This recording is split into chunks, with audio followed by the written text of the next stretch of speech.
Buxdorf Arp Sit. Supra 2 SQ. Judith Roman 8 Schulchen Arach, 117. C. Jastrow, original character of the Hebrew Sabbath, in American Journal of Theology, Roman 2. Hooker Ecclesiastical Polity 5 Vol, Roman 2. Nehemiah 8:10. Then he said unto them, Go your way, eat the fat and drink the sweet, and send portions unto them for whom nothing is prepared. Nehemiah 8 SQQ. See also Leviticus 23 SQ. Numbers Roman 29. Among the Babylonians too, the 7th month had a sacred character. Astro, Religion of Babylonia and Assyria pp. 681, 683, 686. Leviticus 16, 31, 23, SQQ. Numbers Roman 29. Leviticus 23, 25, 35, 36, 39. Numbers 29, 12, 35. Leviticus Roman 25. See also Exodus 23, SQ. Leviticus 23, SQ. Ibid Roman 25. Nehemiah Roman 9. In other Semitic religions, we meet with various fasts which are in some way or other connected with astronomical changes. According to N. Nedim, the Haranians or Sabians observed a 30 days fast in honor of the moon, commencing on the 8th day after the new moon of Adar March, a 9 days fast in honor of the Lord of Good Luck, probably Jupiter 153, commencing on the 9th day before the new moon of the first Canon December, and a 7 days fast in honor of the sun, commencing on the 8th or 9th day after the new moon of Shobeth. February 154, the 30 days fast seems to have implied abstinence from every kind of food and drink between sunrise and sunset 155, whereas the 7 days fast is expressly said to have consisted in abstinence from fat and wine. In Manichaeism, which is essentially based upon the ancient nature religion of Babylonia, though modified by Christian and Persian elements, and elevated into a Gnosis 157, we meet with a great number of fasts. There is a continuous fast for 2 days when the sun is in Sagittarius, which it enters about the 22nd November, and the moon has its full light. Another fast when the sun has entered Capricornus, which it does about the 21st December, and the moon first becomes visible, and a 30 days fast between sunrise and sunset commencing on the day when the new moon begins to shine. The sun is in Aquarius where it is from about the 20th January, and 8 days of the month have passed, which seems to imply that the fast cannot begin until 8 days after the sun has entered Aquarius, and that consequently, if the new moon 313 appears during that period, the commencement of the fast has to be postponed till the following new moon. The Manichaeans also fasted for 2 days at every new moon, and our chief authority on the subject, N. Nedim, states that they had 7 fast days in each month. They fasted on Sundays, and some of them, the electi or perfect ones, on Mondays also. We are told by Leo the Great that they observed these weekly fasts in honor of the sun and the moon, 159, but according to the Armenian bishop, Ebijesu, their abstinence on Sunday was occasioned by their belief that the destruction of the world was going to take place on that day. There can be little doubt that the Haranian and Manishan fasts were originally due, not to reverence, but to fear of evil influences. Reverence can never be the primitive motive for a customary rite of fasting. The 30 days fast which the Haranians observed in the month of Adar finds perhaps its explanation in the fact that, according to Babylonian beliefs, the month Adar was presided over by the 7 evil spirits, who knew neither compassion nor mercy, who heard no prayer or supplication, and to whose baneful influence the popular faith attributed the eclipse of the moon. But it may also be worth noticing that the Haranian fast took place about the vernal equinox, a time at which, as we have seen, the Brahmins of India are wont to fast, though only for a day or two.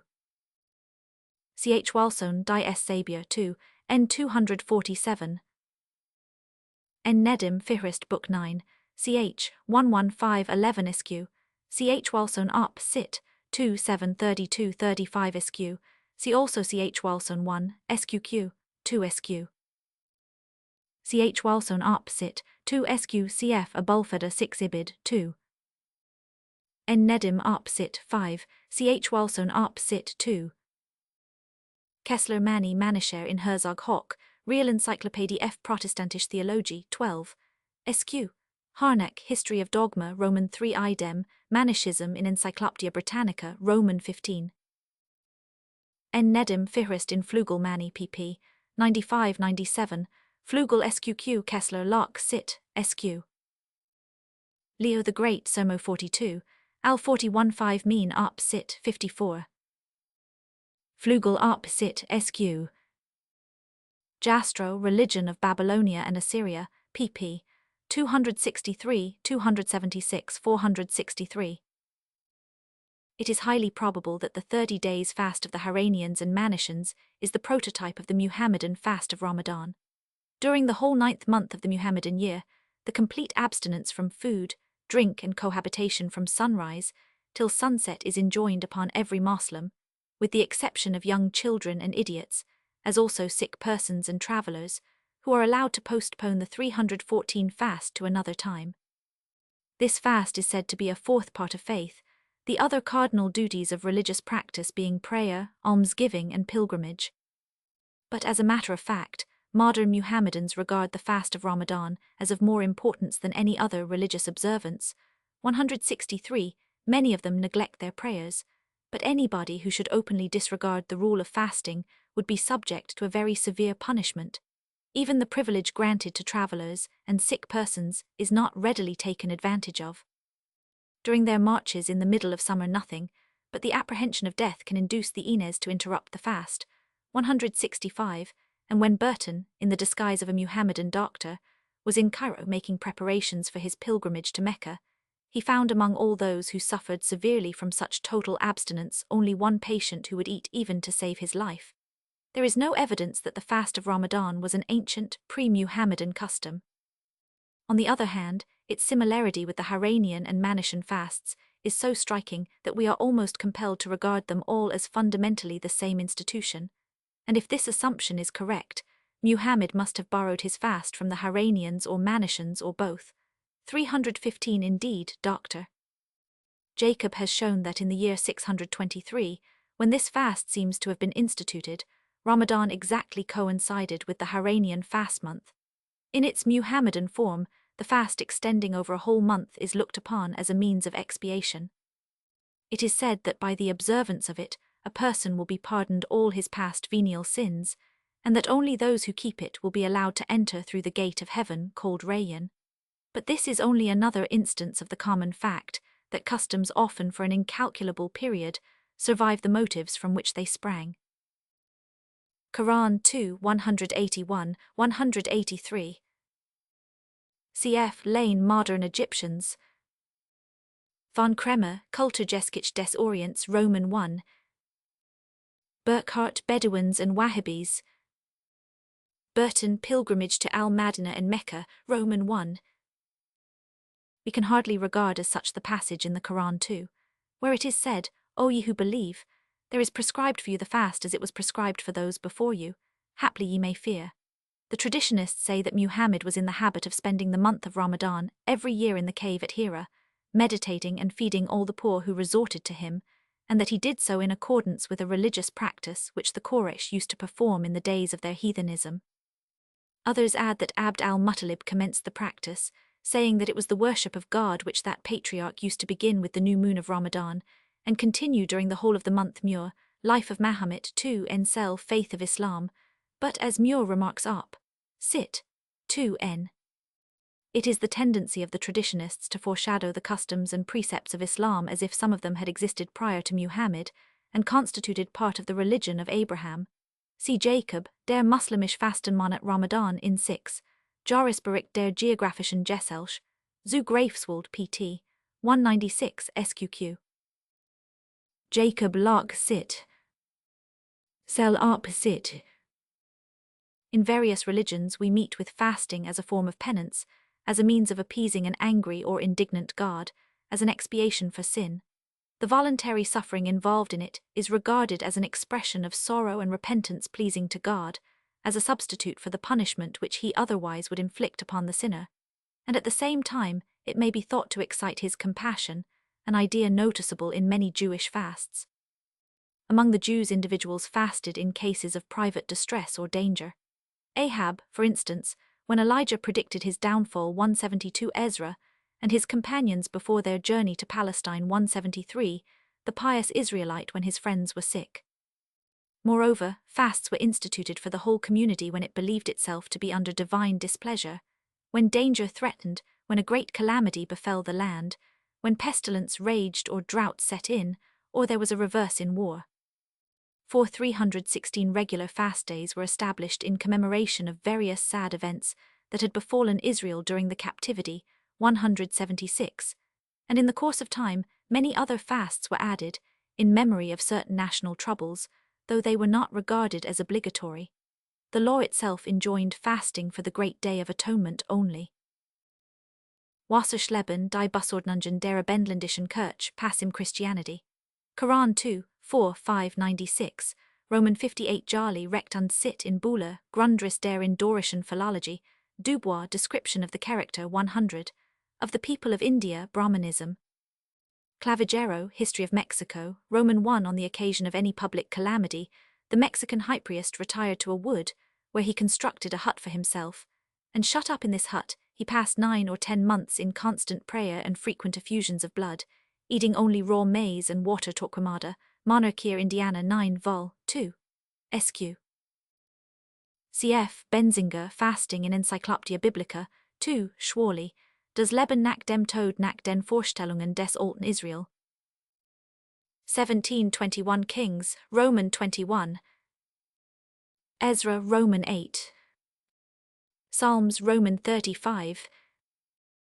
Judges, Roman 21 Samuel, Roman 7 2 Chronicles, Roman 20 Nehemiah, Roman 9 Jeremiah, Roman 36 Joel 1, Roman 2.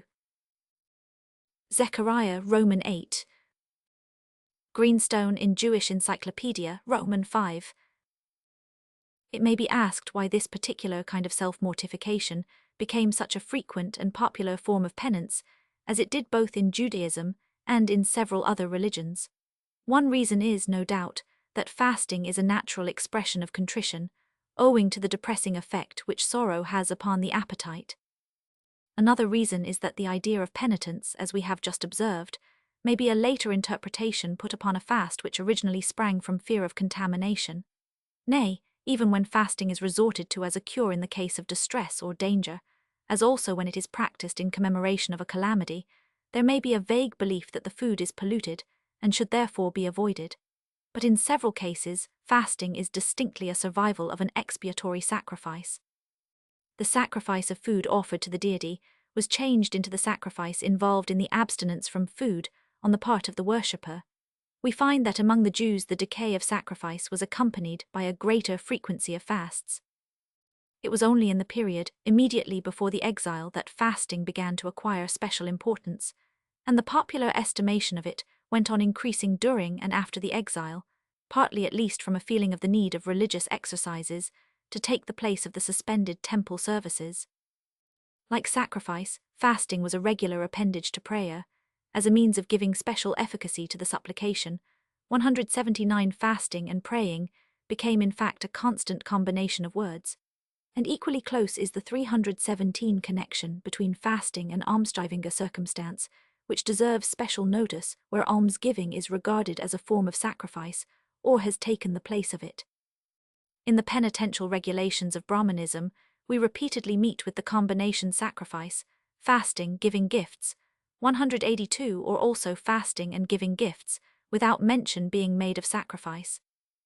Among the Jews each fast day was virtually an occasion for almsgiving, 184, in accordance with the rabbinic saying that the reward of the fast day is in the amount of charity distributed, 185, but fasting was sometimes declared to be even more meritorious than charity, because the former affects the body and the latter the purse only. And from Judaism, this combination of fasting and almsgiving passed over into Christianity and Muhammadanism. According to Islam, it is a religious duty to give alms after a fast. 187 If a person through the infirmity of old age is not able to keep the fast, he must feed a poor person. 188 And the violation of an inconsiderate oath may be expiated either by once feeding or clothing 10 poor men, or liberating a Muhammadan slave or captive, or fasting 3 days. In the Christian church, fasting was not only looked upon as a necessary accompaniment of prayer, but whatever a person saved by means of it was to be given to the poor.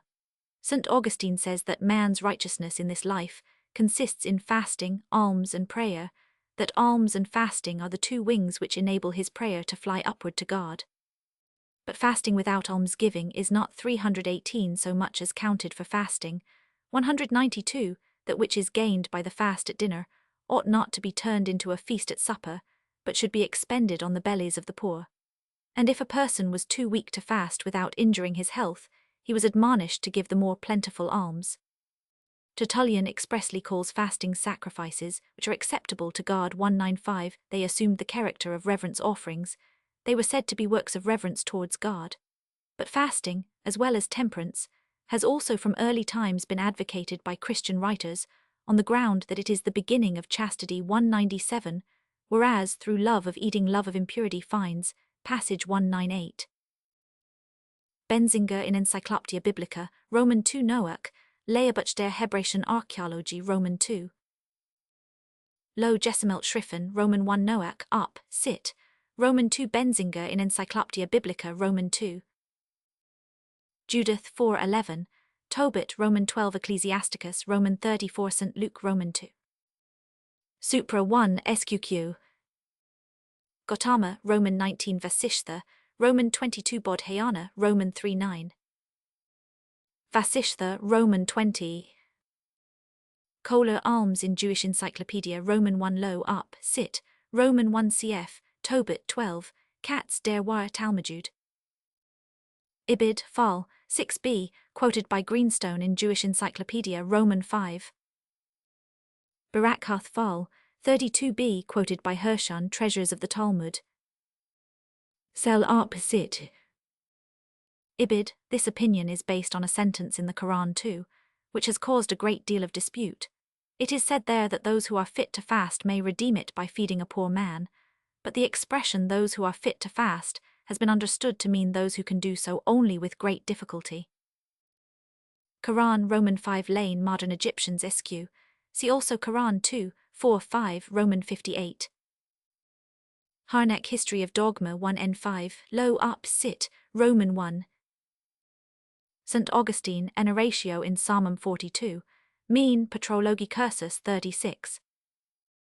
St. Chrysostom in Mattham Hamil, 77, Al 78 6 Mean up sit, sir, Greca 58 St. Augustine Sermons Supposititiae 142, 6 Mean 39, SQ.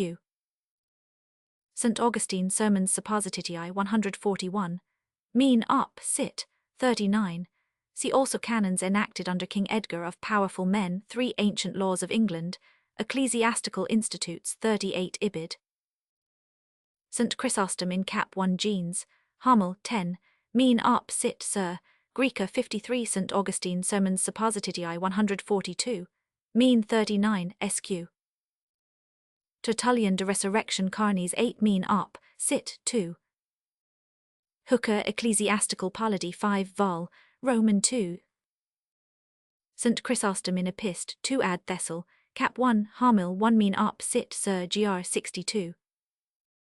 Tertullian de Gegenias 1 Mean up, sit, 2 See also Manzoni Osservazioni sulla Morale Cattolica. Chapter 38, Restrictions in Diet concluded. Besides the occasional abstinence from certain victuals, which was noticed in the last chapter, there are restrictions in diet of a more durable character. Thus among the Australian Aborigines, the younger members of a tribe are, as it seems universally, subject to a variety of such restrictions, from which they are only gradually released as they grow older. In the Watchabaluk tribe in southeastern Australia, for instance, boys are forbidden to eat of the kangaroo and the padamlan, being told that if they transgress these rules they will fall sick, break out all over with eruptions and perhaps die. If a man under 40 eats the tail part of the emu or bustard, he will turn grey, and if he eats the freshwater turtle he will be killed by lightning.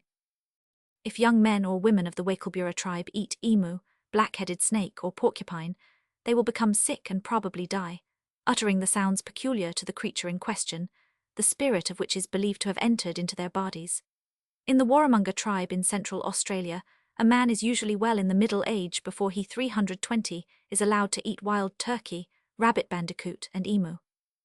According to certain writers, the object of these restrictions is to reserve the best things for the use of the elders, and more especially of the older men. But, on the other hand, it has been remarked that in looking over the list of animals prohibited, one fails to see any good reasons for the selection, unless they may be assumed to have chiefly sprung from superstitious beliefs. Among the land Dyaks, the young men and warriors are debarred from venison, for fear it should render them as timid as the hind. The Moors believe that if a young person before the age of puberty eats wolf's flesh, he will have troubles afterwards. Kerr, the Australian race, Roman 1 Fraser, Aborigines of New South Wales. Howitt, native tribes of Southeast Australia SQ. Smythe, Aborigines of Victoria 1, p. 35. Taplin, in Woods, native tribes of South Australia. Jung, Die Mundingsgegend des Murray und ihrer Bewohner in Mitthil, 500. Verines F. Erdkunde Zuhala, 1877. Spencer and Gillen, native tribes of Central Australia SQQ. Erdem, northern tribes of Central Australia SQ. Expeditions of Discovery into Central Australia, Roman 2. Howitt Arp Sit. Spencer and Gillen, northern tribes of Central Australia. Erdem, native tribes of Central Australia SQ. Erdem, northern tribes of Central Australia. Jung in Mitthil, 500. Verines F. Erdkunde Zuhala, 1877. Smythe Arp Sit, Roman 1. St. John, Life in the Forests of the Far East, Roman 1. There are further numerous instances of certain kinds of food being permanently forbidden to certain individuals. In Unyamwezi, south of Victoria Nyanza, women are not permitted to eat fowl, a food which is reserved for the men. Among the Mandingos of TC, no woman is allowed to eat an egg, and this prohibition is so rigidly adhered to that nothing will more affront a woman of TC than to offer her an egg. The men, on the other hand, eat eggs without scruple, even in the presence of their wives. Among the Bayaka, a Bantu people in the Congo Free State, both fowls and eggs are forbidden to women. If a woman eats an egg, she is supposed to become mad, tear off her clothes and run away into the bush. 9. The Bahima of Nkole, in the Uganda Protectorate, allow men to eat beef and the meat of certain antelopes and of buffalo, whereas women are generally allowed to eat beef only. The people of Darfur in Central Africa prohibit their women from eating an animal's liver, because they think 321 that a person may increase his soul by partaking of it, and women are believed to have no souls. The Miris of northern India prize tiger's flesh as food for men, but consider it unsuitable for women, as it would make them too strong-minded. 12. In the Australian tribes, some articles of food are entirely interdicted to females. The natives inhabiting the neighbourhood of Cape York forbid women to eat various kinds of fish, including some of the best, on the pretence of causing disease in women, although not injurious to the men.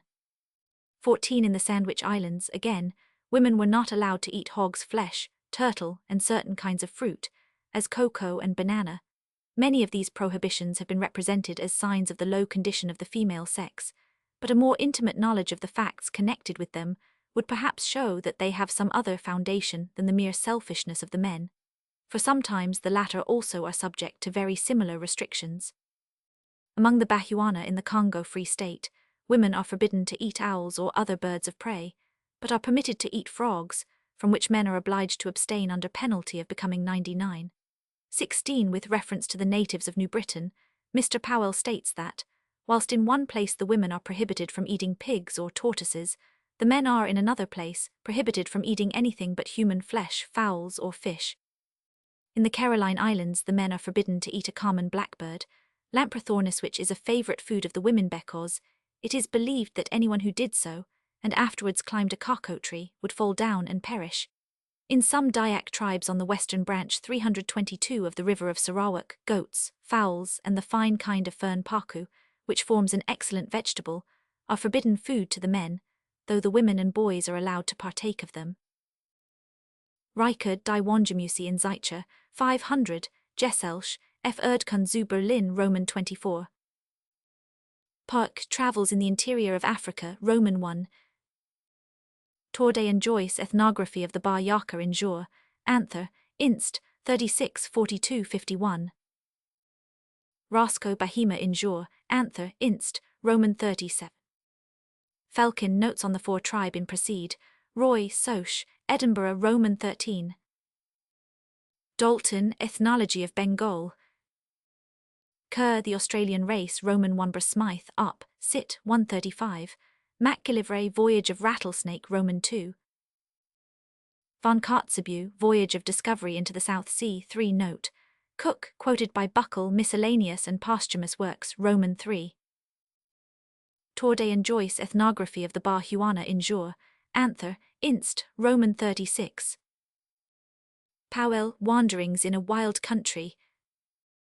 Von Kittlitz, Reise nach dem Russischen Amerika 100, 2, SQ. Low Sarawak. Among various peoples, certain foods are forbidden to priests or magicians. The priests of the ancient Egyptians were not allowed to eat fish 20 nor to meddle with the esculent or potable substances which were produced out of Egypt. 21, and according to Plutarch, they so greatly disliked the nature of excrementitious things that they not only rejected most kinds of pulse but also the flesh of sheep and swine, because it produced much superfluity of nutriment. The lamas of Mongolia will touch no meat of goats, horses, or camels. Among the Semeng of the Malay Peninsula, the Medicine men will not eat goat or buffalo flesh, and but rarely that of fowl. The Deramen of the Todas may drink milk from certain buffaloes only, and are altogether forbidden to eat chilies. These and similar restraints laid upon priests or wizards are probably connected with the idea that holiness is a delicate quality which calls for special precautions. Schomburg states that the conjurers of the British Guiana Indians partake, but seldom of the native hog, because they consider the eating of it injurious to the efficacy of their skill. And the Ouled Bou Aziz in Morocco believe that if a scribe or a saint eats wolf's flesh, the charms he writes will have no effect, and the saliva of the saint will lose its curative power. Herodotus, Roman 2. Plutarch, De Icide et Arcyride, 7. Porphyry d'abstinentia ab esuen emalium, Roman 4. Porphyry ap sit, Roman 4. Plutarch, De Icide et Arcyride, 5. Przewalski, Mongolia, Roman 1. Skeet and Blagden, Pagan Races of the Malay Peninsula, Roman 2. Rivers, Todas, SQ. For some other instances see Landman, Origin of Priesthood, SQ. Cf. Fraser, Golden Bough, Roman 1. Schomburg, Expedition to the Upper Corentine in Jour, Roy, Geograph, Soch, London, Roman 15. There are still other cases in which certain persons are permanently required to abstain from certain kinds of food. Thus, in the Andaman Islands, every man and woman is prohibited all through life from eating some 323 one or more fish or animal. In most cases, the forbidden dainty is one which in childhood was observed or imagined by the mother to occasion some functional derangement. When of an age to understand it, the circumstance is explained, and cause and effect being clearly demonstrated, the individual in question thenceforth considers that particular meat his yatab, and avoids it carefully. In cases where no evil consequences have resulted from partaking of any kind of food, the fortunate person is privileged to select his own yatab, and is, of course, shrewd enough to decide upon some fish, such as shark or skate, which is little relished, and to abstain from which consequently entails no exercise of self-denial. It is believed that the god Puluga would punish severely any person who might be guilty of eating his yatab, either by causing his skin to peel off, or by turning his hair white, and flaying him alive. In Samoa, each man had generally his god in the shape of some species of animal, and if he ate one of these divine animals, it was supposed that the god avenged the insult by taking up his abode in the eater's body, and there generating an animal of the same kind until it caused his death. The members of a totem clan are usually forbidden to eat the particular animal or plant whose name they bear. Thus, among the Omaha Indians, men whose totem is the elk believe that if they ate the flesh of the male elk, they would break out in boils and white spots in different parts of their bodies. And men whose totem is the red corn think that if they ate red corn, they would have running sores all round their mouths. Yet, however general, prohibitions of this kind cannot be said to be a universal characteristic of totemism. Sir J. G. Fraser even suggests that the original custom was perhaps to eat the totem, and the 324 latter custom to abstain from it. But this is hardly more than a guess. Man, aboriginal inhabitants of the Andaman Islands, injure, anther, inst, Roman 12. Turner, Samoa, SQ. Fraser, totemism, SQQ. Idem, totemism and exogamy, Roman 4. Dorsey, Omaha, sociology in Anne. Rep. Burr, Ethan, 3 231. Idem, Siouan folklore in American Antiquarian, Roman 7. Fraser, totemism. Idem, totemism and exogamy, Roman 4 SQ. Fraser, totemism and exogamy 4 SQ. There are, finally, restrictions in eating which refer to the whole people or tribe. In early society, certain things which might serve as food are often not only universally abstained from, but actually prohibited by custom or law. The majority of these prohibitions have reference to animals or animal products, which are naturally more apt to cause disgust than is vegetable food, probably because our ancestors in early days, by instinct, subsisted chiefly on a vegetable diet, and only subsequently acquired a more general taste for animal nourishment. Certain animals excite a feeling of disgust by their very appearance, and are therefore abstained from. This I take to be a reason for the aversion to eating reptiles. It is said that snakes are avoided as food because their flesh is supposed to be as poisonous as their bite. 35. But this explanation is hardly relevant to harmless reptiles, which are likewise in some cases forbidden food. The abstinence from fish seems generally to have a similar origin, though some people say that they refuse to eat certain species because the soul of a relative might be in the fish. The Navajos of New Mexico must never touch fish, and nothing will induce them to taste 138. The Mongols consider them unclean animals. The South Siberian Kachinses are said to refrain from them because they believe that the evil principle lives in the water and eats fish. 40. The Kafirs on the northwestern frontier of India detest fish, though their rivers abound in them. 41. The same aversion is common in the south 325 African tribes, and among most Hamitic peoples of East Africa. 43. When asked for an explanation of it, they say that fish are akin to snakes. Fish, or at least certain species of fish, were forbidden to the ancient Syrians. 44. And the Hebrews were prohibited from eating all fish that have not fins and scales. It is curious to note that various peoples who detest fish also abstain from fowl. The Navajos are strictly forbidden to eat the wild turkey with which their forests abound. 47. And the Mongols' dislike of fowl is so great that one of Przewalski's guides nearly turned sick on seeing him eat boiled duck. Some peoples have a great aversion to eggs. 49. Which are said to be excrements, and therefore unfit for food. There may be a similar reason for the abstinence from milk among peoples who have domesticated animals able to supply them with it.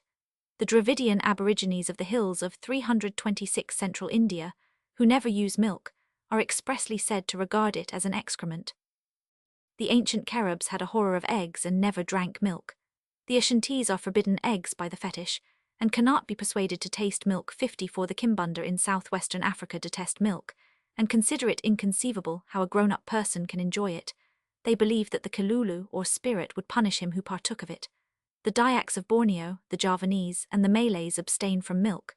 To the Chinese, milk and butter are insupportably odious. Cf. Shirts dye Spiceverboat. Skeet and Blagden, pagan races of the Malay Peninsula. 1. Berimbun, Shirts op sit. Leviticus 11, SQ.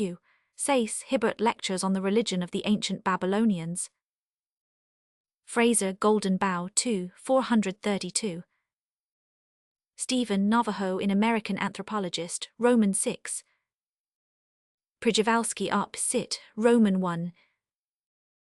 Von Strumpel der Volkstum der Kachinsen in Mitthal, 500. Verins F. Erdkunde zu Leipzig 1875. Fosbury, some of the mountain tribes of the NW frontier of India in Jor, Ethan, Soch, London NS Roman 1. Fritsch Dre Jar in South Africa, Shuda Kafirs of Natal and the Zulu country Zulus, Krop das Volk der Xhosa Kaffern, Campbell Second Journey in the interior of South Africa 2, Bechuanas. The Hottentots, however, eat fish fritsch. Hildebrandt Wakamba und Ihre Nachbarn in Zeitcher, F. Ethnal, Roman 10 Polish Ethnography Nordostafrikas 1, Somals Galas Shirts op, sit. Porphyry op sit, Roman 4 Plutarch de Superstition 10. Leviticus 11, SQQ. Hildebrandt in Zeitcher. F. Ethnol, 10, Gallas Wadschega Waikuyu 100, Polichk up sit 1 SQQ, Gallas Somals Burton 2 trips to Gorilla Land 1, Somals Meldon Bahima of Ankle in Jor, African Soch, 6 Ash 2 Kings of Uganda Bahima, Krop does Volk der Zosa Kaffern. Among the Zulus domestic fowls are eaten by none except young persons and old shooter up sit.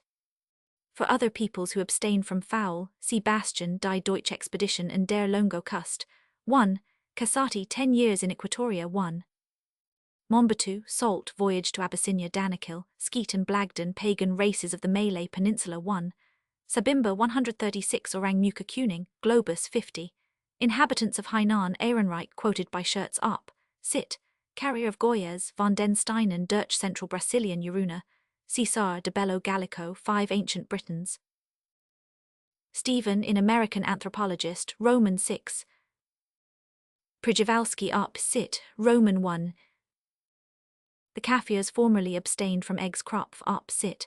Among the Zulus eggs are eaten by young and old persons only shooter up sit. The Bahima refuse this kind of food ash up sit.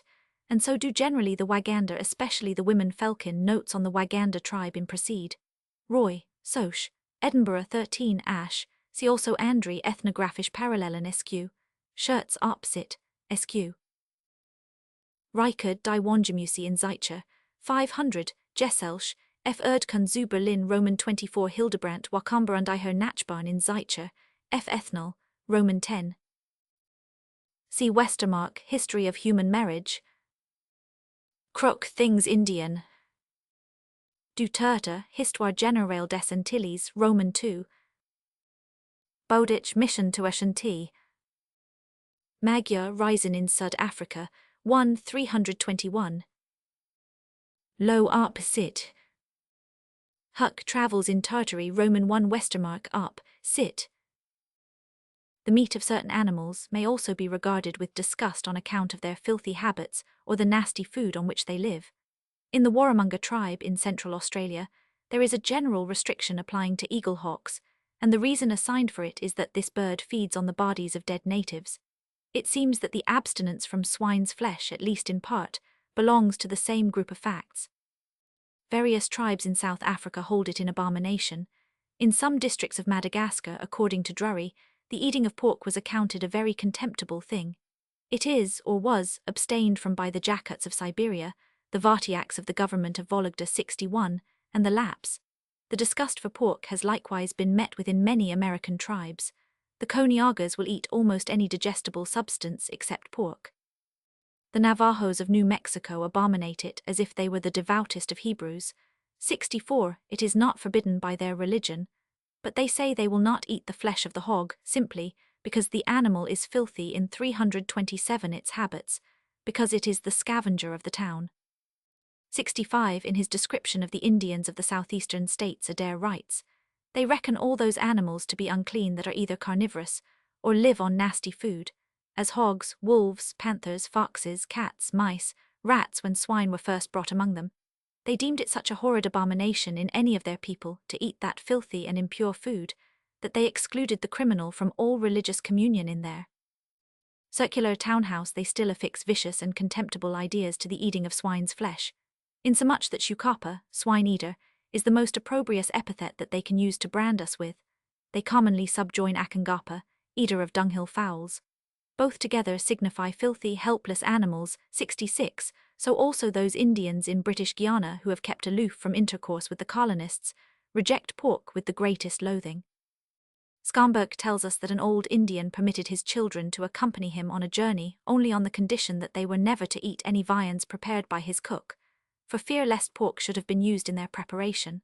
But this objection does not extend to the native hog, which, though generally abstained from by wizards, is eaten by the laity indiscriminately, with the exception of women who are pregnant or who have just given birth to a child. This suggests that the aversion to the domestic pig, partly, springs from the fact that it is a foreign animal. Indeed, the Guiana Indians refuse to eat the flesh of all animals that are not indigenous to their country, but were introduced from abroad, such as oxen, sheep, and fowls, apparently on the principle that any strange and abnormal object is especially likely to be possessed of a harmful spirit. 68. The Kaffirs, Also, abstain 328 from the domestic swine, though they eat the wild hog. Some writers maintain that pork has been prohibited on the ground that it is prejudicial to health in hot countries, 70, but, as we have seen, this prohibition is found among various northern peoples as well, and it seems besides that the unwholesomeness of pork in good condition has been rather assumed than proved.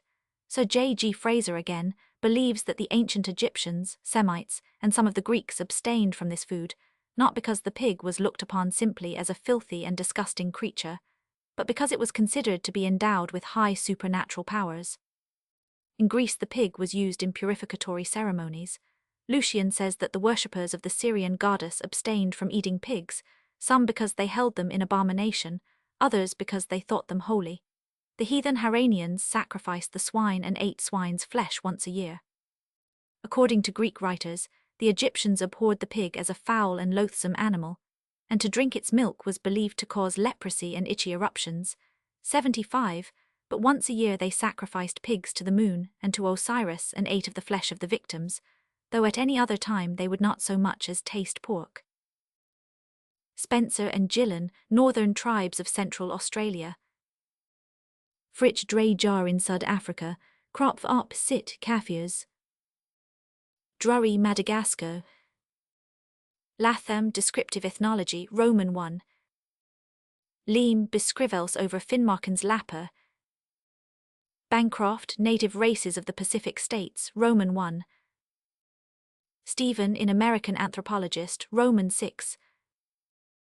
Matthews, Study of Ethics Among the Lower Races in Jour, American Folklore, Roman 12. Adair, History of the American Indians, SQQ. Skamberg in Jour, Roy, Geograph Soc. London 15 SQ. I am Thurn, Indians of Guyana.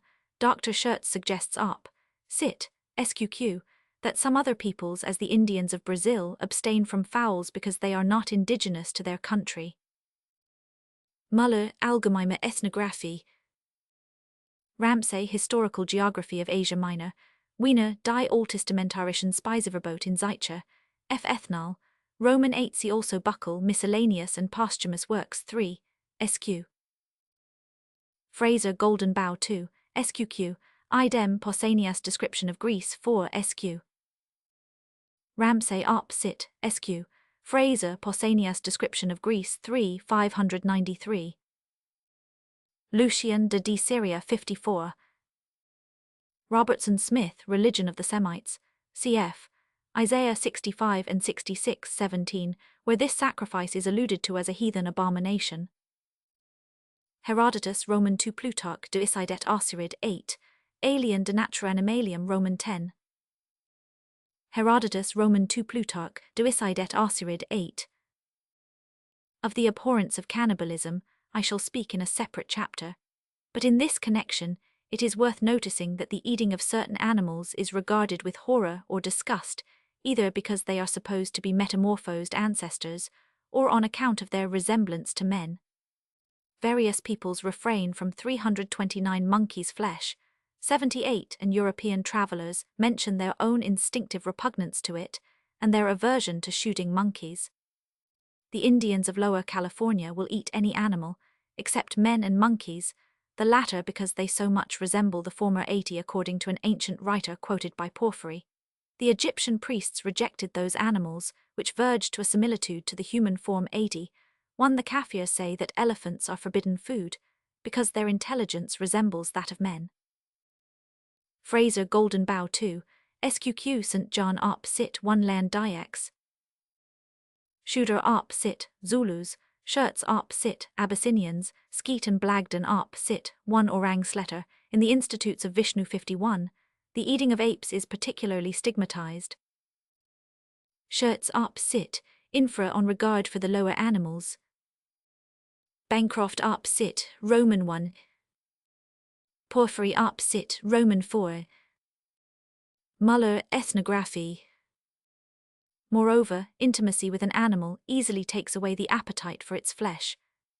Among ourselves, as Mandeville observes, some people are not to be persuaded to taste of any creatures they have daily seen and been acquainted with, whilst they were alive. Others extend their scruple no further than to their own poultry, and refuse to eat what they fed and took care of themselves. Yet all of them will feed heartily and without remorse on beef, mutton, and fowls when they are bought in the market. 83. Among other races we meet with feelings no less refined. Mencius, the Chinese moralist, said, "So is the superior man affected towards animals, that having seen them alive he cannot bear to see them die. Having heard their dying cries he cannot bear to eat their flesh. Therefore he keeps away from his slaughter-house and cook-room." 84. The abstinence from domestic fowls and their eggs, as also from the tame pig, may occasionally have sprung from sympathy. Dr. Van den Steinen states that the Brazilian Uruna cannot be induced to eat any animal which they have bred themselves, and that they apparently considered it very immoral when he and his party ate hen eggs. In the 330 sacred books of India, it is represented as a particularly bad action to eat certain domestic animals, including village pigs and tame cocks. A twice-born man who does so knowingly will become an outcast. Among the Bechuanas in South Africa, dogs and tame cats are not eaten, though wild cats are.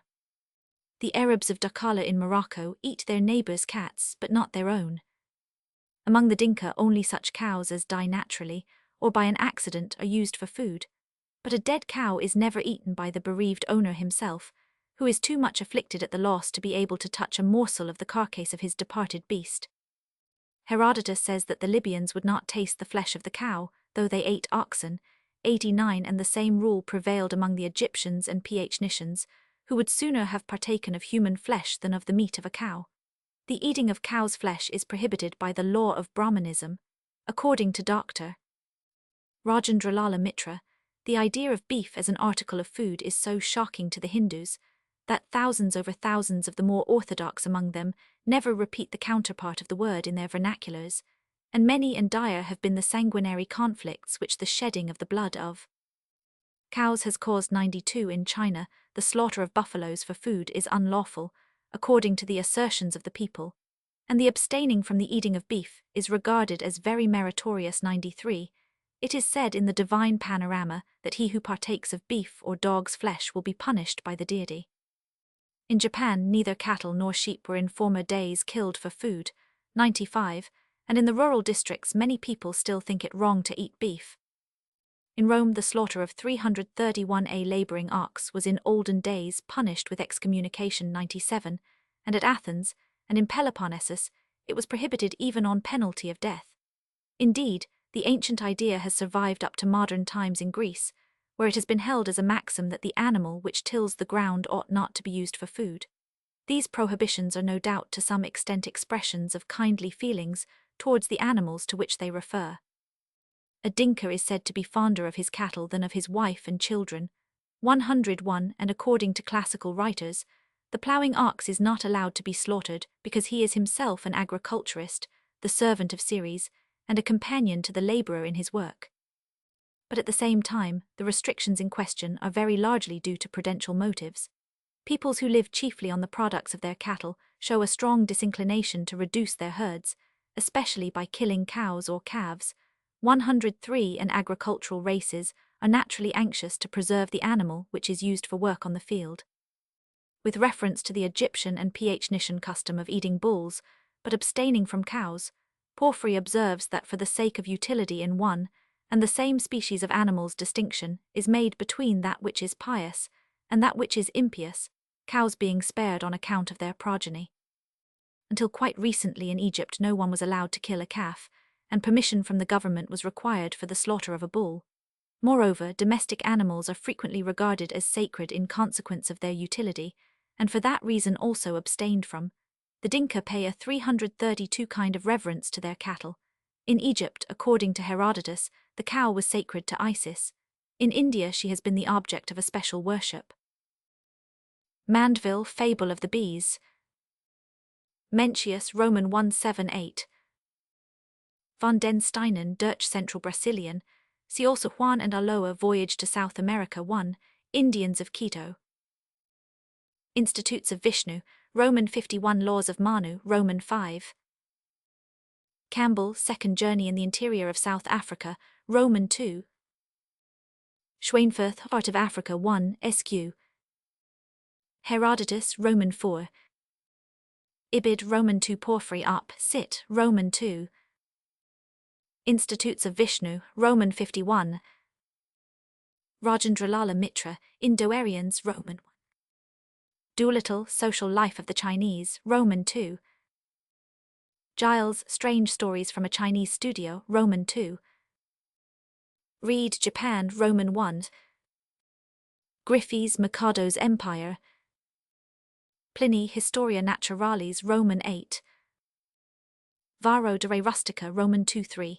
SQ, Alien Varia Historia, Roman 5. Meridi, Travels Through Cyprus, Roman 1. See Infra, On Regard for the Lower Animals. Schweinfurth Arp Sit, Roman 1. Alien Varia Historia, Roman 5. Varro de Re Rustica, Roman 2-3. Fritsch die Eingeborenen Südafrikas, Kropf Up, Sit, Kaffirs, Merker die Marseille, Paulich Ethnography Nordostafrikas, Roman 1. Ratzel History of Mankind 2, Pastoral Races of Africa, Erman Reis die Erd 1, Kyrgyz Andri Ethnographisch Parallelen SQ, Robertson Smith Religion of the Semites, Shirts Up Sit, SQ. Porphyry Up Sit, Roman 2. Wilkinson in Rawlinson's translation of Herodotus 2, SQ, N7. Schweinfurth Arp Sit, Roman 1. Herodotus, Roman 2. Barth Religions of India. Certain foods, then, are generally abjured, not merely because they excite disgust, or as the case may be, because they have a disagreeable taste, but also from utilitarian considerations. To the instances just mentioned may be added the custom prevalent among the Tonga Islanders of setting a temporary prohibition or taboo on certain eatables in order to prevent them from growing scarce. But the most important prudential motive underlying the general restrictions in diet is no doubt fear lest the food should have an injurious effect upon him who partakes of it. The harm caused by it may only be imaginary. Indeed, forbidden food is commonly regarded as unwholesome, whatever be the original ground on which it was prohibited. The Negroes of the Longo coast say that they abstain from goat flesh because otherwise their skin would scale off, and from fowl so as not to lose their hair. Some tribes of the Malay Peninsula refuse to eat the flesh of elephants under the pretext that it would occasion sickness. The tribes inhabiting the hills of Assam think that the penalty for eating the flesh of a cat is loss of speech, while those who infringe a special rule forbidding the flesh of a dog are believed to die of boils. 113. The worshippers of the Syrian goddess maintained that the eating of sprats or anchovies would fill the body with ulcers and wither up the liver. In Russia, veal is considered by many to be very unwholesome food, and is entirely rejected by pious people. It is not probable that these ideas are in the first instance derived from experience, but there can be no doubt that fear of evil consequences is in many cases a 333 primary motive for the abstinence from a certain kind of food. Mr. I. M. Thurn supposes that the Guiana Indian avoids eating the flesh of various animals because he thinks they are particularly malignant. Animals that present some unusual or uncanny peculiarity are rejected because they are objects of superstitious fear. The Egyptian priests, we are told, did not eat oxen which were twins or which were speckled, nor animals that had only one eye. The North American Indians of the southeastern states abstained from all birds of night, believing that if they ate them they would fall 99. Another cause of rejecting the flesh of certain animals is the idea that anybody who partook of it would at the same time acquire some undesirable quality inherent in the animal. The Zaparo Indians of Ecuador will, unless from necessity, in most cases not eat any heavy meats such as tapir and peccary, but confine themselves to birds, monkeys, deer, fish. 100. Principally because they argue that the heavier meats make them also unwieldy, like the animals who supply the flesh, impeding their agility and unfitting them for the chase. 120. For a similar reason, the ancient Caribs are said to have refrained from turtles. 121. And some North American Indians state that in former days, their greatest chieftains seldom ate of any animal of gross quality, or heavy motion of body, fancying it conveyed a dullness through the whole system, and disabled them from exerting themselves with proper vigour in their martial, civil, and religious duties. 122. The Namaquas of South Africa again pretend not to eat the flesh of the hare, because they think it would make them as faint-hearted as that animal. Among the Kaffirs only children may eat hares, whereas the men partake of the flesh of the 334 leopard in order to get its strength. Among some other peoples, the hare is forbidden food 125, possibly owing to a similar superstition. The blood of an animal is avoided because it is believed to contain its life or soul. We meet with this custom in several North American tribes 126 as well as in the Old Testament 127, and from the Jews it passed into early Christianity. Mariner, natives of the Tonga Islands, Roman 2.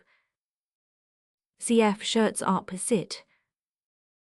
Bastian die Deutsche Expedition in der Longo Kust, Roman 1. Skeeton Blagden op sit, Roman 1. Hodson the Jenner amongst the tribes of Assam in Jor, Anther, Inst, Roman 36. Plutarch de Superstition 10. Ermin, Rise die Erd, Roman 1. I am Thurn op sit. Porphyry op sit, Roman 4. Adair op sit, SQ. C. Fraser Golden Bough 2, SQQ. Simpson, Travels in the Wilds of Ecuador. Waits, Anthropology der Naturvölker, Roman 3. Adair op sit. Han, Supreme Being of the Khoi Khoi. Krapf op sit. Leviticus 11:8. Caesar de Bello Gallico, 5 Ancient Britons. The Chinese have a deep-rooted prejudice against eating the flesh of the hare, which they have always regarded as an animal endowed with mysterious properties. Dennis, Folklore of China. With reference to the biblical prohibition of eating camel's flesh, old exegetes observed that the camel is a very revengeful animal, and that its vindictiveness would be transferred to him who partook of its meat wiener in Zeicher. F. Ethnal. 8. But whether the prohibition in question originated in such a belief is open to doubt. Adair op sit, Fraser Golden Bough, Roman 1. Leviticus 3:7 SQQ, 17 SQQ, Roman 19 Deuteronomy 12:23 SQQ, Roman 15. Haberland Gebroch und Aberglauben beim Essen in Zeicher, F. Völkerpsychology 17, SQ. The general abstinence from certain kinds of food has thus sprung from a great variety of causes. Of these I have been able to point out only some of the more general and obvious, as Sir J.G. Fraser justly remarks, to explain the ultimate reason why any particular food is prohibited to a whole tribe, or to certain of its members, would commonly require a far more intimate knowledge of the history and beliefs of the tribe than we possess. Even explanations given by the natives themselves may be misleading, since the original motive for a custom may have been forgotten, while the custom itself is still preserved. But I think that, broadly speaking, the general avoidance of a certain food may be traced to one or several of the following sources: its disagreeable taste, disgust caused in the case of animal food, either by the external appearance of the animal, or by its unclean habits, or by sympathy, or by associations of some kind or other, or even by the mere fact that it is commonly abstained from, the disinclination to kill an animal for food, or, generally, to reduce the supply of a certain kind of victuals, the idea, whether correct or false, that the food would injure 335 him who partook of it. From what has been said in previous chapters, it is obvious that any of these factors, if influencing the manners of a whole community, and especially when supported by the force of habit, may lead not only to actual abstinence, but to prohibitory rules the transgression of which is apt to call forth moral disapproval. This is particularly the case at the earlier stages of culture, where a people's tastes and habits are most uniform, where the sway of custom is most powerful, where instinctive aversion most readily develops into moral indignation, and where man in almost every branch of action thinks he has to be on his guard against supernatural dangers. And in this, as in other cases of moral concern, the prohibition may easily be sanctioned by religion, especially when the abstinence is due to fear of some mysterious force or quality in the thing avoided.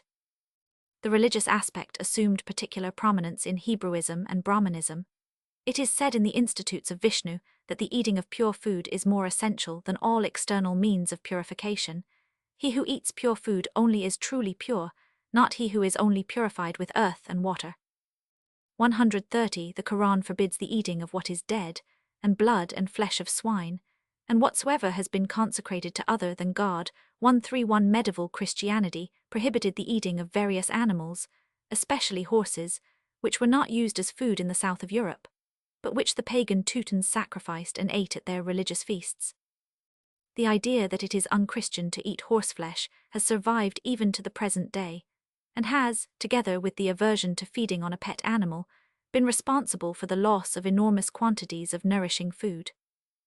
Among ourselves, the only eatable thing, the partaking of which is generally condemned as immoral, is human flesh. But there are a considerable number of people who think 336 that we ought to abstain from all animal meat, not only for sanitary reasons, but because man is held to have no right to subject any living being to suffering and death for the purpose of gratifying his appetite. Fraser Golden Bough 1 SQ. Institutes of Vishnu, Roman 22.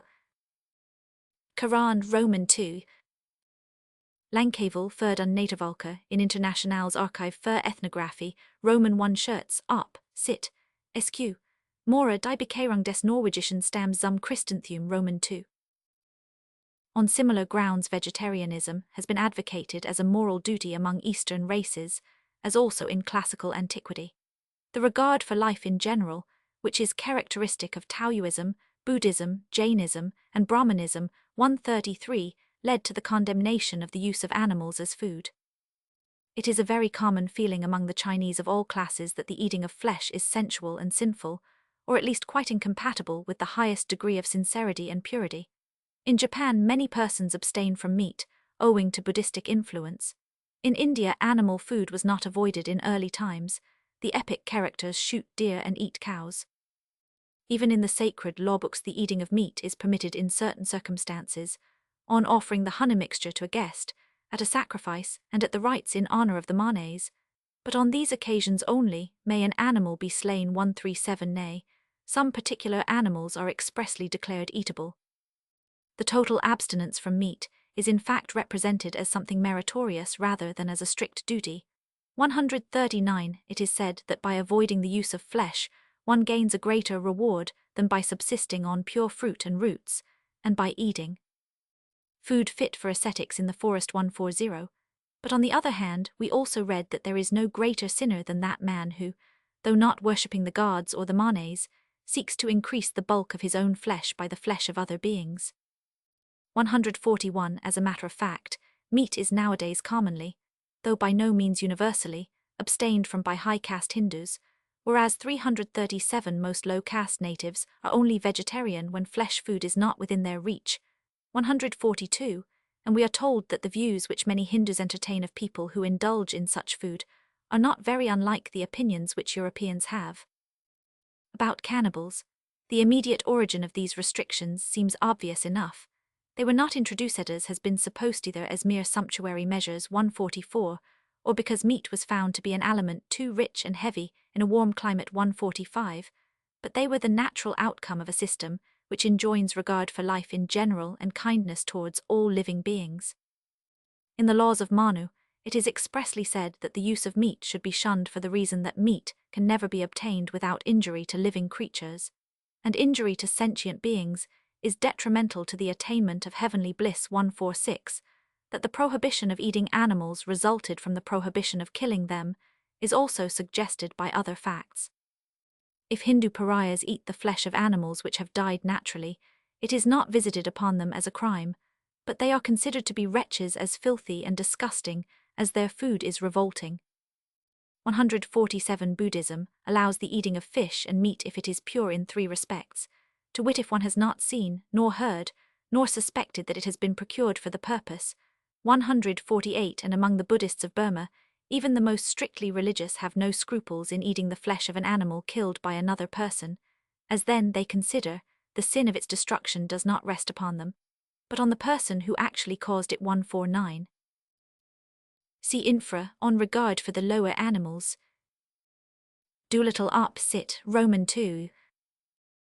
Chamberlain, Things Japanese SQ. Hopkins, Religions of India. Laws of Manu, Roman 5. See also Vasishtha, Roman 4. Institutes of Vishnu, Roman 51. Laws of Manu, Roman 5. See Jali, Recht und Sit in Bula, Grundriss der Indorischen Philology, Roman 2. Laws of Manu, Roman 5. See also Ibid, 556. Ibid, Roman 5. Kipling, Beast and Man in India, Crook, Things Indian. Percival, Land of the Veda. Hopkins, Sit.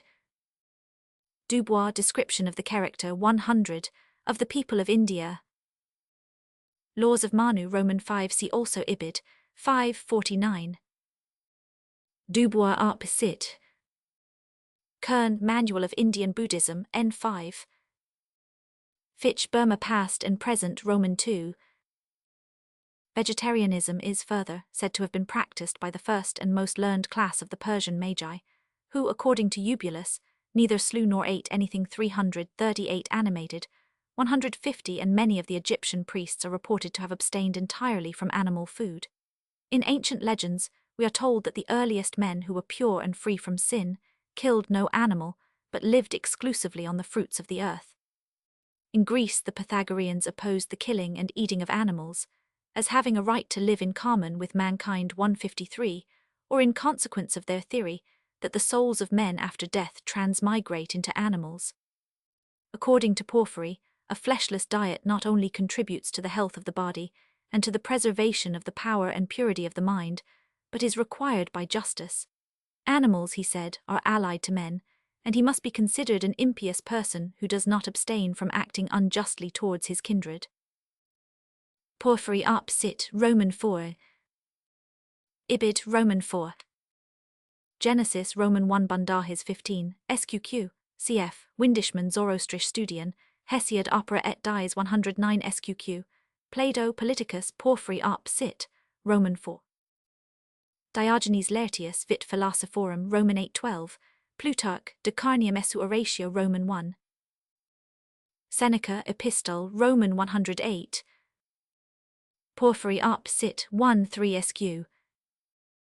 There still remains a group of restrictions in diet which call for our consideration, namely, such as refer to the use of intoxicating drinks, either only prohibiting in moderation or also demanding total abstinence. Among a large number of peoples, drunkenness is so common that it can hardly be looked upon as a vice by the community. On the contrary, it is sometimes an object of pride, or is regarded almost as a religious duty. An old traveller on the West African Gold Coast says that the natives teach their children drunkenness at the age of 3 or 4 years, as if it were a virtue. 156. The Negroes of Accra, according to Monrad, take a pride in getting drunk, and praise the happiness of a person who is so intoxicated that he can hardly walk. In ancient Yucatan, he who dropped down senseless from drink in a banquet was allowed to remain where he fell, 339, and was regarded by his companions with feelings of envy. Among the Pueblo Indians in New Mexico, who are otherwise a sober people, drunkenness forms a part of their religious festivals. So also in the hill tribes of the central provinces of India, a large quantity of liquor is an essential element in their religious rites, and their acts of worship invariably end in intoxication. Of the Ainu in Japan, we are told that to drink for the god is their chief act of worship. The more sake they drink, the more devout they are, whereas the gods will be angry with a person who abstains from the intoxicating drink. The ancient Scandinavians regularly concluded their religious ceremonies with filling and emptying stoups in honor of their gods, and even after their conversion to Christianity, they were allowed to continue this practice at the end of their services, with the difference that they were now required in their toast drinking to substitute for the names of their false deities those of the true God and his saints. Of the Germans, Tacitus states that to pass an entire day and night in drinking disgraces no 163, and this habit of intoxication the Anglo-Saxons brought with them to England, where it was nourished by a damp climate and a marshy soil. In the 7th and 8th centuries, some efforts were made to check drunkenness on the initiative of Theodore, Archbishop of Canterbury, and Egbert, Archbishop of York, and these exertions were supported by the kings from a political desire to prevent riots and bloodshed. The penitentials tell us the tale of universal intemperance more effectively than any description of it could do. A bishop who was so drunk as to vomit while administering the Holy Sacrament was condemned to 80 or 90 days' penance, a presbyter to 340-70, a deacon or monk to 60, a clerk to 40-165, and if a person was so intoxicated that, pending the rite, he dropped the sacred elements into the fire or into a river, he was required to chant 100 psalms. A bishop or priest who persevered in the habit of drunkenness was to be degraded from his office. 167, whilst single cases of intoxication, if accompanied by vomiting, incurred penance for a certain number of days, 40 for a presbyter, or deacon 168:30, for a monk 169:15 for a layman. However, these rules admitted of exceptions.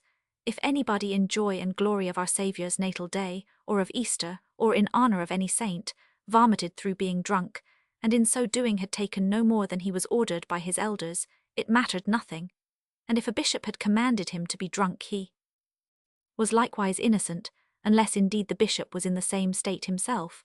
If these attempts to encourage soberness produced any change for the better, it could only have been temporary. For some time afterwards intemperance was carried to its greatest excess through the practice and example of the Danes. Under the influence of the Normans, who were a more temperate race, drunkenness for a time decreased in England, but after a few reigns, the Saxons seem rather to have corrupted their conquerors than to have been benefited by their example. As late as the 18th century drunkenness was universal among all classes in England.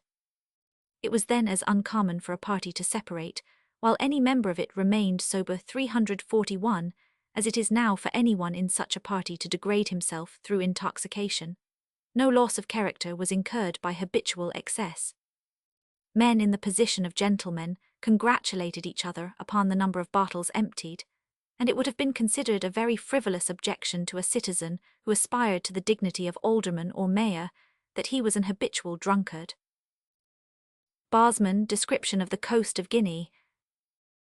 Monrad, Skildring af Guinea Kisten. Bancroft Up Sit, Roman 2. Ibid, Roman 1.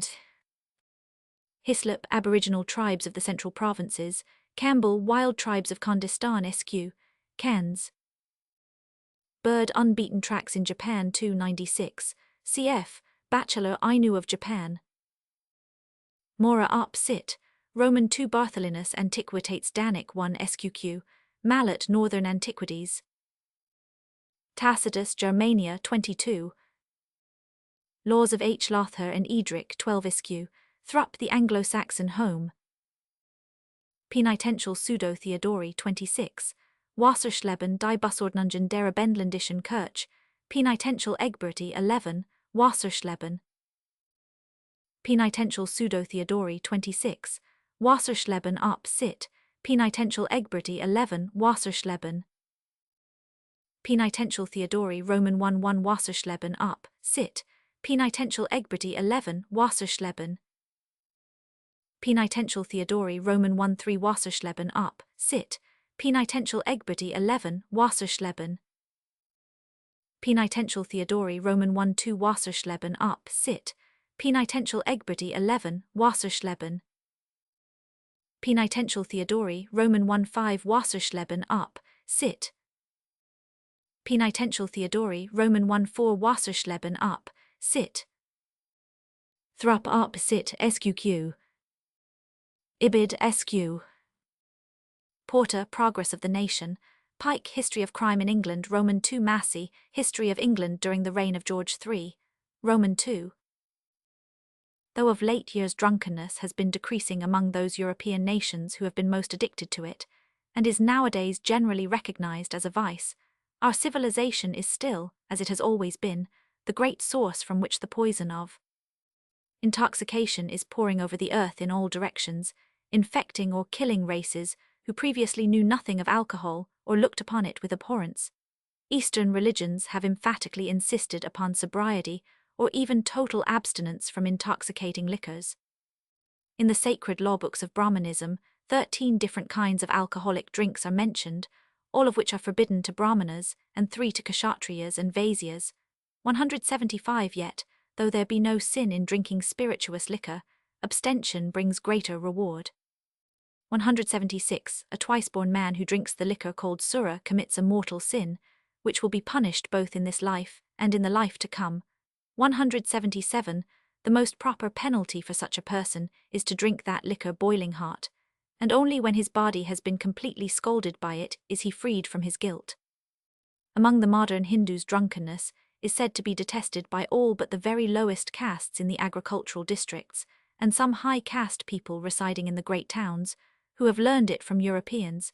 It is supposed to be destructive of caste purity. Hence a notorious drunkard is, or at least 342 used to be, expelled from his caste. Buddhism interdicts altogether the use of alcohol, 180 of the 5 crimes, the taking of life, theft, adultery, lying and drinking.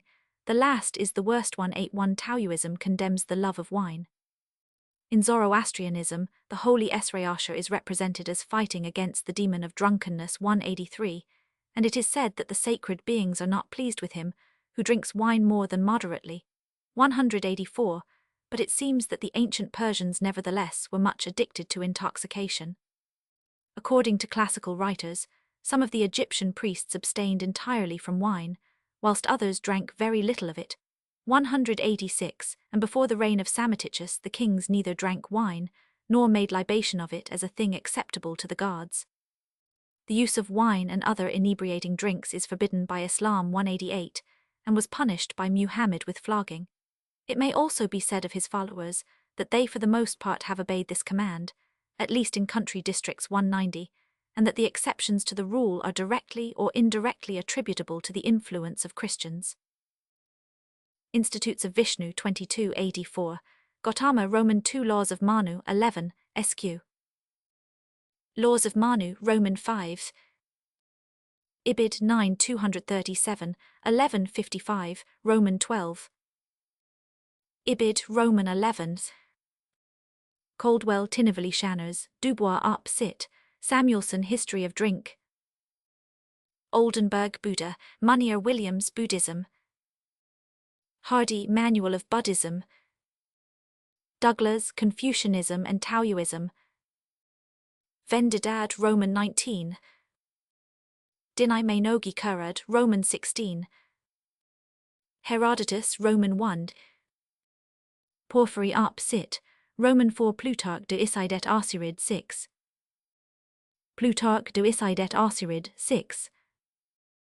Quran Roman 2. Lane Modern Egyptians. Burton Pilgrimage to Al-Madinah and Mecca, Roman 2 Blunt, Bedouin Tribes of the Euphrates, Roman 2 Parlak, Persian Roman 2 Lane Modern Egyptians SQ. Poole Studies in Mohammedanism. The condemnation of drunkenness is, of course, in the first place due to its injurious consequences. The Basutos of South Africa say that there is blood in the dregs, that is, intoxication ends in bloody quarrels. The Omaha Indians made drunkenness a crime punishable with flogging and loss of property, because it often led to murders. Sahagun tells us of a Mexican king who severely admonished his people to abstain from intoxication, as being the cause of troubles and disorders in villages and 343 kingdoms, of misery, sorrow, and poverty. Of him who drinks immoderately, it is said in one of the Pahlavi texts that infamy comes to his body and wickedness to his soul. According to Ecclesiasticus, drunkenness increaseth the rage of a fool till he offend. It diminisheth strength and maketh wounds. 195 We read in the Talmud, drink not, and you will not sin. 196 Muhammad said that in wine there is both sin and profit, but that the sin is greater than the profit. Buddhism stigmatizes drinking as the worst of crimes because it leads to all other sins. From the continued use of intoxicating drink, 6 evil consequences are said to follow, namely, the loss of wealth, the arising of disputes that lead to blows and battles, the production of various diseases as soreness of the eyes and others, the bringing of disgrace from the rebuke of parents and superiors, the exposure to shame from going hither and thither unclothed, the loss of the judgment required for the carrying on of the affairs of the world.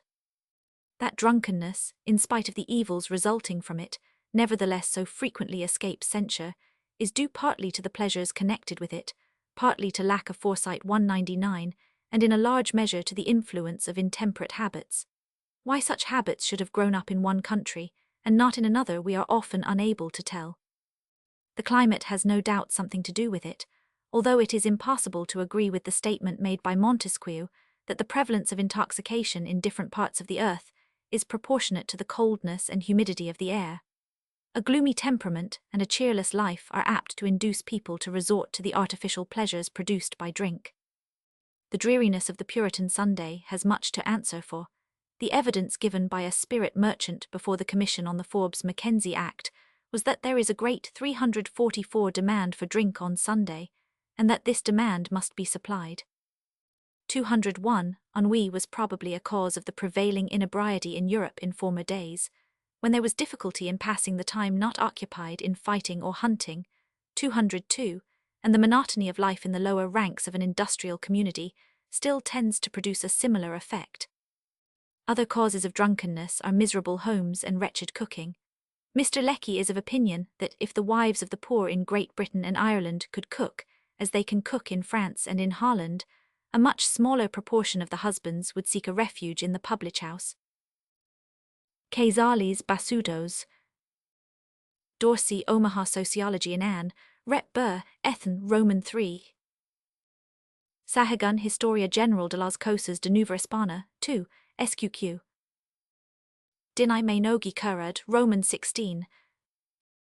Ecclesiasticus, Roman 31. Deutsch Literary Remains. Quran, Roman 2. Hardy Op. Sit. SQ. Cf. Supra 1 309 SQ. Montesquieu de l'Esprit des Lois 14, Others SQ. Hesse Sunday. Cf. Spencer, Principles of Ethics, Roman 1. Lecky, Democracy and Liberty, Roman 2.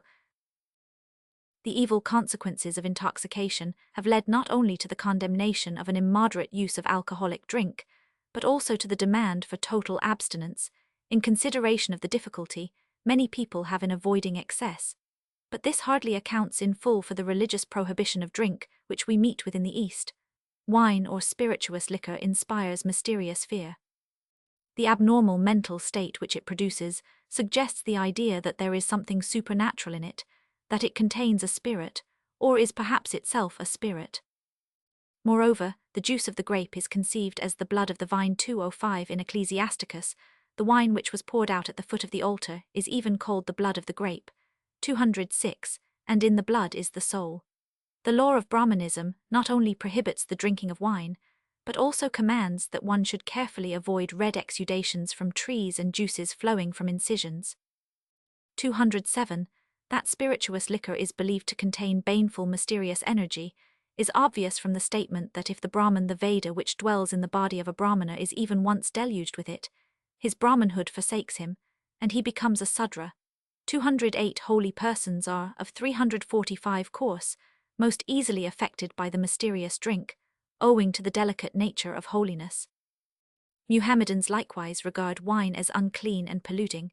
209 Some of them dread it so much that if a single drop were to fall upon a clean garment, it would be rendered unfit to wear until washed.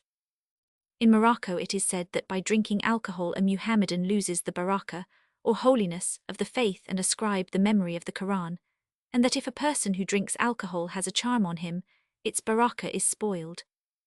The fact that wine was forbidden by the Prophet might perhaps by itself be a sufficient reason for the notion that it is unclean. But already in pre-Muhammadan times, it seems to have been scrupulously avoided by some of the Arabs. 211, though among others it was much in use, and was highly praised by their poets.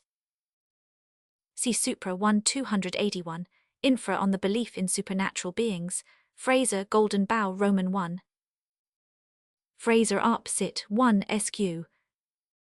Ecclesiasticus, Roman 50. Laws of Manu, Roman 5. Ibid, Roman 11. Lane, Modern Egyptians. Winterbottom, Native Africans in the neighborhood of Sierra Leone, Roman 1. Diodorus Siculus, Bibliotheca Historica, Roman 19.3. Zockler, Askis und Monstum, Roman 1. Goldziher Muhammedanisch Studien 1, SQQ. As for the Muhammadan prohibition of wine, the suggestion has been made by Palgrave that it mainly arose from the Prophet's antipathy to Christianity and his desire to broaden the line of demarcation between his followers and those of Christ. Wine was raised by the founder of Christianity to a dignity of the highest religious import. It became well-nigh typical of Christianity, and in a manner its badge. To declare it unclean, an abomination and the work of the devil, was to set up for the faithful a counterbadge. This view derives much probability from the fact that there are several unequivocal indications of the same bent of policy in Muhammad's system, showing a distinct tendency to oppose Islam to other religions. But at the same time, both a desire to prevent intoxication and the notion that wine is polluting may very well have been cooperating motives for the prohibition. Palgrave Journey Through Central and Eastern Arabia, 1, SQQ. Chapter 39, Cleanliness and Uncleanliness Asceticism in General. It seems that man, like many other animals, is naturally endowed with a certain tendency to cleanliness or aversion to filth. Of Caspar Hauser, the boy who had been kept in a dungeon, separated from all communication with the world from early childhood to about the age of 17, Feuerbach tells us that uncleanliness, or whatever he considered as such, whether in his own person or in others, was an abomination to him. One and the savage boy of Averon, though filthy at first, soon became so scrupulously clean in his habits that he constantly threw away, in a pet, the contents of his plate, if any particle of dirt or dust had fallen upon it. And after he had broken his walnuts under his feet, he took pains to clean them in the nicest and most delicate manner too. Feuerbach Caspar Hauser. Idard, Account of the Discovery and Education of a Savage Man. Many savages are praised for their cleanliness. The Vedas of Ceylon wash their bodies every few days, as opportunity occurs.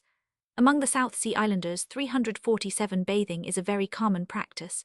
The Tahitians bathe in fresh water once or twice a day 5, and the natives of Niafu in the Tonga Islands are said to spend half their life in the water. So also, many Indian tribes both in North, Central, and South America are very fond of bathing.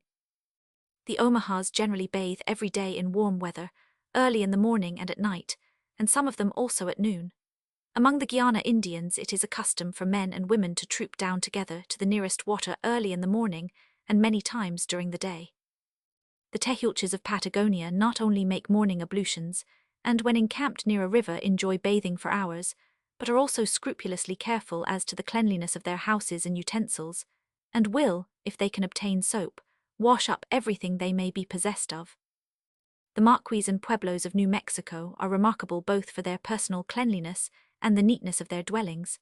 Cleanliness is a common characteristic of many natives of Africa.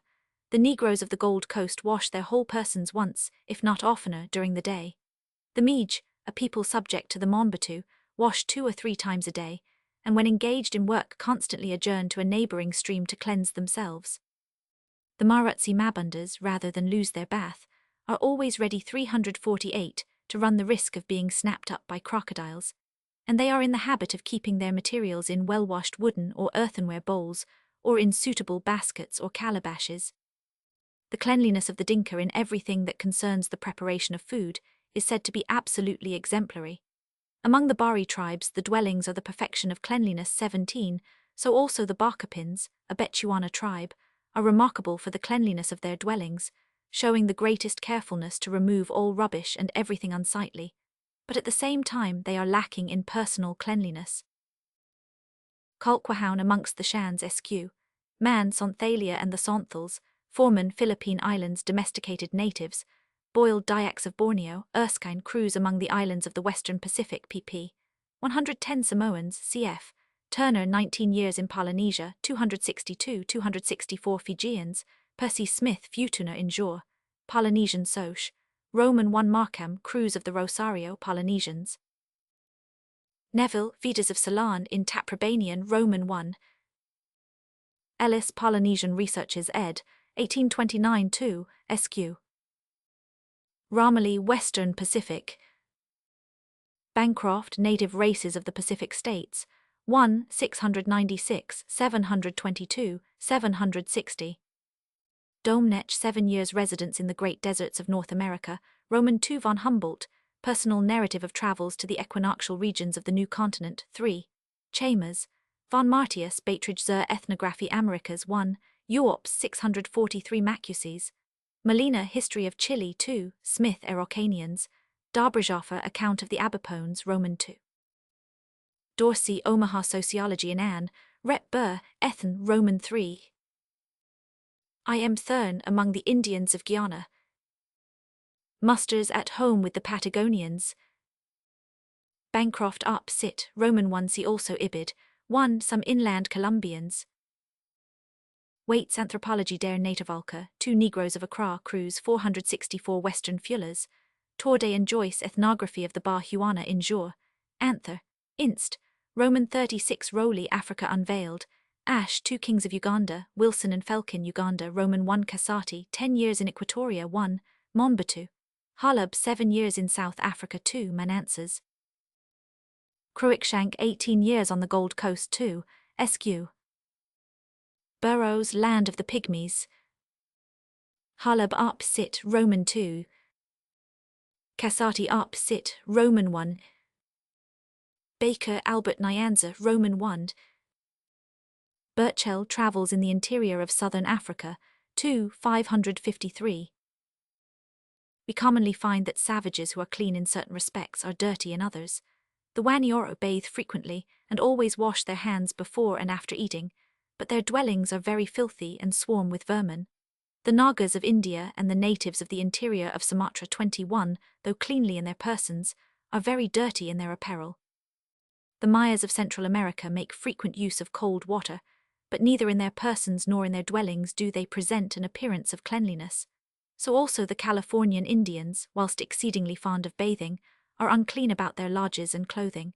The Aleuts, though they wash daily, allow dirt to be piled up close to their dwellings, prepare their food very carelessly, and never wash their household utensils. The New Zealander, again, whilst not over-clean in his person, is very particular respecting his food, and also keeps his dwelling in as much order as possible.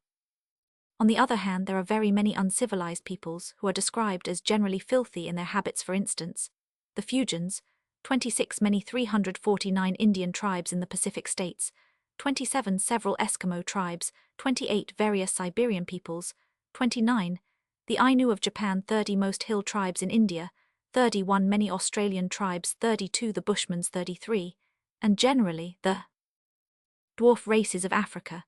But although these peoples never or hardly ever wash their bodies, or do not change their dress until it is worn to pieces, or eat out of the same vessels as their dogs without cleaning them, or feed on disgusting substances, or regard vermin as a delicacy, may assume that their toleration of filth is not absolutely boundless. Wilson and Felkin up sit, Roman 2 Baker Albert Nyanza Roman 2. Stewart Northern Kachar in Jour, Asiatic Soch, Bengal Roman 24. Marsden History of Sumatra, Bancroft up sit Roman 1. Powers Tribes of California, Bancroft up sit 1 407. Vini Aminoff quoted by Dole Alaska, see also Bancroft up sit 1 Flatheads. Diefenbach Travels in New Zealand Roman 2. Snow 2 years cruise off Tierra del Fuego Roman 1. Bancroft up sit 1 102 184 231 492 626. Ibid Roman 1 Seaman Voyage of Herald 2, SQ Western Eskimo, Kane Arctic Explorations 2, Eskimo of Eta, Krantz History of Greenland Roman 1. Sarichu Voyage of Discovery to the northeast of Siberia, in Collection of Modern and Contemporary Voyages, 5, Kamchadales, Krasheninnikov History of Kamchatka pp. 176 Kamchadales, 226 Koryaks. Sauer Expedition to the northern parts of Russia performed by Billings Jakuts, Georgi Russia 2, Jakuts 3, Kartovtses 112 Tunguses 4 Kalmucks 134 Burats, Lyadov in Jour, Anther, Inst, 1 Bergman Nomadish Straforayan unter den Kalmuken 2, 123 SQ. Pallas quoted in Spencer's Descriptive Sociology Asiatic Races Kalmucks. Bachelor Ainu of Japan SQQ, Mac Ritchie Ainos SQ. Spencer Descriptive Sociology Asiatic Races, Grange Expedition into the Naga Hills in Jour, Asiatic Soch, Bengal Roman 9 Stewart Ibid, 24 Cookies, Mason Physical Character of the Karens Ibid, 35 pt. Roman 2 Butler Travels in Assam, Anderson Mandalay to Momian Kakians, Moorcroft and Trebeck Travels in the Himalayan Provinces 1 Ladakis.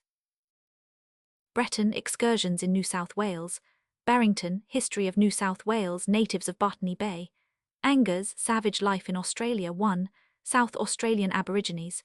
Chauncey in Smythe, Aborigines of Victoria 2, West Australian Aborigines. Marfat, Missionary Labours in Southern Africa. Barrow, Travels into the Interior of Southern Africa, Roman 1. Stoelman, Mit Emin Pasha in Zhersvan, Africa. For other instances of uncleanliness in savages see Crawford, History of the Indian Archipelago 1, St. John, Life in the Forests of the Far East 1, Some of the Land Dyaks, Anderson, Lakengami pp. 50 Herero, 470 Bechuanas. The prevalence of cleanly or dirty habits among a certain people may depend on a variety of circumstances. The occupations of life, sufficiency or want of water, climatic conditions, industry or laziness, wealth or poverty, religious or superstitious beliefs. Castron observes that filthiness is a characteristic of fishing peoples. Among the Ostiaks, only those who live by fishing are conspicuous for their uncleanliness, whereas the nomads and owners of 350 reindeer are not. It has been observed that the inland Negro is clean when he dwells in the neighbourhood of rivers. In West Australia, those tribes only which live by large rivers or near the sea are said to have an idea of cleanliness. Concerning the filthy habits of the Kukis and other hill peoples in India, Major Butler remarks that they may probably be accounted for by the scarcity of water in the neighbourhood of the villages, as also by the coldness of the climate. Dr. Kane believes that the indifference of many Eskimo to dirt or filth is largely due to the extreme cold, which by rapid freezing resists putrefaction, and thus prevents the household, with its numerous dogs, from being intolerable. Their well-known habit of washing themselves with freshly passed urine arises partly from scarcity of water and the difficulty of heating it, but partly also from the fact that the ammonia of the urine is an excellent substitute for soap in removing the grease with which the skin necessarily becomes soiled. A cold climate, moreover, leads to uncleanliness because it makes garments necessary. 41 And among some savages, the practice of greasing their bodies to protect the skin from the effects of a parching air produces a similar result. Lord Kames maintains that the greatest promoter of cleanliness is industry, whereas its greatest antagonist is indolence. In Holland, he observes, the people were cleaner than all their neighbours because they were more industrious, at a time when in England industry was as great a stranger as cleanliness. Colburn says that the general laziness of the Hottentots accounts for the fact that they are in the matter of diet 351, the filthiest people in the world. 44 Of the Siberian Burats, Georgi writes that from their laziness they are as dirty as swine. 45 And the Kamtschadales are described as a dirty, lazy race. 46 Poverty also is for obvious reasons a cause of uncleanliness. 47 A starving vulture neglects to polish his feathers, and a famished dog has a ragged coat. 48 Very commonly cleanliness is a class distinction. Thus among the Point Barrow Eskimo, the poorer people are often careless about their clothes and persons, whereas most of the wealthier individuals appear to take pride in being well clad, and, except when actually engaged in some dirty work, always have their faces and hands scrupulously clean and their hair neatly combed. Dr. Schweinfurth maintains that domestic cleanliness and care in the preparation of food are everywhere signs of a higher grade of external culture and answer to a certain degree of intellectual superiority. But already Lord Kames pointed out the fact indicated above, that cleanness is remarkable in several nations, which have made little progress in the arts of life. 52. Castrin Nordiska Resor Arkfuskninga 1, SQ. Bastian der Mensch in der Geschichte, Roman 3 Mr. Torde, who speaks from extensive experience, tells me the same. Chauncey quoted by Smythe up, Sit, Roman 2. Butler Travels in Assam SQ, cf. Stewart in Jour Asiatic Soch, Bengal Roman 24. Kane Arctic Explorations Roman 2. Murdoch Ethnol, Results of the Point Barrow Expedition in Anne, Rep Burr, Ethen Roman 9 Dole up Sit. Cf. von Humboldt up Sit, Roman 3. Burchell up Sit, 2 Barkapins of Liticun. Kames Sketches of the History of Man, 1, 327 SQQ. Colburn Present State of the Cape of Good Hope, Roman 1. Georgi up Sit, Roman 4. Ibid, Roman 3. See also Sarichu in Collection of Modern and Contemporary Voyages, Roman 5. C. Marshall, a phrenologist amongst the Todas, Veniaminoff, quoted by Dole up, sit, alutes. St. John, Village Life in Egypt, Roman 1. Tickel, Memoir on the Hodsam in Jor, Asiatic Soch, Bengal 9 Hose Rolat Expedition into the Mismi Hills, Ibid, Roman 14 Williams and Calvert, Fiji, Waits up, sit, two Ashantis, Arnott Garangans, Barotzi Lane, Modern Egyptians. Murdoch in Anne, Rep Burr, Ethan, Roman 9. Schwainfirth, Heart of Africa, Roman 1. Kames up, sit, Roman 1. The factors which determine the cleanliness of a people also naturally influence the moral valuation of it. Aversion to dirt not only leads to cleanly habits, but makes a filthy person an object of disgust and disapprobation. Indeed, this aversion is generally stronger with reference to other individuals than with reference to one's own person. But where for some reason or other dirtiness becomes habitual, it at the same time ceases to be disgusting, and it is often astonishing how soon 352 people get used to filthy surroundings. Thus, when cleanliness is insisted upon, it is so in the first instance because dirt is directly disagreeable to other persons, and when uncleanness is tolerated, it is so because it gives no offense to the senses of the public. But at the higher stages of civilization, at least, cleanliness is besides inculcated on hygienic grounds. In many cases, cleanliness, either temporary or habitual, is also practiced and enjoined from religious or superstitious motives. A Lappish Noid or wizard had to wash all his body before he offered a sacrifice. The Siberian shamans have compulsory water purifications once a year, sometimes every month, as also on special occasions when they feel themselves defiled by contact with unclean things. The Shinto priests in Japan bathed and put on clean garments before making the sacred offerings or chanting the liturgies. Herodotus speaks of the cleanliness observed by the Egyptian priests when engaged in the service of the gods.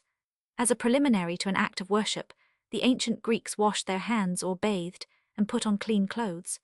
One of the legal maxims of the Romans required that men should approach the deity in a state of purity. According to Zoroastrianism, it is the great business of life to avoid impurity, and when it is involuntarily contracted, to remove it in the correct manner as quickly as possible. And by impurity is then understood not an inward state of the soul, but mainly a physical state of the body, everything going out of the human body being considered polluting. For a Brahmin, bathing is the chief part of the minute ceremonial of daily worship, whilst further washings and aspersions enter into more solemn religious acts. 60, and not only Brahmins, but most Hindus regard 353, it as a religious duty to bathe daily if this is at all convenient. Lamaism enjoins personal ablution as a sacerdotal rite preparatory to worship, though the ceremony seldom extends to more than dipping the tips of the fingers in water. Jewish rabbis are compelled to wash their hands before they begin to pray. Tertullian mentions that a similar ablution was practiced by the Christians before prayer. According to Islam, the clothes and person of the worshipper should be clean, and so also the ground, mat, carpet, or whatever else it be, upon which he prays. And every act of worship must be preceded by an ablution, though where water cannot be got, sand may be used as a substitute. But a polluting influence is not ascribed to everything which we regard as dirt. For instance, Muhammadans consider the excrements of men and dogs defiling, but not the dung of cows and sheep. Cow dung is even used as a means of purification. Frey's Lappisk Mythology SQ, von Duben, Lapland. Jur Anther Inst, Roman 24. Griffey's Religions of Japan. Herodotus, Roman 2 cf. Wiedemann, Herodot Swaits Butch. Iliad 1 3 6 9 174, 16, SQ, 23-24, SQQ, Odyssey 2 4 Roman 17 Keller Homeric Society, Stengel die Griechischen Kultusaltertümer. Cicero de Legibus Roman 2. Darmesteter in Sacred Books of the East 4 p. 72, SQQ. Ward View of the History 100, of the Hindus 2, SQ, Colebrook Miscellaneous Essays 2, SQQ, Dubois People of India SQ. Wilkins Modern Hinduism. Waddell Buddhism of Tibet. Ch. Walson die S. Sabia Roman 2. Tertullian de Oration 13 Mean Patrologi Cursus 2, SQ. Cell Faith of Islam SQQ, Lane Modern Egyptians 1, SQQ. These practices and rules spring from the idea that the contact of a polluting substance with anything holy is followed by injurious consequences, an idea which will be more fully discussed in connection with sexual abstinences.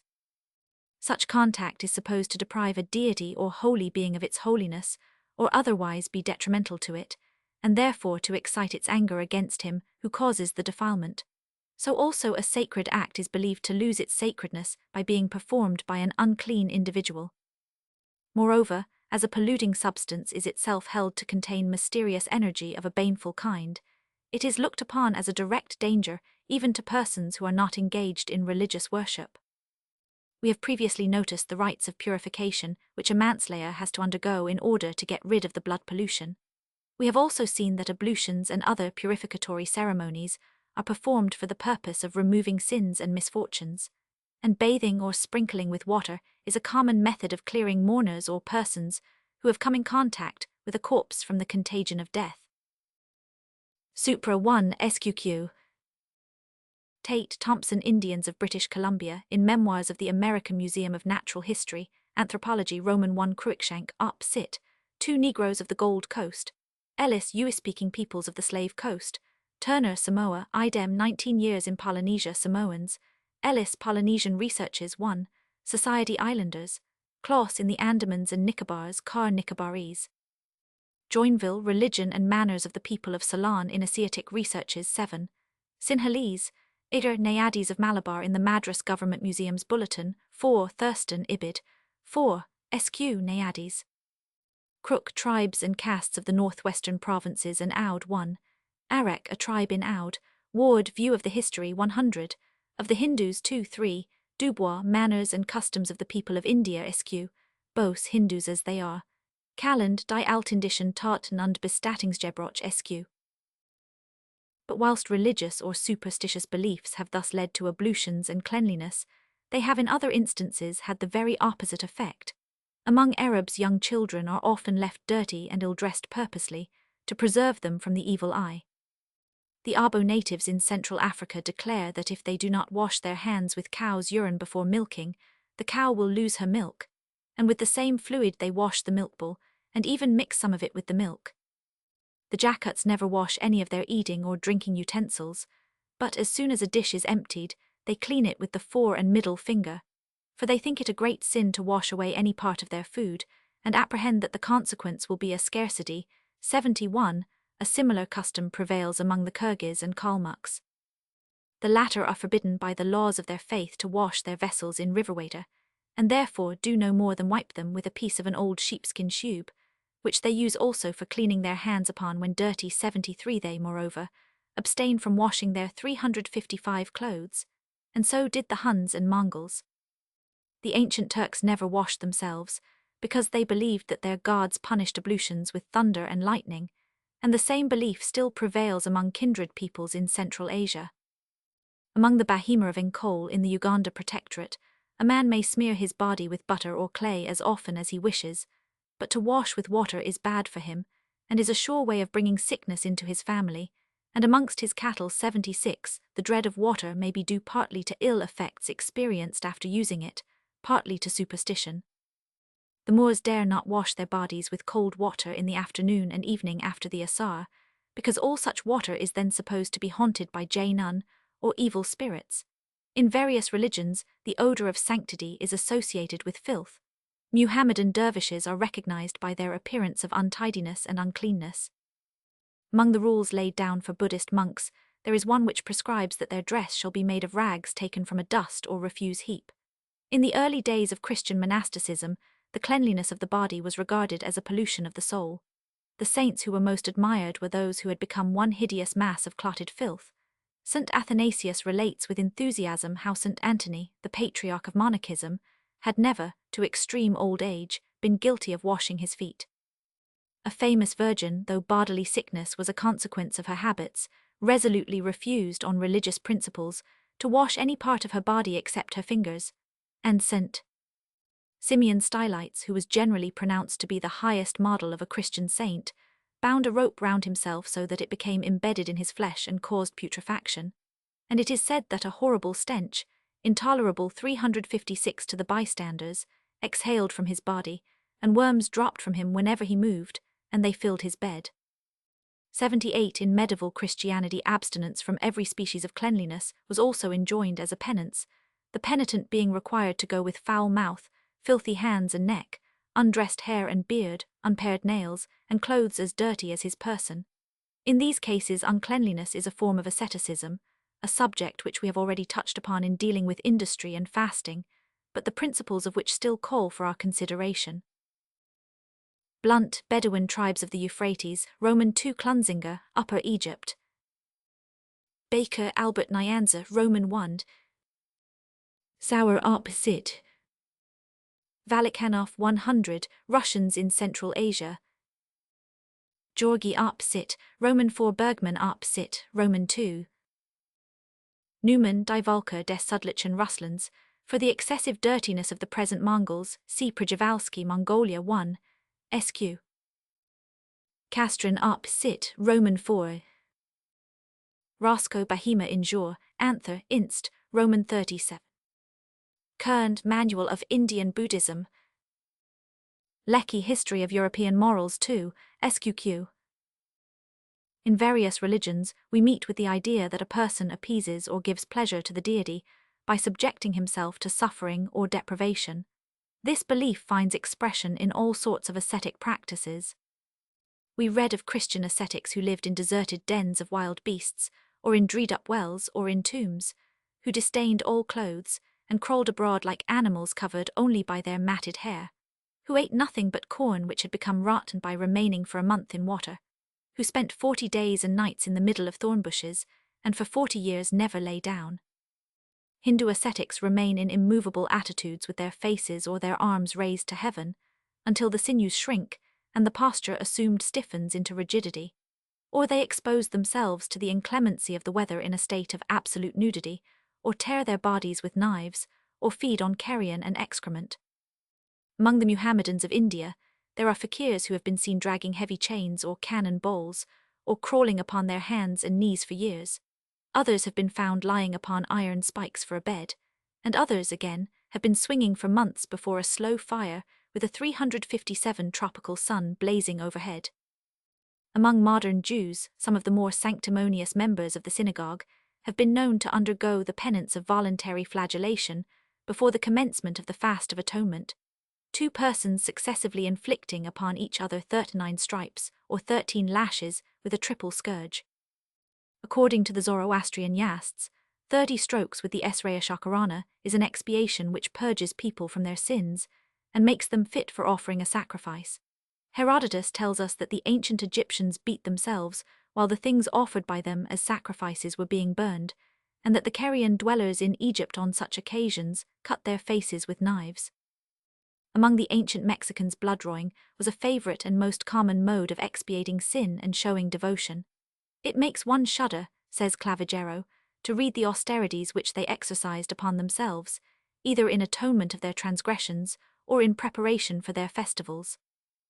They mangled their flesh as if it had been insensible, and let their blood run in such profusion that it appeared to be a superfluous fluid of the body. 85 Self-mortification also formed part of the religious cult in many uncivilized tribes in North America. The Indian, Colonel Dodge observes, believes with many Christians that self-torture is an act most acceptable to God, and the extent of pleasure that he can give his God is exactly measured by the amount of suffering that he can bear without flinching. 87. Ibid 2 SQ. Barth, Religions of India SQ. Hopkins, Religions of India, Munier Williams, Brahmanism and Hinduism. Poole, Studies in Mohammedanism. For similar practices among the modern Egyptians, see Lane, Modern Egyptians. Alland, Modern Judaism. Yasts, Roman 10 Dharmastita in Sacred Books of the East 23, N3. Herodotus 2, 61. Clavigero, History of Mexico, Roman 1. See also Bancroft, Op. Cit. 3, SQ. Reville, Hibbert Lectures on the Native Religions of Mexico and Peru. Domnech, 7 years residence in the Great Deserts of North America. Roman 2 Catlin, North American Indians. Roman 2 James, Expedition to the Rocky Mountains 1. SQQ, Omahas, Magi Siouan Indians in Anne. Rep Burr, Ethan, Roman 15. Dodge are wild Indians. The idea underlying religious asceticism has no doubt 358 been derived from several different sources. It should first be noticed that certain ascetic practices have originally been performed for another purpose, and only afterwards come to be regarded as means of propitiating or pleasing the deity through the suffering involved in them. This, as we have seen, is the case with certain fasts, and also with sexual asceticism. When an act is supposed to be connected with supernatural danger, the evil real or imaginary resulting from it is readily interpreted as a sign of divine anger, and the act itself is regarded as being forbidden by a god. If then the abstinence from it implies suffering, as is in some degree the case with fasting and sexual continence, the conclusion is drawn that the god delights in such suffering. The same inference is, moreover, made from the fact that such abstinences are enjoined in connection with religious worship, though the primary motive for this injunction was fear of pollution. Beading or scourging, again, was in certain cases originally a mode of purification, intended to wipe off and drive away a dangerous contagion, either personified as demoniacal or otherwise of a magical character. And although the pain inflicted on the person beaten was at first not the object of the act, but only incidental to it, it became subsequently the chief purpose of the ceremony, which was now regarded as a mortification well pleasing to the god. This change of ideas seems likewise to be due both to the tendency of the supernatural contagion to develop into a divine punishment in case it is not removed by the painful rite, and also to the circumstance that purification is held to be a necessary accompaniment of acts of religious worship. The Egyptian sacrifice described by Herodotus was combined with purificatory fasting as well as beading. Among the Jews, before the commencement of the Fast of Atonement, whilst a few very religious persons undergo the penance of flagellation, some purify themselves by 359 ablutions. 91, and that the original object of the scourging mentioned in the Yasts was to purify the worshipper is suggested by the fact that he on the same occasion had to wash his body 3 days and 3 nights. But it should also be remembered that religious exaltation, when it has reached its highest stage, may express itself in selfless oration, 93, and the deity is naturally supposed to be pleased with the outward expression of such an emotion in his devotees. See Infra SQ. Fraser Golden Bough 3 SQ. Herodotus Roman 2. Allen Arp Sit. Yasts Roman 10. See Hearn Origins of Art. An ascetic practice may also be the survival of an earlier sacrifice. We have seen that this is frequently the case with fasting and almsgiving, and the same may hold true of other forms of asceticism. The essence of the act then no longer lies in the benefit which the god derives from it, but in the self-denial or self-mortification which it costs the worshipper. In the sacred books of India, austerity is mentioned as a means of expiation side by side with sacrifice, fasting, and giving gifts. Cf. Tertullian de Resurrection Carnes 8 Mean Up, Sit, 2. Gautama, Roman 19 Vasishtha, 20, Roman 22 Bodhayana, Roman 3 9. When an ascetic practice develops out of a previous custom of a different origin, it may be combined with an idea which by itself has been a frequent source of self-inflicted pain, to wit, the belief that such pain is an expiation for sin, that it may serve as a substitute for a punishment which would otherwise be inflicted by the offended god, and almost inseparably connected with this belief, there may be that desire to suffer which is so often, vaguely or distinctly, involved in genuine repentance. The idea of expiation very largely underlies the penitential discipline of the Christian Church and the asceticism of its saints. From the days of Tertullian and Cyprian, the Latins were familiar with the notion that the Christian has to propitiate God, that cries of pain, sufferings, and deprivations are means of appeasing his anger, that God takes strict account of the quantity of 360 the atonement, and that, where there is no guilt to have blotted out, those very means are regarded as merits. According to the doctrine of the Church, penance should in all grave cases be preceded by sorrow for the sin, and also by confession, either public or private. Repentance, as we have noticed above, is the only ground on which pardon can be given by a scrupulous judge. But the notion was only too often adopted that the penitential practice itself was a compensation for sin, that a man was at liberty to do whatever he pleased provided he was prepared to do penance afterwards, and that a person who, conscious of his frailty, had laid in a large stock of vicarious penance in anticipation of future necessity, had a right to work it out and spend it in sins. The idea that sins may be expiated by certain acts of self-mortification is familiar both to Muhammadans and Jews. According to Zoroastrian beliefs, it is possible to wipe out by peculiarly severe atonements not only the special sin on account of which the atonement is performed, but also other offences committed in former times or unconsciously. In the sacred books of the Hindus, we meet with a strong conviction that pain suffered in this life will redeem the sufferer from punishment in a future existence. It is said that men who have committed crimes and have been punished by the king go to heaven, being pure like those who performed meritorious deeds. 103, and the same idea is at the bottom of their penitential system. But in Brahmanism, as in Catholicism, the effect of ascetic practices is supposed to go beyond mere expiation. They are regarded as means of accumulating religious merit or attaining superhuman powers. Brahmanical poems tell of marvelous self-mortifications by which sages of the past obtained influence over the gods themselves. Nay, even the power wielded by certain archdemons over men and gods is supposed to have been acquired by the practice of religious austerities. How largely ascetic practices are due to the idea of expiation is indicated by the fact that they hardly occur among nations who have no vivid sense of sin, like the Chinese before the introduction of Taoism and Buddhism 106, and the ancient Greeks, Romans, and Scandinavians. In Greece, however, people sometimes voluntarily sacrificed a part of their happiness in order to avoid the envy of the gods, who would not allow to man more than a moderate share of good fortune. See Supra 1 SQ. Tertullian de Gegenias 7 mean op sit, 2 idem de resurrection carnes 8 mean 2, SQ, Harnack History of Dogma 2 132, Roman 3. Supra Roman 1. See Thrupp the Anglo-Saxon Home. Supra 2 317, Pool op sit. Supra 2 SQQ, Allen op sit. Jiger, Civilization of the Eastern Iranians, Roman 1. Laws of Manu, Roman 8. Ibid, Roman 11. Munier Williams, Brahmanism and Hinduism, pp. 231-427, Oldenburg, Buddha. Reville, La Religion Chinoise. Aeschylus Agamemnon 1008 SQQ, Schmidt, Die Ethik der alten Griechen, Roman 1. Self-mortification is also sometimes resorted to not so much to appease the anger of a god as rather to excite his compassion. In some of the Jewish fasts, as we have seen before, these two objects are closely interwoven. The Jewish custom of fasting in the case of a drought is in a way parallel to the Moorish practice of tying holy men and throwing them into a pond in order that their pitiful condition may induce God to send rain.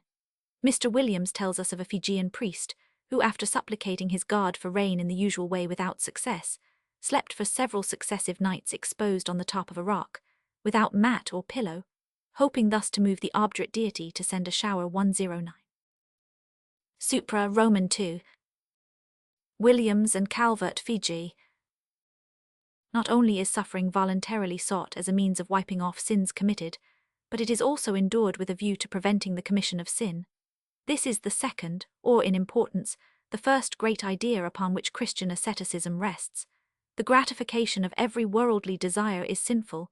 The flesh should be the abject slave of the spirit intent upon unearthly things.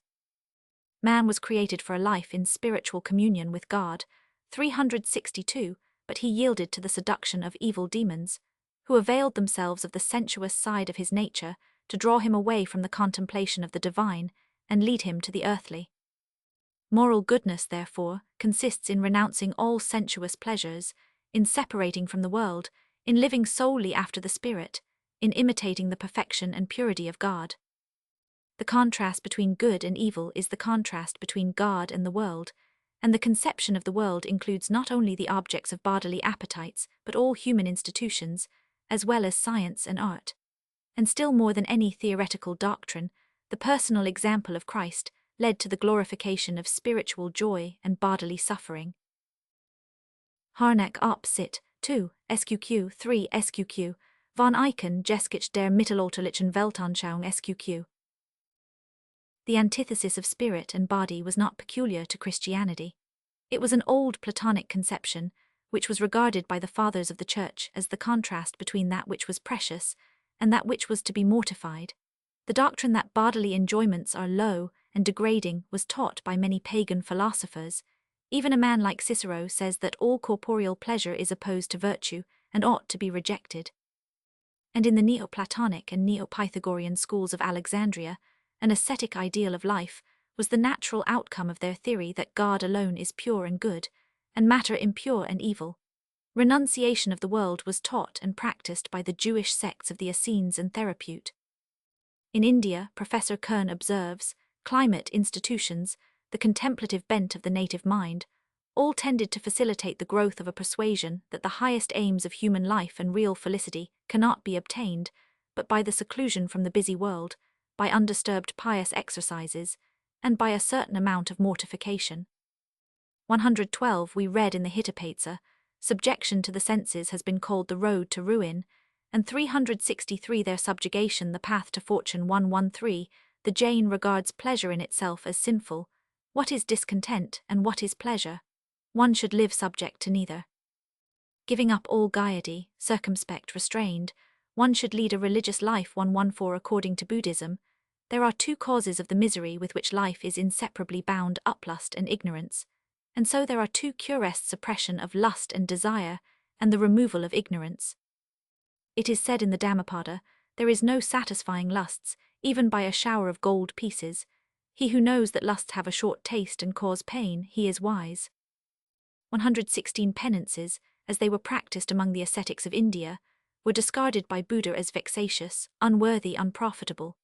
Not nakedness, not plaited hair, not dirt, not fasting or lying on the earth, not rubbing with dust, not sitting motionless, can purify a mortal who has not overcome desires. 117 where all contact with the earthly ceases, there, and there only, are deliverance and freedom. Cicero de Officiis 1, Roman 3. Kern, Manual of Indian Buddhism. Hittepatesa, quoted by Munir Williams, Indian Wisdom. Hopkins op. Sit. Oldenburg op. Sit. SQ. Munir Williams Buddhism. Dhammapada 186 SQ. Ibid 141, see also Oldenburg op. Sit. SQ. The idea that man ought to liberate himself from the bondage of earthly desires is the conclusion of a contemplative mind, reflecting upon the short duration and emptiness of all bodily pleasures, and the allurements by which they lead men into misery and sin. And separation from the material world is the ideal of the religious enthusiast, whose highest aspiration is union with God conceived as an immaterial being, as pure spirit. Chapter 40 Marriage. Man's sexual nature gives rise to various modes of conduct on which moral judgments are passed. We shall first consider such relations between the sexes as are comprised under the heading marriage. In a previous work, I have endeavored to show that in all probability there has been no stage in the social history of mankind where marriage has not existed, human marriage apparently being an inheritance from some ape-like progenitor. I then defined marriage as a more or less durable connection between male and female, lasting beyond the mere act of propagation till after the birth of the offspring. This is marriage in the natural history sense of the term. As a social institution, on the other hand, it has a somewhat different meaning. It is a union regulated by custom or law. Society lays down rules relating to the selection of partners, to the mode of contracting marriage, to its form, and to its duration. These rules are essentially expressions of moral feelings. Westermarck, History of Human Marriage, ch. 3, SQQ. The best definition of marriage as a social institution which I have met with is the following one given by Dr. Friedrichs Einzeluntersuchungen zur Vergleichenden Rechtswissenschaft in Zeitcher, F. Virgil, Rich Swiss, 10. Ein von der Rechtsordnung anerkannt und privilegiert Vereinigung geschlechtlicher Personen, Entweder zur Führung eines gemeinsamen Hostens und zum Geschlechtsverkehr oder zum ausschließlichen Geschlechtsverkehr. There is first a circle of persons within which marriage is prohibited. It seems that the horror of incest is well nigh universal in the human race, and that the few cases in which this feeling is said to be absent can only be regarded 365 as abnormalities. But the degrees of kinship within which marriage is forbidden are by no means the same everywhere. It is most, and almost universally, abominated between parents and children. It is also held in general abhorrence between brothers and sisters, who are children of the same mother as well as of the same father. Most of the exceptions to this rule refer to royal persons, for whom it is considered improper to contract marriage with individuals of less exalted birth, but among a few peoples incestuous unions are practiced on a larger scale, on account of extreme isolation, or as a result of vitiated instincts. It seems, however, that habitual marriages between brothers and sisters have been imputed to certain peoples without sufficient reason. This is obviously true of the Vedas of Ceylon, who have long been supposed to regard the marriage of a man with his younger sister as the proper marriage. Such incest, says Mr. Neville, never was allowed and never could be, while the Veda 366 customs lingered. Incest is regarded as worse than murder. So positive is this feeling, that the Tamils have based a legend upon the instant murder of his sister by a Veda to whom she had made undue advances. The mistake arose from gross ignorance of Veda usages.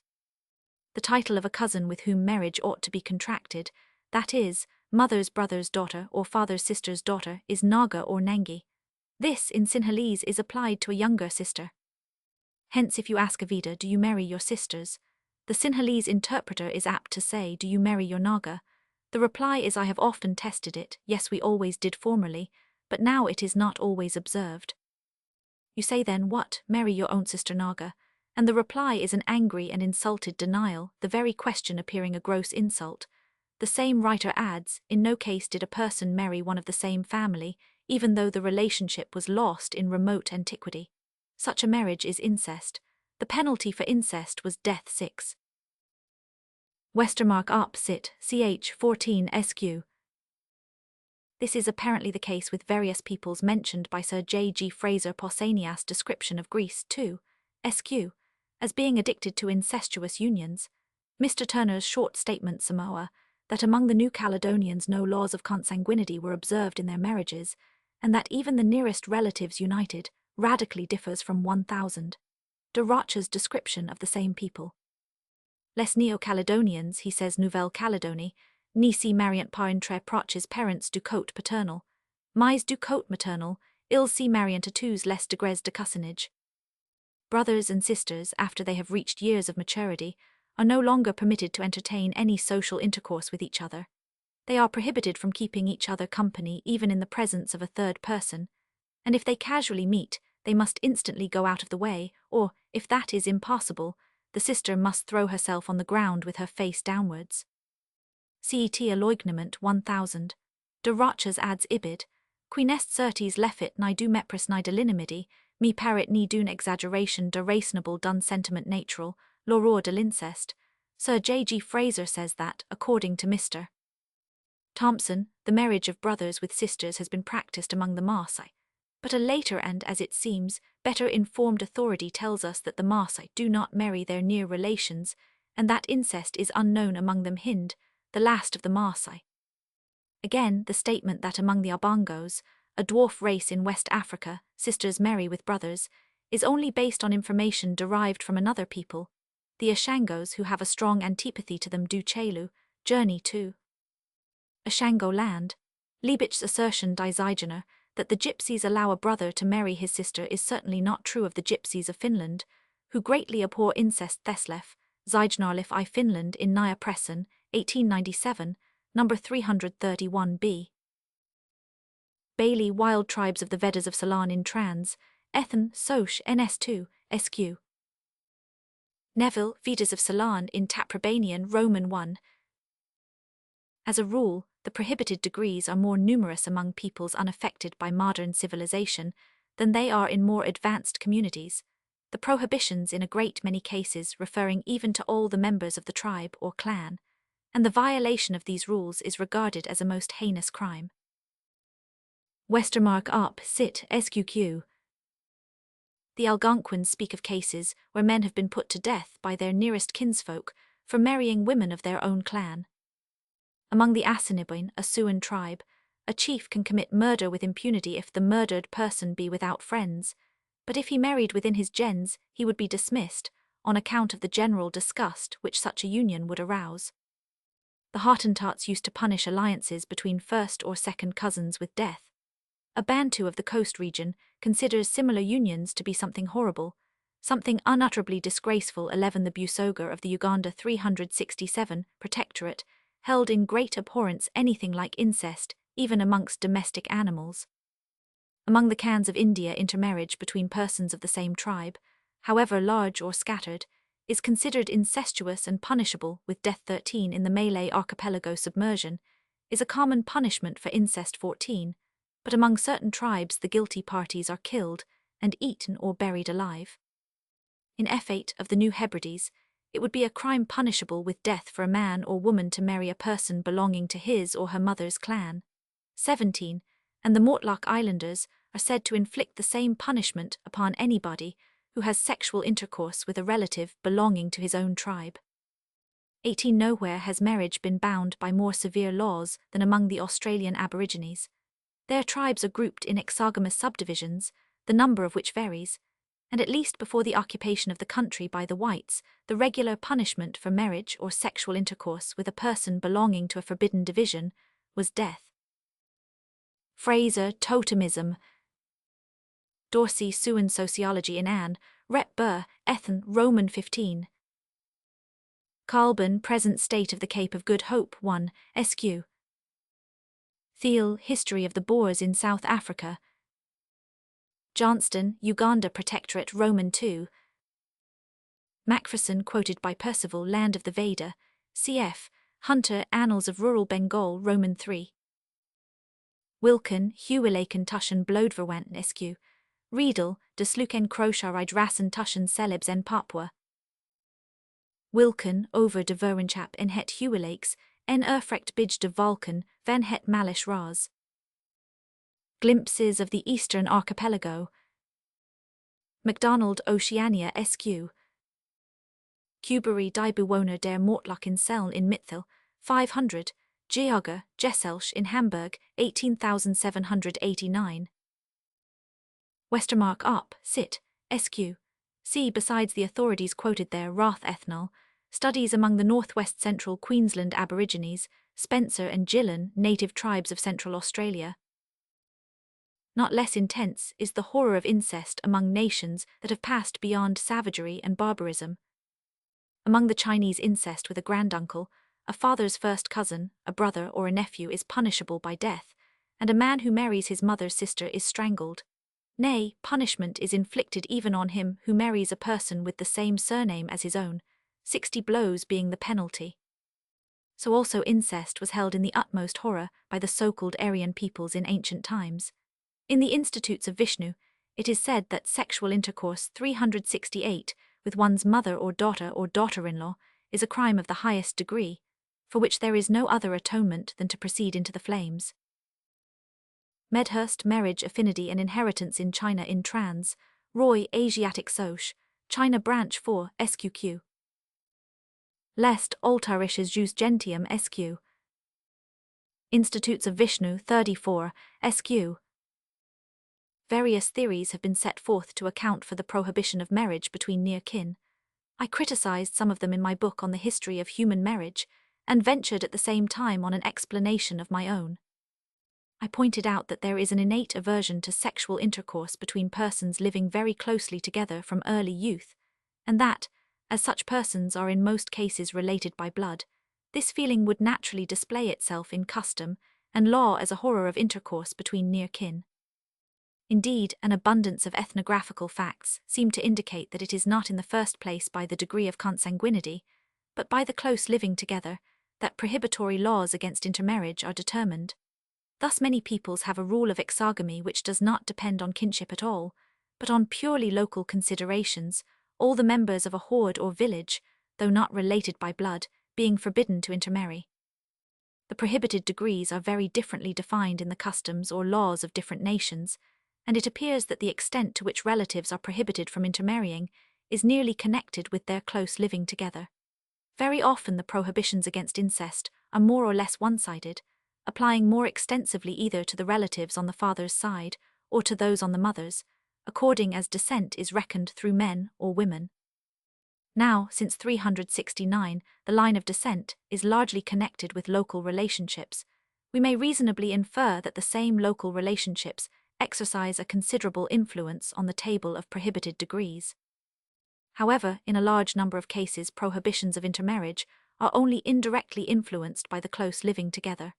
Aversion to the intermarriage of persons who live in intimate connection with one another has called forth prohibitions of the intermarriage of relations, and as kinship is traced by means of a system of names, the name comes to be considered identical with relationship. This system is necessarily one-sided. Though it will keep up the record of descent either on the male or female side, it cannot do both at once. 26, and the line which has not been kept up by such means of record, even where it is recognized as a line of relationship, is naturally more or less neglected and soon forgotten. Hence the prohibited degrees frequently extend very far on the one side to the whole clan but not on the other. It should also be remembered that, according to primitive ideas, the name itself constitutes a mystic link between those who have it in common. In Greenland, as everywhere else, says Dr. Nansen, the name is of great importance. It is believed that there is a spiritual affinity between two people of the same name. 27. Generally speaking, the feeling that two persons are intimately connected in some way or other may, through an association of ideas, give rise to the notion that marriage or sexual intercourse between them is incestuous. Hence the prohibitions of marriage between relations by alliance and by adoption. Hence, too, the prohibitions of the Roman and Greek churches on the ground of what is called spiritual relationship. Westermarck op. Sit. Sqq. Herr Kuno die Wissenschafts-Organisationen der Australneger finds this argument rather peculiar and offers himself a different explanation of the rule in question. He writes in Der Wirklichkeit erklärt sich des Verbot einfach daraus, dass sehr oft die Lokalgruppe mit dem Geschlechtsverband beziehungsweise dem Totenverband kongruiert, und demnach das was für die Gens gilt, zugleich auch für die Lokalgruppe Geltung hat. This, however, is only Herr Kuno's own inference. And it may be asked why it is more peculiar to suppose that the prohibition of marriage between near kin has sprung from aversion to sexual intercourse between persons living closely together, than to assume that the rule which forbids marriage between unrelated persons living in the same community has sprung from the prohibition of marriage between kindred. I do not understand how any reader of my book can, like Herr Kuno op. Sit. Sqq. Attribute to me the statement that the group within which intermarriage is prohibited is identical with the group of people who live closely together. If he had read a little more carefully what I have said, he might have saved himself the trouble he has taken to prove my great ignorance of early social organizations. Cf. Tyler, Early History of Mankind Sq. Nansen, Eskimo Life. The question arises, how has this instinctive aversion to marriage and sexual intercourse in general between persons living closely together from early youth originated? I have suggested that it may be the result of natural selection. Darwin's careful studies of the effects of cross and self-fertilization in the vegetable kingdom, the consensus of opinion among eminent breeders, and experiments made with rats, rabbits, and other animals, seem to have proved that self-fertilization of plants and close interbreeding of animals are more or less injurious to the species, and it is probable that the evil chiefly results from the fact that the uniting sexual elements were not sufficiently differentiated. Now it is impossible to believe that a physiological law which holds good of the rest of the animal kingdom, as also of plants, would not apply to man as well. But it is difficult to adduce direct evidence for the evil effects of consanguineous marriages. We cannot expect very conspicuous results from other alliances than those between the nearest relatives between brothers and sisters, parents and children, and the injurious results even of such unions would not necessarily appear at once. The closest kind of intermarriage which we have opportunities of studying is that between first cousins. Unfortunately, the observations hitherto made on the subject are far from decisive. Yet it is noteworthy that of all the writers who have discussed it, the majority, and certainly not the least able of them, have expressed their belief in marriages between first cousins being more or less unfavorable to the offspring, and no evidence which can stand the test of scientific investigation has hitherto been adduced against this view. Moreover, we have reason to believe that consanguineous marriages are much more injurious in savage regions, where the struggle for existence is often very severe, than they have proved to be in civilized societies, especially as it is among the well-to-do classes that such marriages occur most frequently. Taking all these facts into consideration, I am inclined to think that consanguineous marriages are in some way or 371 other detrimental to the species. And here I find a quite sufficient explanation of the horror of incest, not because man at an early stage recognized the injurious influence of close intermarriage, but because the law of natural selection must inevitably have operated. Among the ancestors of man, as among other animals, there was no doubt a time when blood relationship was no bar to sexual intercourse. But variations, here as elsewhere, would naturally present themselves as we know how extremely liable to variations the sexual instinct is, and those of our ancestors who avoided inland inbreeding would survive, while the others would gradually decay and ultimately perish. Thus a sentiment would be developed which would be powerful enough, as a rule, to prevent injurious unions. Of course it would display itself, not as an innate aversion to sexual connections with near relatives as such, but as an aversion on the part of individuals to union with others with whom they lived. But these, as a matter of fact, would be blood relations, so that the result would be the survival of the fittest. Whether man inherited this sentiment from the predecessors from whom he sprang, or whether it was developed after the evolution of distinctly human qualities, we cannot know. It must have arisen at a stage when family ties became comparatively strong, and children remained with their parents until the age of puberty or even longer. And exogamy, resulting from a natural extension of this sentiment to a larger group, would arise when single families united into hordes. This attempt to explain the prohibition of marriage between kindred and exogamy has not lacked sympathetic support. 28, but more commonly, I think, it has been rejected. Yet after a careful consideration of the various objections raised against it, I find no reason to alter my opinion.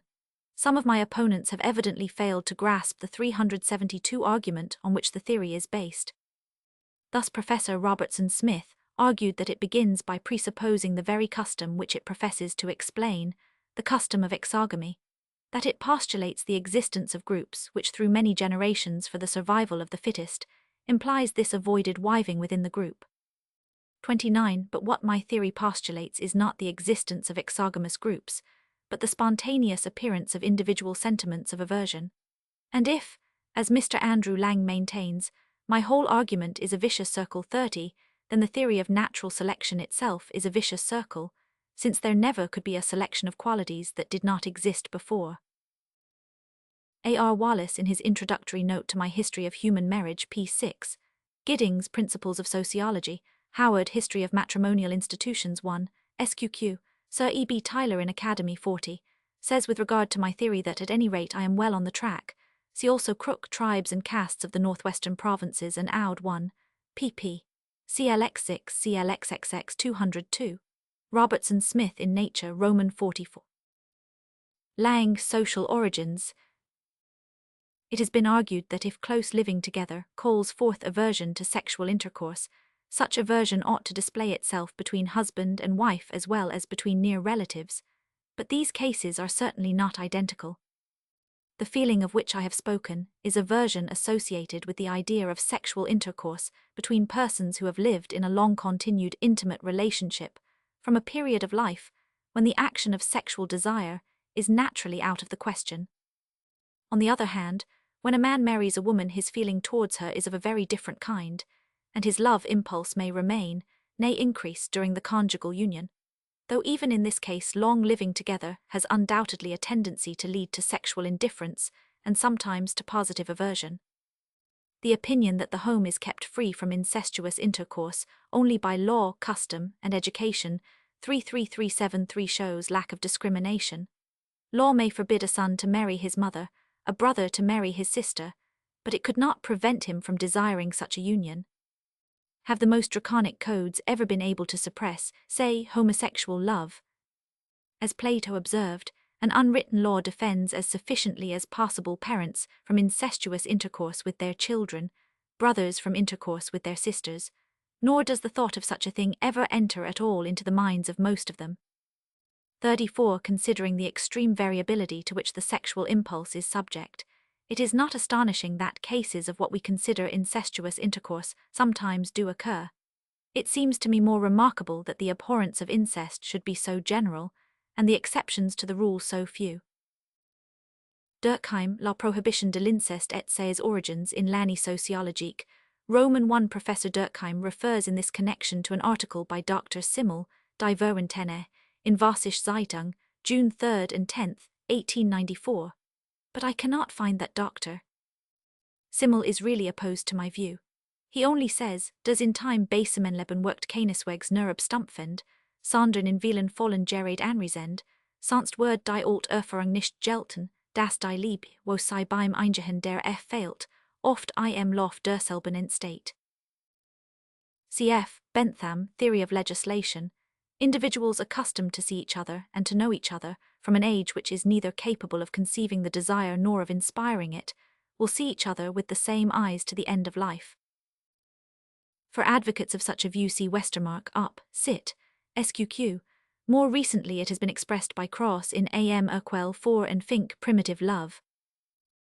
Plato, Legs, Roman 8 among the Maoris of New Zealand, according to Mr. Colenso, Maori races, SQ. Adult brothers and sisters slept together as they had always done from their birth, not only without sin, but without thought of it. Dr. Havelock Ellis again objects that my theory assumes the existence of a kind of instinct which can with difficulty be accepted.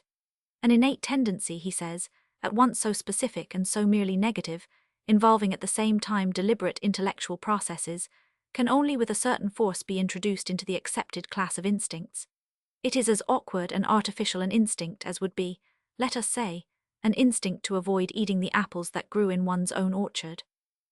The explanation of the abhorrence of incest is really, however, exceedingly simple. The normal failure of the pairing instinct to manifest itself in the case of brothers and sisters, or of boys and girls brought up together from infancy, is a merely negative phenomenon due to the inevitable absence under those circumstances of the conditions which evoke the pairing impulse between those who have been brought up together from childhood.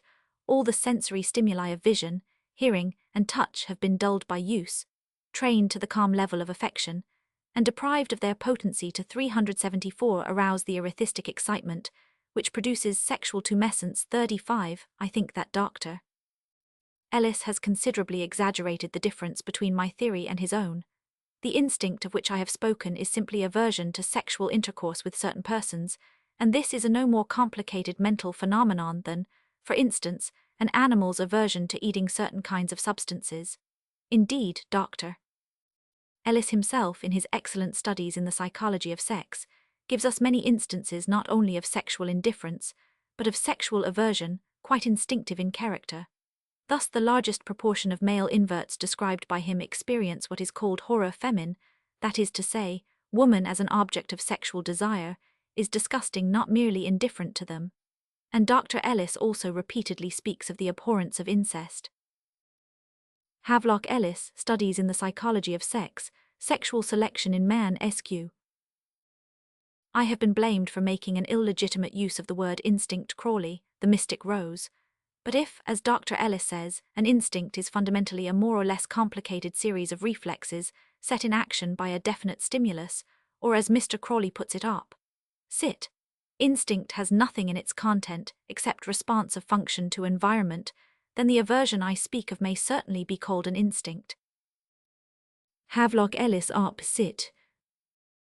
The objection has been raised that, if my explanation of the prohibition of incest were correct, connections between unrelated persons who have been brought up together should be as repulsive as connections between near kin, whereas, as a matter of fact, the two cases are regarded in a very different light, the latter only being held incestuous.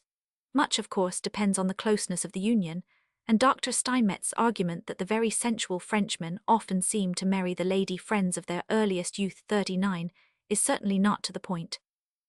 I believe that sexual love between a man and his foster daughter is almost as great an abnormality as sexual love between a father and his daughter. and among some peoples marriages between persons who have been brought up together in the same family, or who 375 belong to the same local group, without being related to each other by blood, are held blamable or are actually prohibited. Even between lads and girls who have been educated in the same school, there is a remarkable absence of erotic feelings, as appears from an interesting communication by a person who has for many years been the head mistress of such a school in Finland. One youth assured her that neither he nor any of his friends would ever think of marrying a girl who had been their school fellow. 41 And I heard of a lad who made a great distinction between girls of his own school and other, real girls, as he called them. Yet however objectionable and unnatural unions between foster parents and foster children, or between foster brothers and foster sisters may appear to us, I do not deny that unions between the nearest blood relatives inspire a horror of their own, and it seems natural that they should do so, considering that from earliest times the aversion to sexual intercourse between persons living closely together has been expressed in prohibitions against unions between kindred. Such unions have been stigmatized by custom, law, and religion, whilst much less notice has been taken of intercourse between unrelated persons who may occasionally have grown up in the same household. The belief in the supernatural, especially, has played a very important part in the ideas referring to incest, as in other points of sexual morality, owing to the mystery which surrounds everything connected with the function of reproduction. The Aleuts in early times believed that incest, which they considered the gravest crime, was always followed by the birth of monsters with walrus tusks, beards, and other disfigurations.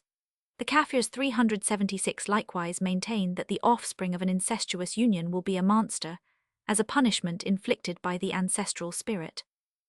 44 The Bataks of Sumatra regard a long drought as a decisive proof that two cousins have had criminal intercourse with each other. The Gaelers think that incest calls forth alarming natural phenomena, such as earthquakes, the eruption of a volcano, or torrents of rain. So also the higher religions have branded incest as a heinous sin. As for Christianity's views on the subject, it is sufficient to notice that the prohibited degrees were extended by the Church 47, and that the jurisdiction over incest, as over all sexual offences, was exercised by the ecclesiastical courts. Steinmetz die Nuren Forschungen zur Geschichte der menschlichen Familie in Zeitcher, F. Socialwis, 2 SQ. Ibid. Roman 2. Westermarck up, sit, SQQ. Among the Western Islanders of Torres Straits marriage was forbidden with a remarkable delicacy of feeling to the sister of a man's particular friend Haddon, Ethnology of the Western Tribe of Torres Straits in Jour, Anther, Inst. 19. Lucina Hagman Franz Samskalan in Humanitas 2, SQ. For the connection between religious feelings and the sexual impulse, see Vallon and Marie, Des Psychoses Religieuses in Archives de Neurologie sur 2 vol. 3, SQ. Gaedlius om T. Vangstenkar SQ. Starbuck Psychology of Religion SQQ. Veniamov, quoted by Petrov, Report on Alaska. Schuder Kafirs of Natal. Von Brenner, Besuch bei den Kannibalen Sumatras. Van Barde Fablen, Verhalen en overleveringen der Gaeleriesen in Bijdragen tot de Tal, Land en Valkenkund van Nederlandsch Indie 45, Sir 6 vol. 1 See also Fraser Golden Bough 2, SQ. Westermarck op. Sit. Katz Grundris des Kanonischen Strafrechts SQ. Stephen, History of the Criminal Law of England, Roman 2. It has, finally, been argued that my theory utterly fails to explain the fact that prohibitions of intermarriage frequently refer to all the members of a clan, even those who live in different localities. In addition to what I have previously observed on this point, I desire to emphasize that every hypothesis pretending to give a full explanation of prohibitions of incest must assume the operation of the very same mental lothat of association which, in my opinion, accounts for kleinxagamy.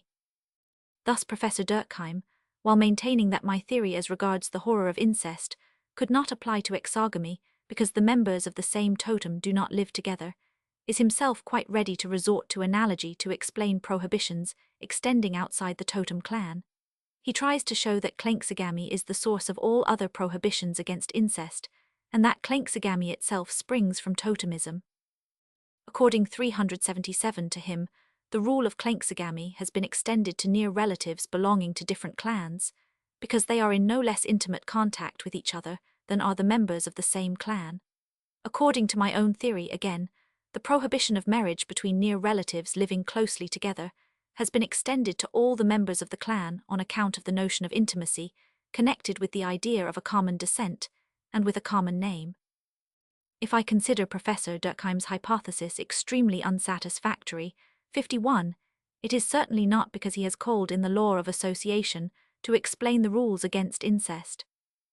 How could anybody deny the operation of this law, for instance, in the Roman Catholic prohibition of marriage between co-sponsors, or in the rule prevalent in Eastern Europe, according to which the groomsman at the wedding is forbidden to intermarry with the family of the bride 52, or in laws prohibiting marriage between relatives by alliance?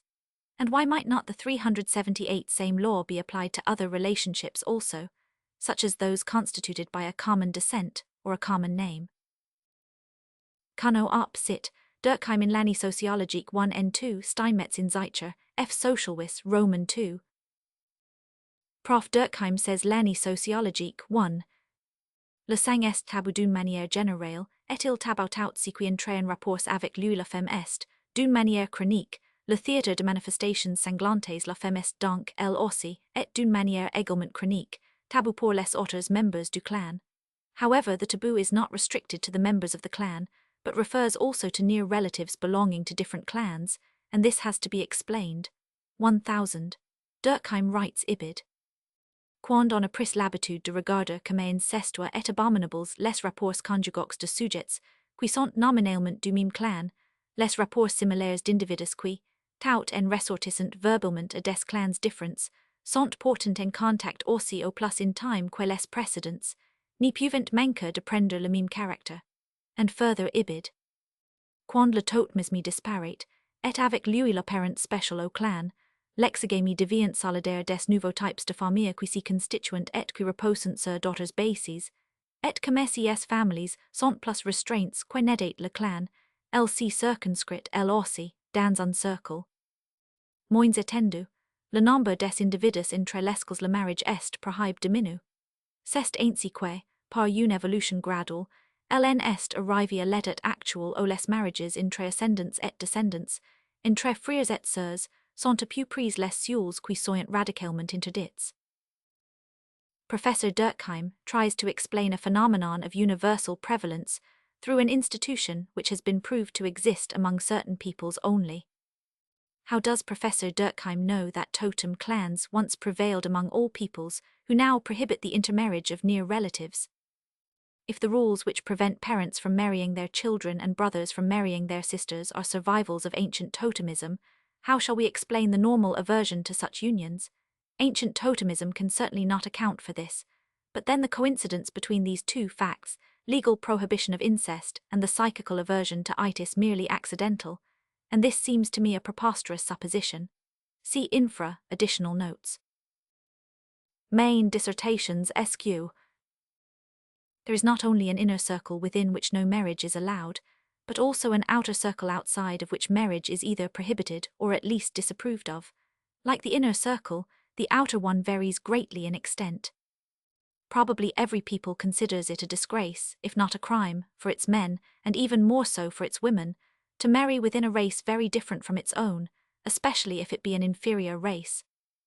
The Romans were prohibited from marrying barbarians. The Emperor Valentinian inflicted the penalty of death for such unions.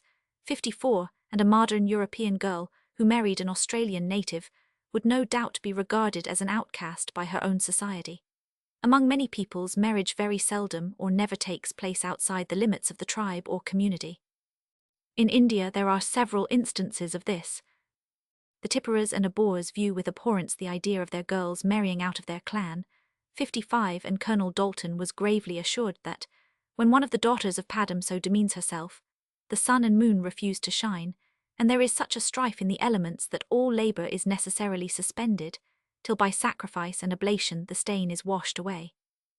56. In ancient Peru, it was not lawful for the natives of one province or village to intermarry with those of another.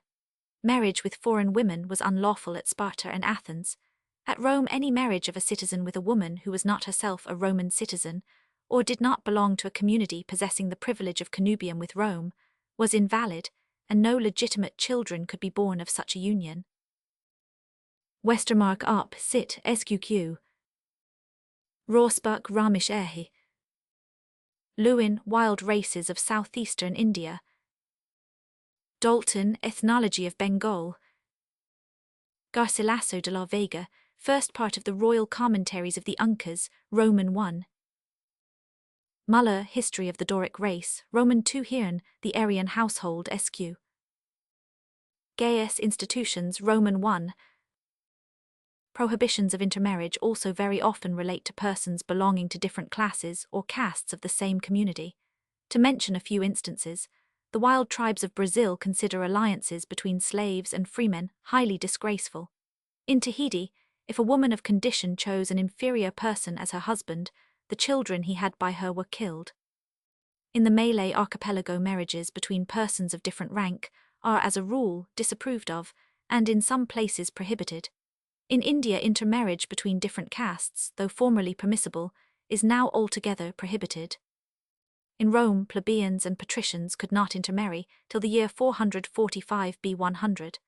Nor were marriages allowed between patricians and clients, and Cicero himself disapproved of intermarriages of ingenui and freedmen.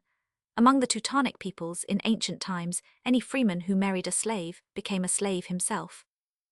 As late as the 13th century, a German woman who had intercourse with a serf lost her liberty, 67, and both in Germany and Scandinavia. When the nobility emerged as a distinct order from the class of freemen, marriages between persons of noble birth and persons who, although free, were not noble came to be considered misalliances. Even in modern Europe, there survive traces of the former class endogamy. According to German civil law, the marriage of a man belonging to the high nobility with a woman of inferior birth is still regarded as a disparagem, and the woman is not entitled to the rank of her husband, nor is the full right of inheritance possessed by her or her children. Although in no way prevented by law, marriages out of 380 the class are generally avoided by custom. As Sir Henry Maine observes, the outer or endogamous limit, within which a man or woman must marry, has been mostly taken under the shelter of fashion or prejudice. It is but faintly traced in England, though not wholly obscured. It is, or perhaps was rather more distinctly marked in the United States, through prejudices against the blending of white and coloured blood. But in Germany, certain hereditary dignities are still forfeited by a marriage beyond the forbidden limits, and in France, in spite of all formal institutions, marriages between a person belonging to the noblesse and a person belonging to the bourgeoisie distinguished roughly from one another by the particle de are wonderfully rare, though they are not unknown 70. Westermarck op. Cit. Sqq. Von Martius, Beiträge zur Ethnographie Amerikas, Roman 1. Von Spix and von Martius, Travels in Brazil, Roman 2. Ellis, Polynesian Researches, Roman 1. Cook, Voyage to the Pacific Ocean 2. Sq. Westermarck op. Cit. Munier Williams, Hinduism. Mommsen, History of Rome, Roman 1. Rossbach op. Cit. pp. 249-456 Sq. Winroth, Aktenskapschindren. Ibid. Sq. Weinhold, Deutsche Frauen in dem Mittelalter, 1 353 Sq. Weinhold op. Cit. 1 Sq. Behrend in von Holzendorf, Enzyklopädie der Rechtswissenschaft, Roman 1. Maine, Dissertations on Early Law and Custom, Sq. Religion, also, has formed a great bar to intermarriage. Among Muhammadans, a marriage between a Christian man and a Muhammadan woman is not permitted under any circumstances, whereas it is held lawful for a Muhammadan to marry a Christian or a Jewish, but not a heathen, woman, if induced to do so by excessive love of her, or if he cannot obtain a wife of his own religion. The Jewish law does not recognize marriage with a person of another belief, 72, and during the Middle Ages marriage between Jews and Christians was prohibited by the Christians also. St. Paul indicates that a Christian was not allowed to marry a heathen. Tertullian calls such an alliance fornication, 75, and in the 4th century the Council of Elvira forbade Christian parents to give their daughters in marriage to heathens. Even the adherents of different Christian confessions have been prohibited from intermarrying. In 381, the Roman Catholic Church, the prohibition of marriage with heathens and Jews, was soon followed by the prohibition of mixed marriages, and Protestants likewise forbade such unions. Mixed marriages are not now contrary to the civil law either among Roman Catholic or Protestant nations, but in countries belonging to the Orthodox Greek Church, ecclesiastical restrictions have been adopted and are still recognized by the state. Lane, manners and customs of the modern Egyptians, Roman 1ds Charakterlotje, die Afrikanisch Wust. Frankel, Grundlinien des Talmudischen Eherechts, p. 20, Ritter, Philo und die Halakha. Andri zur Volkskunde der Juden, Neubauer, Notes on the Race Types of the Jews in Jur, Anther, Inst, Roman 15. 741 Corinthians, Roman 7. Tertullian ad uxorum 2 mean patrologi cursus 1, SQ. Concilium illiberatunum cap, 15 SQ. Lab mansi sacrorum conciliarum collectio 2. See also Muller das Sexual Leben der christlichen Kulturvölker. Winroth up sit SQQ. Ibid SQ. The endogamous rules are in the first place due to the proud antipathy people feel to races, nations, classes, or religions different from their own. He who breaks such a rule is regarded as an offender against the circle to which he belongs. He hurts its feelings, he disgraces it at the same time as he disgraces himself. Irregular connections outside the endogamous circle are often looked upon with less intolerance than marriage, which places the parties on a more equal footing. A traveller relates that at Jeddah, where sexual morality is held in little respect, a Bedouin woman may yield herself for money to a Turk or European, but would think herself forever dishonoured if she were joined to him in lawful wedlock. In Rome, contubernium, but not marriage, could take place between freemen and slaves, and among ourselves public opinion regards it as a much more lenient offence if a royal person keeps a woman of inferior rank as his concubine than if he marries her. De Gobineau, Moral and Intellectual Diversity of Races, N1, cf. DS Charakterlotje up, sit. Westermarck up, sit. Modern civilization tends more or less to pull down the barriers which separate races, nations, the various classes of society, and the adherents of different religions. The endogamous rules have thus become less stringent and less restricted. Whilst civilization has narrowed the inner limit within which a man or woman must not marry, it has widened the outer limit within which a man or woman may marry, and generally marries. The latter of these processes has been one of vast importance in man's history. 382 originating in race or class pride, or in religious intolerance, the endogamous rules have in their turn helped to keep up and to strengthen these feelings. Frequent intermarriages, on the other hand, must have the very opposite effect. Like the rules referring to the choice of partners, so the modes of contracting marriage and the ideas as to what in this respect is right and proper have undergone successive changes. The practice of capturing wives prevails in certain parts of the world, and traces of it are met within the marriage ceremonies of several peoples, indicating that it occurred more frequently in past ages. This practice, as it seems to me, has chiefly sprung from the aversion to close intermarriage, together with the difficulty a savage man may have in procuring a wife in a friendly manner, without giving compensation for the loss he inflicts on her family. We may imagine that it chiefly occurred at a stage of social growth, where family ties had become stronger, and man lived in small groups of nearly related persons, but where the idea of barter had scarcely presented itself to his mind. Yet there is no reason to think that capture was at any period the exclusive form of contracting marriage. Its prevalence seems to have been much exaggerated by MacLennan and his school. It is impossible to believe that there ever was a time when friendly negotiations between families who could intermarry were altogether unknown. The custom prevalent among many savage tribes of a husband taking up his abode in his wife's family seems to have arisen very early in man's history. Westermarck up, sit, ch. 17, Dr. Gross die Formen der Family, goes so far as to believe that marriage by capture has never been a form of marriage recognized by custom or law, but only an occasional and punishable act of violence. But as Dr. Havelock Ellis justly observes, studies in the psychology of sex, analysis of the sexual impulse, N2, this position is too extreme.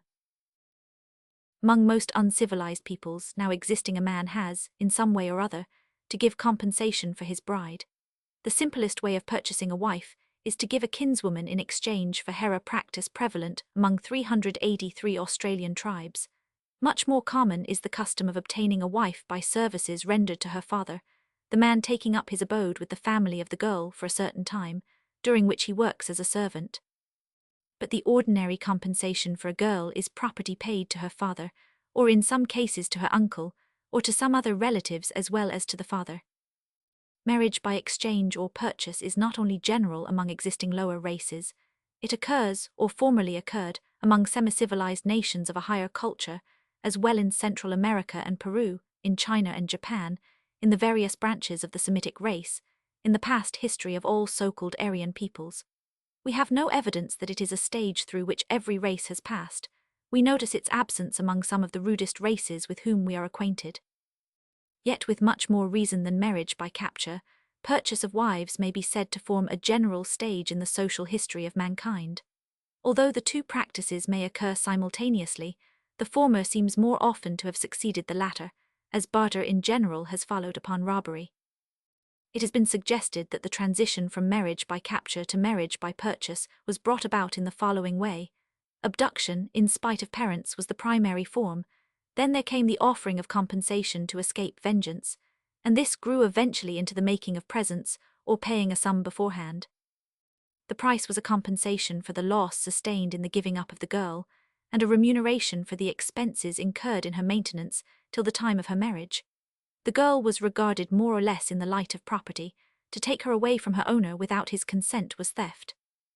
To claim a compensation for her was his right, or even his duty.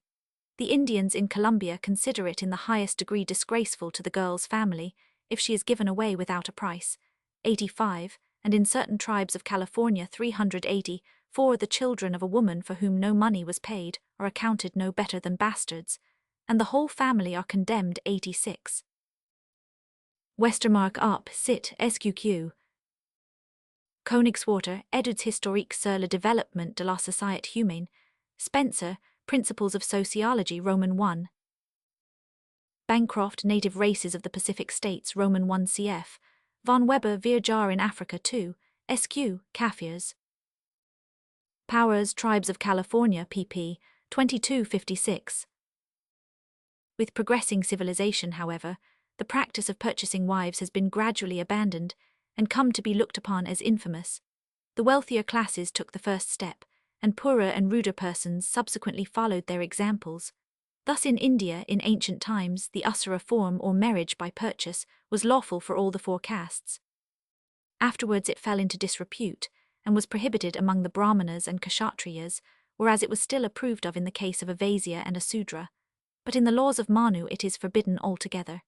It is said there, no father who knows the law must take even the smallest gratuity for his daughter, for a man who, through avarice, takes a gratuity is a seller of his offspring. 88. The Greeks of the historical age had ceased to buy their wives. In Rome, conferitio, which suggested no idea of purchase, was in the very earliest known time the form of marriage in force among the patricians, and among clients and plebeians also, the purchase of wives came to an end in remote antiquity, surviving as a mere symbol in their coemptio. Among the Germans, marriage by purchase was abolished only after their conversion to Christianity. In the Talmudic law, the purchase of wives appears as merely symbolical, the bride price being fixed at a nominal amount.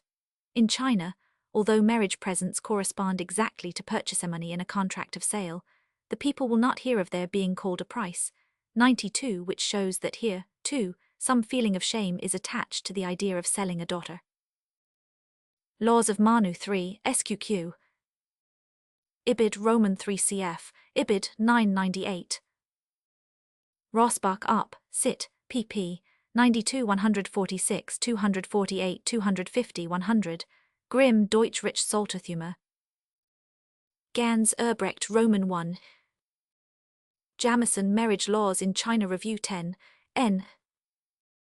We may discern two different ways in which this 385 gradual disappearance of marriage by purchase has taken place. On the one hand, the purchase became a symbol, appearing as a sham sale in the marriage ceremonies or as an exchange of presents. On the other hand, the purchase sum was transformed into the mourning gift and the dotal portion, a part afterwards the whole being given to the bride either directly by the bridegroom or by her father. These transformations of marriage by purchase have taken place not only in the history of the civilized nations, but among several peoples who are still in a savage or semi-civilized state, and of a few of them, it is expressly stated that they consider marriage by purchase a disgraceful practice. Westermarck up, sit, sqq. From marriage by purchase we have thus come to the practice of dower, which is apparently the very reverse of it. But whilst the marriage portion partly derives its origin from the purchase of wives, it does not do so in every case. It serves different ends, often indissolubly mixed up together. It may have the meaning of a return gift. It may imply that the wife as well as the husband is expected to contribute to the expenses of the joint household. It is also very often intended to be a settlement for the wife, in case the marriage be dissolved through the husband's death or otherwise. In the social history of the civilized races, the marriage portion has played so prominent a part that, as we have spoken of a stage of marriage by purchase, we may speak of another and later stage where fathers are bound by custom or law to portion their daughters. The Jews and Muhammadans consider it a religious duty for a man to give a dower to his daughter. In Greece, the dowry came to be thought almost necessary to make the distinction between a wife and a concubine. Isias says that no decent man would give his legitimate daughter less than a tenth of his 386 property, 98 indeed. So great were the dowers given that in the time of Aristotle, nearly 2/5 of the whole territory of Sparta were supposed to belong to women. In Rome, even more than in Greece, the marriage portion became a mark of distinction for a legitimate wife, 100, and though later on Justinian in several of his constitutions declares that dues is obligatory for persons of high rank, only 101 the old custom did not fall into desuetude. The Prussian Landrecht still prescribes that the father, or eventually the mother, shall arrange about the wedding and fit up the house of the newly married couple. According to the Code Napoleon, on the other hand, parents are not bound to give a dower to their daughters 104, and the same principle is generally adopted by modern legislation. It is true that especially in the so-called Latin countries there is still a strong tendency to dotation, 105, but another feeling, in some measure opposed to it, is gaining ground everywhere. In a society where monogamy is prescribed by law, where the adult women outnumber the adult men, where many men never marry, and where married women too often lead an indolent life in such a society, the marriage portion in many cases becomes a purchasesum by means of which a father buys a husband for his daughter, as formerly a man bought a wife from her father. But as Mr. Sutherland observes, that pecuniary interests, either on one side or on the other, should conspicuously enter into the motives which lead to marriage, becomes repulsive to the increasing delicacy of feeling. And so we find that in cultured communities the dowry dies out, just as the purchase-money declined in the civilized stages 106. Ibid sqq. Mea Richter der Israeliten Roman 2. Quran Roman 4. Covit L'Organisation de la Famille à Athens, in Revue de Legislation et de Jurisprudence, Roman 24 Pater, Archaeology GRCA, Roman 2 cf. Meyer and Scarman, der Tisch Process SQ. Isias Oratio de Pirhai Hereditate, 51. Aristotle Politica 2a. Laboulaye Recherches sur la condition civile et politique des femmes SQ, Genealogique Histoire du régime d'autel, Meyer and Scarman op. Sit, SQ. Genealogique op. Sit. For dues necessaria in Germany during the Middle Ages, see Mittermeier, Grundsätze des Gemeinen Deutschen Privatrechts Roman 2. Exius in von Holzendorf, Enzyklopädie der Rechtswissenschaft Roman 2. Code Napoleon Art, 204. See Main, Early History of Institutions. Sutherland, Origin and Growth of the Moral Instinct, Roman 1.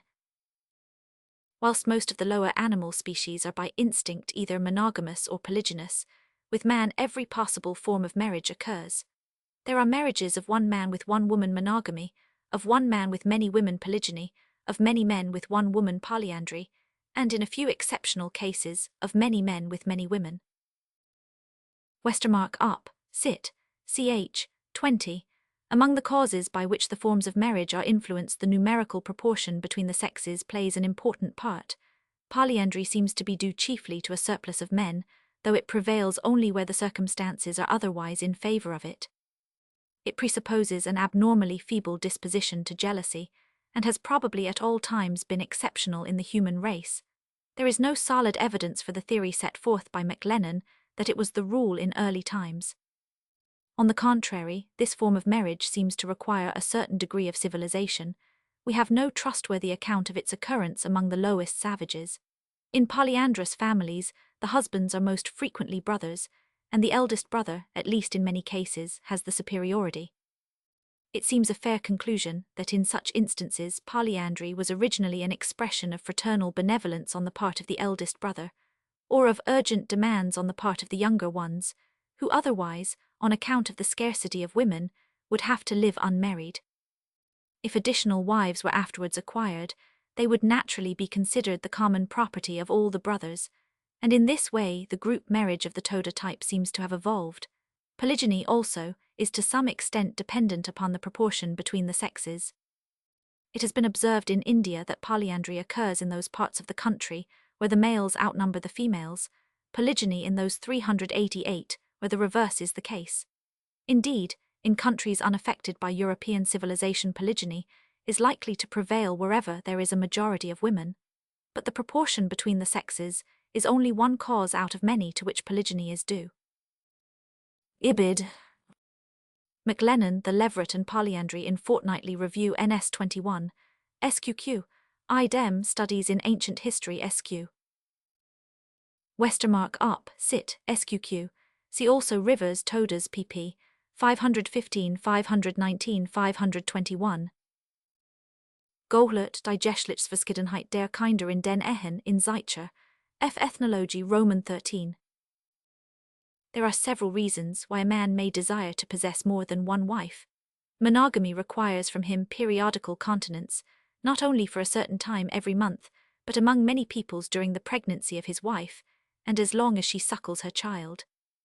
One of the chief causes of polygyny is the attraction which female youth and beauty exercise upon a man, and at the lower stages of civilization, women generally become old much sooner than in more advanced communities.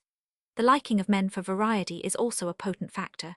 The Negroes of Angola asserted that they were not able to eat always of the same dish. 113. We must further take into account men's desire for offspring, wealth, and authority. The barrenness of a wife is a very common reason for the choice of a new partner. The polygyny of the ancient Hindus seems to have been due chiefly to the fact that men dreaded the idea of dying childless, and even now in the East the desire for offspring is one of the principal causes of polygyny. The more wives, the more children, and the more children, the greater power.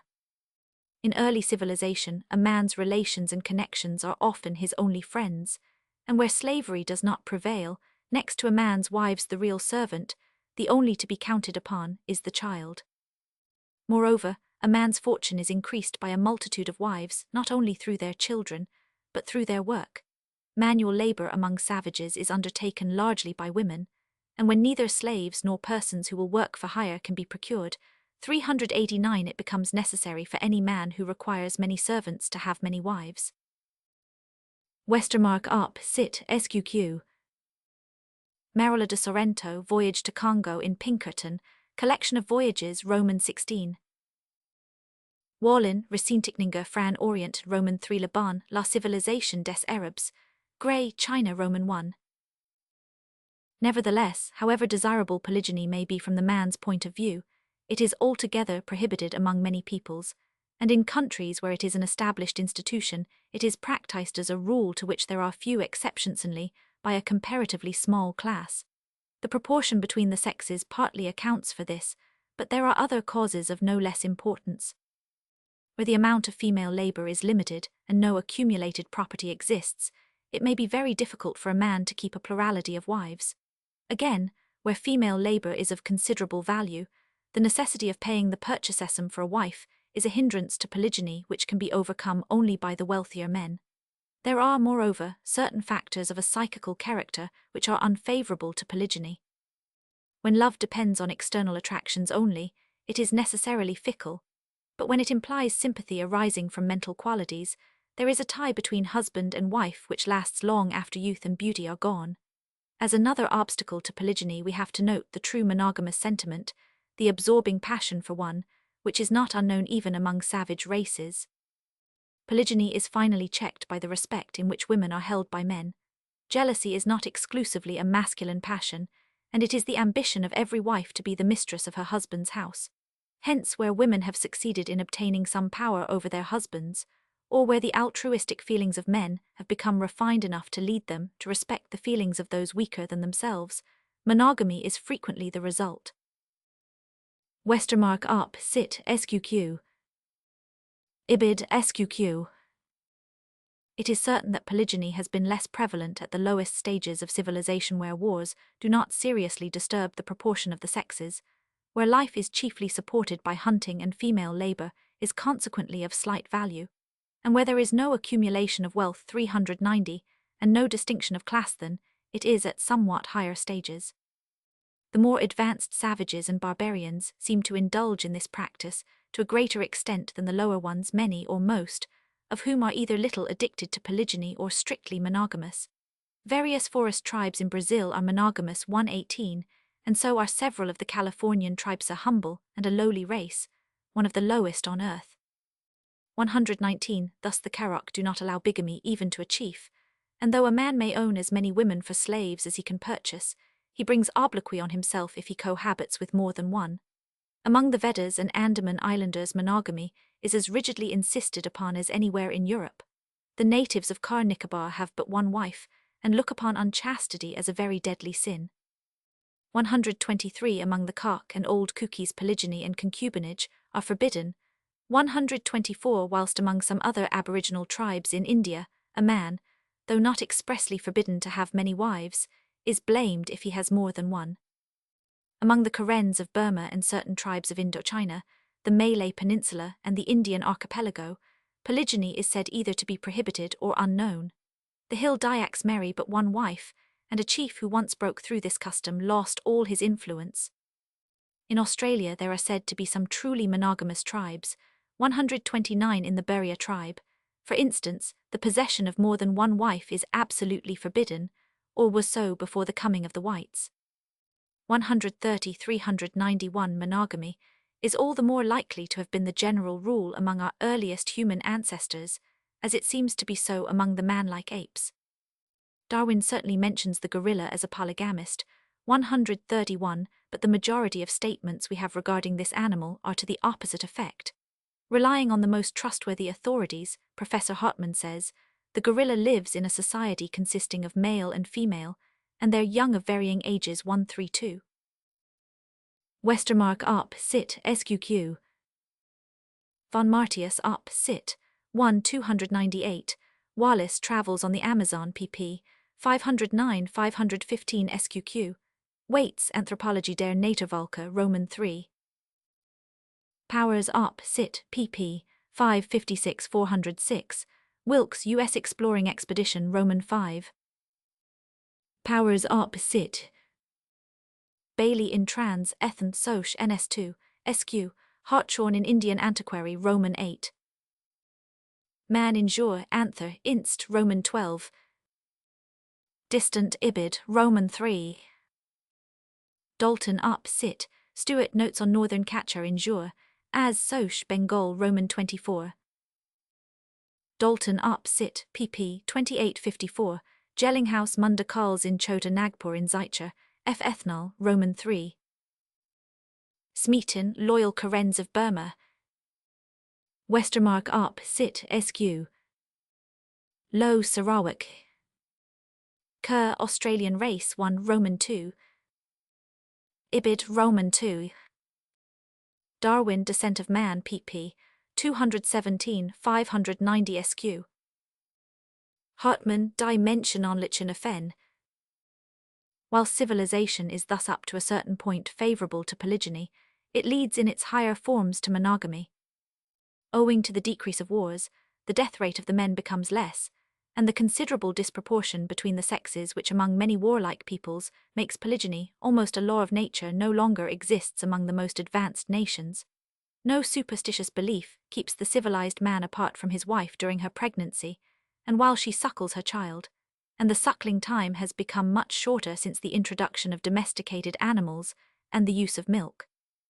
To a cultivated mind, youth and beauty are by no means the only attractions of a woman, and civilization has made female beauty more durable. The desire for offspring becomes less intense. A large family, instead of being a help in the struggle for existence, is often considered an insufferable burden. A man's kinsfolk are no longer his only friends, and his wealth and power do not depend upon the number of his wives and children. A wife ceases to be a mere laborer, and manual labor is to a large extent replaced by the work of domesticated animals and the use of implements and machines. Moreover, the sentiment of love becomes more refined, the passion for one more absorbing. The feelings of the weaker sex are frequently held in higher regard, and the better education bestowed on women enables them to live comfortably without the support of a husband.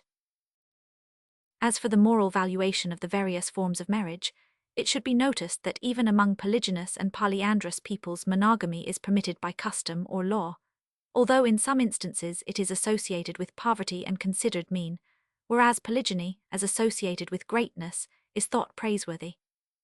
Again, the notion that monogamy is the only proper form of marriage, and that any other form is immoral, is due either to the mere force of habit, or possibly to the notion that it is wrong of some men to appropriate a plurality of wives when others in consequence can get none, or to the feeling that polygyny is an offense against the female sex, or to the condemnation of lust.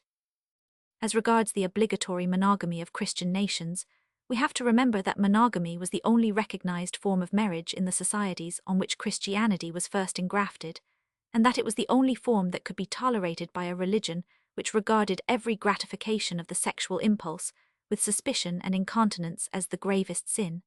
In its early days the Church showed little respect for women, but its horror of sensuality was immense. Spencer, Principles of Sociology, Roman 1. A few words still remain to be said of a form of marriage, which has of late been the subject of much discussion in connection with Australian ethnology. Many years ago attention was drawn to the fact that the Kamilaroi tribes in South Australia are divided into 4 classes, in which brothers and sisters are respectively Ipai and Ipatha, Cubai and Cubitha, Muri and Matha, Kumbu and Butha, and that the members of one class are forbidden to marry among themselves but bound to marry into a certain other class. Thus Ipai may only marry Cubitha, Cubai Ipatha, Kumbu Matha and Muri Butha. In a certain sense, we were told, every Ipai is regarded as married not by any individual contract, but by organic law to every Cubitha, every Cubai to every Ipatha, and so forth. If, for instance, a Cubai meet a stranger Ipatha, they address 393 each other as spouse, and a Cubai thus meeting an Ipatha, though she were of another tribe, would treat her as his wife, and his right to do so would be recognized by her tribe 1-3 for the institution, according to which the men of one division have as wives the women of another division, the Rev 50. Fisson called group marriage. He contends that among the natives of South Australia it has given way in later times, in some measure, to individual marriage. But theoretically, he says, marriage is still communal. It is based upon the marriage of all the males in one division of a tribe to all the females of the same generation in another division. The chief argument advanced by Mr. Fisson in support of his theory is grounded on the terms of relationship in use in the tribes. These terms belong to the classificatory system of Mr. Morgan, 135, but he admits that he is not aware of any tribe in which the actual practice is to its full extent what the terms of relationship imply. Present usage, he says, is everywhere in advance of the system so implied, and the terms are survivals of an ancient right, not precise indications of custom as it is. 136. The same is granted by Mr. Howitt, yet I have pointed out in my criticism of the classificatory system to what absurd results we must be led if, guided by such terms, we begin to speculate upon early marriage. Moreover, as I have said, if a Cubai and an Ipatha address each other as spouse, this does not imply that in former times every Cubai was married to every Ipatha indiscriminately. On the contrary, the application of such a familiar term might be explained from the fact that the women who may be a man's wives, and those who cannot possibly be so, stand in a widely different relation to him. 139. This suggestion derives support from the following statement made by Dr. Codrington with reference to the Melanesians. Speaking generally, it may be said that to a Melanesian man all women, of his own generation at least, are either sisters or wives. To the Melanesian woman, all men are either brothers or husbands. It must not be understood that a Melanesian regards all women who are not of his own division as, in fact, his wives, or conceives himself to have rights which he may exercise in regard to those women of them who are unmarried. But the women who may be his wives by marriage, and those who cannot possibly be so, stand in a widely different relation to him. 140. Ridley Carmilar Sq. Edit, 1866 Sqq. Fisson and Howitt Carmilar and Kern IPP, 36 51 53. Fisson and Howitt Op. Cit. Ibid Sq. Howitt Australian Group Relations, in Smithsonian Report, 1883. Westermarck Op. Cit. Ch. 5 Ibid. Codrington Melanesians Sq. More recently Messrs. Spencer and Gillen have shown that a marriage system essentially similar to that of the South Australian natives prevails in Central Australia, and they also regard it as a later modification of genuine group marriage. Nowadays, they say, the system of individual wives prevails, modified, however, by the practice of customs according to which, at certain times, much wider marital relations are allowed. But to this rule there is one exception. In the Yurubana tribe, group marriage actually exists at the present day, a group of men of a certain designation having, not merely nominally but in actual reality, and under normal conditions, marital relations with a group of women of another special designation. Here individual marriage does not exist either in name or in practice. 141. But after all, it appears that even among the Yurubana every woman is the special nupa of one man, and that certain other men, her Perengaru, only have a secondary right to her. Thus, if the nupa man, the real, or at all events the chief, husband be present, the Perengaru accessory husbands are allowed to have intercourse with her only in case the nupa man consents. Is this modification of the Yurubana group marriage a later development from a previous system, according to which all the men of a certain group had an equal right to all the 395 women of another group? Here we are on dangerous ground. Nothing is more difficult than to decide whether certain customs are survivals or not. We find modifications resembling those connected with the group marriage of the Yurubana, both in polyandry and in polygyny. The first husband in a polyandrous family is usually the chief husband, and the first wife in a polygynous family is very frequently the chief wife. We must certainly not conclude that these restrictions have been preceded by an earlier custom which gave equal rights to all the husbands or all the wives. On the contrary, it is more likely that the higher position granted to the first husband or to the first wife is due to the fact that monogamy was the usual form of marriage. Similarly, the Yurubana custom may very well have developed out of ordinary individual marriage. 144, and the cause of it may perhaps be, as Mr. N.W. Thomas has suggested, 145, the difficulties which an Australian native often experiences in getting a wife.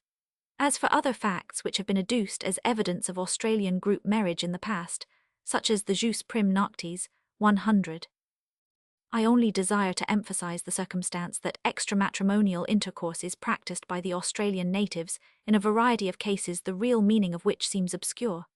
In some instances, at least, a magic significance appears to be attributed to it, 147, and that it is a survival of group marriage in the strict sense of the term is again only a conjecture. Spencer and Gillen, Northern Tribes of Central Australia, Ehidum, Native Tribes of Central Australia Sq. Ehidum, Native Tribes. Westermarck Up, Cit. pp. 443,448, 457, 458, 508. Cf. Crawley Up, Cit.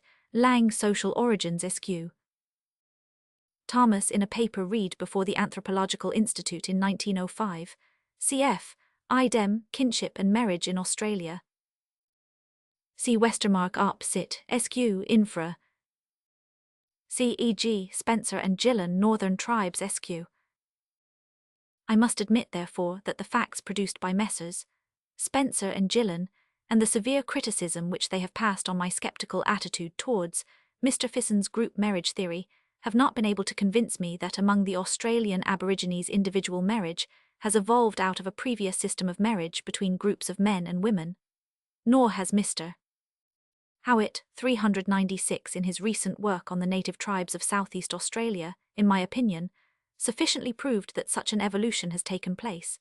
He blames certain ethnologists of the study for not being willing to take the opinion of men who have first-hand knowledge of the natives, 149, but I think we do well in distinguishing between statements based on direct observation and the observer's interpretation of the stated facts. Even suppose, however, that group marriage really was once common in Australia, would that prove that it was once common among mankind at large? Mr. Hewitt's supposition that the practice of group marriage will be ultimately accepted as one of the primitive conditions of mankind 150 is no doubt shared by a host of anthropologists. The group marriage theory will probably for some time to come remain the residuary legatee of the old theory of promiscuity. The important works which have lately been published on the Australian Aborigines have made people inclined to view the early history of mankind through Australian spectacles. But even the most ardent advocate of Australian group marriage should remember that the existence of kangaroos in Australia does not prove that there were once kangaroos in England. Mr. Thomas has come to the same result in his book on kinship and marriage in Australia, which appeared when the present chapter was already in type. A detailed examination of the facts which have been adduced as evidence of Australian group marriage SQQ has led him to the conclusion that prevailing customs in Australia, far from proving the present or former existence of group marriage in that continent, do not even render it probable, and that on the terms of relationship no argument of any sort can be founded which assumes them to refer to consanguinity, kinship, or affinity. It is therefore not rash to say that the case for group marriage, so far as Australia is concerned, falls to the ground. See infra addit. Notes. Howitt, Native Tribes of Southeast Australia, in Folklore, Romans 17. Idem, Native Tribes of Southeast Australia. The time during which marriage lasts varies extremely in the human race. There are unions which, though legally recognized as marriages, do not endure long enough to deserve to be so called in the natural history sense of the term. There are others which are dissolved only by 397 death. As has already been pointed out, it is probable that among primitive men the union of the sexes lasted till after the birth of the offspring, and we have perhaps some reason to believe that the connection lasted for years. On the whole, progress in civilization has tended to make marriage more durable. It is evident that at the early stage of development at which women first became valuable as laborers, a wife was united with her husband by a new bond more lasting than youth and beauty. The tie was strengthened by the bride price and the marriage portion. And a higher development of the paternal feeling, better forethought for the children's welfare, in some instances greater consideration for women, and a more refined love passion have gradually made it stronger, until it has become in many cases indissoluble. Yet we must not conclude that divorce will in the future be less frequent and more restricted by law than it is now in European countries.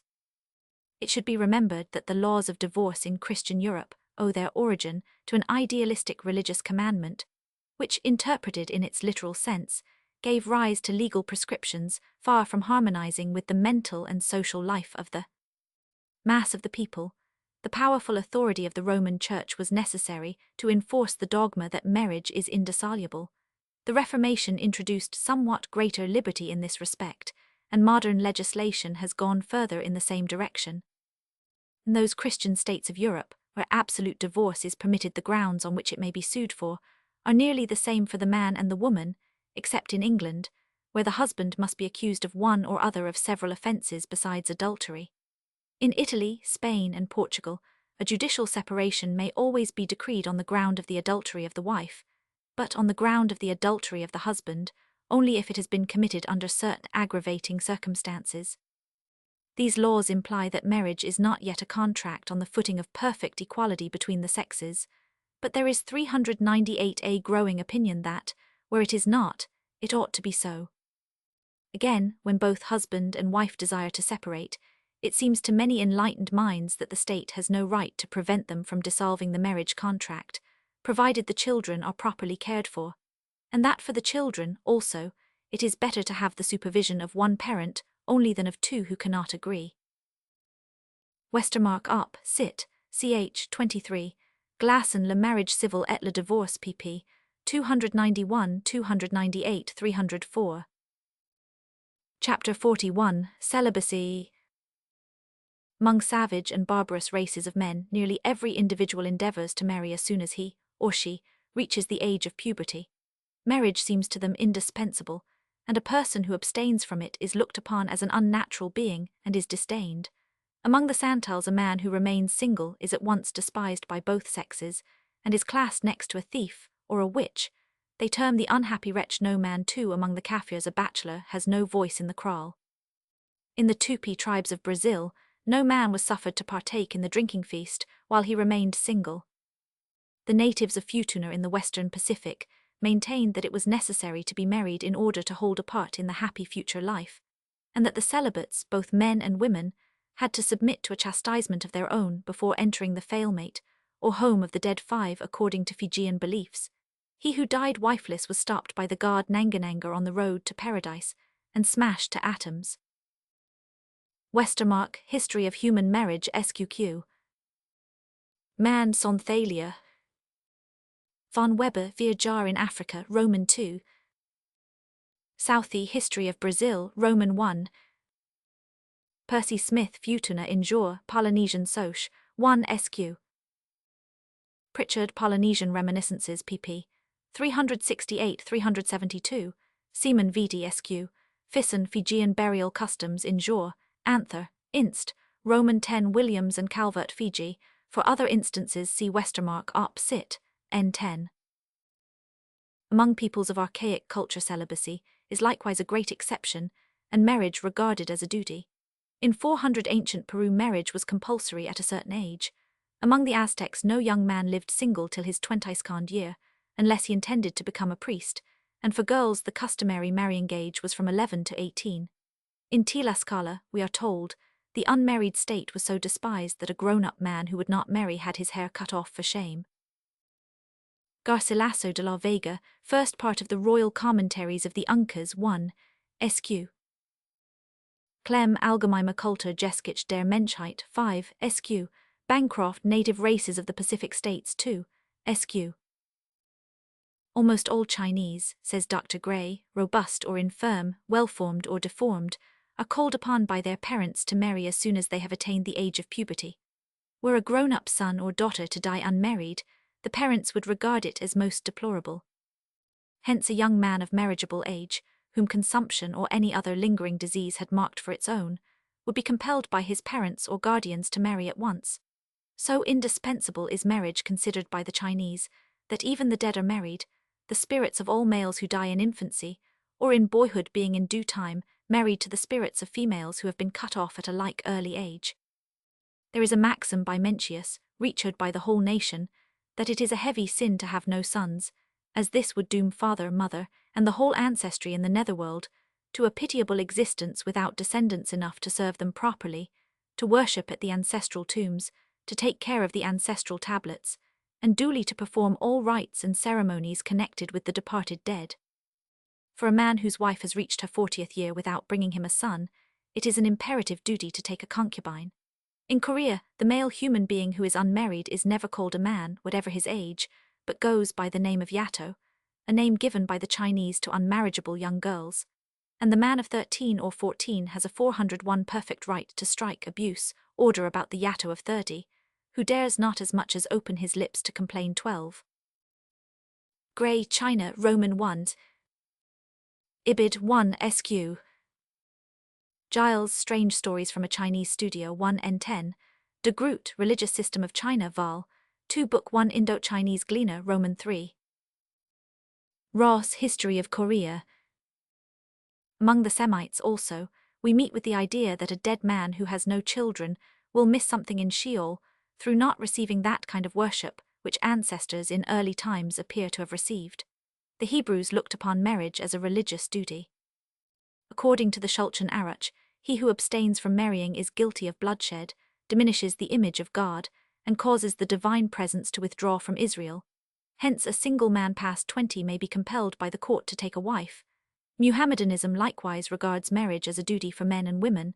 To neglect it without a sufficient excuse subjects a man to severe reproach. When a servant of God marries, said the prophet, verily he perfects half his religion. 17. Chain, harlot in chain and black, Encyclopaedia Biblica, Roman 2. Mea Richter der Israeliten pp. 286-353, Lichtchen nach Maßtalmudischer Auffassung SQQ, Klugman die Frau im Talmud SQ. Schulchen Arach 4, Ebenezer 1 3 see also Yebemoth Val, 63b SQ, quoted by Margulies' Celibacy in Jewish Encyclopedia, Roman 3. Lane, Manners and Customs of the Modern Egyptians, Roman 1. Idem, Arabian Society in the Middle Ages. The so-called Aryan nations in ancient times, as 1000. Fustel de Coulanges and others have pointed out, regarded celibacy as an impiety and a misfortune. An impiety, because one who did not marry put the happiness of the manes of the family in peril. A misfortune, because he himself would receive no worship after his death. A man's happiness in the next world depended upon his having a continuous line of male descendants, whose duty it would be to make the periodical offerings for the repose of his soul. According to the laws of Manu, marriage is the 12th sanskara, and is such a religious duty incumbent upon all. Among the Hindus of the present day, a 402 man who is not married is generally considered to be almost a useless member of the community, and is indeed looked upon as beyond the pale of nature. 20 and the spirits of young men who have died without becoming fathers are believed to wander about in a restless, miserable manner, like people burdened with an enormous debt which they are quite unable to discharge. Similar views are expressed in Zoroastrianism. Ahura Mazda said to Zoroaster, "The man who has a wife is far above him who lives in continence. He who keeps a house is far above him who has none. He who has children is far above the childless man." 22 The greatest misfortune which could befall an ancient Persian was to be childless. To him who has no child the bridge of paradise shall be barred.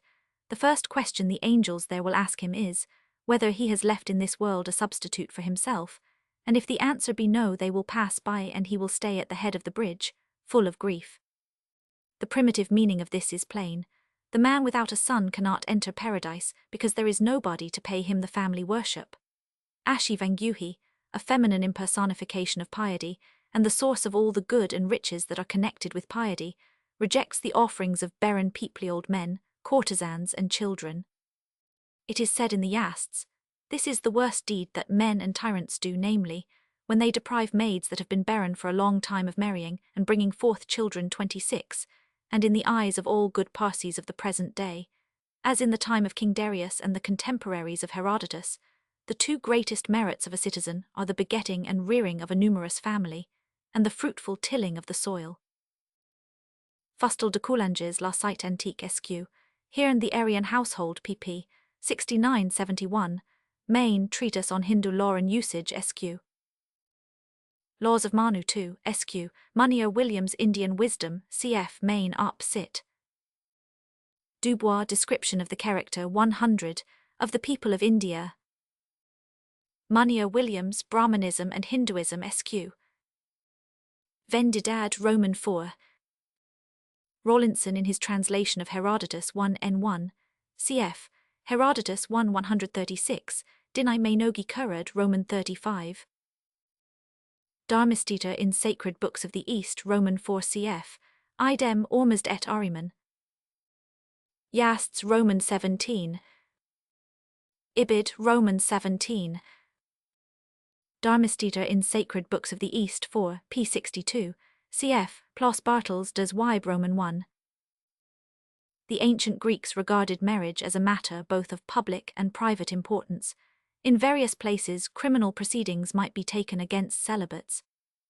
Plato remarks that every individual is bound to provide for a continuance of representatives to succeed himself as ministers of the divinity. 30 and Isias says, "All those who think their end approaching look forward with a prudent care that their houses may not become desolate, but that there may be some person to attend to their funeral rites, and to perform the legal ceremonies at their tombs." 31, so also the conviction that the founding of a house and the begetting of children constituted a moral necessity, and a public duty had a deep hold of the Roman mind in early times. Cicero's treatise De Legibus, which generally reproduces in a philosophical form the ancient laws of Rome, contains a law according to which the censors had to impose a tax upon unmarried men. But in later periods, when sexual morality reached a very low ebb in Rome, celibasias to which grave complaints were made as early as 520 B100, naturally increased in proportion, especially among the upper classes. Among these, marriage came to be regarded as a burden which people took upon themselves at the best in the public interest. Indeed, how it fared with marriage and the rearing of children is shown by the Gracchan agrarian laws, which first placed a premium thereon. 34 and later, the Lex Julia et Papia Papia imposed various penalties on those who lived in a state of celibacy, after a certain age 35, though with little or no result.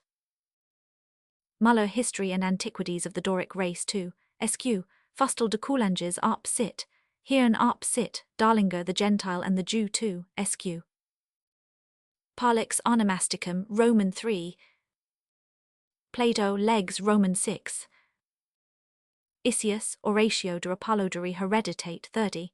Rode observes Psyche, however, that such a belief did not exist in the Homeric age, when the departed souls in Hades were supposed to be in no way dependent upon the survivors. Mommsen, History of Rome, Roman 1. Cicero de Legibus, Roman 3. Fustel de Coulanges op sit. Mommsen op sit, 3 Forrescue. Rorsbuck, Ramish Ehi. Mackenzie, Studies in Roman Law. Celibacy is thus disapproved of for various reasons. It 404 appears unnatural. It is taken as an indication of licentious habits. Where ancestors are worshipped after their death, it inspires religious horror. The man who leaves himself without offspring shows reckless indifference to the religion of his people, to his own fate after death, and to the duties he owes the dead, whose spirits depend upon the offerings of their descendants for their comfort. The last point of view, as we have seen, is particularly prominent among peoples of archaic culture, but it is not unknown at a lower stage of civilization. Thus the Eskimo about Bering Strait appear to have great dread of dying, without being assured that their shades will be remembered during the festivals, fearing if neglected that they would thereby suffer destitution in the future life. Hence, a pair of childless Eskimo frequently adopt a child, so that when they die there will be someone left whose duty it will be to make the customary feast and offerings to their shades at the festival of the dead. Finally, in communities with a keen public spirit, especially in ambitious states frequently engaged in war, celibacy is regarded as a wrong committed against the state. Nelson, Eskimo about Bering Strait in Anne, Rep Burr, Ethen, Roman 18. Modern civilization looks upon celibacy in a different light. The religious motive for marriage has ceased to exist, the lot of the dead being no longer supposed to depend upon the devotion of the living. It is said in a general way that marriage is a duty to the nation or the race, but this argument is hardly applied to individual cases. According to modern ideas, the union between man and woman is too much a matter of sentiment to be properly classified among civic duties, nor does the unmarried state strike us as particularly unnatural. The proportion of unmarried people is gradually growing larger, and the age at which people marry is rising. The chief causes of this increasing celibacy are the difficulty of supporting a family under present conditions of life, and the luxurious 405 habits of living in the upper classes of society. Another reason is that the domestic circle does not fill so large a place in life as it did formerly. The married state has in some measure lost its advantage over the single state, and there are many more pleasures now that can be enjoyed as well or even better in celibacy. Moreover, by the diffusion of a finer culture throughout the community, men and women can less easily find anyone whom they are willing to take as a partner for life. Their requirements are more exacting, they have a livelier sense of the serious character of the marriage union, and they are less willing to contract it from any lower motives. Westermarck op sit. Ibid SQQ. Why is single life becoming more general? In the Nation 6 SQ. Nay, far from enjoining marriage as a duty incumbent upon all, enlightened opinion seems to agree that it is a duty for many people never to marry. In some European countries, the marriages of persons in receipt of poor law relief have been legally prohibited, and in certain cases the legislators have gone further still and prohibited all marriages until the contracting parties can prove that they possess the means of supporting a family. The opinion has also been expressed that the state ought to forbid the unions of persons suffering from certain kinds of disease, which in all probability would be transmitted to the offspring. People are beginning to feel that it entails a heavy responsibility to bring a new being into existence, and that many persons are wholly unfit for such a task. Future generations will probably, with a kind of horror, look back at a period when the most important, and in its consequences the most far-reaching, function which has fallen to the lot of man was entirely left to individual caprice and lust. Lecky, Democracy and Liberty, Roman II.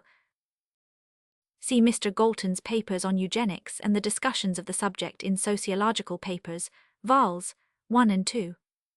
Side by side with the opinion that marriage is a duty for all ordinary men and women we find among many peoples, 406, the notion that persons whose function it is to perform religious or magical rites must be celibates. The Th. Linkits believe that if a shaman does not observe continuous chastity, his own guardian spirits will kill him. In Patagonia, the male wizards were not allowed to marry. In some tribes of the Guaranis of Paraguay, the female pays were bound to chastity, or they no longer obtained credit. 45. Celibacy was compulsory on the priests of the Chibchas in Bogotá. The Tohil priests in Guatemala were vowed to perpetual continence.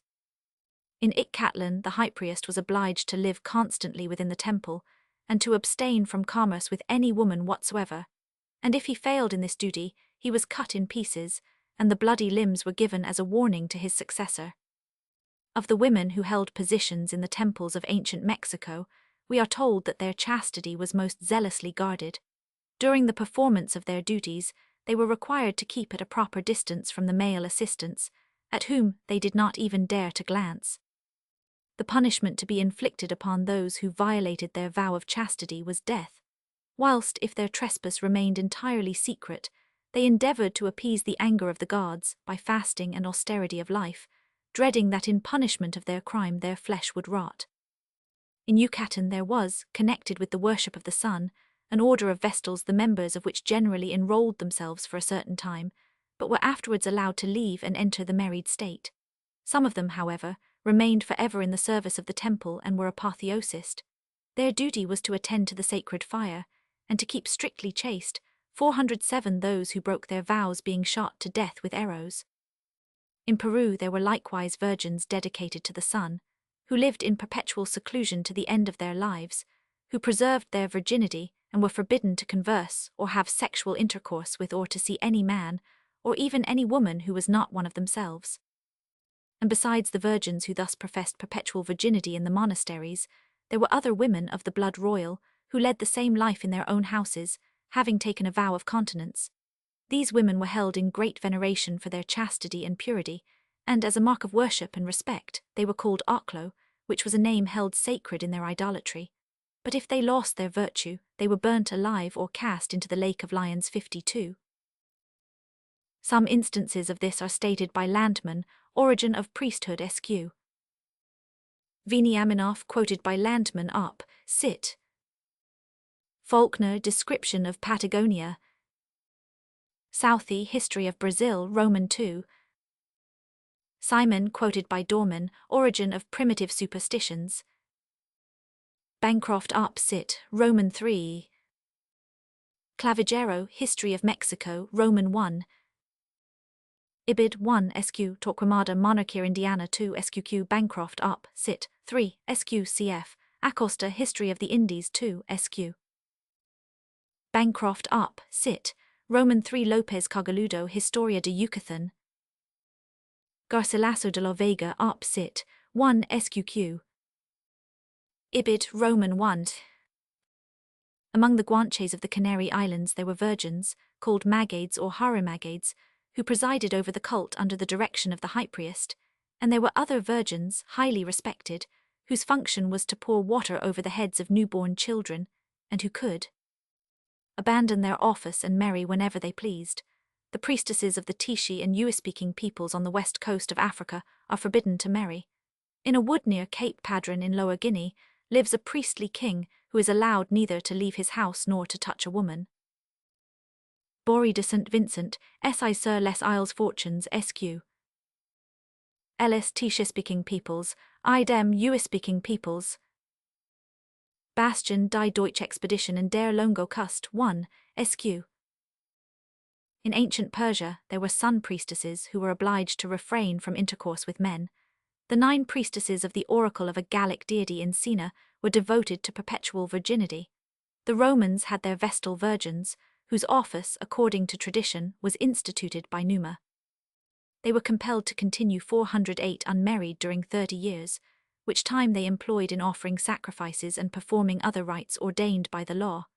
And if they suffered themselves to be debauched, they were delivered up to the most miserable death, being placed in a subterraneous cell, in their funeral attire, without any sepulchral column, funeral rites, or other customary solemnities. After the expiration of the term of 30 years, they might marry on quitting the ensigns of their priesthood. But we are told that very few did this, as those who did suffered calamities which were regarded as ominous by the rest, and induced them to remain virgins in the temple of the goddess till their death. In Greece, priestesses were not infrequently required to be virgins, if not for their whole life, at any rate for the duration of their priesthood. Tertullian writes to the Achaean Juno, "At the town Aegum, a virgin is allotted, and the priestesses who rave at Delphi know not marriage." We know that widows minister to the African Ceres. They not only withdraw from their still living husbands, but they even introduce other wives to them in their own room, all contact with males, even as far as the kiss of their sons, being forbidden them. We have heard, too, of continent men, and among others the priests of the famous Egyptian bull 61, there were eunuch priests connected with the cults of the Ephesian Artemis 62, the Phrygian Cybele 63, and the Syrian Astarte. Justin, quoted by Justi, die Weltgeschichte des Tabari, in Das Ausland, 1875. Pomponius Mela, de situ orbis, Roman 3.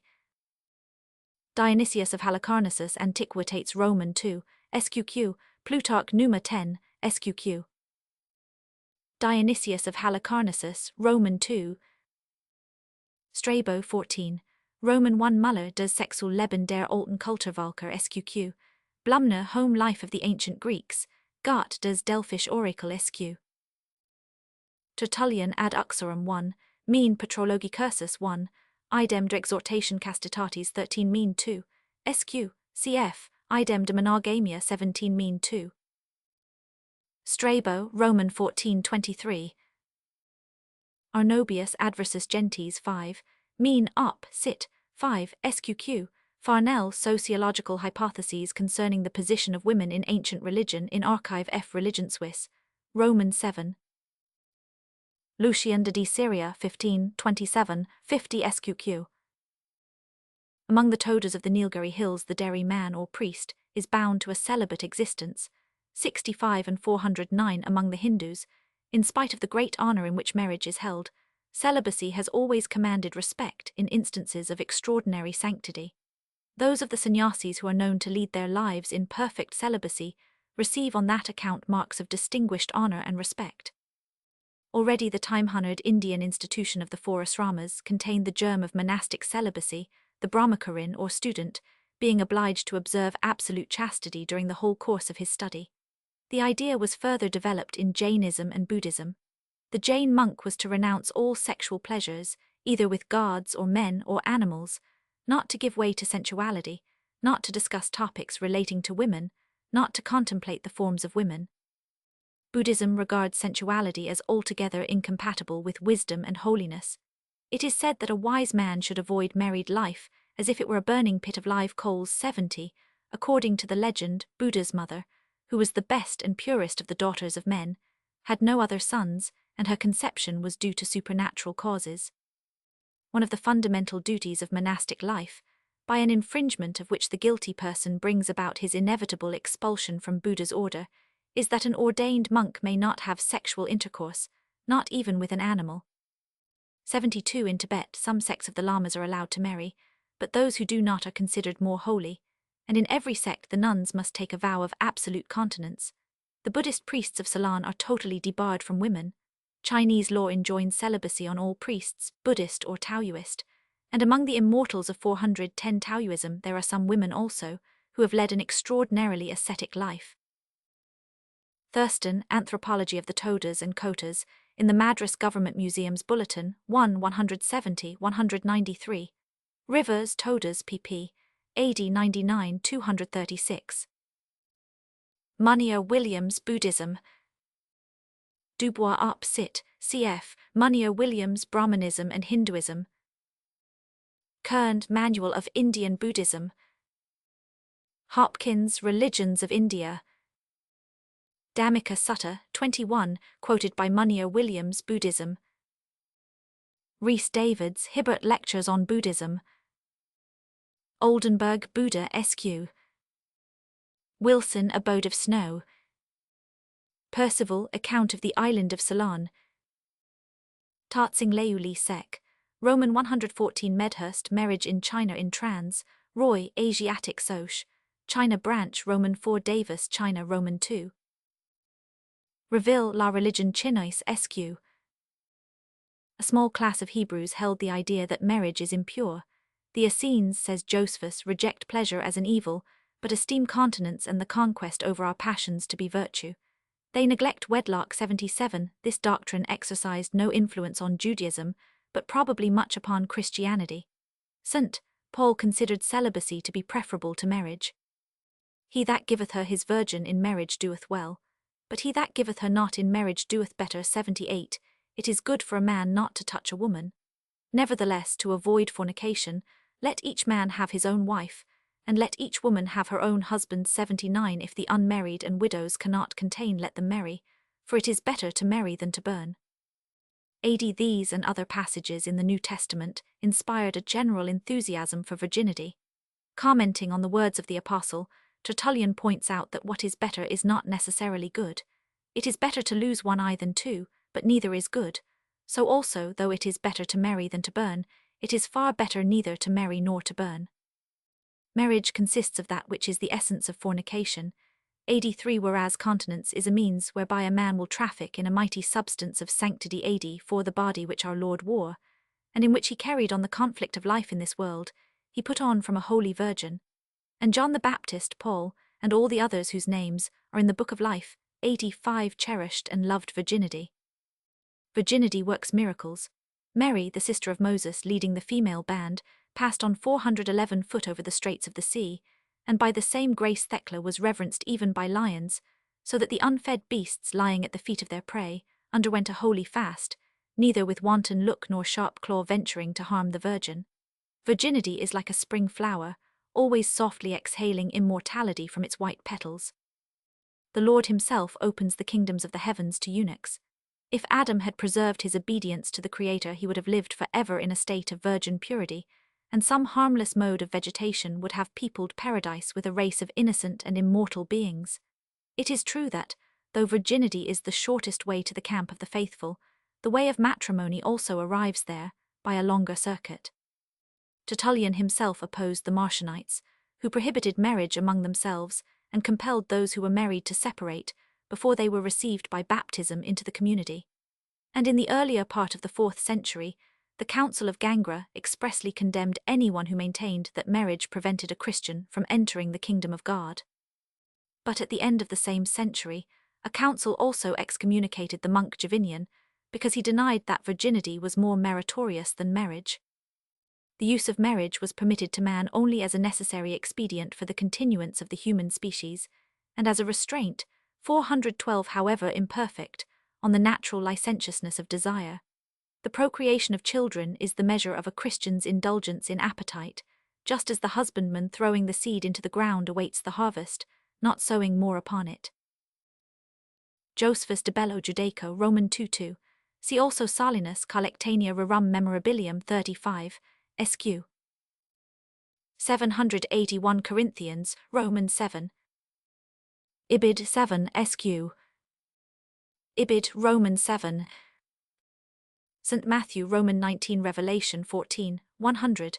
Tertullian ad uxorum 1, mean op sit, 1, SQ. Idem de monogamia 3 mean 2, SQ. Idem de exhortation castitatis 9 mean op, sit, 2. Idem de exhortation castitatis 10 mean op, sit, 2. Philippians, Roman 4. St. Clement of Rome, Epistola 1, ad virgins 6 mean op, sit, sir, grca 1. St. Ambrose, Epistola 63, mean op, sit, 16, SQ. Methodius, Convivium Decem Virginum 7, mean op, sit, sir, GRCA 18. Tertullian de monogamia 3 mean op. Cit. 2. This opinion was held by Gregory of Nyssa, and in a later time, by John of Damascus. It was opposed by Thomas Aquinas, who maintained that the human race was from the beginning propagated by means of sexual intercourse, but that such intercourse was originally free from all carnal desire. Von Eycken, Geschichte der mittelalterlichen Weltanschauung, SQ. See also Gibbon, History of the Decline and Fall of the Roman Empire 2. St. Ambrose Epistola 63, mean op. Cit. 16. Tertullian Adversus Martianum 129, 4 100, mean op. Cit. 2 280 SQQ 382, idem de monogamia 115 mean 2 950, cf. Irenaeus contra Reces Roman 11 mean op. Cit. Sir, GRCA 7 SQ, Clement of Alexandria Stromata 3, mean op. Cit. Sir, GRCA 8 SQQ. Concilium Gangrens can. 1 Lab Mansi Sacrorum Conciliarum Collectio 2. Concilium Mediolinens A 500, Lab Mansi op. Cit. 3 SQ. St. Justin Apologia 1, Pro Christianis 29 mean op. Cit. Sir, GRCA 6, Clement of Alexandria Stromata 2 mean op. Cit. Sir, GRCA 8 Gibbon op. Cit. Roman 2. Athenagoras Legatio Pro Christianis 33 mean op. Cit. Sir, GRCA 6. These opinions led by degrees to the obligatory celibacy of the secular and regular clergy. The conviction that a second marriage of a priest, or the marriage of a priest with a widow, is unlawful, seems to have existed from the earliest period of the Church, 97, and as early as the beginning of the 4th century, a synod held in Elvira in Spain insisted on the absolute continence of the higher ecclesiastics. The celibacy of the clergy in general was prescribed by Gregory VII, who looked with abhorrence on the contamination of the holy sacerdotal character, even in its lowest degree, by any sexual connection. But in many countries this prescription was so strenuously resisted that it could not be carried through till late in the 13th century. Lee Sacerdotal Celibacy in the Christian Church, Lecky History of European Morals 2, SQ.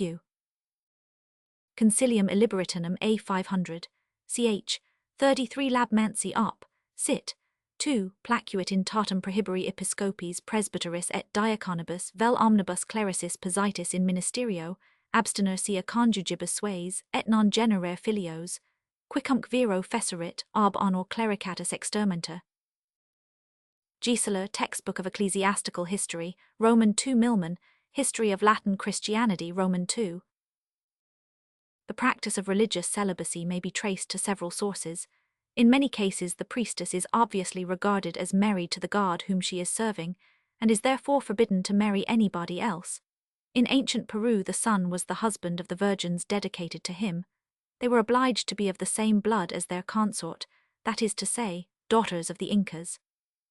For though they imagined that the son had children, they considered that they ought not to be bastards, with mixed divine and human blood.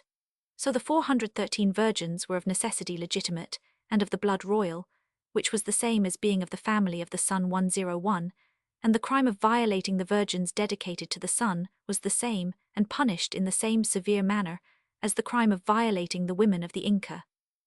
Concerning the priestesses of the Tea-speaking peoples of the Gold Coast, Major Ellis remarks that the reason for their celibacy appears to be that a priestess belongs to the god she serves, and therefore cannot become the property of a man, as would be the case if she married 1103, so also the Ui-speaking peoples of the Slave Coast regard the women dedicated to a god as his wives. In the great temple of Jupiter Belus, we are told, a single woman used to sleep, whom the god had chosen for himself out of all the women of the land, and it was believed that he came down in person to sleep with her. This, Herodotus says, is like the story told by the Egyptians of what takes place in their city of Thebes, where a woman always passes the night in the temple of the Theban Jupiter. In each case the woman is said to be debarred all intercourse with men.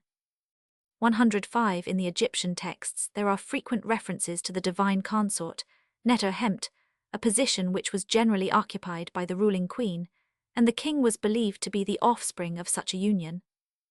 As Plutarch states, the Egyptians thought it quite possible for a woman to be impregnated by the approach of some divine spirit, though they denied that a man could have corporeal intercourse with a goddess. nor was the idea of a nuptial relation between a woman and the deity foreign to the early Christians.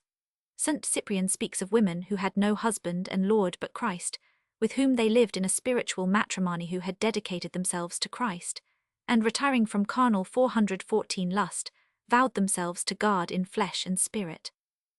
108. In the following words, he condemns the cohabitation of such virgins with unmarried ecclesiastics, under the pretense of a purely spiritual connection. If a husband come and see his wife lying with another man, is he not indignant and maddened? And does he not in the violence of his jealousy perhaps even seize the sword? What? How indignant and angered then must Christ our Lord and Judge be, when he sees a virgin dedicated to himself, and consecrated to his holiness, lying with a man? And what punishments does he threaten against such impure connections? She who has been guilty of this crime is an adulteress, not against a husband, but Christ 109. According to the Gospel of Pseudo Matthew, the Virgin Mary had in a similar manner dedicated herself as a virgin to God. The idea that the deity is jealous of the chastity of his or her servants may also perhaps be at the bottom of the Greek custom, according to which the Hierophant and the other priests of Demeter were restrained from conjugal intercourse, and washed their bodies with hemlock juice in order to kill their passions. 111, as also of the rule, which required the priests of certain goddesses to be eunuchs. Garcilaso de la Vega op cit, Roman 1. Ibid, Roman 1. Ellis T. Speaking Peoples. Idem US Speaking Peoples pp. 140-142. Herodotus 1 SQ. Wiedemann Herodot Swaits Butch, cf. Erman Life in Ancient Egypt SQ. Plutarch Numa Roman 4 Idem, Symposiaca Problemata Roman 8-6 SQ. St. Cyprian de Habitu Virginum 4:22 mean op cit 462, cf. Methodius Convivium Decent Virginum 7, mean op cit Sir, GRCA 18. St. Cyprian Epistola 62, ad Pomponium de Virginibus 3 SQ, mean op cit 4, SQQ. See also Neander, General History of the Christian Religion and Church, Roman 1. The Council of Elvira decreed that such fallen virgins, if they refused to return back to their former condition, should be denied communion even at the moment of death. Concilium Illiberatanum A 500. Ch. 13 Lab Mansi op cit. 2. Gospel of Pseudo Matthew 8 Ante-Nicene Christian Library 16. See also Gospel of the Nativity of Mary 7 Ibid. 16. SQ.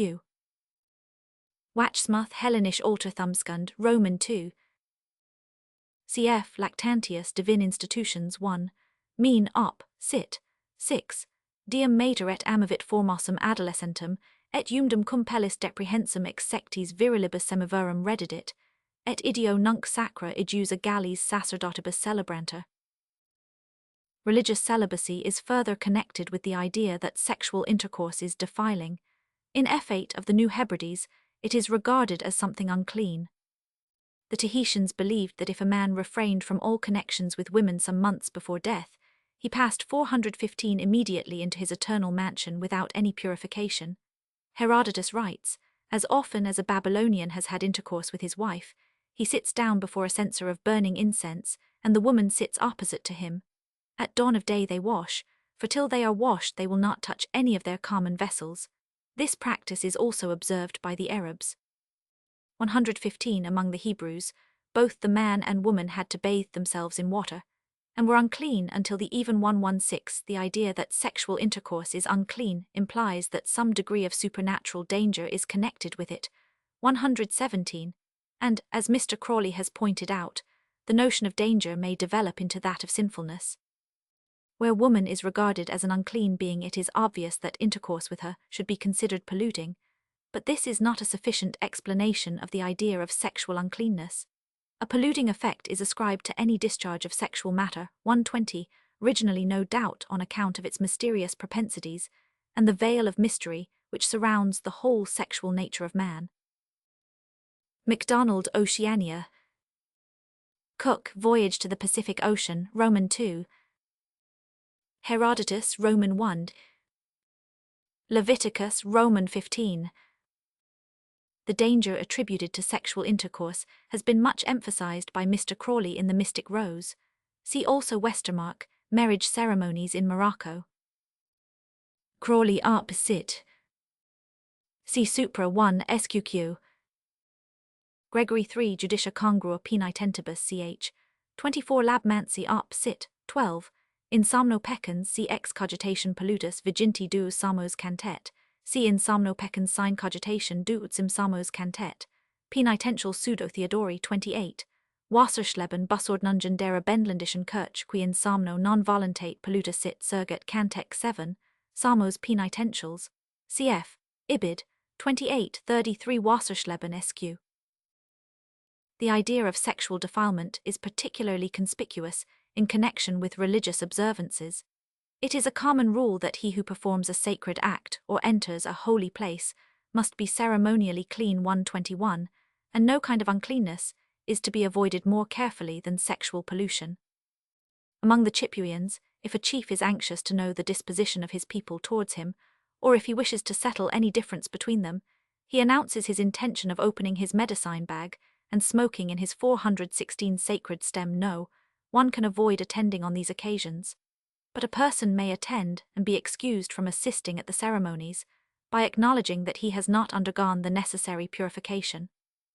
The having cohabited with his wife or any other woman within 24 hours preceding the ceremony renders him unclean, and consequently disqualifies him from performing any part of it. 122 Herodotus tells us that the Egyptians, like the Greeks, made it a point of religion to have no converse with women in the sacred places, and not to enter them without washing after such converse. 123. This statement is corroborated by a passage in the Book of the Dead 124. In Greece and India, those who took part in certain religious festivals were obliged to be continent for some time previously. Before entering the sanctuary of men Tyrannos, whose worship was extended over the whole of Asia Minor, the worshipper had to abstain from garlic, pork, and women, and had to wash his head. Among the Hebrews it was a duty incumbent upon all to be ritually clean, before entering the templito be free from sexual defilement 128 leprosy 129, and the pollution produced by the association with corpses of human beings, of all animals not permitted for food, and of those permitted animals which had died a natural death or been killed by wild beasts, 130, and eating of the consecrated bread was interdicted to persons who had not been continent for some time previously. A Muhammadan would remove any defiled garment before he commences his prayer, or otherwise abstain from praying altogether. He would not dare to approach the sanctuary of a saint in a state of sexual uncleanness, and sexual intercourse is forbidden for those who make the pilgrimage to Mecca. 417. The Christians prescribed strict continence as a preparation for baptism and the partaking of the Eucharist. They further enjoined that no married persons should participate in any of the great festivals of the Church if the night before they had lain together. 135. And in the vision of Alberic, dating from the 12th century, a special place of torture, consisting of a lake of mingled lead, pitch, and resin, is represented as existing in hell for the punishment of married people who have had intercourse on Sundays, church festivals, or fast days. They abstained from the marriage bed at other times also, when they were disposed more freely to give themselves to prayer. Newly married couples were admonished to practice continence during the wedding day and the night following, out of reverence for the sacrament, and in some instances their abstinence lasted even for 2 or 3 days. See Supra 2, 295, 352 SQ. Mackenzie Voyages to the Frozen and Pacific Oceans, p. 102, SQ. Herodotus Roman 2. Wiedemann Herodot Zwaits Butch SQ. Watchsmuth Arp Sit, Roman 2. Oldenburg Die Religion des Veda. Foucault des Associations Religieuses chez les Grecs pp. 119, 123 SQ. Leviticus chs 12:15, Ibid ch 13 SQ. Ibid 11 SQQ, Roman 17 Numbers 19, SQQ, Montefiore Hibbert Lectures on the Religion of the Ancient Hebrews.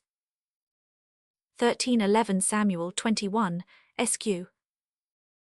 Quran Roman 2. St. Augustine Defied et Operibus 6, Mean Op Sit 40. St. Jerome Epistola 48, Mean Op Sit 22 SQ. Lecky History of European Morals, Roman 2, St. Gregory the Great, Dialogi 1, Mean up sit 77, SQ. Albericus Visio ch. 5, de Lepierre l'enfer decrit par ceux qui l'ont vu SQ. On this subject see also Muller, Das Sexual Leben der Christlichen Kulturvölker, pp. 52-53 120 SQ.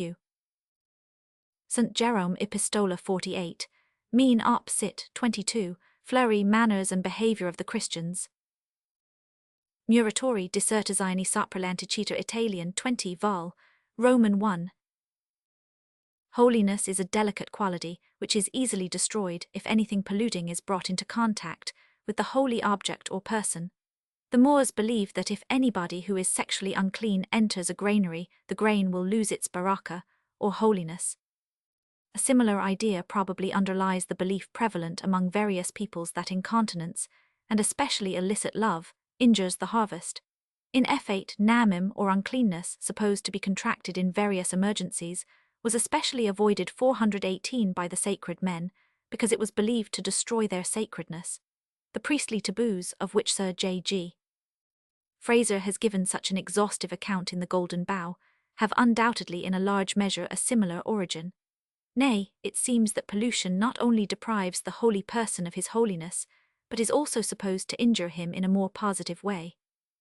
When the Supreme Pontiff in the Kingdom of Congo left his residence to visit other places within his jurisdiction, all married people had to observe strict continence the whole time he was out, as it was believed that any act of incontinence would prove fatal to him. In self-defense, therefore, guards and holy persons try to prevent polluted individuals from approaching them, and their worshippers are naturally anxious to do the same.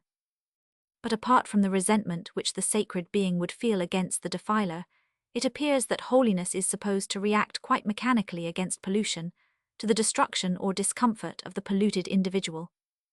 All Moors are convinced that anyone who in a state of sexual uncleanness dared to visit a saint's tomb would be struck by the saint, but the Arabs of Dakala in southern Morocco also believe that if an unclean person rides a horse, some accident will happen to him on account of the baraka with which the horse is endowed.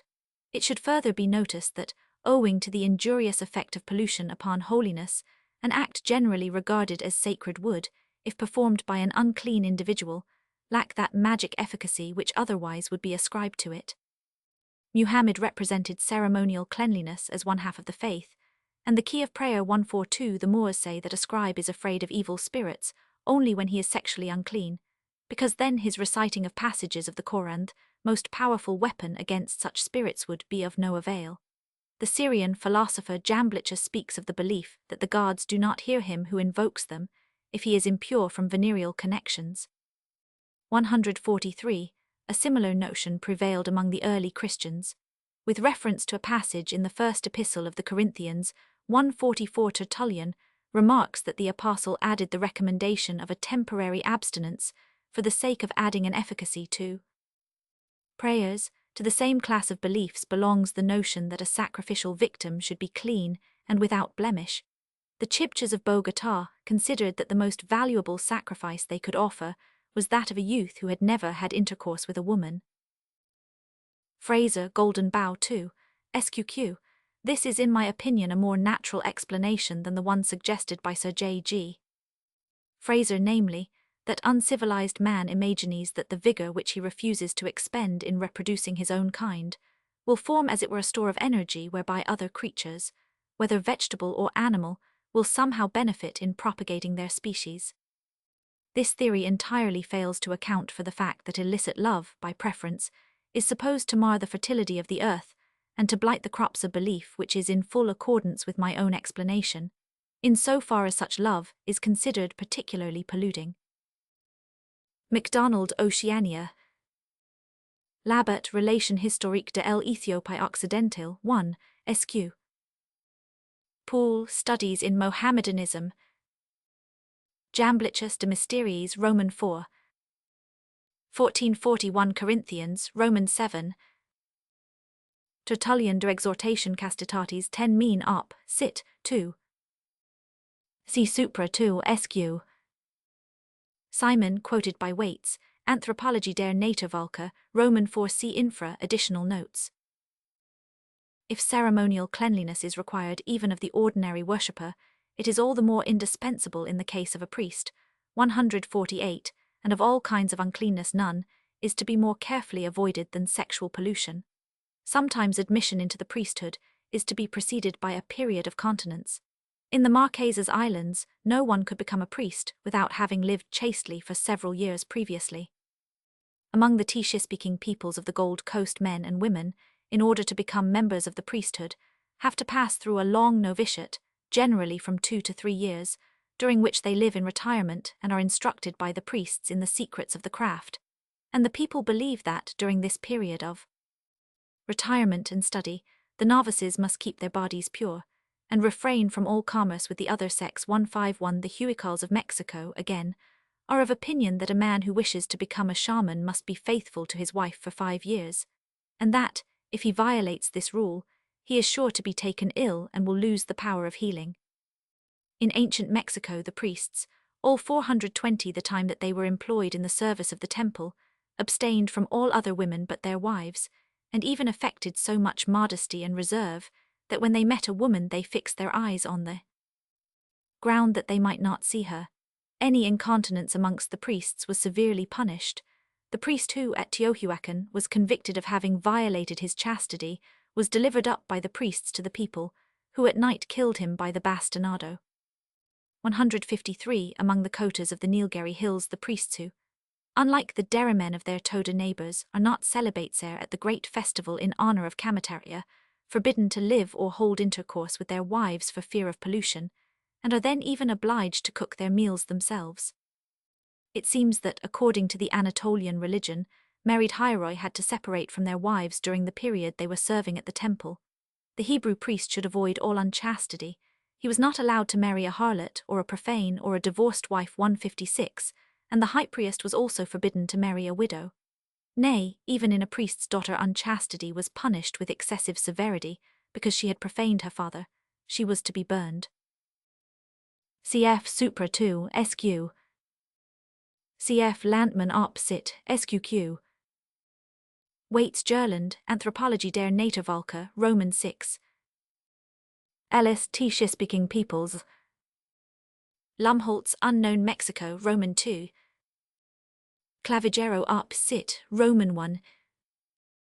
Thurston, in the Madras Government Museum's Bulletin, Roman 1. Ramsay, Cities and Bishoprics of Phrygia, 1 137, 150 SQ. Leviticus, Roman 21. Ibid, Roman 21.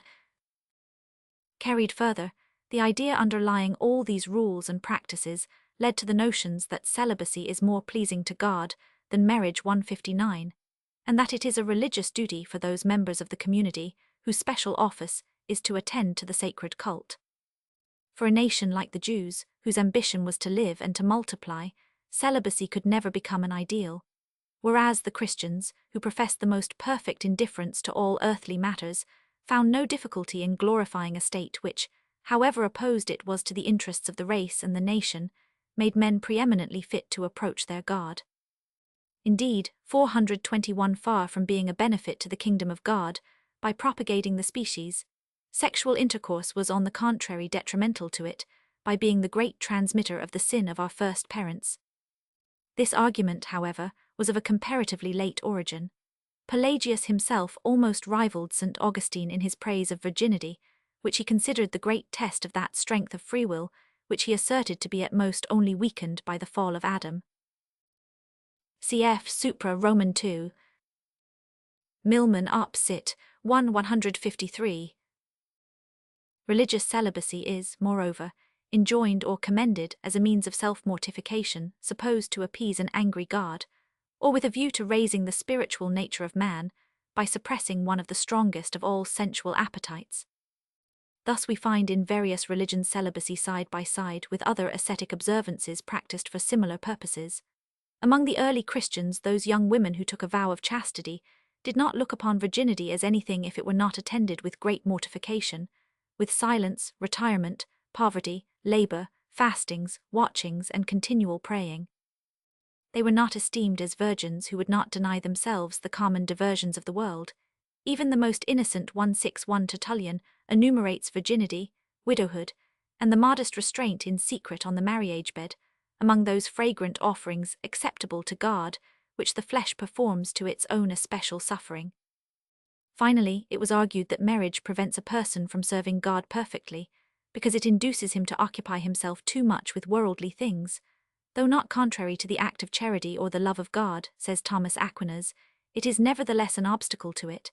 This was one, but certainly not the only, cause of the obligatory celibacy which the Christian Church imposed upon her clergy. Fleury op sit sq. Tertullian de Resurrection Carnis 8 mean op, sit 2. Vincentius Bellevacensis, Speculum Naturale, Roman 30 see also von Eichen, op, sit. Thomas Aquinas Summa Theologica 2, Roman 2:3. Chapter 42, Free Love Adultery. Hardly less variable than the moral ideas relating to marriage are those concerning sexual relations of a non-matrimonial character. Among many uncivilized peoples, both sexes enjoy perfect freedom previous to marriage, and in some cases it is considered almost dishonorable for a girl to have no lover.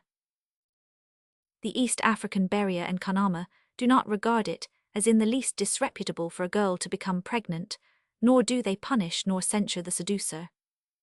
Among the Wanyoro it constantly happens that young girls spend the night with their lovers, only returning to their father's house in the morning, and this is not considered scandalous to the Wadigo regard it as disgraceful, or at least as ridiculous, for a girl to enter into marriage as a virgin.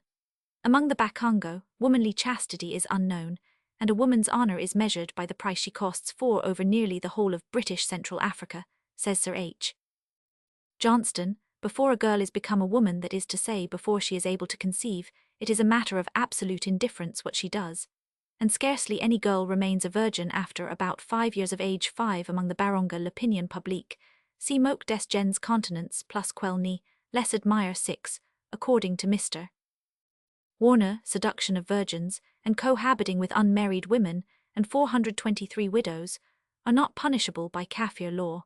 Neither does any disgrace attach to either sex by committing such acts. 7 In Madagascar continence is not supposed to exist in either sex before marriage, and its absence is not regarded as a vice. 8 Among the Maoris of New Zealand, girls were at perfect liberty to act as they pleased until married, and chastity in single women was held of little account.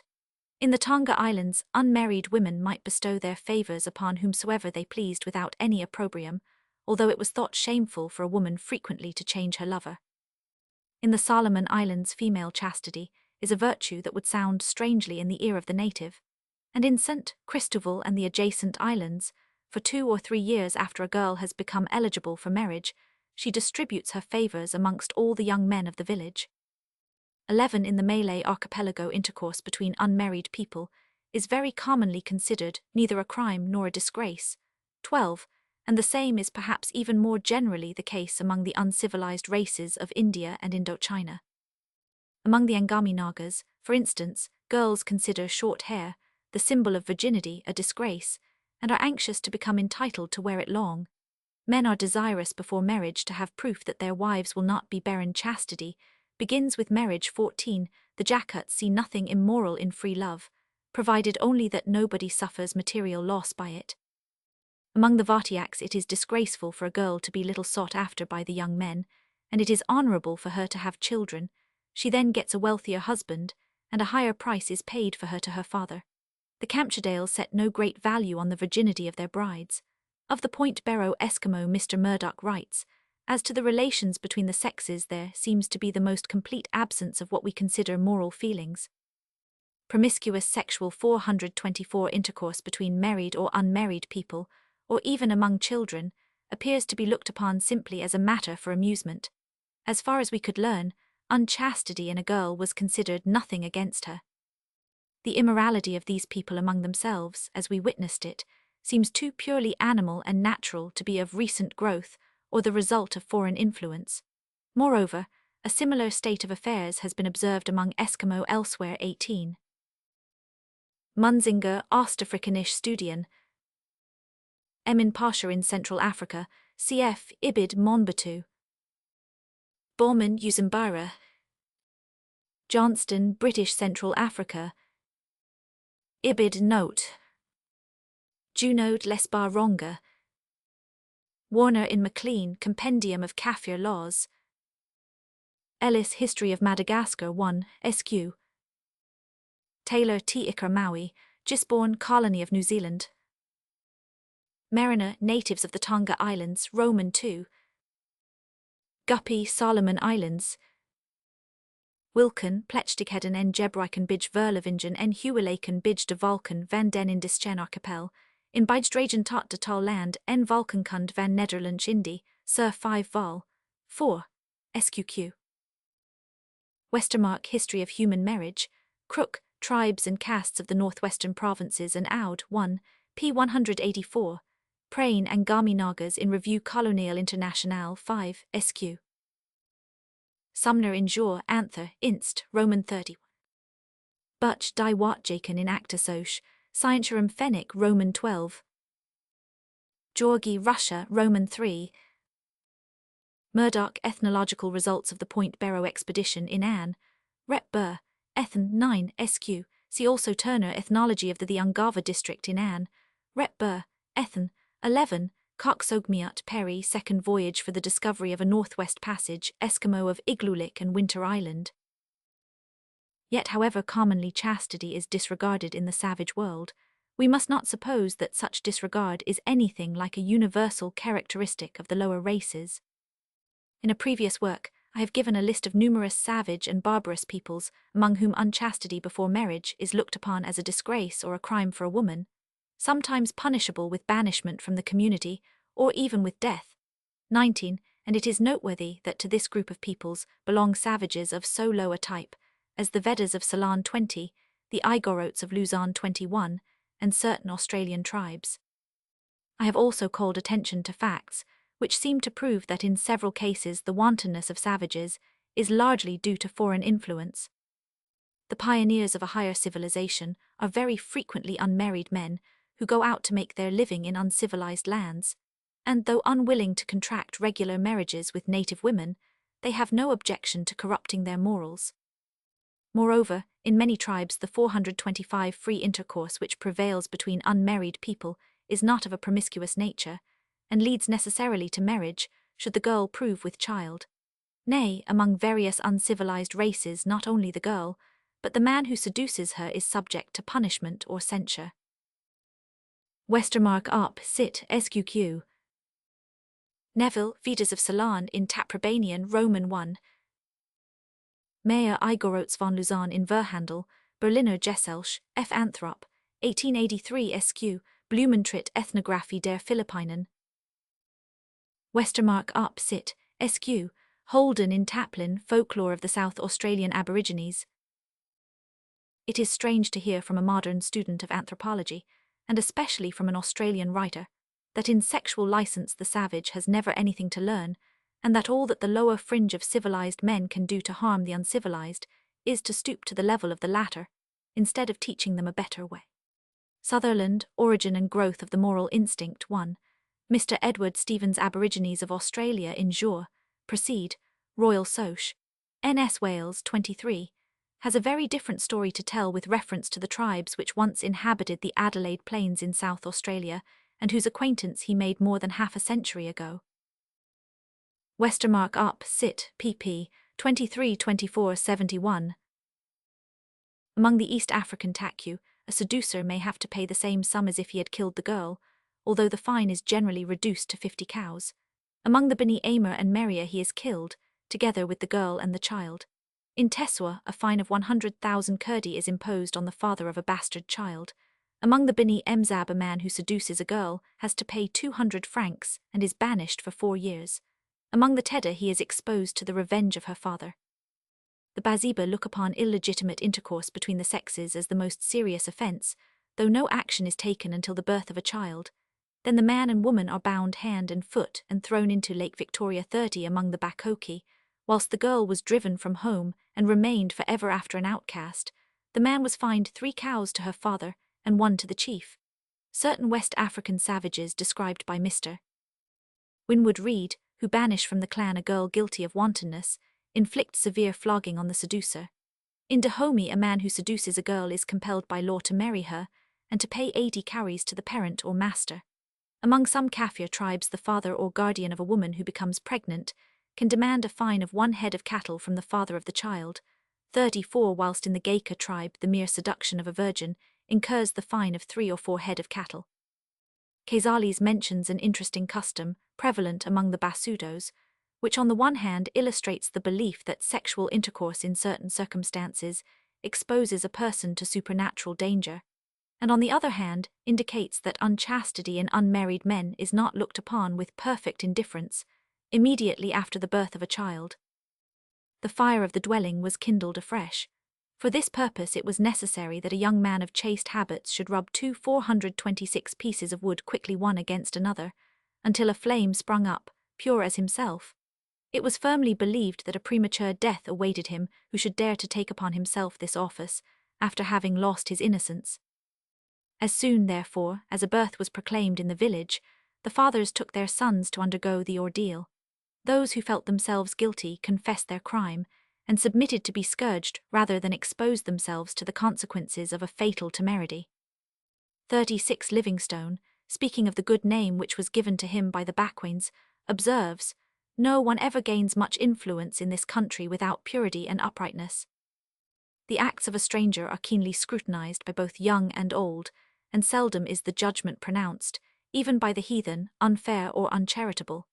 I have heard women speaking in admiration of a white man, because he was pure and never was guilty of any secret immorality. Had he been, they would have known it, and untutored heathen though they be, would have despised him in consequence. 37. Munzinger, Ostafrikanische Studien. Ibid. Barth, Reisen in Nord- und Central Africa, Roman 2. Chavan die Sahara. Nachtigall, Sahara und Sudan, Roman 1. Cunningham's Uganda. Ibid. Reed, Savage Africa. Forbes, Dahomey, Roman 1. Warner in McLean Up, Sit. Brownlee, Ibid. Khazales, Basudos Esq. Livingstone, Missionary Travels. Of the Australian Marara tribe, Lower Darling, we are told that before the advent of the whites their laws were strict, especially those regarding young men and young women. It was almost death to a young lad or man who had sexual intercourse till married. 38 Among various tribes in Western Victoria illegitimacy is rare, and is looked upon with such abhorrence that the mother is always severely beaten by her relatives, and sometimes put to death and burned. Her child is occasionally killed and burned with her. The father of the child is also punished with the greatest severity, and occasionally killed. 13. Holden in Taplin, Folklore of the South Australian Aborigines. Dawson, Australian Aborigines. In Nias, the pregnancy of an unmarried girl is punished with death, inflicted not only upon her, but upon the seducer as well. Among the Bodo and Dimmels of India, chastity is prized in man and woman, married and unmarried. Among the Tunguses in irregular amours only the men are punished, the seducer being obliged either to purchase the girl at a certain price, or, if he refuses, to submit to corporal punishment. Among the Tlinkits, if unmarried women prove frail, the partner of their guilt, if discovered, is bound to make reparation to the parents, soothing their wounded honor with handsome 427, presents 43 in certain North American tribes. The seducer is said to be viewed with even more contempt than the girl whom he has dishonored. Wilken in Bijdragen tot de tal land en Valkenkund van Nederlandsch Indie, Sir 5 Val, Roman 4. Hodgson, Miscellaneous Essays, Roman 1. Georgi op Sit, Roman 3. Douglas, quoted by Petrov, Report on Alaska. Westermarck op Sit. Passing to more advanced races, we find that chastity is regarded as a duty for unmarried women, whilst a different standard of morality is generally applied to men. Confucianism, says Mr. Griffiths, virtually admits 2 standards of morality, one for man, another for woman. Chastity is a female virtue. It is a part of womanly duty. It has little or no relation to man personally. 45, yet it is held up as an ideal even to men. It is said that in youth, when the physical powers are not yet settled, the superior man guards against lust. Though licentious in their habits, the Chinese exalt and dignify chastity as a means of bringing the soul and body nearer to the highest excellence. 47 One of their proverbs even maintains that of the myriad vices, lust is the worst. 48 Chastity for its own sake, when defended by a woman at the expense of her life, meets with a reward at the hands of the government. If a woman so the ordinances run compelled by her husband to prostitute herself for money, and takes her own life in order to preserve her chastity, or if an unmarried virgin loses her life in defending herself against violation, an honorary gate shall be erected in each case near the door of the paternal dwelling. 49 According to the Chinese Penal Code, criminal intercourse by mutual consent with an unmarried woman shall be punished with 70 blows, whilst the punishment for such intercourse with a married woman is 80 blows. Griffey's Religions of Japan. Lun Yu, Roman 16. Wells Williams, Middle Kingdom, Roman 2. Smith, Proverbs of the Chinese. De Groot, Religious System of China, Vol. 2, Book 1, SQ. Tatsing Leu Li Sec, Roman 366. Among the ancient Hebrews, fornication was forbidden to women, but not to men. The action of Judah towards the supposed harlot on the way to Timnath is mentioned 428 as the most natural thing in the world. 52, even though the perpetrator was a man of wealth and position, a man whom his brethren shall praise, and before whom his father's children shall bow down. 53 Throughout the Muhammadan world, chastity is regarded as an essential duty for a woman. In Persia, an unmarried girl who gave birth to a child would surely be killed. Among the Fellahin of Egypt, a father or brother in most instances punishes an unmarried daughter or sister who has been guilty of incontinence by throwing her into the Nile with a stone tied to her neck, or cutting her to pieces, and then throwing her remains into the river. Among the Jay-Bala and Rif Berbers of Morocco, she is also frequently killed. For unmarried men, on the other hand, chastity is by Muhammadans at most looked upon as an ideal, almost out of reach. The Caliph Ali said that with a man who is modest and chaste nobody should find fault. 57 We are told that the Muhammadans of India consider it inconceivable that a Moslem should have illicit intercourse with a free Muhammadan woman. 58 But connections with slave girls are regarded in a different light. Leviticus, Roman 19. Deuteronomy, Roman 23. Genesis 38, SQQ. Ibid, Roman 49. Burton, Sind. Parlek, Persian, Roman 1. Lane, Manners and Customs of the Modern Egyptians. Amir Ali, Ethics of Islam. Lanepool, Studies in a Mosque. Among the Hindus, sexual impurity is scarcely considered a sin in the men, but in females nothing is held more execrable or abominable. The unhappy inhabitants of houses of ill fame are looked upon as the most degraded of the human species. 59 In one of the Pahlavi text, continence is recommended from the point of view of prudence. Commit no lustfulness, so that harm and regret may not reach thee from thine own actions. 60 But in Zoroastrianism, also, chastity is chiefly a female duty. It is written in the Avesta, any woman that has given up her body to 2 men in one day is sooner to be killed than a wolf, a lion, or a snake. 61 Calcutta Review, Roman 2. Dubois, Description of the Character 100 of the People of India, cf. Laws of Manu 9, SQ. Dinai Mainogi Kurad 2, SQ. Dharmastita in Sacred Books of the East 4 N1. Among the ancient Teutons, an unmarried woman who belonged to an honorable family was severely punished for going wrong, and the seducer was exposed to the revenge of her family, or had to pay compensation for his deed. The yet unromanized Saxons, down to the days of St. Boniface, compelled a maiden who had dishonored her father's house, as well as an adulteress, to hang herself, after which her body was burned and her paramour hung over the blazing pile, or she was scourged or cut with knives by all the women of the village till she was dead. Brunner, Deutsch Rechtsgeschichte 2, SQQ. Wilder, Strafrecht der Germanen SQQ. Nordstrom, Bidrag till den svenska samhällsforfattningens historia, Roman 2 Mora, Bekehrung des norwegischen Stamms, Roman 2. Milman, History of Latin Christianity, Roman 2. In Greece, the chastity of an unmarried girl was anxiously guarded. According to Athenian law, the relatives of a maiden who had lost her virtue could with impunity kill the seducer on the spot. Virginity was an object of worship. Chastity was the preeminent attribute of sanctity ascribed to Athene and Artemis, and the Parthenon, or Virgin's Temple, was the noblest religious edifice of Athens. It is true that a certain class of courtesans occupied a remarkably high position in the social life of Greece, being admired and sought after even by the principal men, but they did so on account of their extraordinary beauty or their intellectual superiority. To the Greek mind, the moral standard was by no means the only standard of excellence. The Romans, on the other hand, regarded the courtesan class with much contempt. In A 500, the profligacy of women was checked by stringent enactments, and it was provided that no woman whose grandfather, father, or husband had been a Roman knight should get money by prostitution.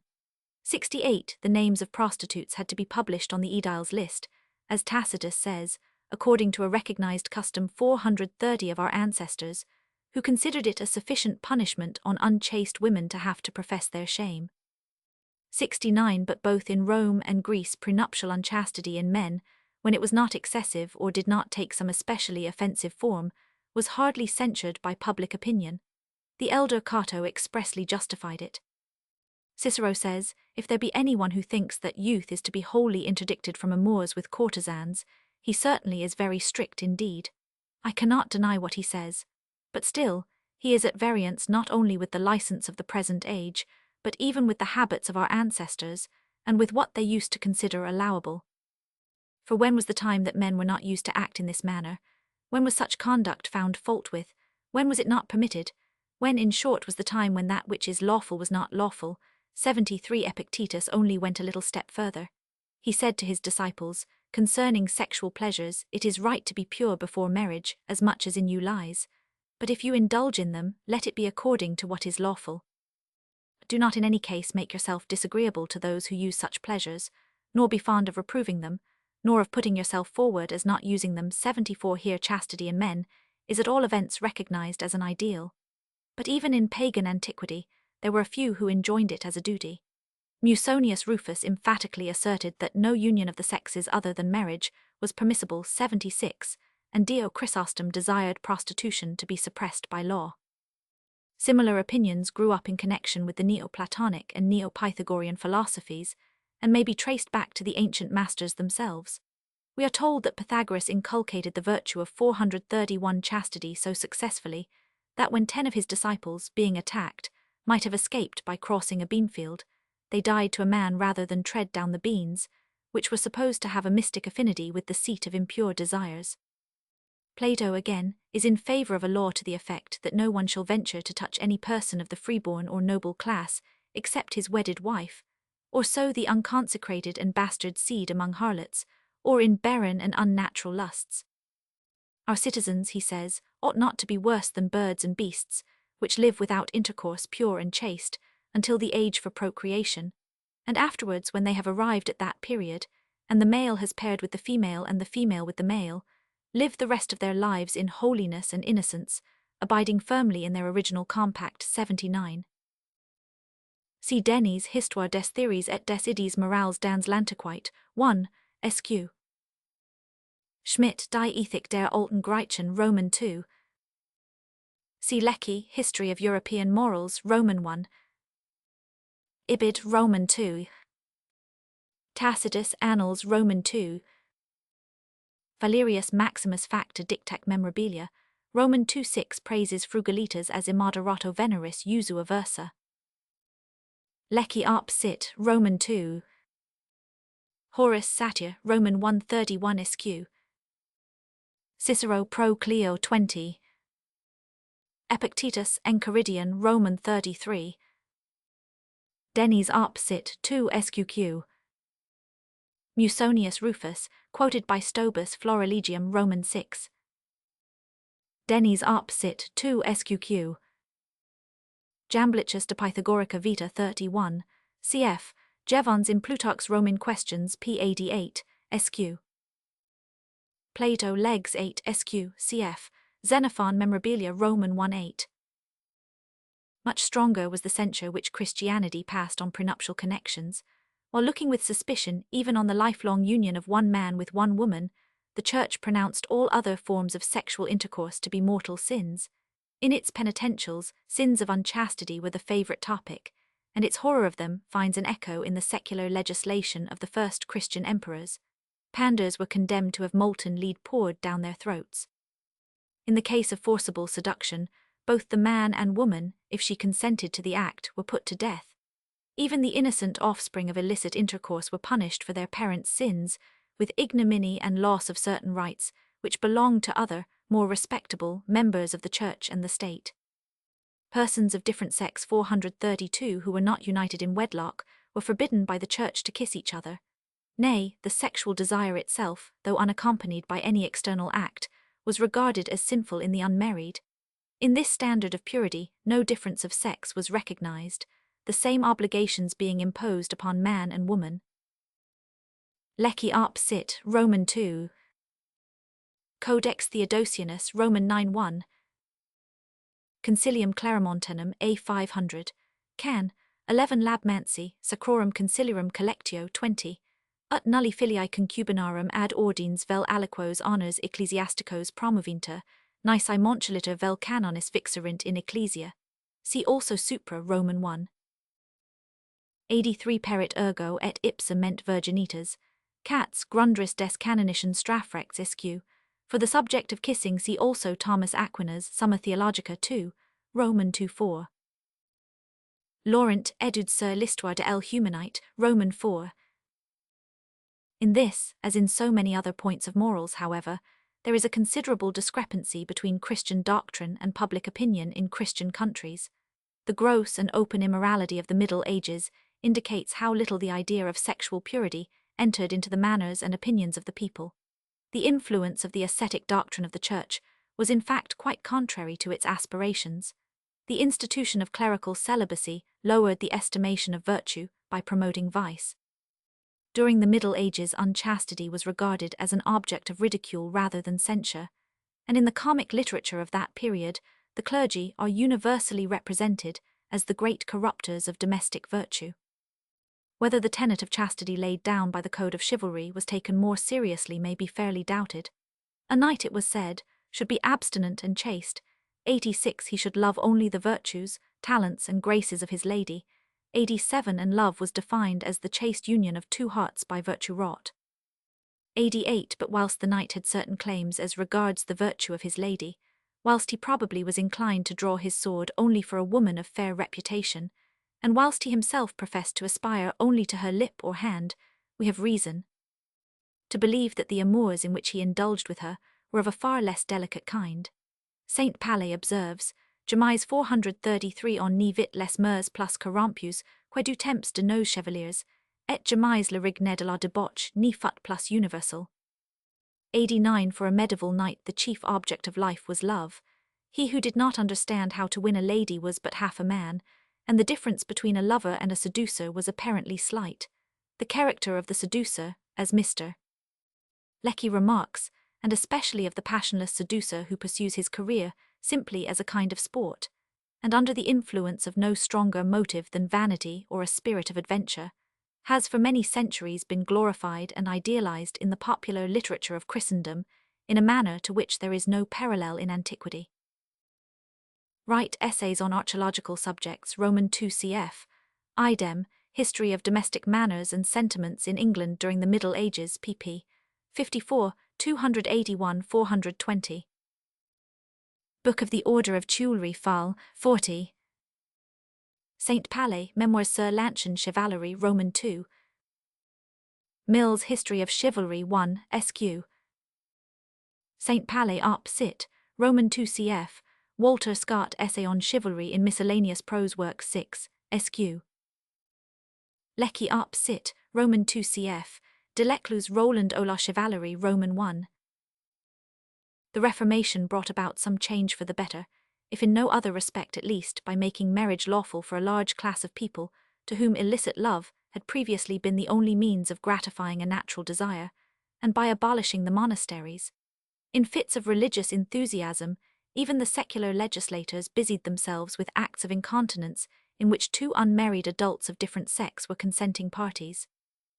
In the days of the Commonwealth, according to an Act of 1650, in cases of less serious breach of chastity than adultery and incest, each man or woman was for each offence to be committed to the common jail for 3 months, and to find sureties for good behaviour. During a whole year afterwards, in Scotland, after the Reformation, fornication was punished with a severity nearly equal to that which attended the infraction of the marriage vow, but the fate of these and similar laws has been either to be repealed or to become inactive. For ordinary acts of incontinence, public opinion is, practically at least, the only judge. In the case of female unchastity, its sentence is 434 severe enough among the upper ranks of society, whilst, so far as the lower classes are concerned, it varies considerably even in different parts of the same country, and is in many cases regarded as venial. As to similar acts committed by unmarried men, the words which Cicero uttered on behalf of Cleus might be repeated by any modern advocate who, in defending his client, ventured frankly to express the popular opinion on the subject. It seems to me that with regard to sexual relations between unmarried men and women, Christianity has done little more than establish a standard which, though accepted perhaps in theory, is hardly recognized by the feelings of the large majority of people, or at least of men in Christian communities, and has introduced the vice of hypocrisy, which apparently was little known in sexual matters by pagan antiquity. Pike, History of Crime in England, Roman II. Rogers, Social Life in Scotland, Roman II. See Pike op. Cit. 2, Hume, Commentaries on the Law of Scotland, Roman II. Why has sexual intercourse between unmarried people, if both parties consent, come to be regarded as wrong? Why are the moral opinions relating to it subject to so great variations? Why is the standard commonly so different for man and woman? We shall now try to find an answer to these questions. If marriage, as I am inclined to suppose, is based on an instinct derived from some ape-like progenitor, it would from the beginning be regarded as the natural form of sexual intercourse in the human race, whilst other more transitory connections would appear abnormal and consequently be disapproved of. I am not certain whether some feeling of this sort, however vague, is not still very general in the race, but it has been more or less or almost totally suppressed by social conditions which make it in most cases impossible for men to marry at the first outbreak of the sexual passion. We have thus to seek for some other explanation of the severe censure passed on prenuptial connections. It seems to me obvious that this censure is chiefly due to the preference which a man gives to a virgin bride. As I have shown in another place, such a preference is a 435 fact of very common occurrence. It partly springs from a feeling akin to jealousy towards women who have had previous connections with other men, partly from the warm response a man expects from a woman whose appetites he is the first to gratify, and largely from an instinctive appreciation of female coyness.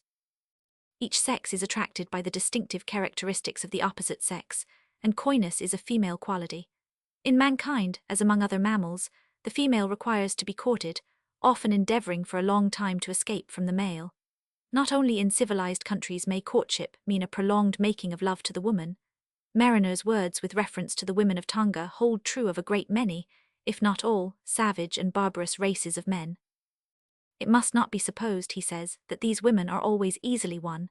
The greatest attentions and most fervent solicitations are sometimes requisite, even though there be no other lover in the way. 95, the marriage ceremonies of many peoples bear testimony to the same fact.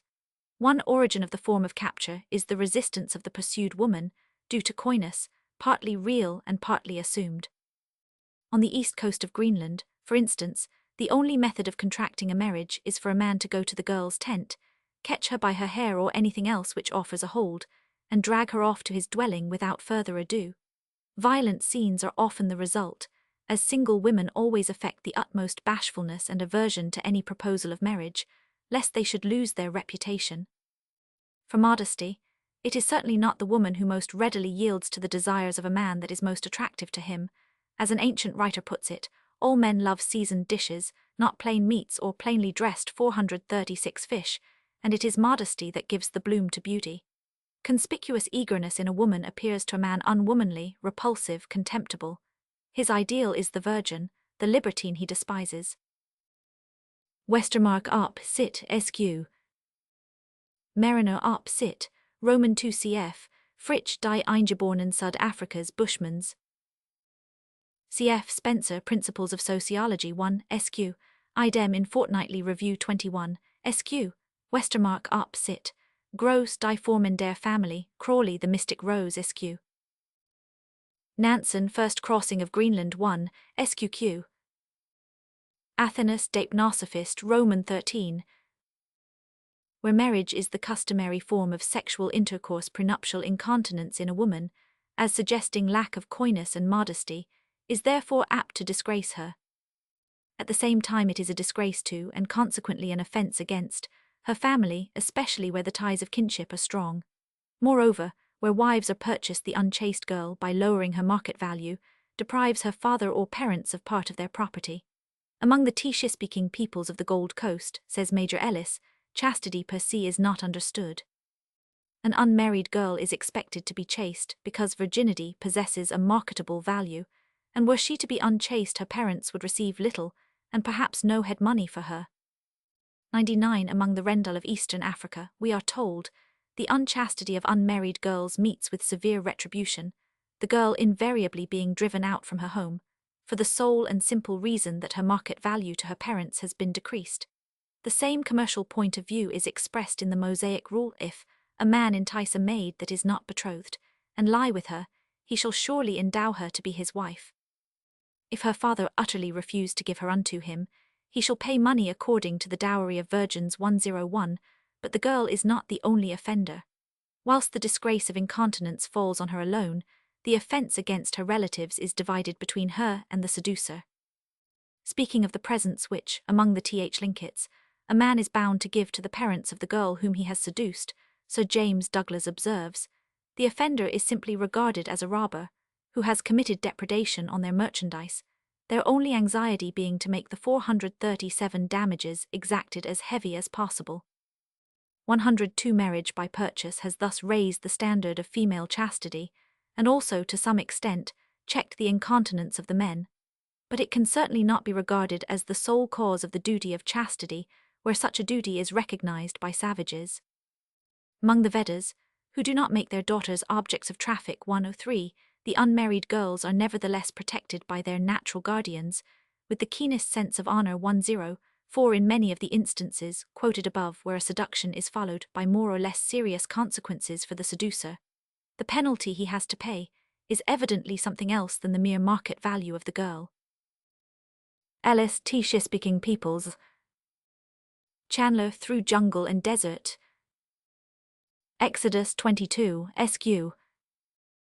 Douglas quoted by Petrov up, sit.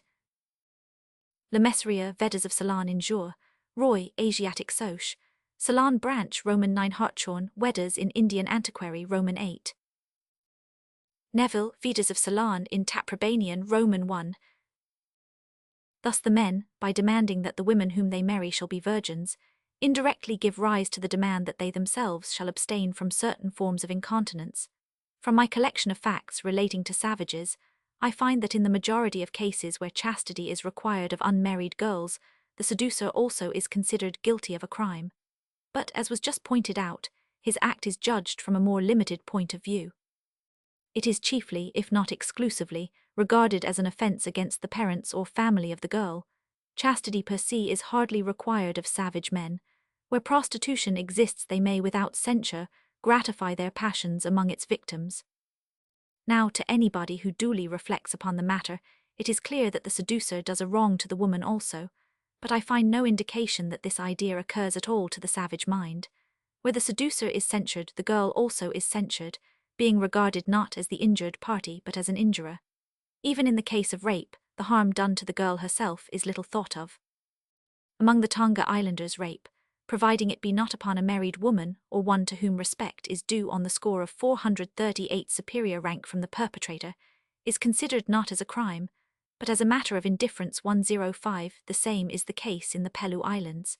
In the laws of the Rajangs of Sumatra referring to this offence, there is hardly anything considered but the value of the girl's person to her relations, as a mere vendible commodity.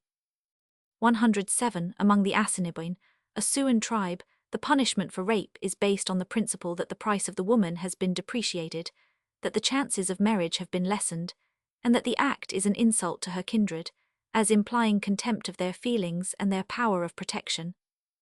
Even the Teutons in early days hardly severed rape from abduction, the kinsmen of the woman feeling themselves equally wronged in either case. If the girl's feelings are thus disregarded when she is an unwilling victim of violence, it can hardly be expected that she should be an object of pity when she is a consenting partner. Does not public opinion in the midst of civilization turn against the dishonored rather than the dishonorer? Mariner op sit, Roman 2. Cubery die verbrechen und strafverfahren of den Pelau in Seln in original Mitthil, os der Ethnal, Abtheil der Carnegal, Museum Berlin Roman 1. Crawford, History of the Indian Archipelago, Roman 3. Dorsey Suan Sociology in Anne, Rep Burr, Ethen, Roman 15. Brunner Deutsch Rechtsgeschichte Roman 2 Pollock and Maitland, History of English Law before the time of Edward I. Roman 2 According to Salic law, the fine for the rape of an ingenua puella was 6212 saladi, or only a little higher than the fine for a connection with her to which she herself consented lex salica, Herold's text 14. 15, whereas the fine for adultery with a free woman was 200 saladi ibid. 15. There is yet another party to be considered, namely, the offspring. One would imagine that to every thinking mind, not altogether destitute of sympathetic feelings, the question what is likely to happen to the child if the woman becomes pregnant should present itself as one of the greatest gravity. But in judging of matters relating to sexual morality, men have generally made little use of their reason and been guilty of much thoughtless cruelty. Although marriage has come into existence solely for the sake of the offspring, it rarely happens that in sexual relations much unselfish thought is bestowed upon unborn 439 individuals. Legal provisions in favor of illegitimate children have made men somewhat more careful for their own sake, but they have also nourished the idea that the responsibility of fatherhood may be bought off by the small sum the man has to pay for the support of his natural child. Custom or law may exempt him even from this duty. We are told that in Tahiti the father might kill a bastard child, but that if he suffered it to live, he was eo ipso considered to be married to its mother. This custom, it would seem, is hardly more inhuman than the famous law according to which la recherche de la paternite est interdite, 111. Cook, Voyage to the Pacific Ocean, Roman 2. Code Napoleon, 340. The great authority on the ethics of Roman Catholicism tries to prove that simple fornication is a mortal sin, chiefly because it tends to the hurt of the life of the child, who is to be born of such intercourse, or more generally, because it is contrary to the good of the offspring. 112. But this tender care for the welfare of illegitimate children seems strange when we consider the manner in which such children have been treated by the Roman Catholic Church herself.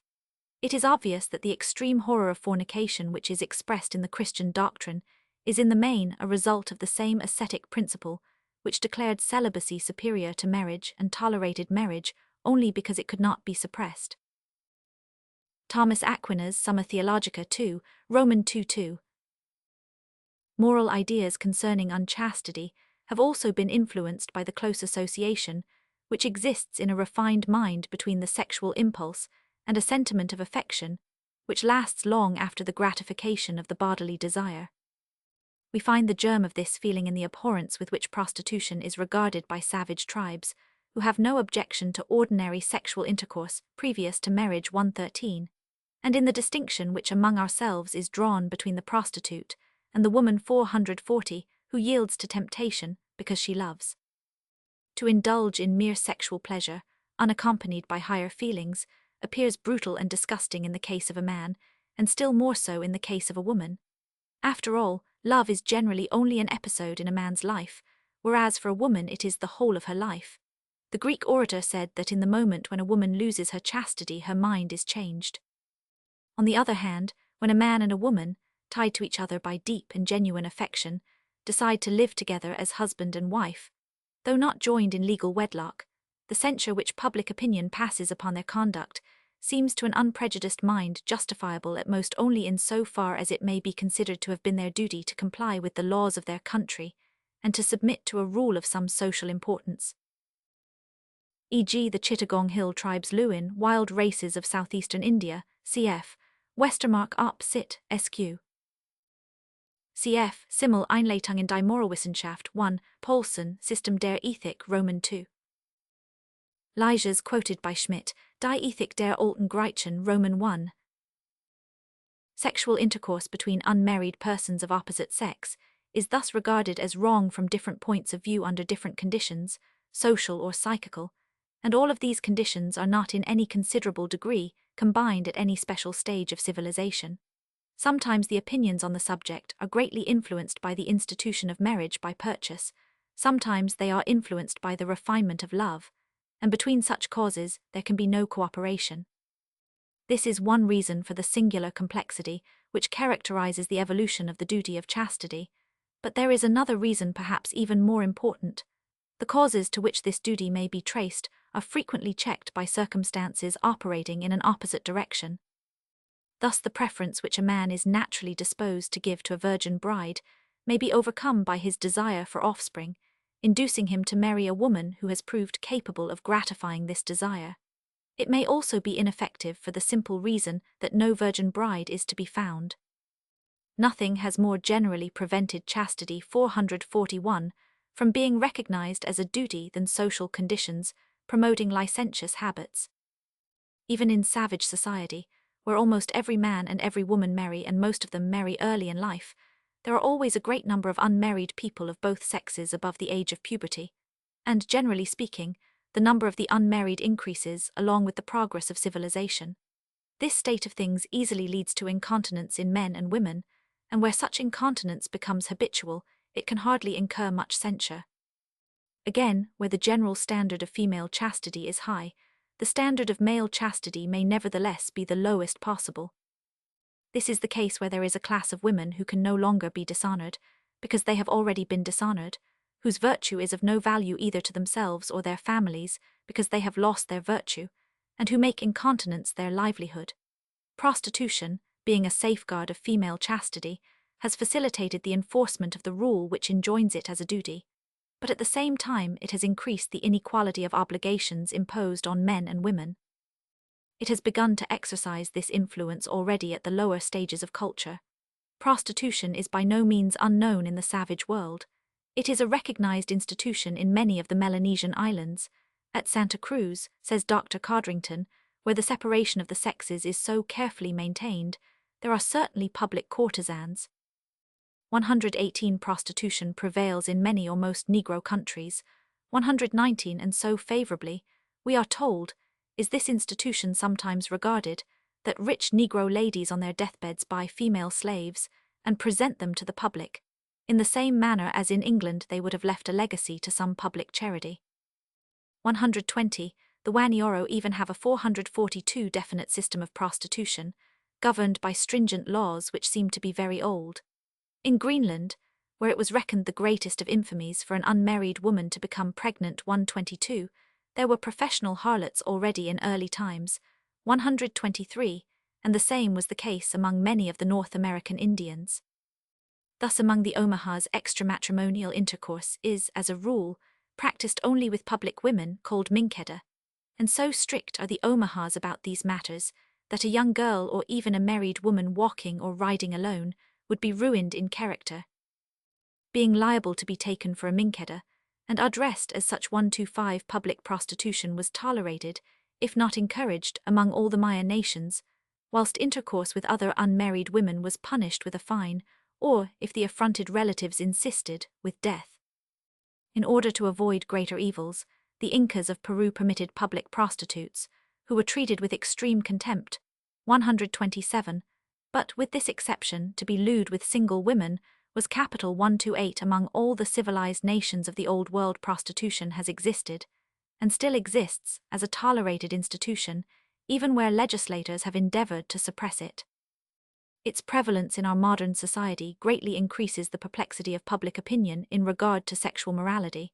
Its victims are degraded and despised beyond description. At the same time, their male customers are tacitly allowed to support the trade. That the demand for a merchandise increases the production of it is in this case seldom thought of, but secrecy must be observed. In sexual matters openness is indecent, and the chief crime is to be found out. See Supra Roman 2. C.e.g. Tutuila Line Islanders in Jure, Polynesian Soch. 1. Powell Wanderings in a Wild Country, Natives of New Britain, Davis El Gringo, Indians of New Mexico, Plos Bartels Des Wybe 1, 540 SQQ. Codrington, Melanesians SQQ. Emin Pasha in Central Africa. Reed, Savage Africa SQ. Emin Pasha in Central Africa. Wilson and Felkin Uganda Roman 2. Eged Description of Greenland. Krantz History of Greenland Roman 1. Carver Travels through the interior parts of North America. Dorsey Omaha Sociology in Anne, Rep. Burr, Ethan Roman 3. Bancroft Native Races of the Pacific States, 2, 659. Garcilaso de la Vega, First Part of the Royal Commentaries of the Uncas 1, SQ. Herrera General History of the West Indies, Roman 4. Duffer Histoire de la Prostitution Passim. Doolittle Social Life of the Chinese Roman 1 Wilkins Modern Hinduism. Parlak Die Prostitution in Persian in Wiener Medizinische Wochenschrift, 11, 517, 563 SQQ. Lane Modern Egyptians Roman 1 Weinhold, Altnordisches Leben, Ancient Scandinavians. Desmays Les Penelites Ancients SQ, N4.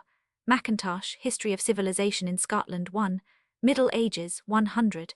Since the 13th century even the Church tolerated the establishment of brothels in the larger cities. Muller, Das Sexual Leben der Christlichen Kulturvölker.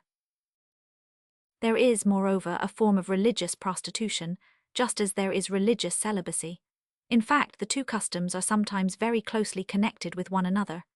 Among the Yue-speaking peoples of the Slave Coast, the chief business of the female Kosi, or wife of the god to whom she is dedicated, is prostitution. In every town there is at least one institution in which the best-looking girls, between 10 and 12 years of age, are received. Here they remain for 3 years, learning the chants and dances peculiar to the worship of the gods, and prostituting themselves to the priests and the inmates of the male seminaries, and at the termination of their novitiate, they become public prostitutes. This condition, however, is not regarded as one for reproach. They are considered to be married to the god, and their excesses are supposed to be caused and directed by him. Properly speaking, their libertinage should be confined to the male worshippers at the temple of the god, but practically it is indiscriminate. Children who are born from such unions belong to the god. 130. So also the priestesses on the Gold Coast, though not allowed to marry, are by no means debarred from sexual intercourse.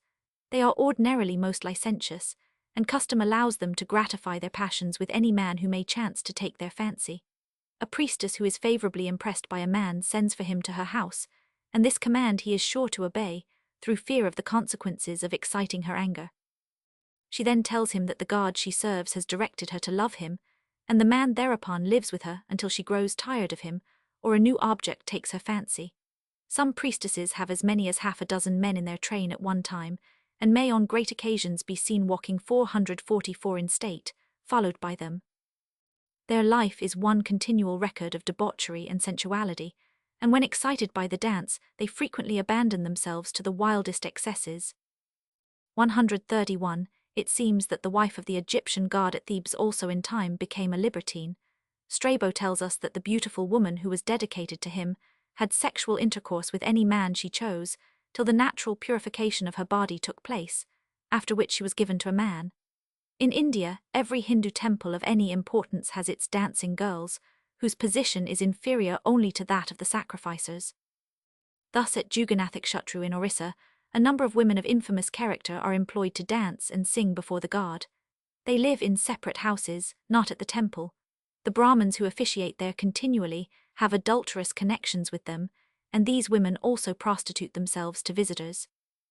In the Canaanitish cults there were women, called Kedishath, who were consecrated to the deity with whose temple they were associated, and who at the same time acted as prostitutes. At the local shrines of North Israel, the worship of Yahweh itself was deeply affected by these practices, 136, but they were forbidden in the Deuteronomic Code. Perhaps this temple prostitution may be accounted for by a belief that it bestowed blessings upon the worshippers. According to notions which prevail to this day in countries with Semitic culture, sexual intercourse with a holy person, is regarded as beneficial to him or her who indulges in it. LSU-speaking peoples. LST-speaking peoples SQ. Strabo Geographica 17, Roman 1 cf. Wiedemann Hero. Swaits Butch. Warnick quoted by Ploss Bartels up Sit, Roman 1. Ward View of the History 100, of the Hindus Roman 2. Driver Commentary on Deuteronomy, Chain Harlot in Chain and Black Encyclopedia Biblica, Roman 2. Hosea Roman 4 cf. Chain in Encyclopedia Biblica, Roman 2. Deuteronomy 23, SQ. See Westermarck, The Moorish Conception of Holiness Baraka. Of a somewhat different character was the religious prostitution which prevailed in ancient Babylonia, in connection with the worship of Ishtar. Herodotus says that every woman born in that country was obliged once in her 445 life to go and sit down in the precinct of Aphrodite, and there consort with a stranger. A woman who had once taken her seat was not allowed to return home till one of the strangers threw a silver coin into her lap, and took her with him beyond the holy ground. The silver coin could not be refused because, since once thrown, it was sacred. The woman went with the first man who threw her money, rejecting no one. When she had gone with him, and so satisfied the goddess, she returned home, and from that time forth no gift, however great, would prevail with her. Several allusions in cuneiform literature to the sacred prostitution, carried on at Babylonian temples, confirm Herodotus' statement in general. A cult very similar to this was also found in certain parts of the island of Cyprus, 141, at Heliopolis in Syria 142, and at Byblus. In the worship of Anates, the Armenians, even of the highest families, prostituted their own daughters at least once in their lives, nor was this regarded as any bar to an honorable marriage afterwards. Although such practices were generally excluded from the ordinary Greek worships of Aphrodite, unchastity in the temple cult of that goddess is reported to have occurred at Corinth and in the city of the Locrian Epizephiri, who, according to the story, vowed to consecrate their daughters to this service in order to gain the goddess' aid in a war. Herodotus, Roman 1. Jeremias Isjubar Nimrod SQ. Jastrow, Religion of Babylonia and Assyria SQ. Murtur delits Jeskicht Babylonians. Herodotus, Roman 1 Athenus Deipnosophist 12, A. Socrates Historia Ecclesiastica 18 Mean Op. Sit. Sir, Jarca 67. Sarzomen Historia Ecclesiastica 5 Mean Sir, Jarca 67. Eusebius Vita Constantini 3 Mean Sir, Jarca 20. Lucian de Syria d. 6. Strabo, Roman 11:16. Ibid, Roman 8:20. Farnell, Cults of the Greek States, Roman 2 Athenus 12, A. Various theories have been set forth to explain the religious prostitution of the Babylonian type. It has been interpreted as an expiation for individual marriage, as a temporary recognition of pre-existing communal rights, at a time when communal marriage in the full sense of the term had already ceased to exist.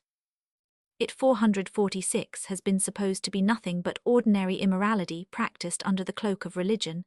It has been represented as a form of sacrifice, either as a first-fruit offering or as an act by which a worshipper sacrifices her most precious possession to the deity. To Dr. Farnell, it seems to be a special modification of a widespread custom, the custom of destroying virginity before marriage, so that the bridegroom's intercourse should be safe from a peril that is much dreaded by men in a certain stage of culture. And here, as in other ritual, he adds, it is the stranger that takes the peril upon himself. 151. But why should the stranger have been more willing than the bridegroom to expose himself to this danger? Considering that the act was performed at the temple of the goddess of fecundity, I think its object most probably was to ensure fertility in the woman. This, in fact, is directly indicated by the words which the stranger, according to Herodotus, uttered when he threw the silver coin into her lap.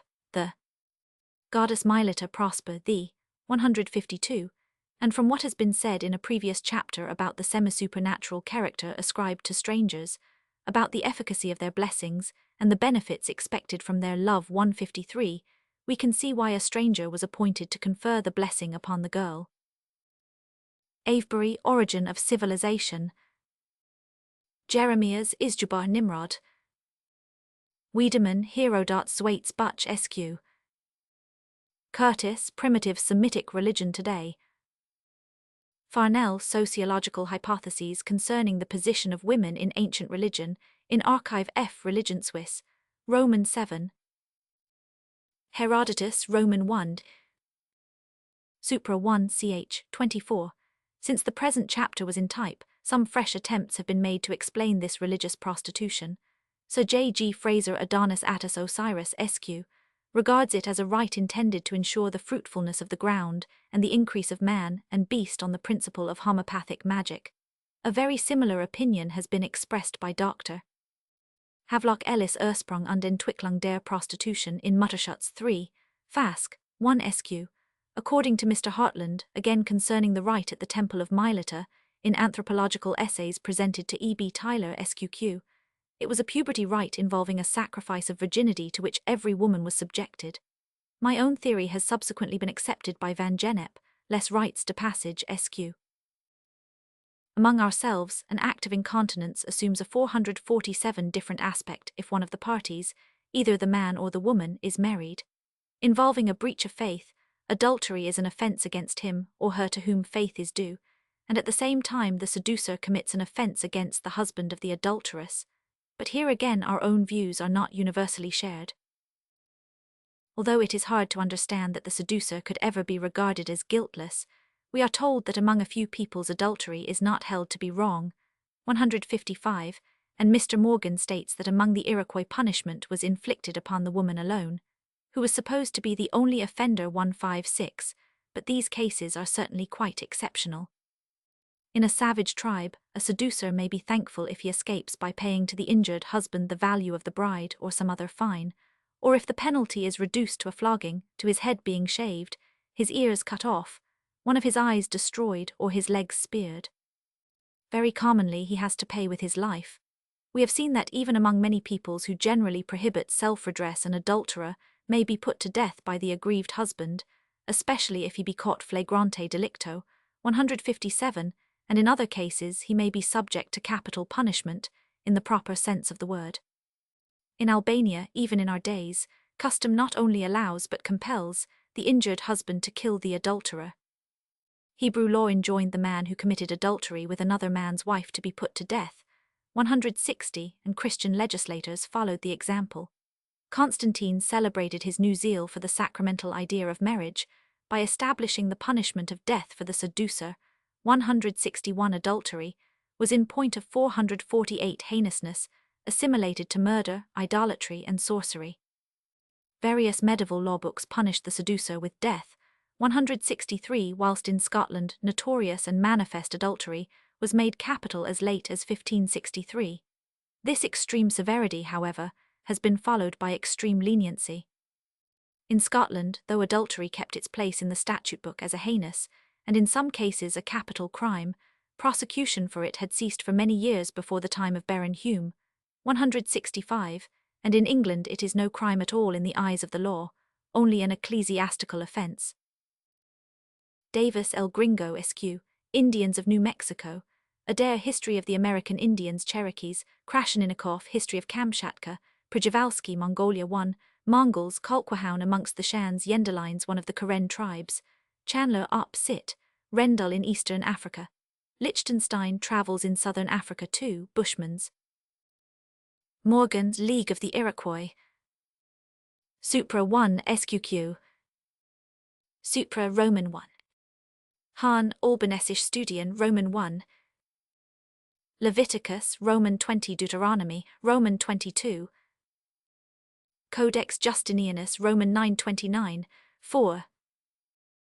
Codex Theodosianus Roman 11:1, St. Basil quoted by Bingham Work 6, SQ.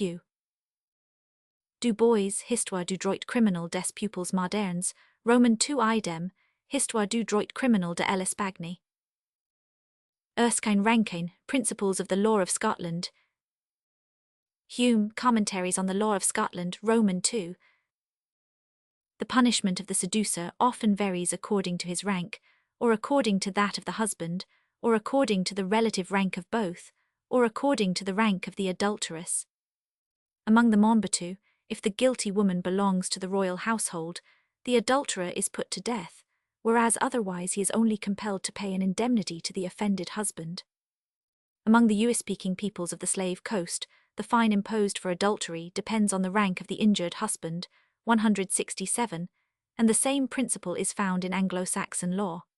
Among the Bakongo, again, the penalties for adultery vary from capital punishment to a trifling fine, according to the station of the offender or the district he lives in. 169 Drury tells us that in the country of Antiondria in Madagascar, if a man lies with another man's wife who is superior to him, he forfeits 30 head of cattle besides beads and shovels a great number, whereas if the men are of an equal rank, then 20 beasts are the fine. 170, according to the Chinese Penal Code, a slave who is guilty of criminal intercourse with the wife or daughter of a freeman shall be punished at the least 1 degree more 449, severely, than a freeman would have been under the same circumstances. In India, a man of one of the first 3 castes who committed adultery with a Sudra woman was banished, but a Sudra who committed adultery with a woman of one of the first 3 castes suffered capital punishment, 172, and an opinion is also quoted. That for a Brahmana who once was guilty of adultery with a married woman of equal class, the penance was 1/4 of that prescribed for an outcast. In ancient Peru, an adulterer was punished with death if the woman was of note, or else with the rack 174. Cassati, 10 years in Equatoria, Roman 1. Ellis, US-speaking peoples. Laws of Alfred, Roman 2. Johnston, River Congo. Drury, Journal. Tatsing Leuli Sec, Roman 373. Apostamba, Roman 227, 8 SQ. Ibid, Roman 227, 11. Herrera up sit, Roman 4. We find no difficulty in explaining all these facts. In early civilization, a husband has often extreme rights over his wife. The seducer encroaches upon a right of which he is most jealous, and with regard to which his passions are most easily inflamed. Adultery is regarded as an illegitimate appropriation of the exclusive claims which the husband has acquired by the purchase of his wife, as an offence against property. It is said in the laws of Manu that seed must not be sown by any man on that which belongs to another. 176. How closely the seducer is associated with a thief is illustrated by the fact that among some peoples he is punished as such, having his hands, or one of them, cut off. Yet even among savages, the offence is something more than a mere infringement of the right of ownership. The Kuril Islanders, says Krasheninnikov, have an extraordinary way of punishing adultery. The husband of the adulteress challenges the adulterer to a combat. The result is generally the death of both the combatants, but it is held to be as great dishonor to refuse this combat as to refuse an invitation to a duel among the people of Europe. 178. The passion of jealousy, the feeling of ownership, and the sense of honor, 450 thus combine to make the seducer's act an offense, and often a heinous offense, in the eyes of custom or law. And for the same reasons as in other offenses, the magnitude of guilt is here also influenced by the rank of the parties concerned. Modern legislation, on the other hand, does not to the same extent as early law and custom allow a man to give free vent to his angry passion. It regards the dishonor of the aggrieved husband as a matter of too private a character to be publicly avenged, and the faithfulness which a wife owes her husband is no longer connected with any idea of ownership. Moreover, the severity of earlier European laws against adultery was closely connected with Christianity's abhorrence of all kinds of irregular sexual intercourse, and secular legislation has more and more freed itself from the bondage of religious doctrine. C. E. G. Casales Basudos, Burton, 2 Trips to Guerrilla Land 1 Monrad, Skildring Afghanikistan, Letourneau, L'Evolution de la Morale SQ. Laws of Manu, Roman 9. Westermarck, History of Human Marriage. Krasheninnikov, History of Kamchatka. Among some savage peoples, it is the seducer only who suffers, whilst the unfaithful wife escapes without punishment. Jealousy, in the first place, turns against the rival, and the seducer is the dishonorer and the thief. But as a general rule, the unfaithful wife is also looked upon as an offender, and the punishment falls on both. she is discarded, beaten, or ill-treated in some way or other, and not infrequently she is killed. Often, too, she is disfigured by her enraged husband, so that no man may fall in love with her ever after. Indeed, so strong is the idea that a wife belongs exclusively to her husband, that among several peoples she has to die with him. 181 And frequently, a widow is prohibited from remarrying either forever or for a certain period after the husband's death. In ancient Peru, widows generally continued to live single, as this virtue was much commended in their laws and ordinances. 183 Nor is it in China considered proper 451 for a woman to contract a second marriage after her husband's death, and a lady of rank, by doing so, exposes herself to a penalty of 80 blows. As a faithful minister does not serve two lords, neither may a faithful woman marry a second husband. This is to the Chinese a principle of life, a maxim generally received as gospel. Among so-called Aryan peoples, the ancient custom which ordained sacrifice of widows survived in the prohibitions issued against their marrying a second time. Even now the bare mention of a second marriage for a Hindu woman would be considered the greatest of insults, and if she married again, she would be hunted out of society, and no decent person would venture at any time to have the slightest intercourse with her. 187 In Greece and Rome, a widow's remarriage was regarded as an insult to her former husband, and so it is still regarded among the southern Slavs. The early Christians, especially the Montanists and Novatians, strongly disapproved of second marriages by persons of either sex. 191. A second marriage was described by them as a kind of fornication. 192, or as a specious adultery. 193. It was looked upon as a manifest sign of incontinence, and also as inconsistent with the doctrine that marriage is an emblem of the union of Christ with the Church. Westermarck up, sit. Macpherson Memorials of Service in India Cans, Bachelor Ainu of Japan SQ, Scaramucci and Giglioli Notizi sui Danakil in Archivio per l'Anthropologia e la Ethnologia, Roman 14. Westermarck up, sit. Ibid SQ Supra 1 SQQ. Westermarck History of Human Marriage SQQ. Garcilaso de la Vega up, sit, Roman 1. Gray China Roman 1. De Groot Religious System of China Vol. 2 Book 1. Schrader Prehistoric Antiquities of the Aryan Peoples. Dubois People of India. Pausanias Roman 2:7. Rorsbach Ramisch Ehi. Cross Sit und Broch der Sudslaven, cf. Ralston Songs of the Russian People Bulgarians. Meyer Die Richter der Israeliten Athener und Roma Roman Tübingen up, sit, 6 SQ, 8 SQ. Tertullian de Exhortation Castitatis 9 Mean, Patrologi Cursus 2. Athenagoras Legatio Pro Christianis 33 Mean up, sit, sir, Greca 6. Gibbon, History of the Decline and Fall of the Roman Empire, Roman 2 Lecky, History of European Morals, Roman 2. Conjugal fidelity, whilst considered a stringent duty in the wife, is not generally considered so in the husband. This is obviously the rule among savage and barbarous tribes, but there are interesting exceptions to the rule. The Igorotes of Luzon are so strictly monogamous that 452, in case of adultery, the guilty party can be compelled to leave the hut and the family forever. 195, and among various other monogamous savages adultery is said to be unknown. The Dayak husband preserves his vow of fidelity with a rectitude which makes jealousy a farce. 197 The Tauntha, who marry only one wife, do not consider it right for a master to take advantage of his position even with regard to the female slaves in his house. Nay, the duty of fidelity in the husband has been recognized even by some savage peoples who allow polygamy. The Abipones, we are told, thought it both wicked and disgraceful to have any illicit intercourse with other women than their wives, hence adultery was almost unheard of among them. Among the Omaha Indians, if a woman's husband be guilty of adultery with another woman, she may strike him or the guilty female in her anger, though she cannot claim damages.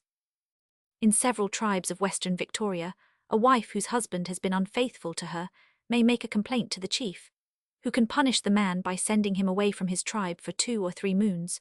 201, and among some Aborigines in New South Wales, similar complaints may be made to the elders of the tribe, with the result that the adulterous husband may have to suffer for his conduct. The Khans of India deny the married man certain prerogatives which are granted to his wife, whilst constancy to her husband is so far from being required in a wife that her pretensions do not, at least, suffer diminution in the eyes of either sex when fines are levied on her convicted lovers. Infidelity in a married man is held to be highly dishonourable, and 453 is often punished with deprivation of many social privileges. Mayer in Verhandel, Berliner Gesellschaft F. Anthrop, 1883. Bailey in Trans, Ethen Soch, NS2, SQ, Hartshorn in Indian Antiquary 8, Vedas, Finch, New Guinea, Ural Papuans, Papuans of Dori. Boyle Adventures among the Dayaks of Borneo, see also Low Sarawak Hill Dayaks. Lewin, Wild Races of Southeastern India, SQ. Darbrajoffer, Account of the Abipones, Roman 2. Dorsey, Omaha Sociology in Anne, Rep. Burr, Ethen, Roman 3. Dawson, Australian Aborigines. Nieboer, Slavery as an Industrial System. Macpherson, Memorials of Service in India. The duty which savages thus in certain instances have imposed on the husband is hardly at all recognized in the archaic state. The Mexicans did not consider, nor did they punish, as adultery the trespass of a husband with any woman who was free, or not joined in matrimony, wherefore the husband was not bound to so much fidelity as was exacted from the wife, adultery in her being inevitably punished with death. In China, where adultery in a woman is branded as one of the vilest crimes, and the guilty wife is oftentimes cut into small pieces, concubinage is a recognized institution of the country. In Korea, conjugal fidelity obligatory on the woman is not required of the husband among the nobles. The young bridegroom spends 3 or 4 days with his bride, and then absents himself from her for a considerable time, to prove that he does not esteem her too highly.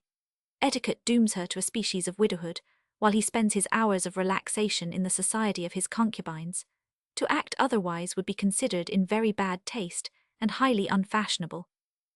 206 In Japan, while the man is allowed a loose foot, the woman is expected not only to be absolutely spotless, but also never to show any jealousy, however wide the husband may roam, or however numerous may be the concubines in his family. 207. According to Hebrew law, adultery was a capital offense, but it presupposed that the guilty woman was another man's wife. The Aryan nations in early times generally saw nothing objectionable in the unfaithfulness of a married man, whereas an adulterous wife was subject to the severest penalties. Until some time after the introduction of Christianity among the Teutons, their 454 lawbooks made no mention of the infidelity of husbands, because it was permitted by custom. The Romans defined adultery as sexual intercourse with another man's wife. On the other hand, the intercourse of a married man with an unmarried woman was not regarded as adultery.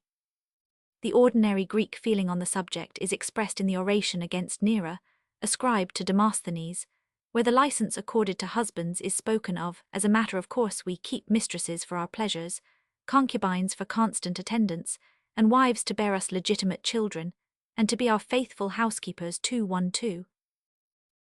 Clavigero, History of Mexico, Roman 1. Doolittle Up, Sit, Roman 1. Griffiths, Religions of Japan. Griffiths, Korea SQ.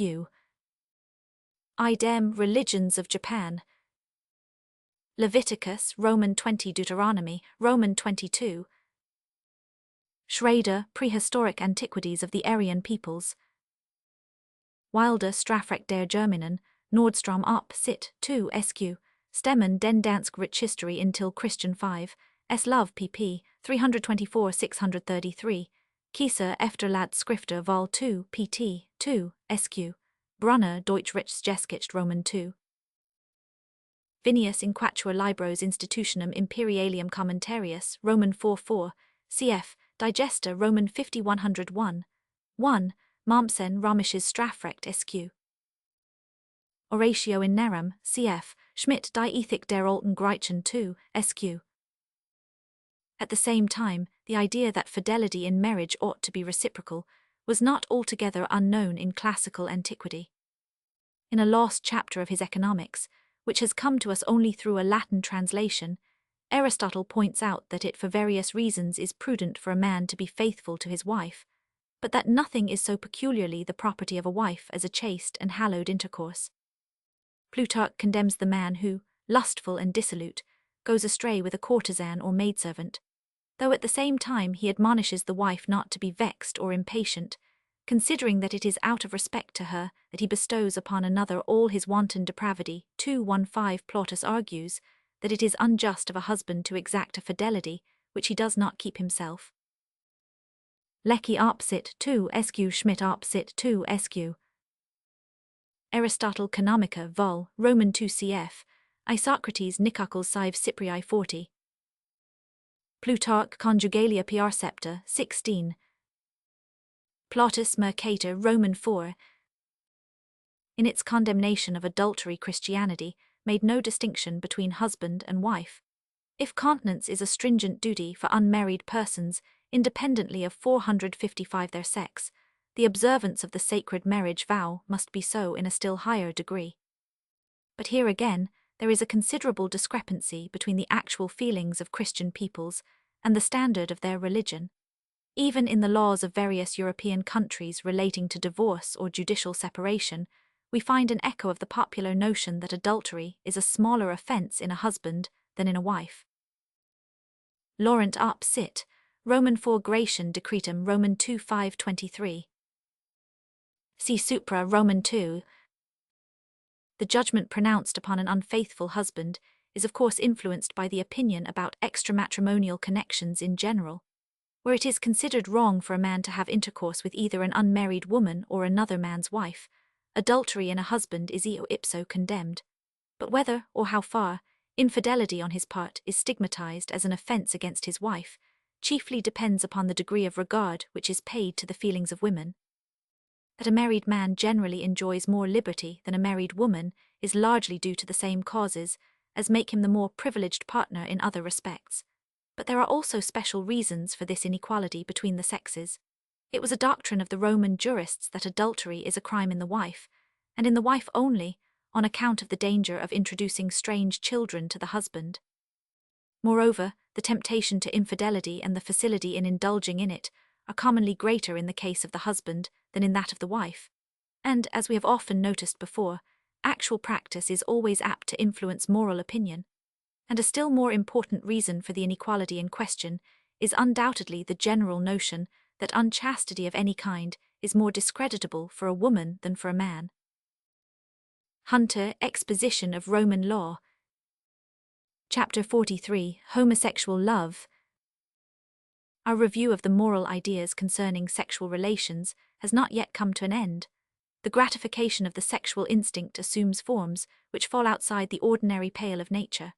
Of these there is one which, on account of the role which it has played in the moral history of mankind, cannot be passed over in silence, namely, intercourse between individuals of the same sex, what is nowadays commonly called homosexual love. It is frequently met with among the lower animals. It probably occurs at least sporadically among every race of mankind, and among some peoples it has assumed such proportions as to form a true national habit. Karsch paderasti untribedi bei den Tieren in Jarbach für Sexualzwischenstufen 2. SQQ. Havelock Ellis Studies in the Psychology of Sex, Sexual Inversion SQQ.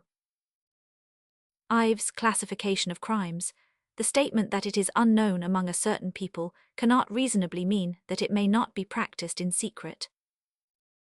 In America, homosexual customs have been observed among a great number of the native tribes. In nearly every part of the continent there seem to have been, since ancient times, men dressing themselves in the clothes and performing the functions of women, and living with other men as their concubines or wives. Moreover, between 457 young men who are comrades in arms there are liaisons d'amity, which according to Lafitau, nile sent ocun supcan device apparent, quoiquil y8 o quil puis y avoir, beaucoup device real 4. Von Spix and von Martius travels in Brazil too. Von Martius von Demrich Zustand unter den Uranwohnen Brasilians SQ. La Monaco, Sulras Indigene del Brasil, in Archivio per l'Anthropologia e la Ethnologia 19. Burton, Arabian Nights 10. Brazilian Indians, Garcilaso de la Vega, first part of the Royal Commentaries of the Uncas 2. SQQ. Cieza de Leon, La Crónica del Perú Primer Part ch. 49 in Biblioteca de Autores Españoles 26, Peruvian Indians at the time of the Spanish conquest. Oviedo y Valdez, Sumario de la Natural Historia de las Indias ch.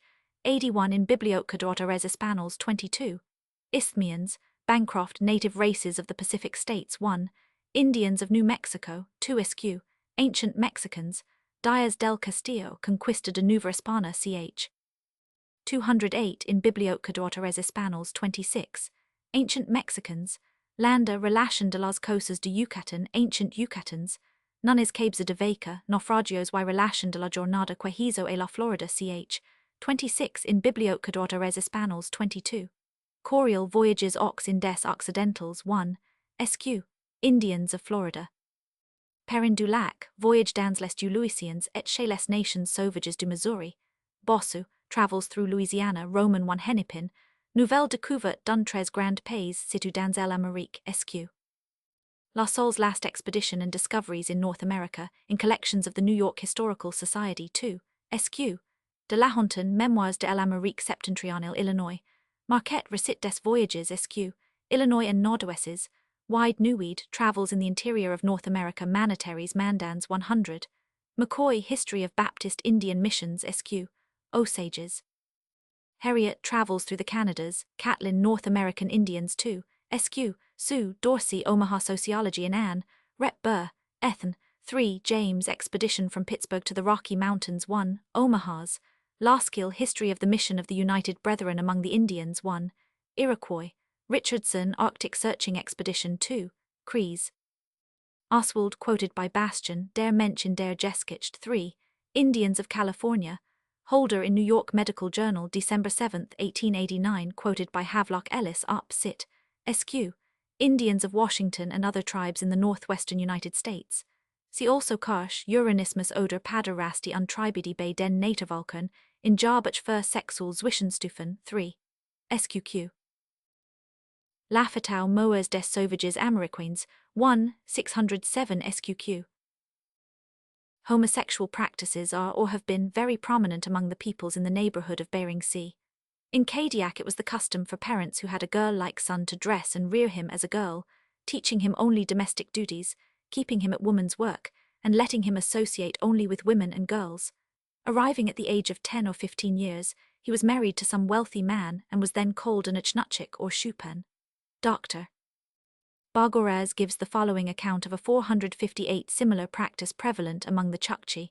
It happens frequently that, under the supernatural influence of one of their shamans, or priests, a Chukchi lad at 16 years of age will suddenly relinquish his sex and imagine himself to be a woman.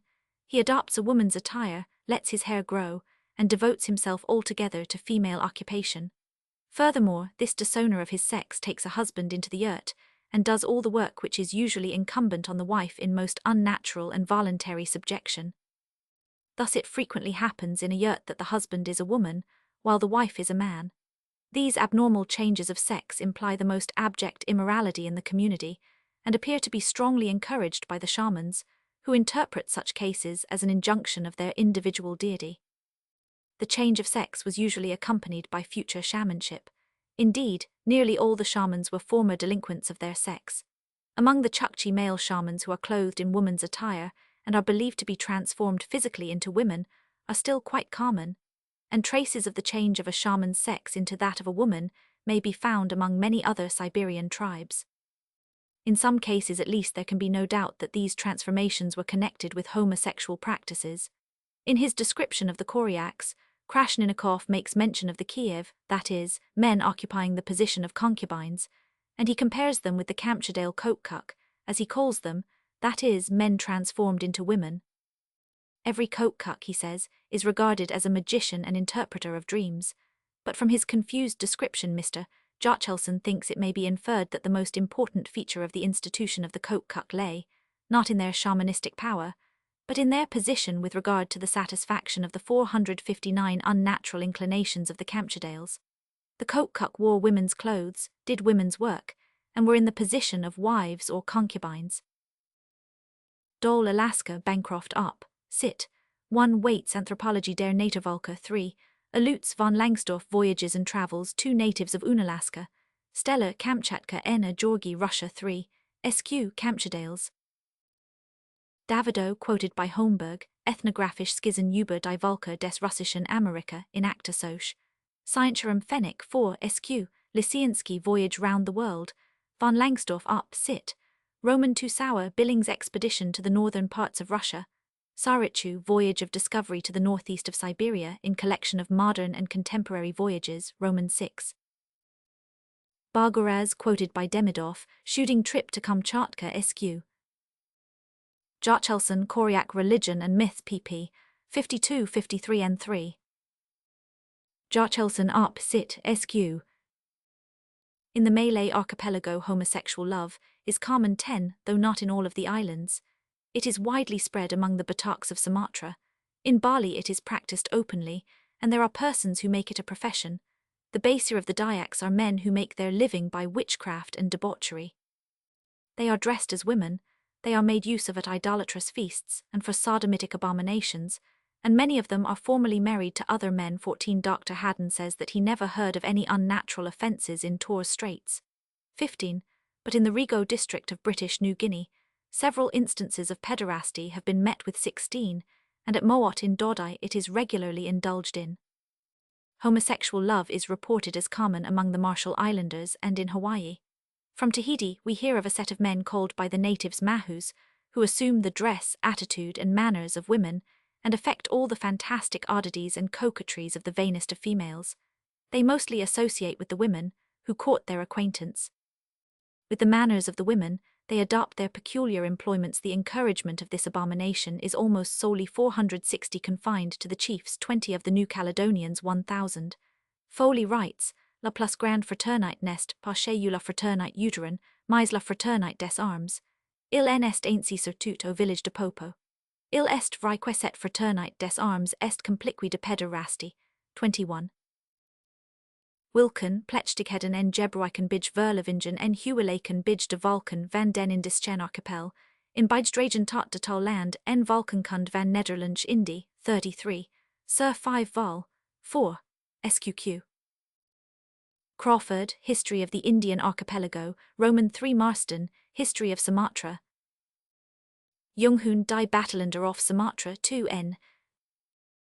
Jacobs, Enigentade onder de Baliers pp. 14, 134 SQ. Hardeland, Dagixdeutsches Wörterbuch SQ. Schweino Borneo Roman 1 Parallel, Ethnographisch Beschreibung der Dajaks. Haddon Ethnography of the Western Tribe of Torres Straits in Jure, Anther, Inst, Roman 19.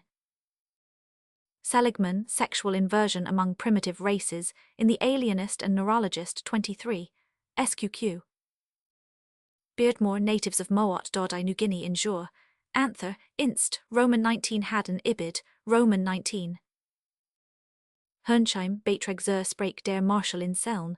A different opinion is expressed by Senft, in Steinmetz, Rich Sverhultnis von eingeborenen Völkern in Africa und Oceanien. Ramai Kamulilo Hawaii p. 43, Turnbull Voyage Round the World, see also Wilson Missionary Voyage to the Southern Pacific pp. 333-361, Ellis Polynesian Researches 1 258. Foley sur les habitations et les mœurs des Neo-Caledonians in Bull, Soch, D. Anthrop, Paris sur 3 vol. Roman 2. See also de Roches Nouvelle-Calédonie. Among the natives of the Kimberley district in West Australia, if a young man on reaching a marriageable age can find no wife, he is presented with a boy-wife known as chukadu. In this case also the ordinary exogamic rules are observed, and the husband has to avoid his mother-in-law, just as if he were married to a woman. The chukadu is a boy of 5 years to about 10 when he is initiated. The relations which exist between him and his protecting Balalu, says Mr. Hardman, are somewhat doubtful.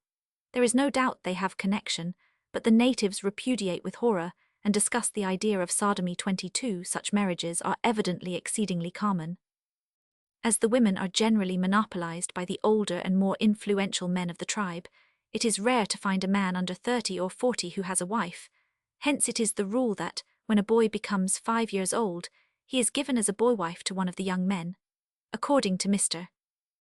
Purcell's description of the natives of the same district, every useless member of the tribe gets a boy, about 5 or 7 years old, and these boys, who are called Mullawangas, are used for sexual purposes.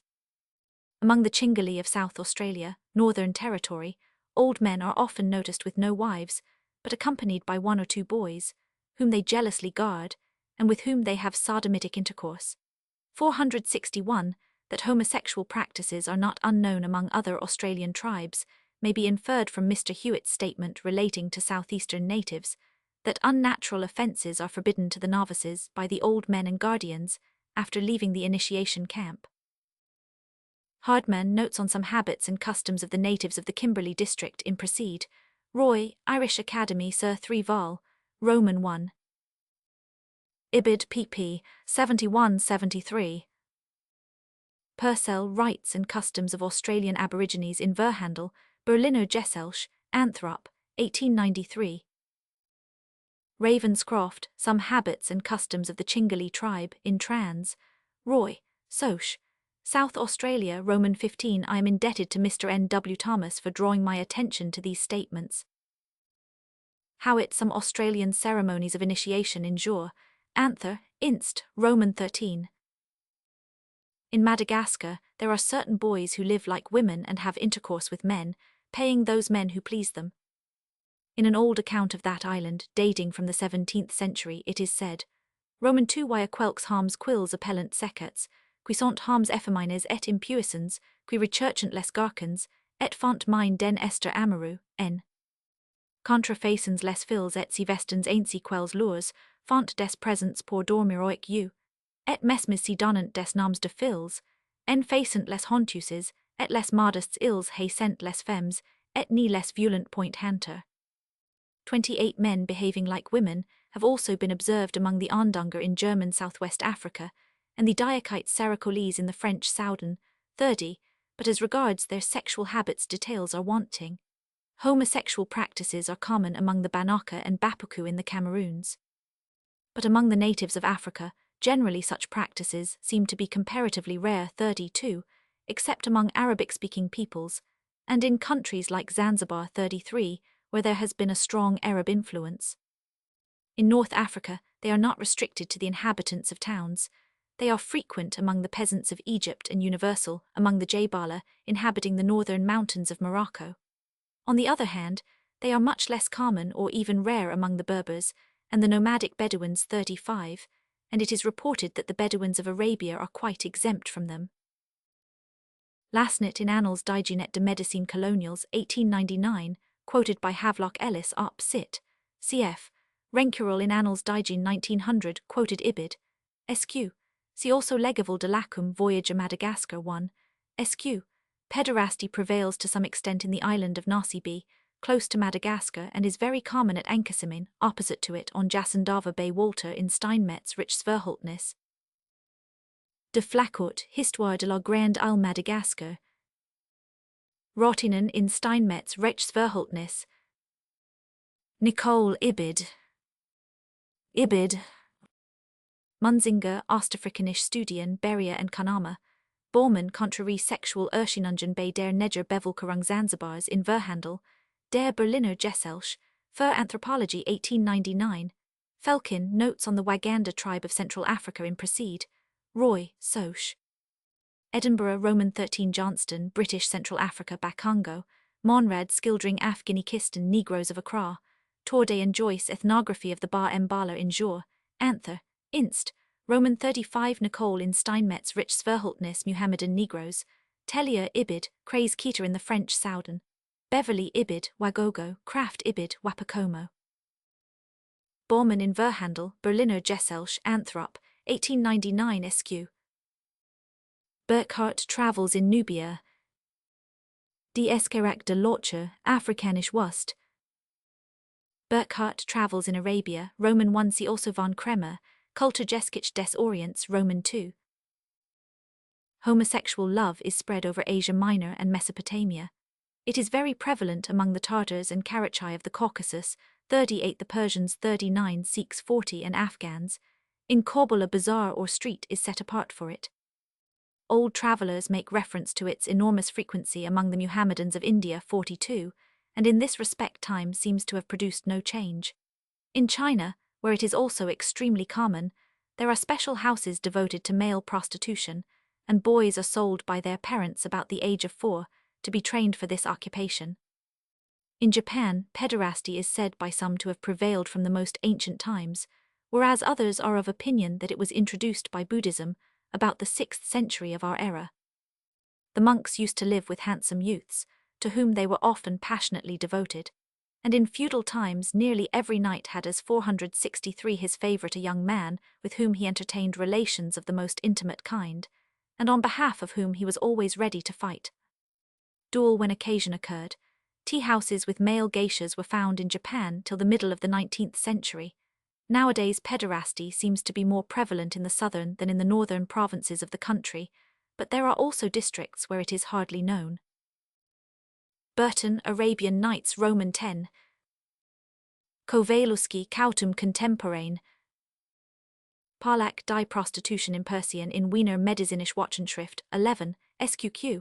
Idem Persian Roman 1 Burton, Arabian Nights 10, SQ. Wilson, Persian Life and Customs.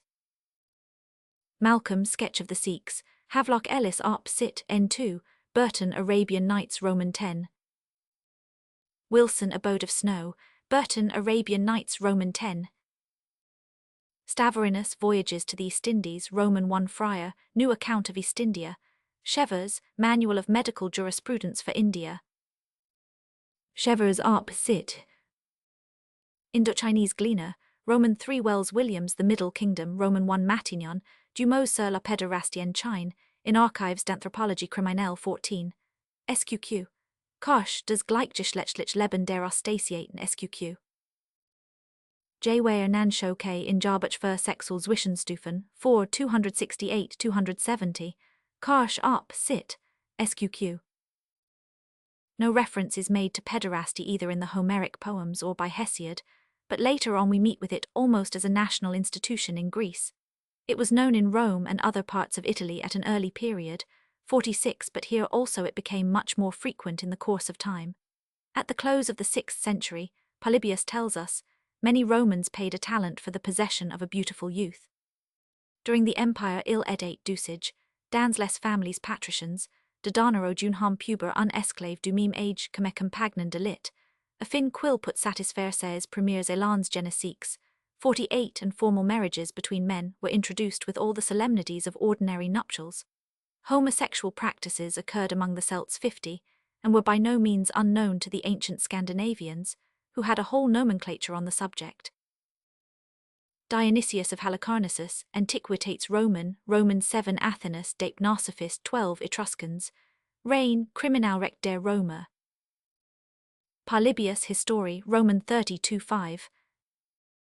Buret Larsiphilus Odritui et chez les Anciens SQQ, Catullus Carmina 61, in Nuptias Juliet Manlii 128 SQQ, cf.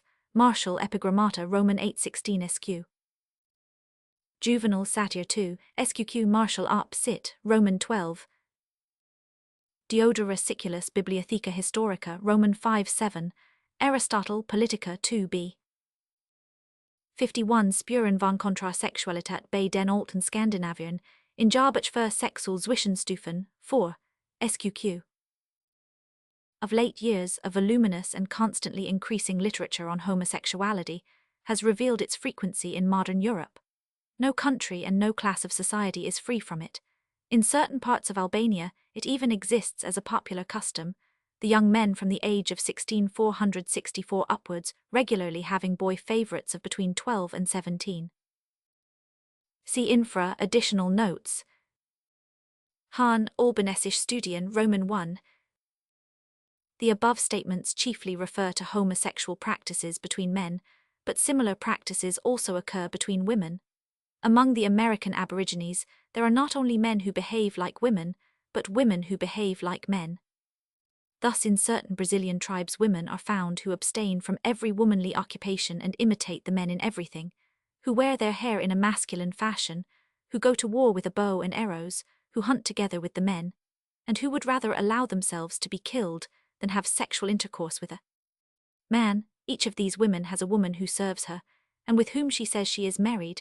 They live together as husband and wife 55, so also there are among the Eastern Eskimo some women who refuse to accept husbands, preferring to adopt masculine manners, following the deer on the mountains, trapping and fishing for themselves.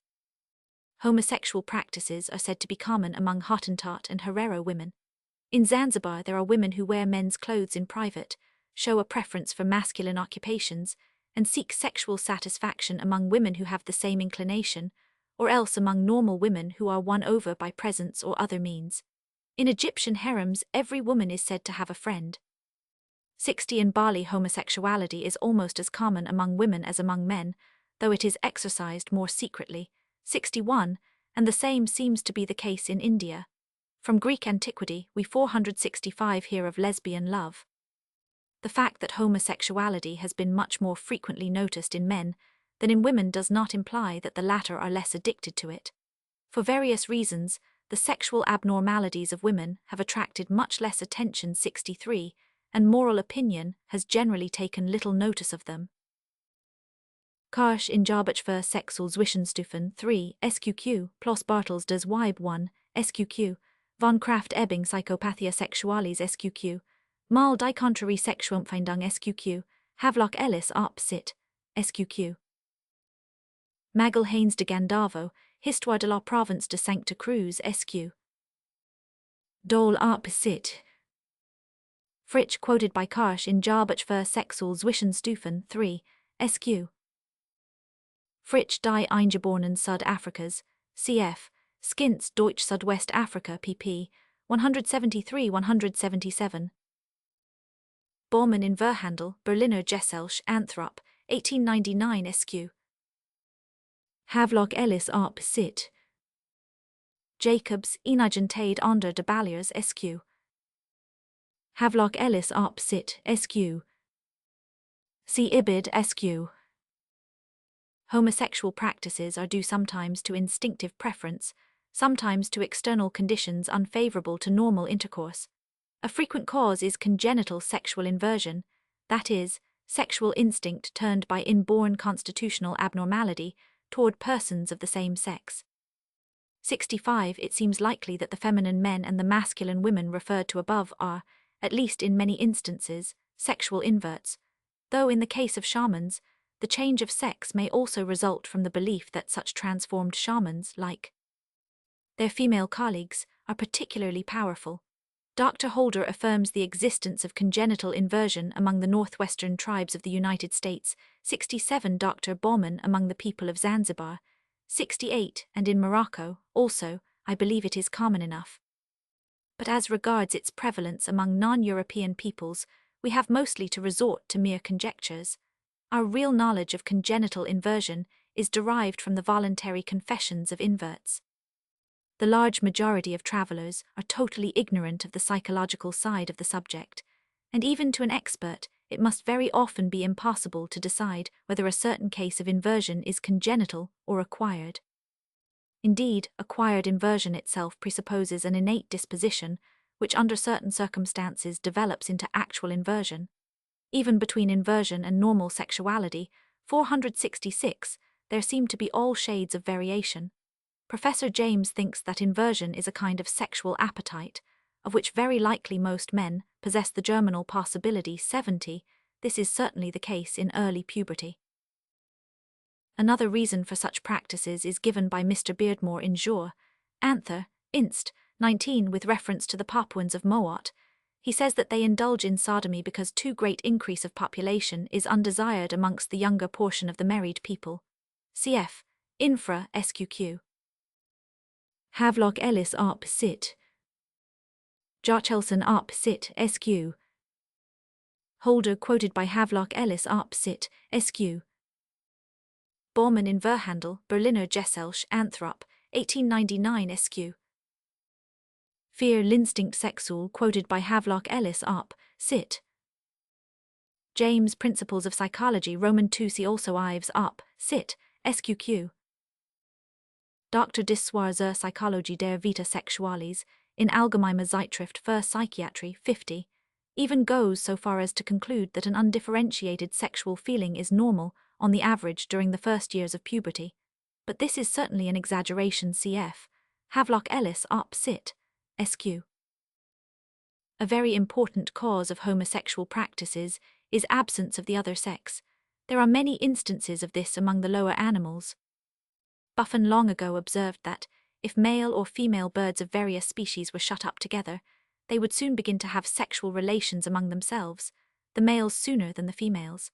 The West Australian boy marriage is a substitute for ordinary marriage in cases when women are not obtainable. Among the Bororo of Brazil, homosexual intercourse is said to occur in their menhouses only when the scarcity of accessible girls is unusually great. Its prevalence in Tahiti may perhaps be connected with the fact that there was only one woman to 4 or 5 men, owing to the habit of female infanticide. Among the Chinese in certain regions, for instance Java, the lack of accessible women is the principal cause of homosexual practices.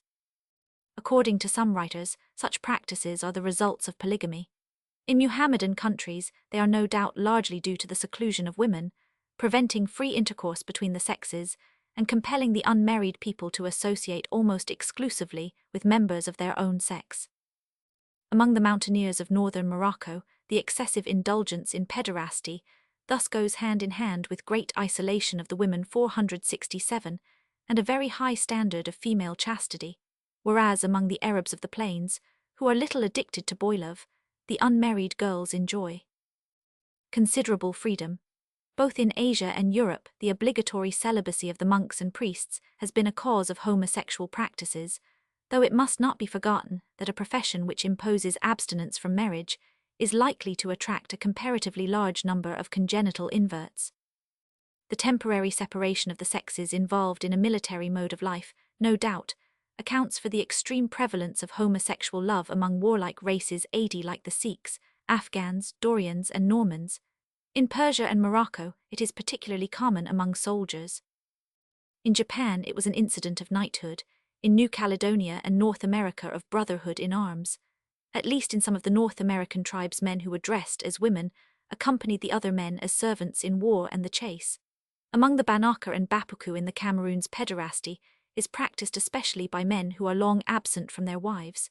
In Morocco, I have heard it advocated on account of the convenience it affords to persons who are travelling. Karsh in Jarbach ver sexual Zwischenstufen 2, SQQ, Havelock Ellis op. Cit. SQ. Havelock Ellis op. Cit. Van den Steinen, unter den Naturvölkern Zentral Brasiliens. Ellis Polynesian Researches 1, SQ. Matignon in Archives d'Anthropologie Criminelle Roman 14 Karsh op. Cit. SQQ. Waits Anthropologie der Naturvölker Roman 3 Bastion der Mensch in der Geschichte 3, Dahamans. Supra Roman 2 Karsh, op. Cit. pp. 7 China 76 SQQ, Japan 132 Korea. See Voltaire Dictionnaire philosophique Amour Socratique Others 7, Buret, Syphilis in the Middle Ages and in Modern Times SQ. Cf. Havelock Ellis op. Cit. Freeman, Reign of William Rufus, Roman 1. Parlak in Wiener Medizinische Wochenschrift, Roman 11. Marquette op. Cit. Illinois, Perrin du Lac Voyage dans les du Louisians et chez les Nations Sauvages du Missouri, cf. Nunes Cabza de Vaca Locke, Cit. Concerning the Indians of Florida, Turen Arco y Leven my Gran Carga. Steinmetz Rechtsverhältnis. Dr. E.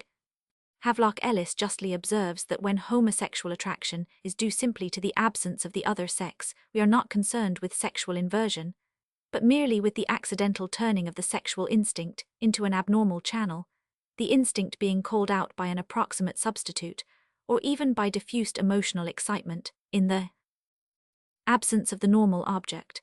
But it seems to me probable that in such cases the homosexual 468 attraction in the course of time quite easily develops into genuine inversion.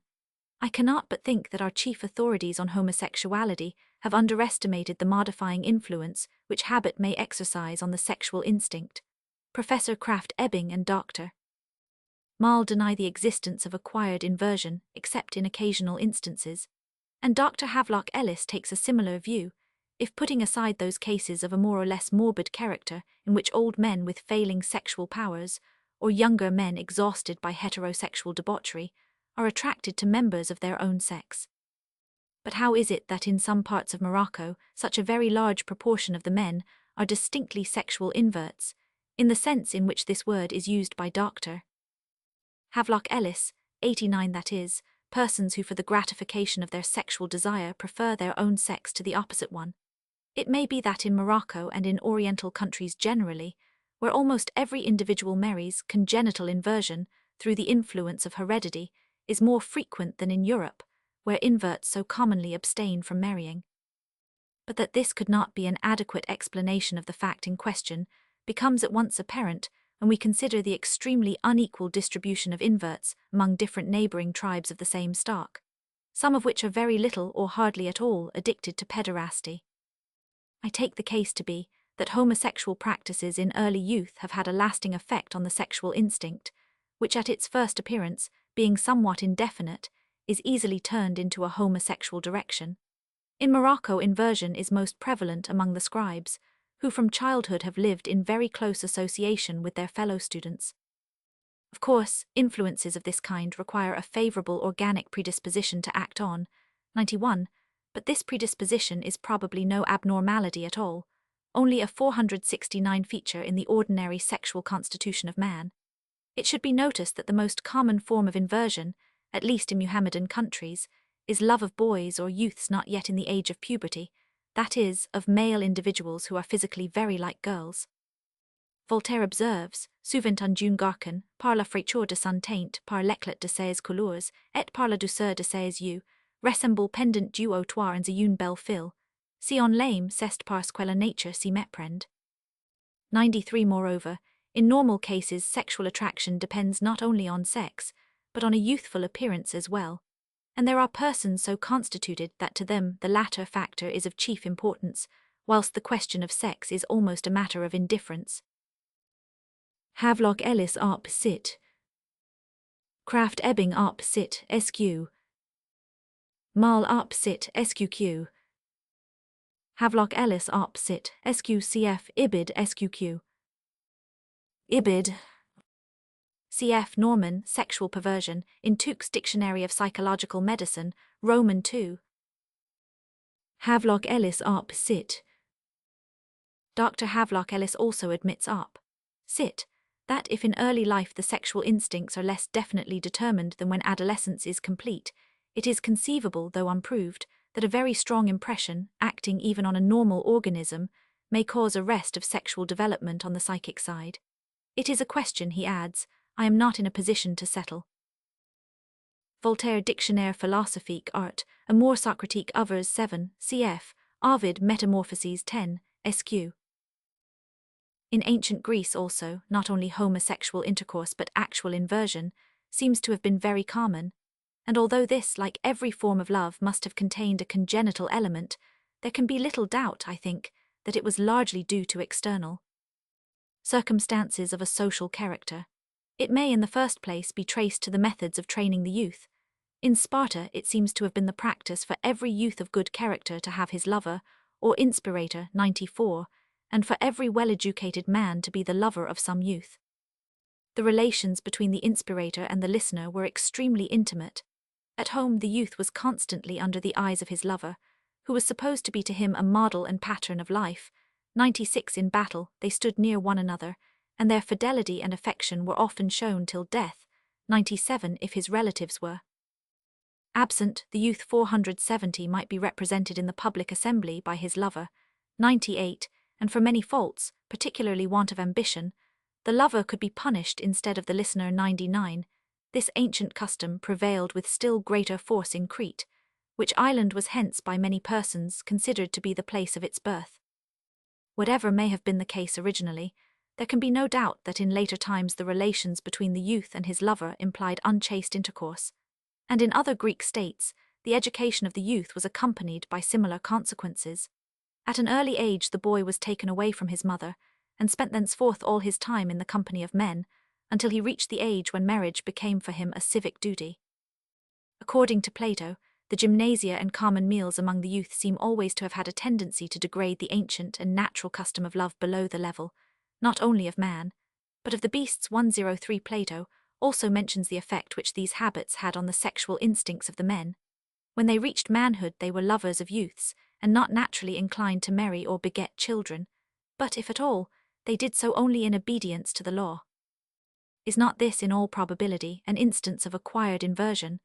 But besides the influence of education, there was another factor which, cooperating with it, favored the development of homosexual tendencies, namely, the great gulf which mentally separated the sexes. Nowhere else has the difference in culture between men and women been so immense as in the fully developed Greek civilization. The lot of a wife in Greece was retirement and ignorance. She lived in almost absolute seclusion, in a separate part of the house, together with her female slaves, deprived of all the educating influence of male society, and having no place at those public spectacles, 471, which were the chief means of culture. In such circumstances, it is not difficult to understand that men so highly intellectual as those of Athens regarded the love of women as the offspring of the common Aphrodite, who is of the body, rather than of the soul. 106, they had reached a stage of mental culture at which the sexual instinct normally has a craving for refinement, at which the gratification of mere physical lust appears brutal. In the eyes of the most refined among them, those who were inspired by the heavenly Aphrodite loved neither women nor boys, but intelligent beings whose reason was beginning to be developed, much about the time at which their beards began to grow. In present China we meet with a parallel case. Dr. Matignon observes, Il y a tout lieu de supposer que certains Chinois, raffins au point de vue intellectuel, recherchent dans la pédérastie la satisfaction des sens et de l'esprit. La femme chinoise est plus cultivée ignorante même, quelle soit sa condition, honnête femme au prostitut. Or le Chinois souvent l'aime poétique. Il aime les vers, la musique, les belles sentences des philosophes, autant de choses qu'il n'y peut trouver chez le beau sexe de l'empire du milieu. 108 So also it seems that the ignorance and dullness of Muhammadan women, which is a result of their total lack of education and their secluded life, is a cause of homosexual practices. Moors are sometimes heard to defend pederasty on the plea that the company of boys, who have always news to tell, is so much more entertaining than the company of women. Servius in Virgili Nidos, Roman 10 for the whole subject of pederasty among the Dorians. C. Mueller, History and Antiquities of the Doric Race 2. Sq. Alien Varia Historia, Roman 3. Mueller Up Sit, Roman 2. Xenophon Historia Grca, Roman 439. Plutarch Lycurgus, Roman 25. Ibid, Roman 18. Alien Up Sit, Roman 3. Alien Up Sit, Roman 3. Athenaeus de Pnosophis 13. Cf. Simmons, Die Homosexualität in Griechenland, in Havelock Ellis and Simmons, Das Kontrageschichtliche. Ibid, Darlinger, The Gentile and the Jew, Roman 2. Plato Legs, Roman 1 cf. Plutarch Amatorius, Roman 5. Plato Symposium 105 State of Female Society in Greece in Quarterly Review 22, SQQ, Lecky History of European Morals, Roman 2. Darlinger Up Sit, Roman 2. Plato Symposium, that the low state of the Greek women was instrumental to pederasty has been pointed out by Darlinger Up Sit, 2 and Simmons Lark, Sit, pp. 77 100 101 116 SQQ.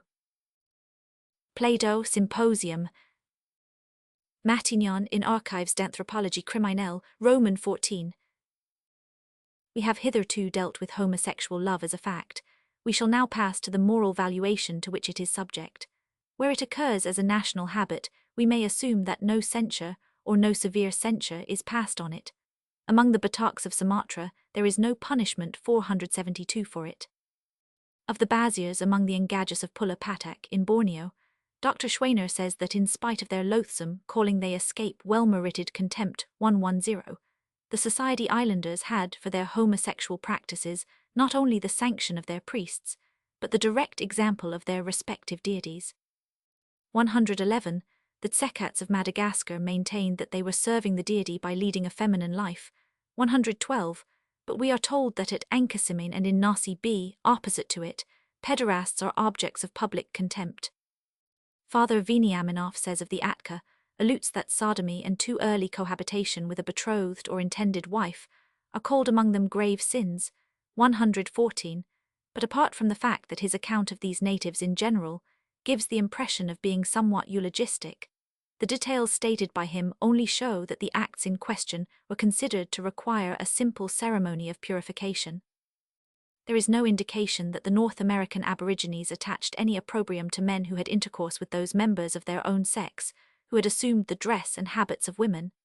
In Kadiak such a companion was on the contrary regarded as a great acquisition, and the effeminate men themselves, far from being despised, were held in repute by the people, most of them being wizards.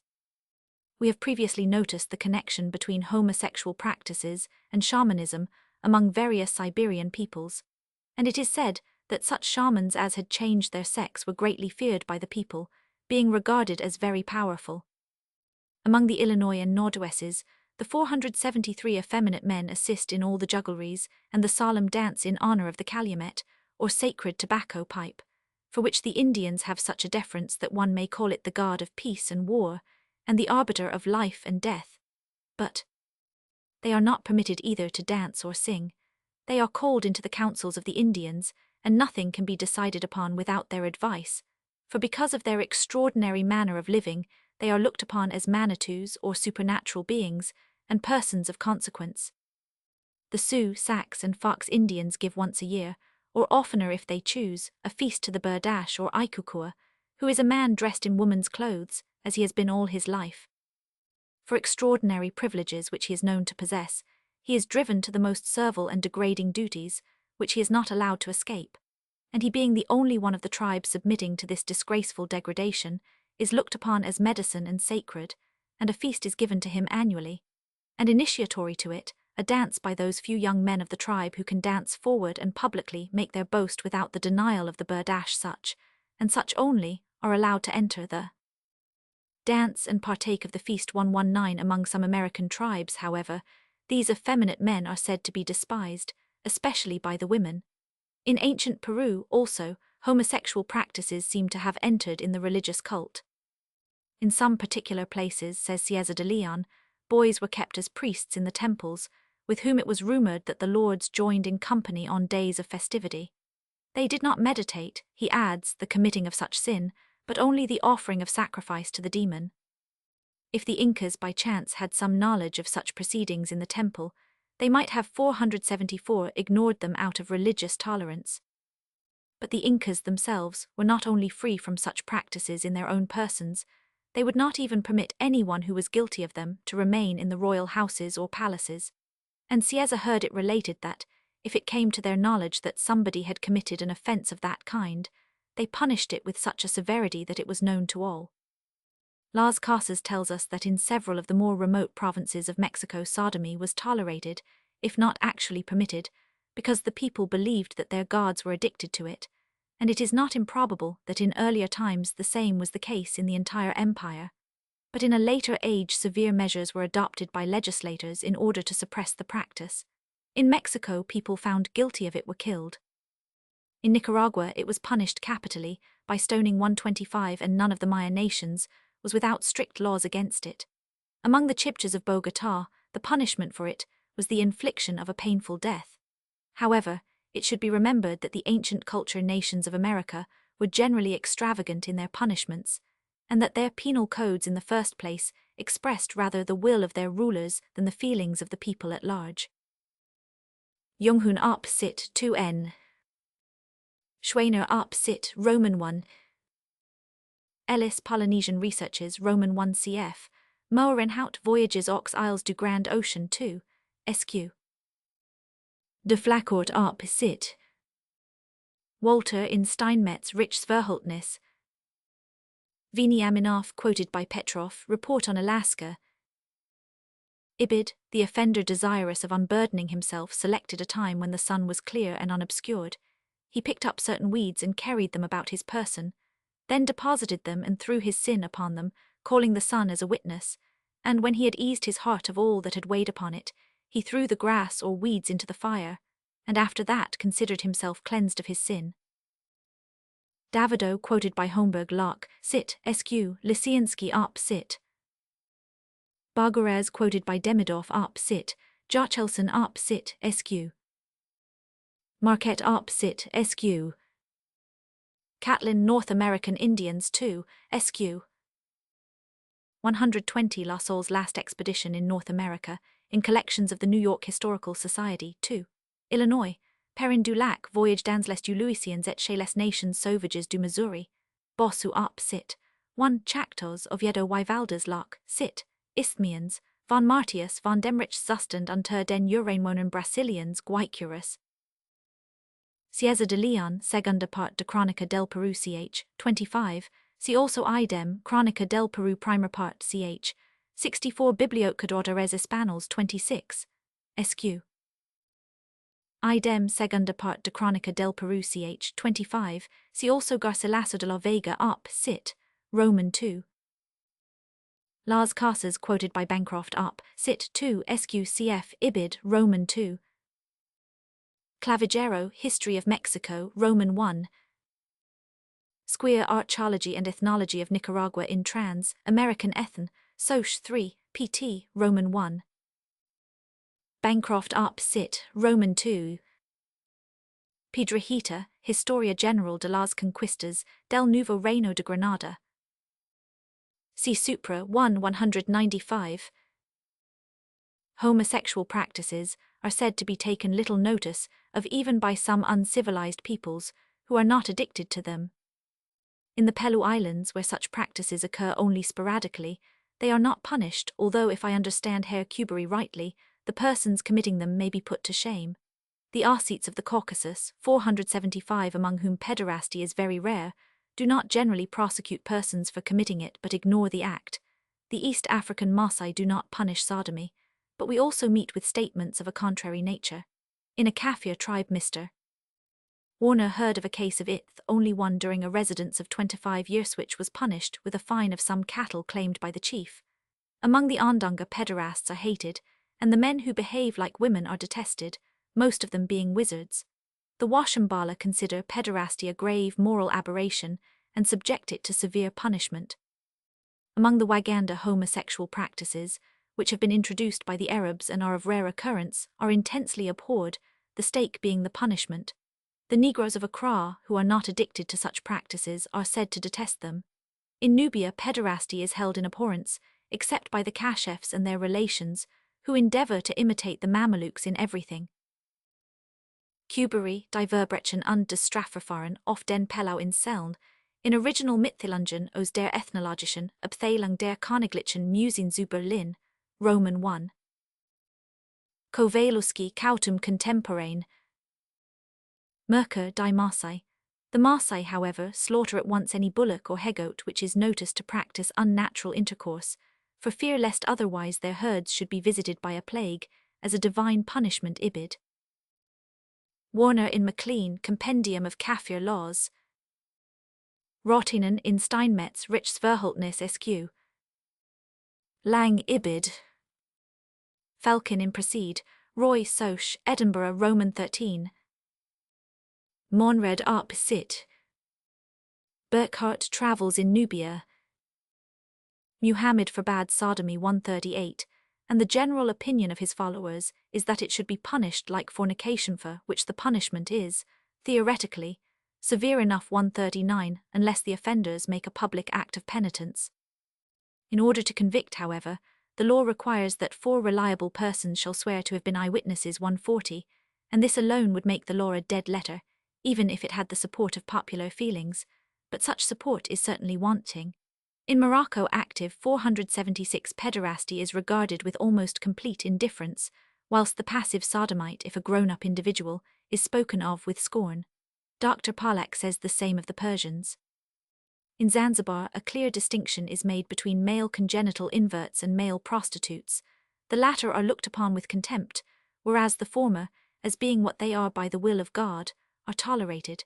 The Muhammadans of India and other Asiatic countries regard pederasty, at most, as a mere peccadillo. Among the Hindus it is said to be held in abhorrence 144, but their sacred books deal with it leniently. According to the laws of Manu, a twice-born man who commits an unnatural offense with a male, or has intercourse with a female in a cart drawn by oxen, in water, or in the daytime, shall bathe dressed in his clothes, and all these are reckoned as minor offences. Quran Roman 4. Sachau Muhammedanisches Recht nach Schaffjätischer Lehre, pp. 809, 818, Sodomita si musen, that is, a married person in possession of full civic rights est punitor lapidation, si non est musen punitor et flagellation et exilio.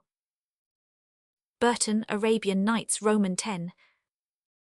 Parlak in Wiener Medizinische Wochenschrift 11, SQ.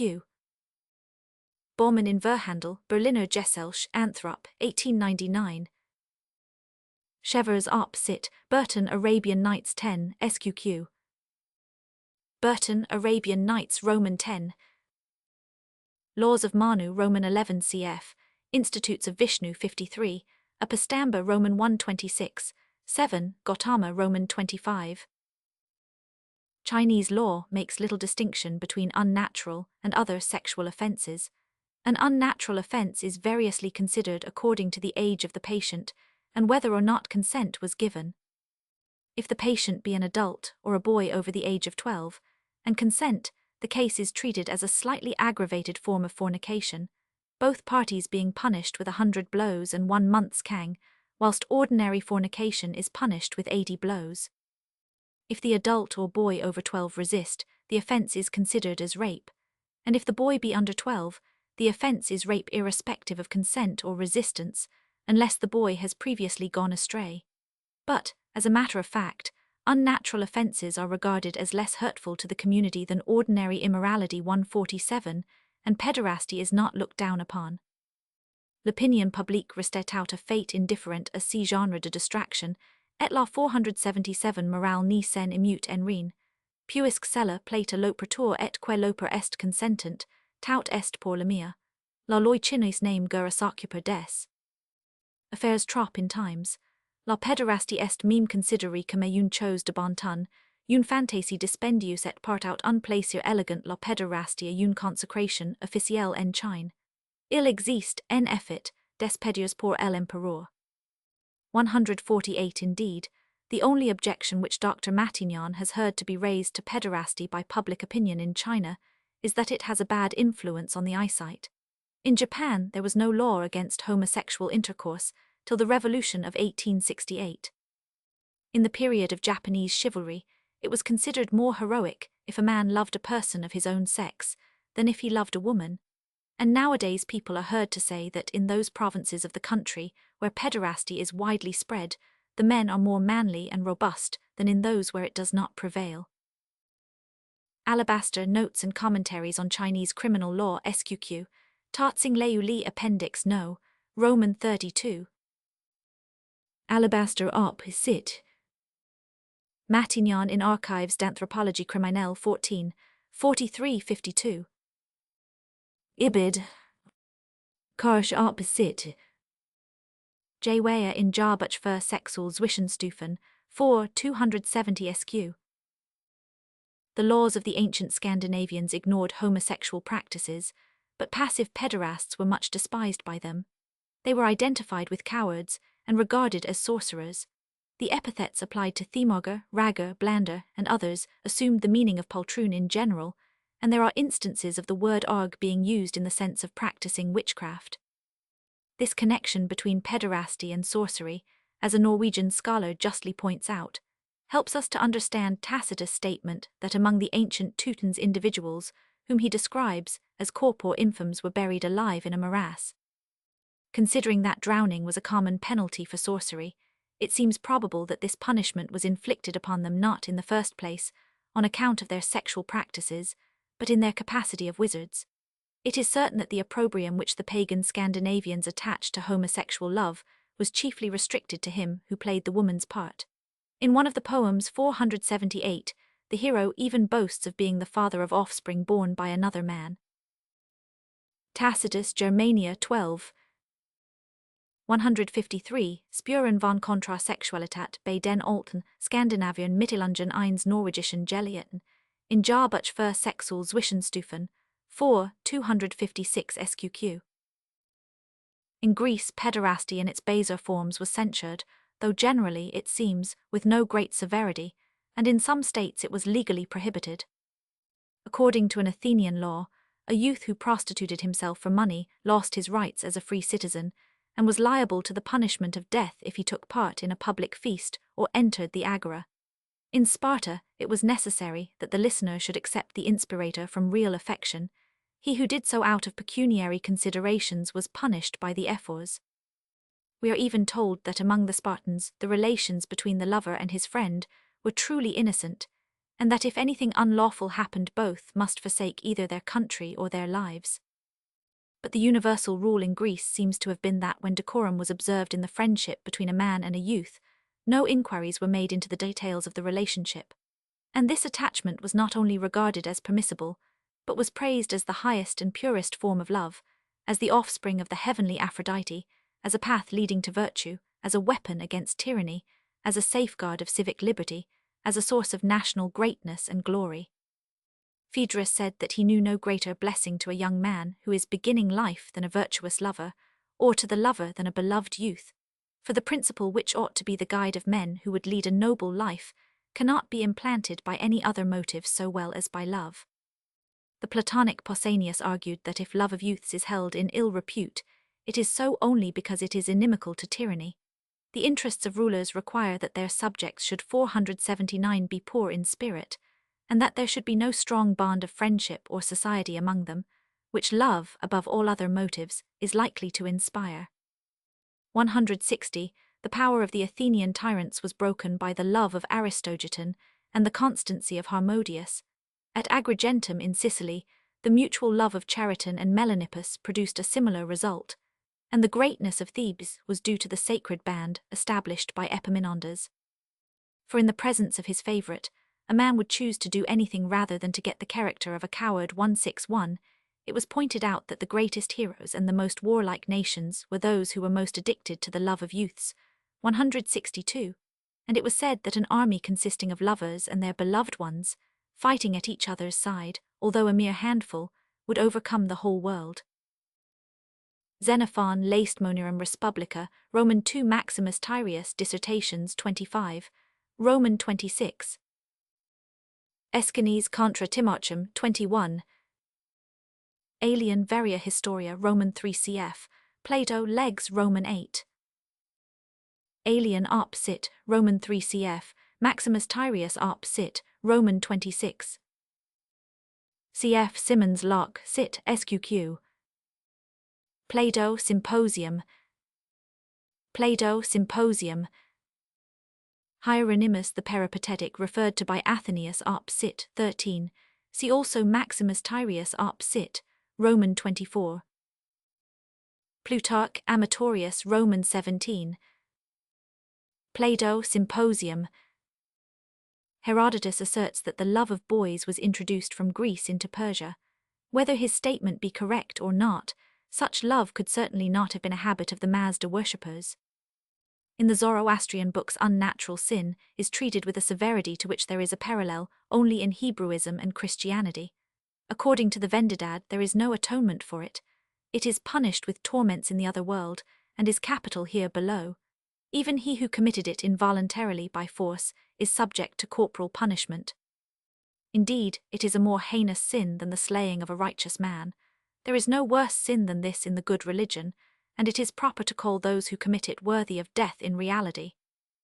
If anyone comes forth to them, and shall see 480 them in the act, and is working with an axe, it is requisite for him to cut off the heads or to rip up the bellies of both, and it is no sin for him.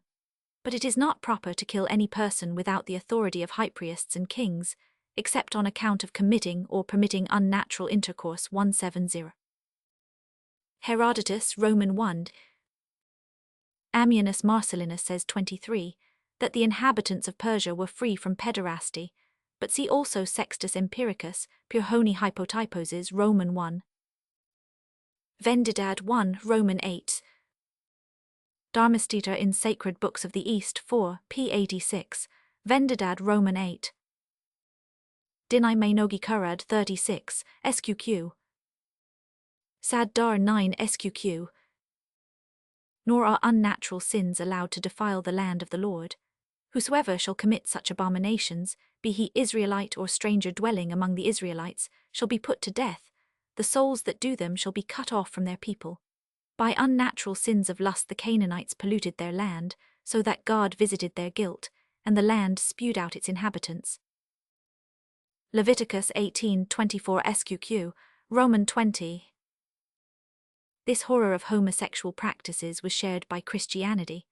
According to St. Paul, they form the climax of the moral corruption to which God gave over the heathen because of their apostasy from him. Tertullian says that they are banished not only from the threshold, but from all shelter of the church because they are not sins, but monstrosities 1:7 St. Basil maintains that they deserve the same punishment as murder, idolatry and witchcraft. According to a decree of the Council of Elvira, those who abuse boys to satisfy their lusts are denied communion even at their last hour. In no other point of morals was the contrast between the teachings of Christianity and the habits and opinions of the world, over which it spread, more radical than in this. In Rome there was an old law of unknown date, called Lex Scantinia or Scatinia, which imposed a mulct on him who committed pederasty with a free person, 176, but this law, of which 481 very little is known, had lain dormant for ages, and the subject of ordinary. Homosexual intercourse had never afterwards attracted the attention of the pagan legislators, but when Christianity became the religion of the Roman Empire, a veritable crusade was opened against it. Constantius and Constans made it a capital crime, punishable with the sword. Valentinian went further still, and ordered that those who were found guilty of it should be burned alive in the presence of all the people. Justinian, terrified by certain famines, earthquakes, and pestilences, issued an edict which again condemned persons guilty of unnatural offences to the sword, lest, as the result of these impious acts, whole cities should perish together with their inhabitants, as we are taught by Holy Scripture that through such acts cities have perished with the men in them. A sentence of death and infamy, says Gibbon, was often founded on the slight and suspicious evidence of a child or a servant, and pederasty became the crime of those to whom no crime could be imputed. 181. Romans 1 Sq. Tertullian de Pudicitia, 4 Mean Patrologi Cursus 2. St. Basil quoted by Bingham, work 6, Sq. Concilium Illiberatunum, ch. 71 Lab Mansi, Sacrorum Conciliarum Collectio 2. Juvenal Satyr 2, Sq. Valerius Maximus Facta Dictac Memorabilia Roman 6:7, Quintilian Institutio Oratoria Roman 4:69, Decem Milia qui pona stupratori constituta est dabit, Christ hist, Legis Scatini quoted by Darlinger op sit, Roman 2 Reign Crimina Rect der Römer Sq. Bingham op sit, 6, Sqq. Mommsen Romisches Strafrecht Sq. Mommsen op sit, Reign op sit. The passage in Digesta Roman 48:35, 1 refers to stuprum independently of the sex of the victim. Codex Theodosianus Roman 9:3, Codex Justinianus Roman 9:30. Codex Theodosianus Roman 9:6. Navel 77, see also Ibid, 141 and Institutions Roman 4:4. Gibbon, History of the Decline and Fall of the Roman Empire, Roman 5. This attitude towards homosexual practices had a profound and lasting influence on European legislation. Throughout the Middle Ages and later, Christian lawgivers thought that nothing but a painful death in the flames could atone for the sinful act. In England, Fletter 482 speaks of the offender being buried alive, 183, but we are elsewhere told that burning was the due punishment. As unnatural intercourse, however, was a subject for ecclesiastical cognizance, capital punishment could not be inflicted on the criminal unless the Church relinquished him to the secular arm, and it seems very doubtful whether she did relinquish him. Sir Frederick Pollock and Professor Maitland consider that the statute of 1533, which makes sodomy felony, affords an almost sufficient proof that the temporal courts had not punished it, and that no one had been put to death for it for a very long time past. It was said that the punishment for this crime, which the English law, in its very indictments, treats as a crime not fit to be named, 186, was determined to be capital by the voice of nature and of reason, and the express law of God, 187, and it remained so till 1,861,188. Although in practice the extreme punishment was not inflicted, in France persons were actually burned for this crime in the middle and latter part of the 18th century. But in this, as in so many other respects, the rationalistic movement of that age brought about a change. To punish sodomy with death, it was said, is atrocious. When unconnected with violence, the law ought to take no notice of it at all. It does not violate any other person's right. Its influence on society is merely indirect, like that of drunkenness and free love. It is a disgusting vice, but its only proper punishment is contempt.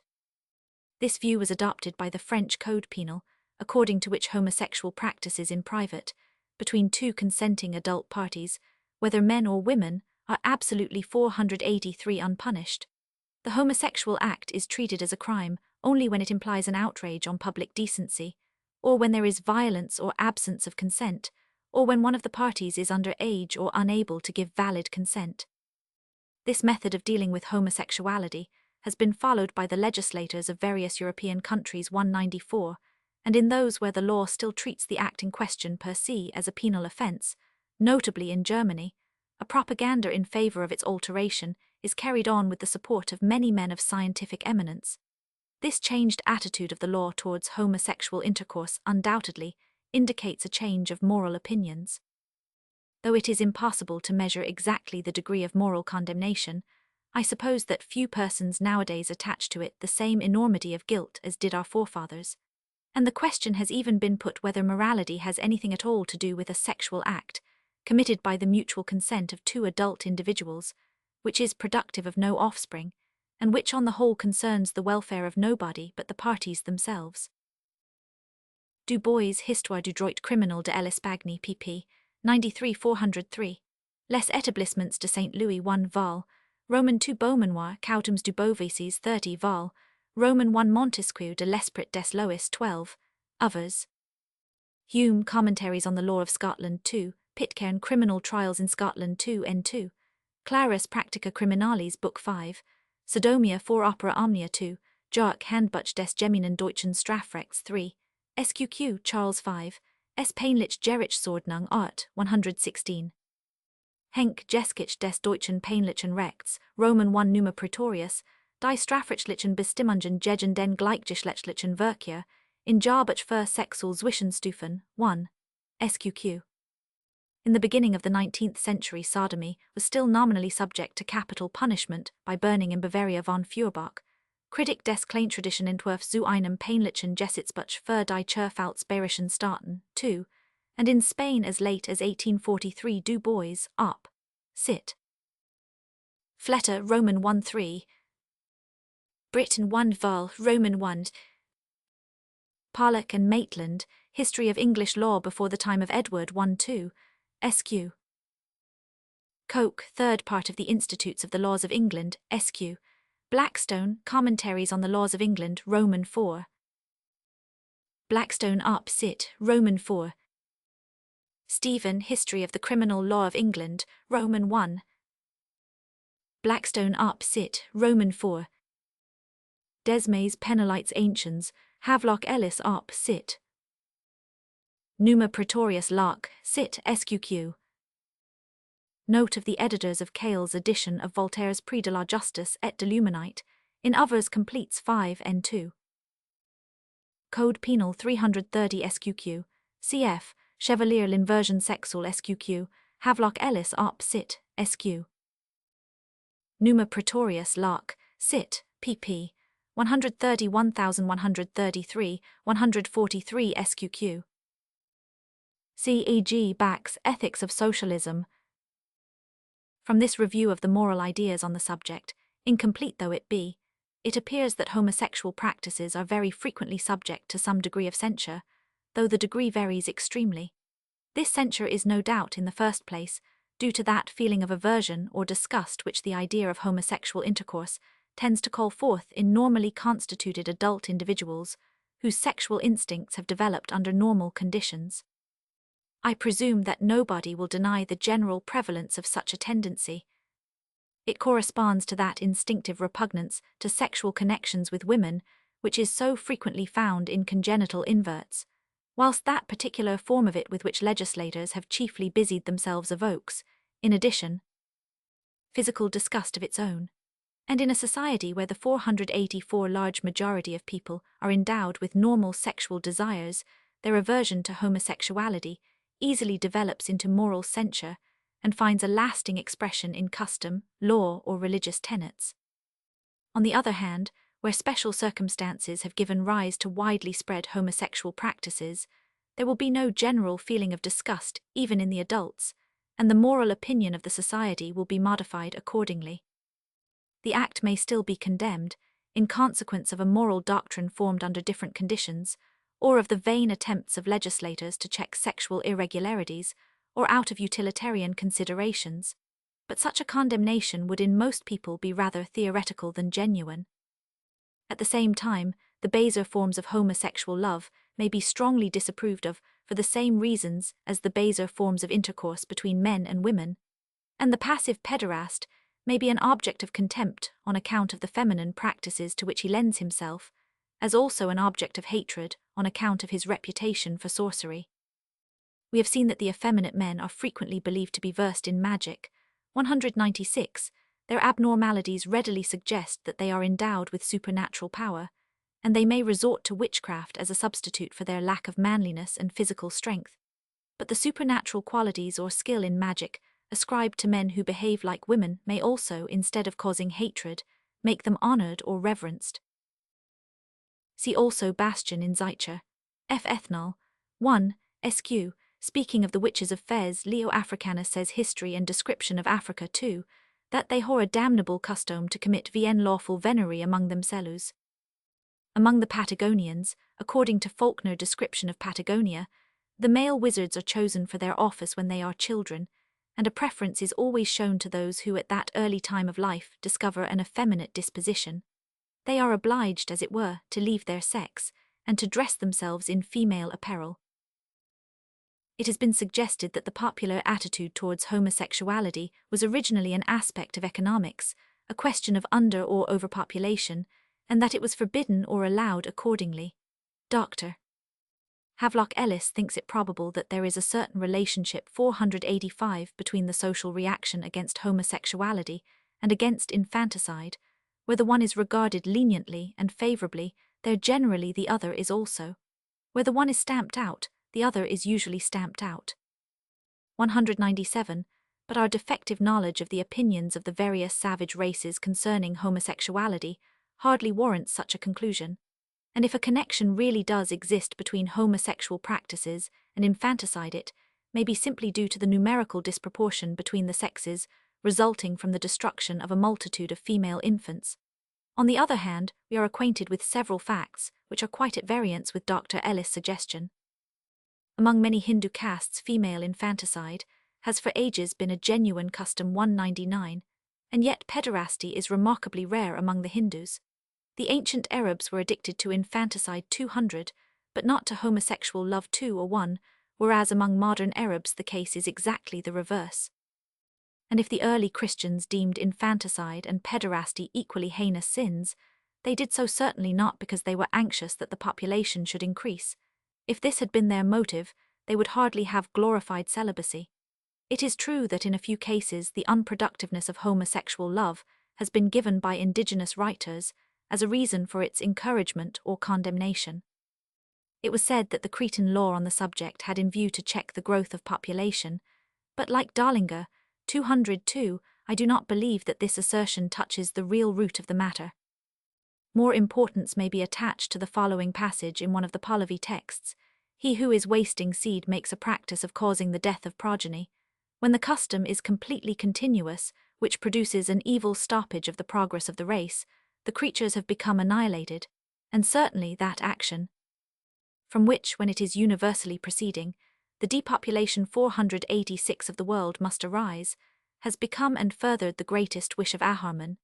203. I am, however, of opinion that considerations of this kind have generally played only a subordinate, if any, part in the formation of the moral opinions concerning homosexual practices. And it can certainly not be admitted that the severe Jewish law against sodomy was simply due to the fact that the enlargement of the population was a strongly felt social need among the Jews. However much they condemned celibacy, they did not put it on a par with the abominations of Sodom. The excessive sinfulness which was attached to homosexual love by Zoroastrianism, Hebrewism, and Christianity had quite a special foundation. It cannot be sufficiently accounted for either by utilitarian considerations or instinctive disgust. The abhorrence of incest is generally a much stronger feeling than the aversion to homosexuality. Yet in the very same chapter of Genesis which describes the destruction of Sodom and Gomorrah, we read of the incest committed by the daughters of Lot with their father. 205, and according to the Roman Catholic doctrine, unnatural intercourse is an even more heinous sin than incest and adultery. The fact is that homosexual practices were intimately associated with the gravest of all sins, unbelief, idolatry, or heresy. Havelock Ellis op. Cit. See additional notes. Cf. Supra 2 Tahitians. Supra Roman 1. Supra 1 SQ. Von Kremer, Kulturgeschichte des Orients Roman 2. Darlinger op. Cit. Roman 2. Dadistani Dinnik, Roman 77.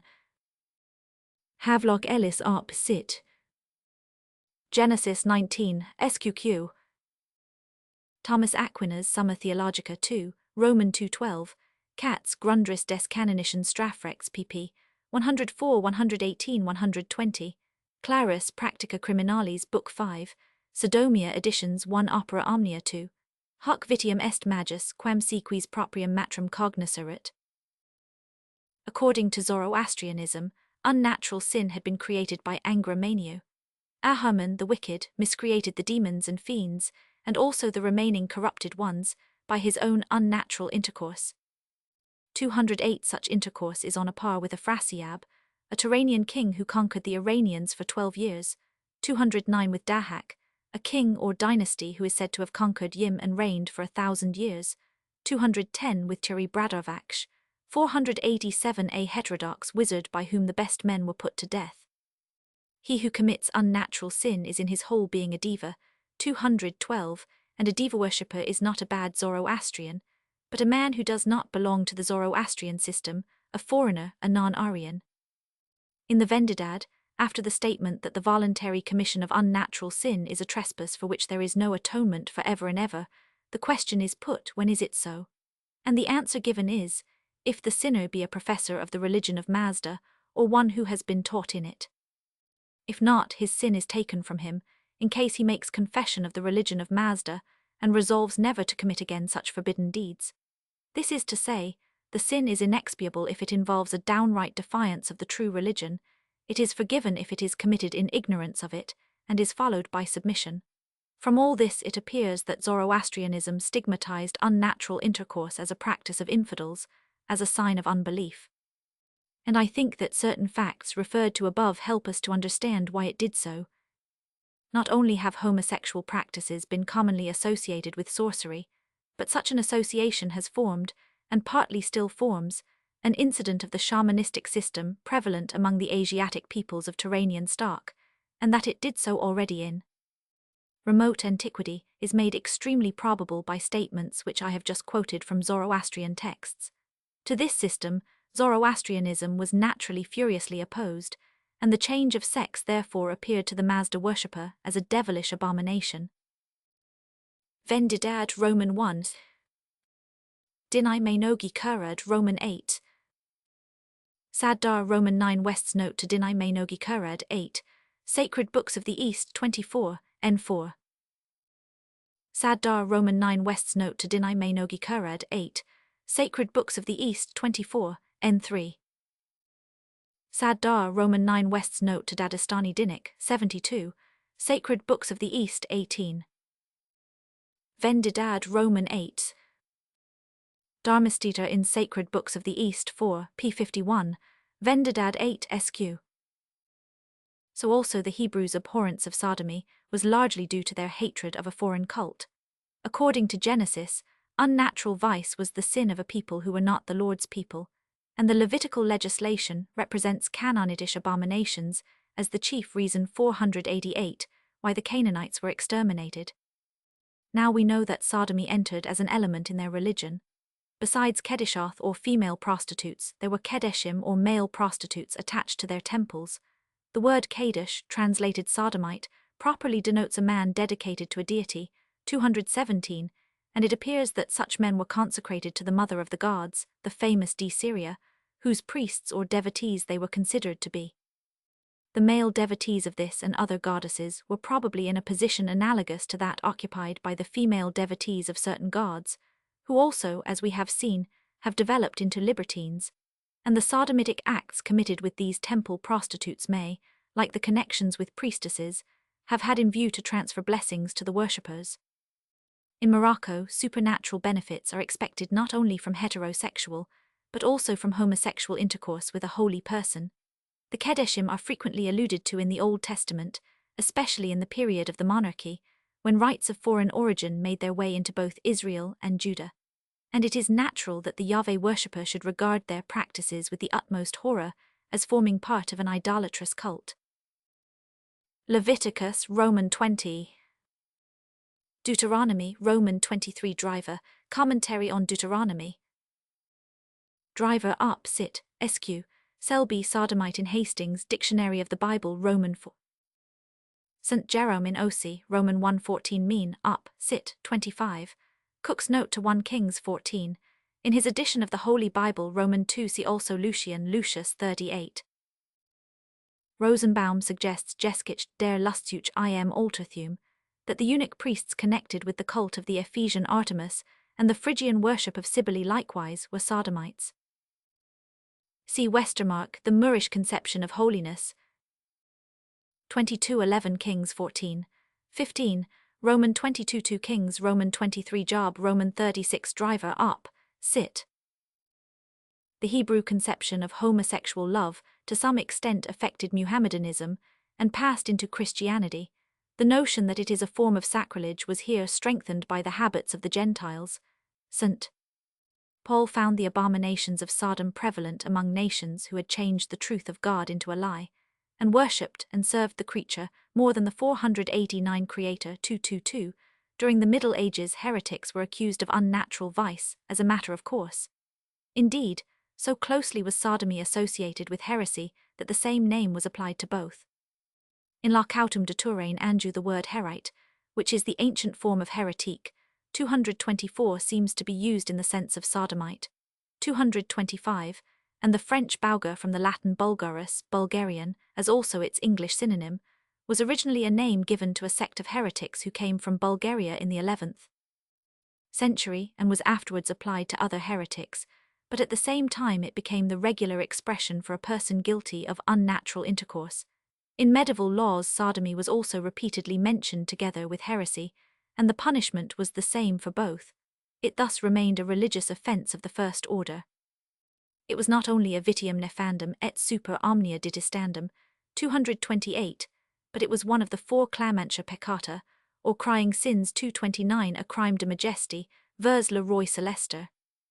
230. Very naturally, therefore, it has come to be regarded with somewhat greater leniency by law and public opinion in proportion as they have emancipated themselves from theological doctrines. And the fresh light which the scientific study of the sexual impulse has lately thrown upon the subject of homosexuality must also necessarily influence the moral ideas relating to it, insofar as no scrutinizing judge can fail to take into account the pressure which a powerful non-volitional desire exercises upon an agent's will. Romans 1 SQQ. Litter Dictionnaire de la langue francaise 1 Bauger, Haynes Religious persecution. Litter up sit 1 Heretique. Les Établissements de Saint Louis 1 Val, Roman 2 Violet in his introduction to the same work Roman 1. Litter up sit 1 Bauger, Murray New English Dictionary 1 Bugger, Lee History of the Inquisition of the Middle Ages 1 Note. Beaumanoir Cautums du Beauvices 30 Val, 1 Quia contre le foi command mescrins de laquelle il n'y vut venir avoid verite, au qui fait sodomiteri il doit tester ars et forfeit tout la scene en la manière disuse. Britain 1 Val, Roman 1 Montesquieu de l'Esprit des Lois 12. Others, Du Bois Histoire du droit criminel de l'Espagne pp. 486, 721. Claris Practica Criminalis Book 5, Sodomia 1 Opera Omnia 2. Coke, third part of the Institutes of the Laws of England. Mirror quoted Ibid. Chapter 44, Regard for the Lower Animals. Men's conduct towards the lower animals is frequently a subject of moral valuation. Totem animals must be treated with deference by those who bear their names, and animals generally regarded as divine must be respected by all. Of this more will be said in a subsequent chapter. Among various peoples, the members of certain animal species must not be killed, because they are considered to be receptacles for the souls of departed men too, or because the species is believed to have originated through a transformation of men into animals. The Dayaks of Borneo have a superstitious dread of killing orangutans, being of opinion that these apes are men who went to live in the forest, and abstain from speaking merely in order to be exempt from paying taxes. The Moors consider it wrong to kill a monkey, because the monkey was once a man whom God changed into his present shape, as a punishment for the sin he committed by performing his ablutions with milk. And they would never do harm to a stork, because, as they say, the stork was originally a judge, who passed unjust sentences upon his fellow creatures, and therefore became what he is. They also account it a sin to kill a swallow or a pigeon, a white spider or a bee, because they regard them as holy. Other creatures, again, are spared by the Moors, because they 491 appear uncanny, or are suspected of being evil spirits in disguise. It is believed that anybody who kills a raven easily goes mad, and that he who kills a toad will get fever or die, and no more would dare to hit a cat or a dog in the dark, since it seems very doubtful what kind of being it really is. Superstitions of this sort are worldwide. Infra on duties to guards. Infra SQ. See Mayners Allgemeine Geschichte der Religionen 1, SQQ. Selenke Sonige Welten. It is a common belief among uncultured peoples that a person who slays an animal is exposed to the vengeance either of its disembodied spirit or of all the other creatures belonging to the same species. Hence, as Sir J.G. Fraser has shown, the savage often makes it a rule to spare the lives of those animals which he has no pressing motive for killing, at least such fierce and dangerous ones as are likely to exact a bloody revenge for the slaughter of any of their kind, and when, for some reason or other, he overcomes his superstitious scruples and takes the life of the beast, he is anxious to appease the victim and its kindred by testifying his respect for them, or making apologies, or trying to conceal his share in procuring the death of the animal, or promising that its remains will be honorably treated. The Steens of Cambodia, for instance, who believe that animals have souls which wander about after death, ask pardon when they have killed one, lest its soul should visit and torment them, and they also offer it sacrifices proportioned to the strength and size of the animal. When a party of Koryaks have killed a bear or a wolf, they skin the beast, dress one of their family in the skin, and dance round the skin-clad man, saying that it was not they who killed the animal but someone else, by preference a Russian. The Eskimo about Bering Strait maintain that the dead bodies of various animals must be treated very carefully by the hunter who obtains them, so that their shades may not be offended and bring bad luck or even death upon him or his people. Supra Roman 1. Fraser Golden Bough 2, SQQ. Mauhart travels in the central parts of Indochina, Roman 1. Bastian der Menschen der Geschichte, Roman 3. Nelson Eskimo about Bering Strait in Anne, Rep Burr, Ethen, Roman 18. The savage, moreover, desires to keep on good terms with animals, which, without being feared, are either eaten or valued for their skins. Hence, when he captures one, he shows such deference for it as may be necessary for inducing its fellows to come and be killed also. Alaskan hunters preserve the bones of sables and beavers out of reach of the dogs for a year, and then bury them carefully, lest the spirits which look after these species should consider that they are regarded with contempt, and hence no more should be killed or trapped. 11. The Thompson River Indians of British Columbia said that when a deer was killed, its fellows would be well pleased if the hunters butchered the animal nicely and cleanly. The Hurons refrained from throwing fish bones into the fire, lest the souls of the fish should go and warn the other fish not to let themselves be caught, since, if they were, their own bones would also be burned. Some savages respect the bones of the animals which they eat because they believe that the bones, if preserved, will in the course of time be reclothed with flesh, and the animal thus come to life again. Fraser opposite 2 SQQ. Dole, Alaska. Tate, Thompson, Indians of British Columbia, in Memoirs of the American Museum of Natural History, Anthropology, Roman 1. Sagard, Le Grand Voyage du Pays des Hurons. Fraser opposite 2 SQQ. Besides the creatures which primitive man treats with respect, because he dreads their strength and ferocity, or on account of the benefits he expects from them, there is yet a third class of animate beings, which he sometimes deems it necessary to conciliate, namely, vermin that infest the crops. Among the Saxons of Transylvania, in order to keep sparrows from the corn, the sower begins by throwing the first handful of seed backwards over his head, saying, "That is for you," Sparrow 16, and of the Dravidian tribes of Mirzapur we are told that, when locusts threaten to eat up the fruits of the earth, the people catch one, decorate its head with a spot of red 493 lead, salaam to it, and let it go, after which civilities the whole flight immediately departs. Ibid 2 SQQ. Heinrich quoted Ibid, Roman 2. Crook, Popular Religion and Folklore of Northern India, Roman 2. Domestic animals are frequently objects of superstitious reverence. They are expected to reward masters who treat them well, whereas those who harm them are believed to expose themselves to their revenge. Among the Eskimo, about bearing straight dogs are never beaten for biting people, lest the inua or shade of the dog should become angry and prevent the wound from healing. Butchers are often regarded as unclean, and the original reason for this was in all probability the idea that they were haunted by the spirits of the animals they had slain. Among the Guanches of the Canary Islands, it was unlawful for anybody but professional butchers to kill cattle, and a butcher was forbidden to enter other persons' houses, to touch their property, and to keep company with any one not of his own trade. In Morocco, a butcher, like a manslayer, is thought to be haunted by Jainan jinn, and it seems that in this case also the notion of haunting Jainan has replaced an earlier belief in troublesome ghosts. So, too, the ancient troglodytes of East Africa, who derived their whole sustenance from their flocks and herds, are said to have looked upon butchers as unclean. In the rural districts of Japan, it is believed that a butcher will have a cripple among his descendants. See Robertson Smith, Religion of the Semites SQQ.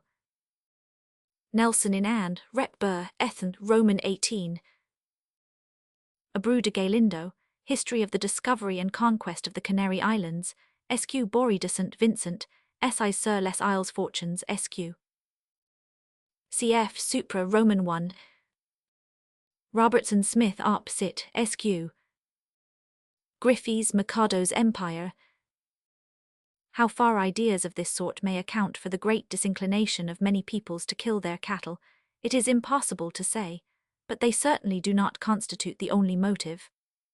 We have noticed above that pastoral tribes are unwilling to reduce their herds and agricultural peoples to kill the ploughing ox, because this would imply 494 loss of valuable property. And apart from economic considerations, we may assume that feelings of genuine sympathy also induce them to treat their animals with kindness. The altruistic sentiment has not necessarily reference to members of the same species only. Of this we find instances even among animals in confinement and domesticated animals, which frequently become attached to individuals of a different species with whom they live together. And the savage feels himself much more closely related to the animal world than does his civilized fellow creature. Indeed, as we have seen, he habitually obliterates the boundaries between man and beast, and regards all animals as practically on a footing of equality with himself.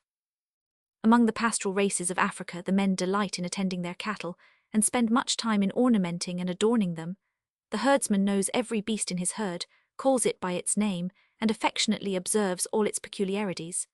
Of the Bahima, a cow tribe in Uganda, the Rev. J. Roscoe tells us that the men form warm attachments for their cattle. Some of them love the animals like children, pet and coax them, talk to them, and weep over their ailments, and should a favourite die, their grief is so extreme that it sometimes leads to suicide. The mythical founder of the kingdom of Uganda, Kintu, is said to have been so humane and averse from the sight of blood, that even cattle killed for necessary food were slaughtered at some distance from his dwelling. 29. But cattle are not the only dumb creatures that excite tender feelings in the bosom of a savage. The Fore tribe of Central Africa regard it as a characteristic of a good man to be kind to animals in general, and consider it wicked to be otherwise. Concerning the Eastern Central Africans, Mr. 495 MacDonald writes that if they appear destitute of pity, say, for their fowls in their methods of carrying them, it is because they do not reflect that it gives them pain. All would admit that it was a cruel thing to pain the fowl, and they have fables in their language which show a desire to enter minutely into the feelings of dumb creatures, representing, for instance, fowls as reasoning on their hard fate in being killed for their master's supper. Among the Indians of the province of Quito, according to Juan and Aloa, the women are so fond of their fowls that they will not sell them, much less kill them with their own hands, so that if a stranger, who is obliged to pass the night in one of their cottages, offers ever so much money for a fowl, they refuse to part with it, and he finds himself under a necessity of killing the fowl himself. At this his landlady shrieks, dissolves in tears, and wrings her hands, as if it had been an only son, till seeing the mischief past remedy she wipes her eyes, and quietly takes what the traveller offers her. 32 North American Indians, again, are very fond of their hunting dogs. Those on the west side of the Rocky Mountains appear to have the same affection for them that they have for their children, and they will discourse with them as if they were rational beings. They frequently call them their sons or daughters, and when describing an Indian, they will speak of him as father of a particular dog which belongs to him. When these dogs die, it is not unusual to see their masters or mistresses place them on a pile of wood, and burn them in the same manner as they do the dead bodies of their relations, and they appear to lament their deaths by crying and howling, fully as much as if they were their kindred. 33. So also the natives of Australia often display much affection for their dogs. Mr. Gasson has seen women crying over a dog when bitten by a snake as if it had been one of their own children, and if a puppy has lost its mother, the 496 women suckle and nurse it. Of the Maoris of New Zealand, we read that their extreme love of offspring was also carried out to excess towards the young of Brutus, especially of their dogs, and afterwards of cats and pigs introduced. Hence it was by no means an unusual sight to see a woman carrying her child at her back, and a pet dog, or pig, in her bosom. 35 The Chukchi of northeastern Siberia believe that if a person is cruel to brutes, his soul will after his death migrate into some domestic animal, a dog, a horse, or a reindeer. Even the miserable Vedas of Ceylon are said to be indignant at the needless killing of a beast. Supra Roman 2. See Supra Roman 1. Supra Roman 1. Ratzel, History of Mankind, Roman 2. Roscoe Bahima Injure, Anther, Inst. 37, Sq. Felkin, Notes on the Waganda Tribe in Proceed, Roy, Soch, Edinburgh, Roman 13. Felkin, Notes on the Fore Tribe in Proceed, Roy, Soch, Edinburgh 13, Sq. MacDonald, Africana 1, Sq. Juan and Aloa, Voyage to South America 1, Sq. Harmon, Journal of Voyages in the Interior of North America, Sq. Gasson, Deary Tribe in Woods, Native Tribes of South Australia. Fraser, Aborigines of New South Wales. Williams, Yukla Meaning Tribe in Kerr, the Australian Race, Roman 1. Colenso, Maori Races of New Zealand. Ratzel Arp Sit, Roman 2. Saracen, Ergebnis Naturwissenschaftlicher Forschungen auf Ceylon, Roman 3. On the other hand, we also hear of savages who are greatly lacking in sympathy for the brute creation. Darwin says that humanity to the lower animals is apparently unfelt by savages, except towards their pets. Mr. Atkinson charges the New Caledonians with great cruelty to animals. The Tasmanians appeared much to enjoy the tortures of a wounded bird or beast. It is not to be expected that people whose kindly feelings towards men hardly extend beyond the borders of their own communities should be compassionate to wild animals. They may also appear wantonly cruel, because they do not realize the pain which they inflict. And like children, they may enjoy the agony of a suffering beast or bird, because it excites their curiosity. Darwin, Descent of Man. Atkinson, Natives of New Caledonia, in Folklore, Roman 14. Davies, quoted by Ling Roth, Tasmanians. It is obvious from what has been said above that already at the savage stage men's conduct towards the lower animals must in some cases be a matter of moral concern. For hand in hand with the altruistic sentiment, we always find the feeling of sympathetic resentment whenever there is an occasion for its outburst. Moreover, 497 acts which are, or are believed to be injurious to the agent, by exposing him to an animal's revenge or otherwise, are prohibited because they are imprudent, and, as we have often noticed, such prohibitions are apt to assume a moral character. Finally, if a certain mode of conduct is considered to be productive of public harm, as is the case with any act or omission which reduces, or is supposed to reduce, the supply of food or animal clothing, it is naturally looked upon as a wrong against the community. Similar facts have, among peoples of a higher culture, led to moral rules inculcating regard for animals rules, which have often assumed a definite shape in their laws or religious books. According to Brahmanism, tenderness towards all creatures is a duty incumbent upon the four castes. It is said that he who injures noxious beings from a wish to give himself pleasure never finds happiness, neither living nor dead. 41. If a blow is struck against animals in order to give them pain, the judge shall inflict a fine in proportion to the amount of pain caused, just as if the blow had been struck against a man. The killing of various creatures, including fish and snakes, reduces the offender to a mixed caste. 43. And according to Vishnu Purana, fishermen go after death to the same hell as awaits prisoners, incendiaries and treacherous friends. To kill a cow is a great crime. 45. Whereas he who unhesitatingly abandons life for the sake of a cow is freed even from the guilt of the murder of a Brahmana, and so is he who saves the life of a cow. Among many of the Hindus, the slaughter of a cow excites more horror than the killing of a man, and is punished with great severity, even with death. Laws of Manu, Roman 5. Ibid, Roman 8. Ibid, Roman 11. Vishnu Purana, SQ. Institutes of Vishnu 50. SQQ, Gautama, Roman 22. Apastamba, Roman 1:1. Laws of Manu 11, SQQ. Laws of Manu, Roman 11.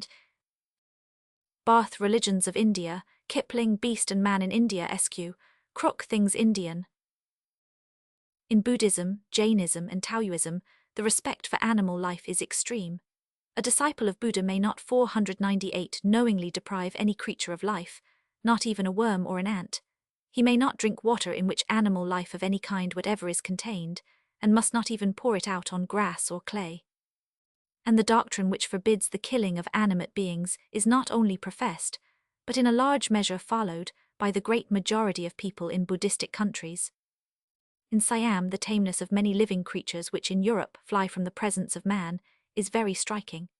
Instances have been known in which natives have quitted the service of Europeans on account of their unwillingness to destroy reptiles and vermin, and it is a not uncommon practice for rich Siamese to buy live fish to have the merit of restoring them to the sea. In Burma, though fish is one of the staple foods of the people, the fisherman is despised, not so much perhaps as if he killed other living things, but he is still an outcast from decent society, and will have to suffer great and terrible punishment before he can be cleansed from the sins that he daily commits. 50. The Buddhists of Ceylon are more forbearing. They excuse the fisherman by saying that he does not kill the fish, but only removes it from the water. In Tibet, all dumb creatures are treated with humanity, and the taking of animal life is rather strictly prohibited, except in the case of yaks and sheep needed for food. Owing to the coldness of the climate, flesh forms an essential staple of diet, but the butchers are regarded as professional sinners and are therefore the most despised of all classes in Tibet. Wild animals and even small birds and fish are seldom or never killed on account of the religious penalties attached to this crime. Oldenburg, Buddha, pp. 290n 351. Bering, Siam, Roman 1. Fielding Hall, The Soul of a People. Schmidt, Ceylon, SQ. Waddell, Buddhism of Tibet, SQ. The Jain is stricter still in his regard for animal life. He sweeps the ground before him as he goes, lest animate things be destroyed. He walks veiled, lest he inhale a living organism. He considers that the evening and night are 499 not times for eating, since one might then swallow a live thing by mistake. And he rejects not only meat but even honey, together with various fruits that are supposed to contain worms, not because of his distaste for worms, but because of his regard for life. Some towns in western India in which Jains are found have their beast hospitals, where animals are kept and fed.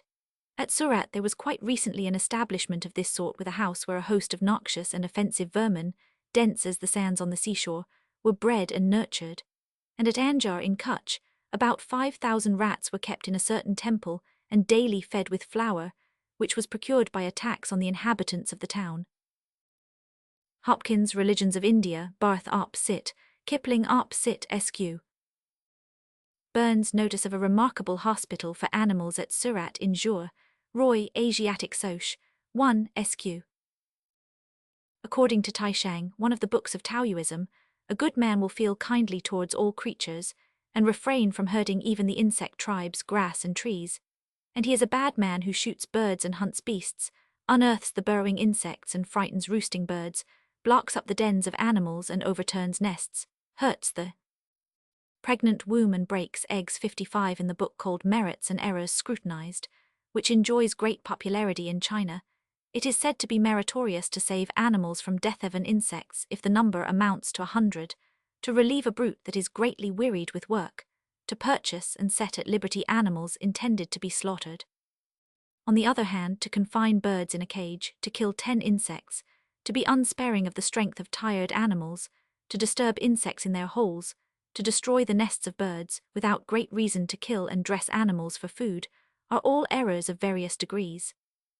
And to be the foremost to encourage the slaughter of animals, or to hinder persons from setting them at liberty, is regarded as an error of the same magnitude as the crime of devising a person's death, or of drowning or murdering a child. Kindness 500 to animals is conspicuous in the writings of Confucius and Mencius. 57 The master angled, but did not use a net. He shot, but not at birds perching.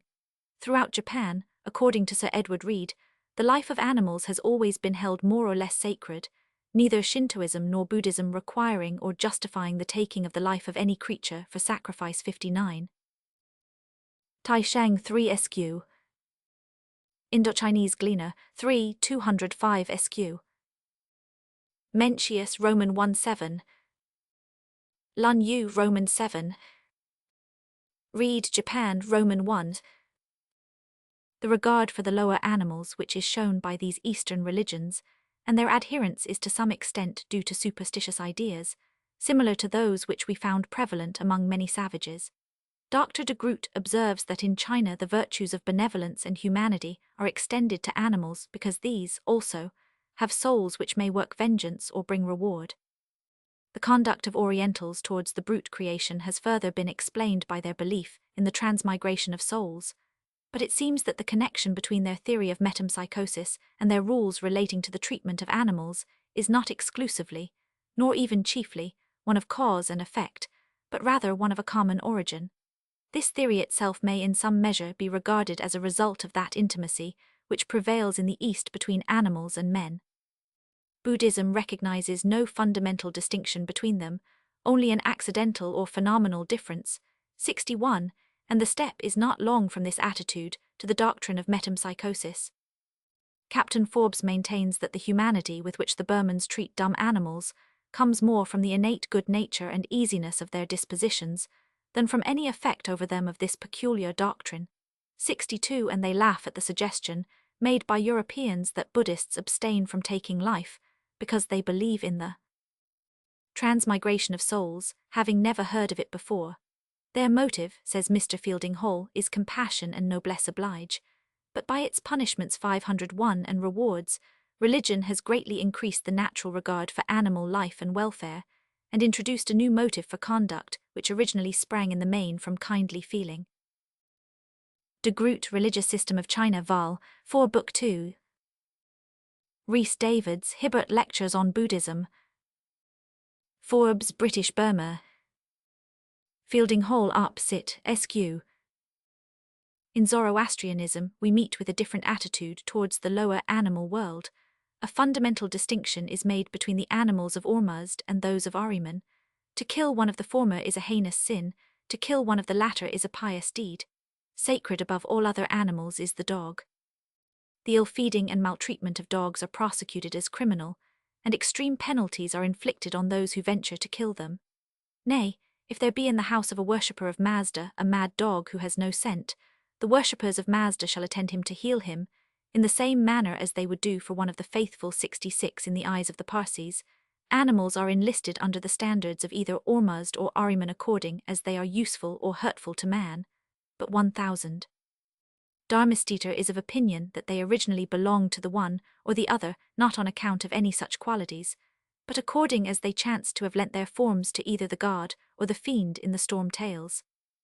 It was not animal psychology, he says, that disguised gods and fiends as dogs, otters, hedgehogs, and cocks, or as snakes, tortoises, frogs, and ants, but the accidents of physical qualities and the caprice of popular fancy, as both the god and the fiend might be compared with, and transformed into any object, the idea of which was suggested by the uproar of the storm, the blazing of the lightning, the streaming of the water, or the hue and shape of the cloud. 67. This hypothesis, however, seems to attach undue importance to mythical fancies, and it presupposes an almost unbounded and capricious allegorism, for which there is apparently little foundation. 502. In facts, the suggestion that the animals are referred to either the one or the other category according as they are useful or obnoxious to man is at all events borne out by a few salient features, although in many details the matter remains obscure.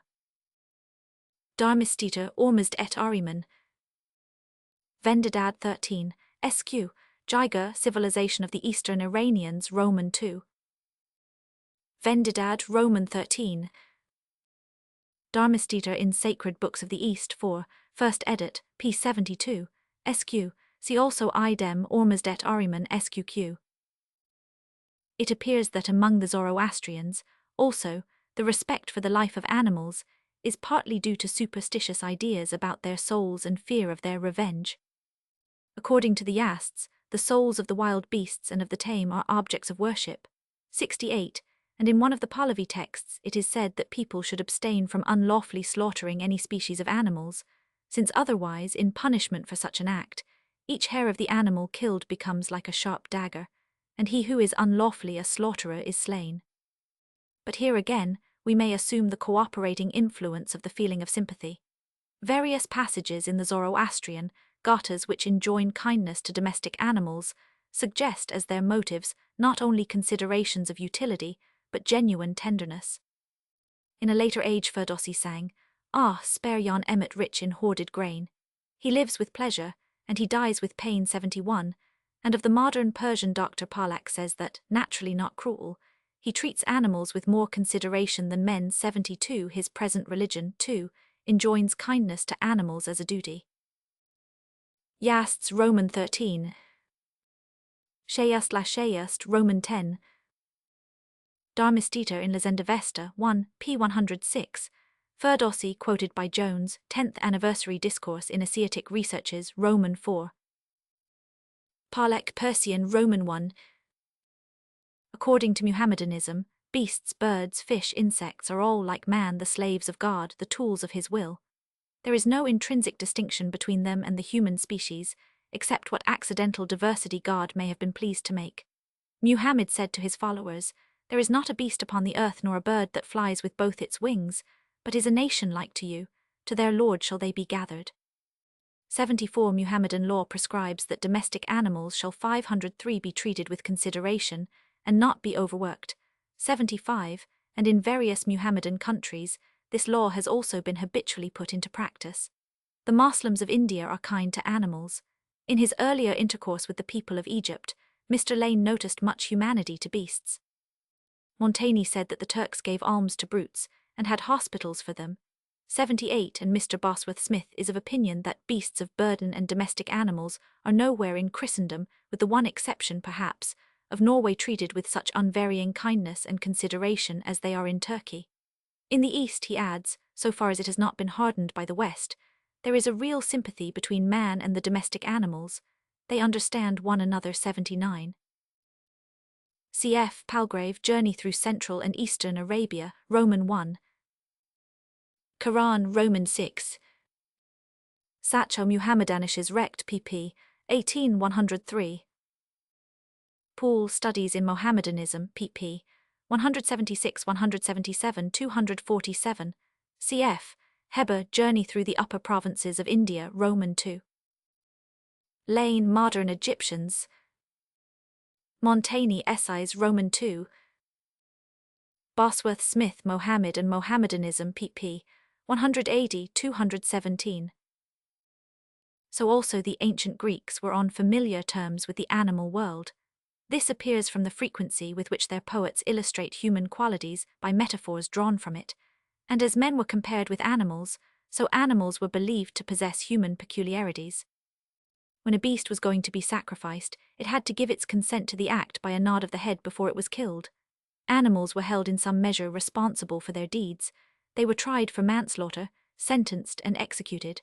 On the other hand, honors were bestowed upon beasts which had rendered signal services to their masters. The graves of Simon's mares with which he 3 times conquered at the Olympic Games were still in the days of Plutarch to be seen near his own tomb, 82, and a certain Xanthippus honored his dog by burying it on a promontory, since then called the dog's grave, because when the Athenians were compelled to abandon their city it swam by the side of his galley to Salamis. According to Xenocrates, there were in existence 504 at Eleusis 3 laws which had been made by an ancient legislator, namely, honor your parents, sacrifice to the gods from the fruits of the earth, injure not animals. 84 at Athens a man was punished for flaying a living ram. The Areopagites once condemned a boy to death because he had picked out the eyes of some quails. As we have noticed before, the life of the ploughing ox was sacred. 87 and young animals in particular were believed to be under the protection of the gods. An ancient proverb says that there are erinyes even for dogs. 89 This seems to indicate that the Greeks also were influenced by the common notion that the soul of an animal may take revenge upon him who killed it, the awareness of the slain animal being originally its persecuting ghost.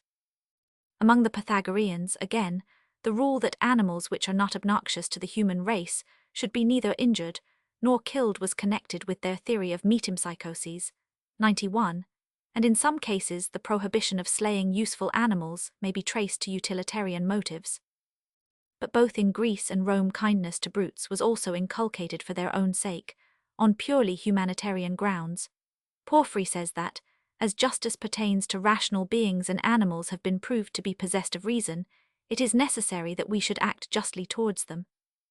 He adds that he who does not restrict harmless conduct to man alone, but extends it to other animals, most closely approaches to divinity, and if it were possible to extend it to plants, he would preserve this image in a still greater degree. 94, according to Plutarch, kindness and beneficence to creatures of every species flow from the breast of a well-nurtured man, as 505 streams that issue from the living fountain. We ought to take care of our dogs and horses not only when they are young, but when they are old and past service. We ought not to violate or kill anything whatsoever that has life, unless it hurt us first. And if we cannot live unblameably, we should at least sin with discretion. When we kill an animal in order to satisfy our hunger, we should do so with sorrow and pity, without abusing and tormenting it. Cicero says it is a crime to injure an animal, and Marcus Aurelius enjoins man to make use of brutes with a generous and liberal spirit, since he has reason and they have not. Schmidt, Die Ethik der alten Griechen 2, SQ. Supra, Roman 1. Plutarch, Cato Major, Roman 5. Ibid, Roman 5. Porphyry, De Abstinentia ab Essu Animalium, Roman 4. Plutarch, De Carnium Essu Oratio 1, Roman 7.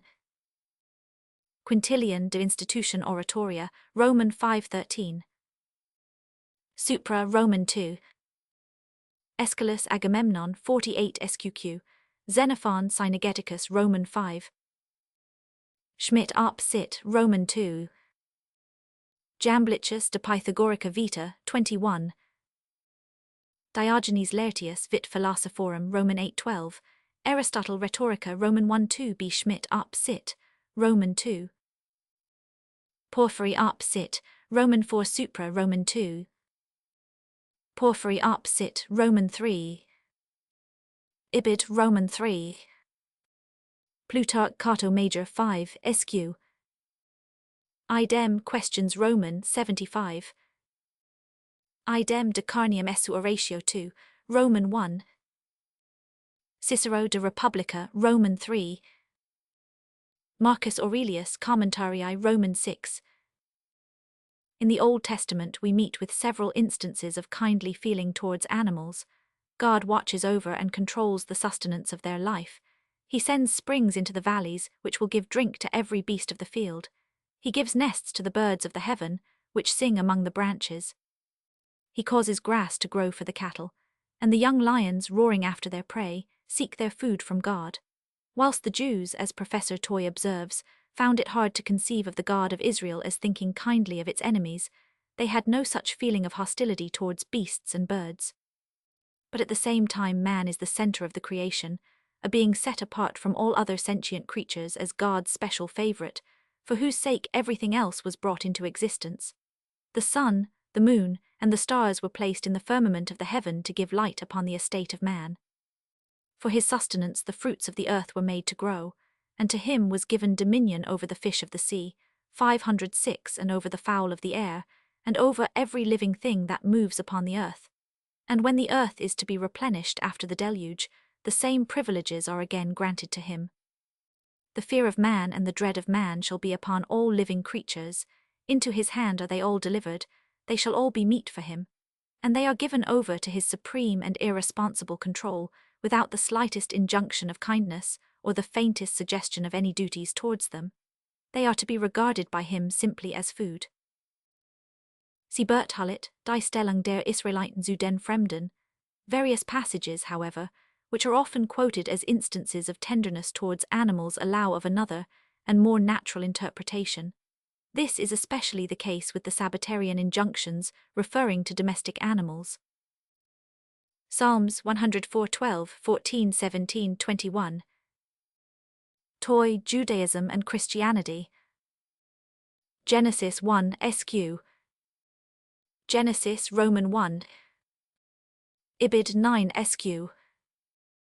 Cf. Evans, Ethical Relations Between Man and Beast, in Popular Science Monthly 45, SQ. Among the Hebrews, the harshness of this anthropocentric doctrine was somewhat mitigated by the sympathy which a simple pastoral and agricultural people naturally feels for its domestic animals. In Christianity, on the other hand, it was further strengthened by the exclusive importance which was attached to the spiritual salvation of man. He was now more than ever separated from the rest of sentient beings. Even his own animal nature was regarded with contempt, the immortality of his soul being the only object of religious interest. It would seem, says Dr. Arnold, as if the primitive Christian, by laying so much stress upon a future life in contradistinction to this life, and placing the lower creatures out of the pale of hope, placed them at the same time out of the pale of sympathy, and thus laid the foundation for this utter disregard of animals in the light of our fellow creatures. 107. St. Paul asks with scorn, doth God take care for oxen? 108. No creed in Christendom teaches kindness to animals as a dogma of religion. In the Middle Ages, various councils of the Church declared hunting unlawful for the clergy. 110. But the obvious reason for this prohibition was its horror of bloodshed. 111. Not any consideration for the animals. Mr. Mauleverer in Sir Arthur helps talk about animals and their masters, says upon a moderate calculation, I think I have heard in my time 1320 sermons, and I do not recollect that in any one of them I ever heard the slightest allusion made to the conduct of men towards animals. 112. Nor is there any such allusion in most treatises on ethics, which base their teachings upon distinctly Christian tenets.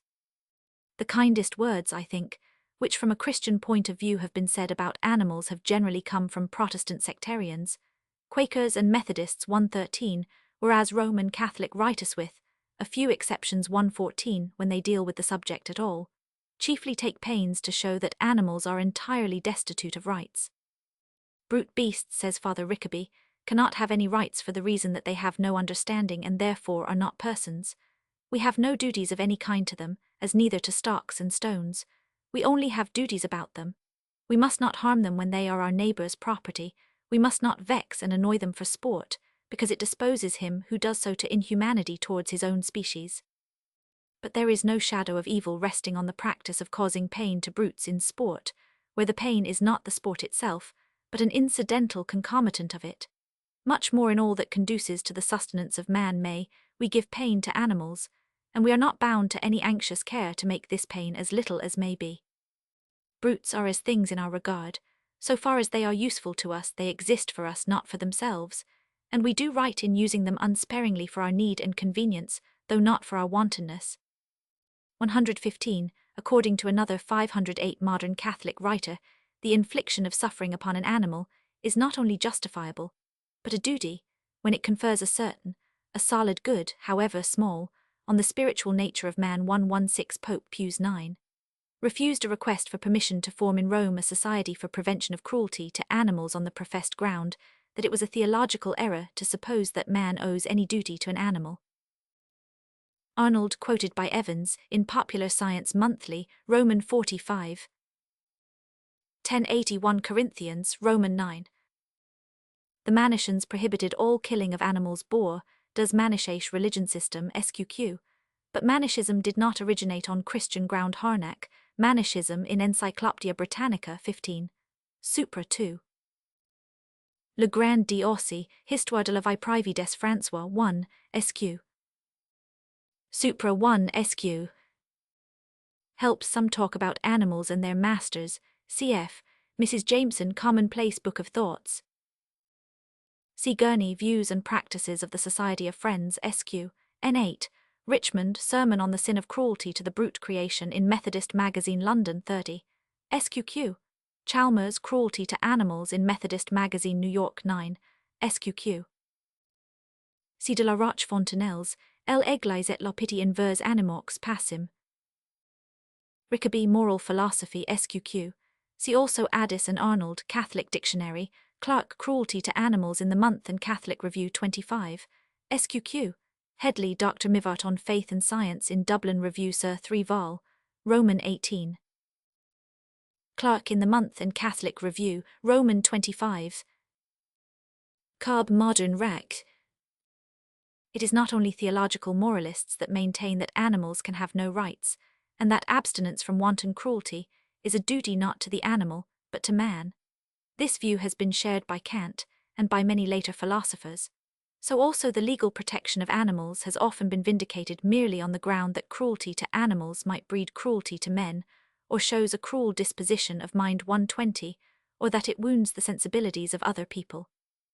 In Parliamentary History and Review, for 18,251,826, it is stated that no reason can be assigned for the interference of the legislator in the protection of animals unless their protection be connected, either directly or remotely, with some advantage to man. The bill for the abolition of bear-baiting and other cruel practices was expressly propounded on the ground that nothing was more conducive to crime than such sports, that they led the lower orders to gambling, that they educated them for thieves, that they gradually trained them up to bloodshed and murder. The criminal code of the German Empire, again, imposes a fine upon any person who spitefully tortures or cruelly ill-treats beasts, 509, either publicly or in a manner to create scandal. 124. In other words, he is punished, not because he puts the animal to pain, but because his conduct is offensive to his fellow men. Kant, Metaphysisch Anfangungsgrund der Tugendlehre, 16 SQ, pp. 106-108. E.g. Alexander, Moral Order and Progress, Ritchie, Natural Rights SQ. Hamel, quoted by von Hippel, Die Thielqualerei in der Strafgesetzgebung, Tissot, Le Droit Penal, Roman 1 Lassen, System der Rechtsphilosophie SQ. Lassen op sit, von Hippel op sit.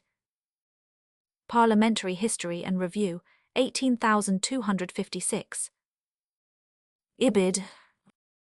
Strafgesetzbuch 360. Indifference to animal suffering has been a characteristic of public opinion in European countries up to quite modern times. Only a little more than 100 years ago, Thomas Young declared in his essay on humanity to animals that he was sensible of laying himself open to no small portion of ridicule in offering to the public a book on such a subject. Till the end of the 18th century, and even later, cockfighting was a very general amusement among the English and Scotch, entering into the occupations of both the old and young. Travellers agreed with coachmen that they were to wait a night if there was a cockfight in any town through which they passed. Schools had their cockfights, On Shrove Tuesday, every youth took to the village schoolroom a cock reared for his special use, and the schoolmaster presided at the conflict. Those who felt that the practice required some excuse found it in the idea that the race was to suffer this annual barbarity by way of punishment for St. Peter's crime, 127, but the number of people who had any scruples about the game cannot have been great, considering that even such a strong advocate of humanity to animals as Lawrence had no decided antipathy to it. Other pastimes indulged in were dog-fighting, bull-baiting and badger-baiting, and in the middle of the 18th century the bear garden was described by Lord Kames as one of the chief entertainments of the English, though it was held in abhorrence by the French and other polite nations, being too savage an amusement to be relished 510 by those of a refined taste. As late as 1824 Sir Robert, then Mr. Peel, argued strongly against the legal prohibition of bull-baiting. Young, Essay on Humanity to Animals. Roberts, Social History of the People of the Southern Counties of England, SQQ. Rogers, Social Life in Scotland, Roman II in 1856. When Roberts wrote his book, cockpennance was still paid in some English grammar schools to the master as a perquisite on Shrove Tuesday. Roberts opposite. Lawrence, Philosophical and Practical Treatise on Horses, Roman II. Kames, Essays on the Principles of Morality. Hansard, Parliamentary Debates, New Series 10, SQQ. About 2 years previously, however, humanity to animals had for the first time become a subject of English legislation by the Act which prevented cruel and improper treatment of cattle.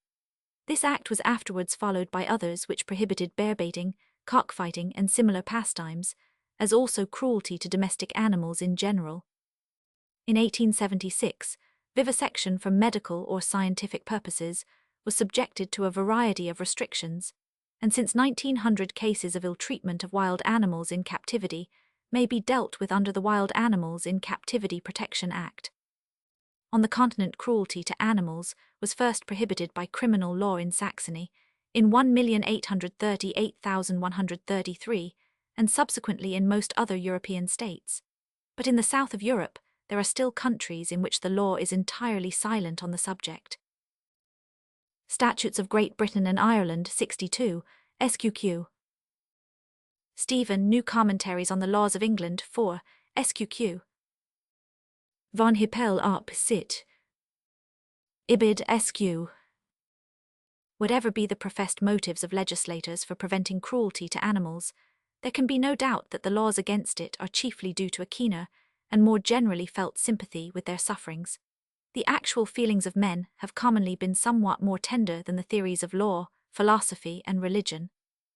The anthropocentric exclusiveness of Christianity was from ancient times to some extent counterbalanced by popular sentiments and beliefs. In the folktales of Europe, man is not placed in an isolated and unique position in the universe.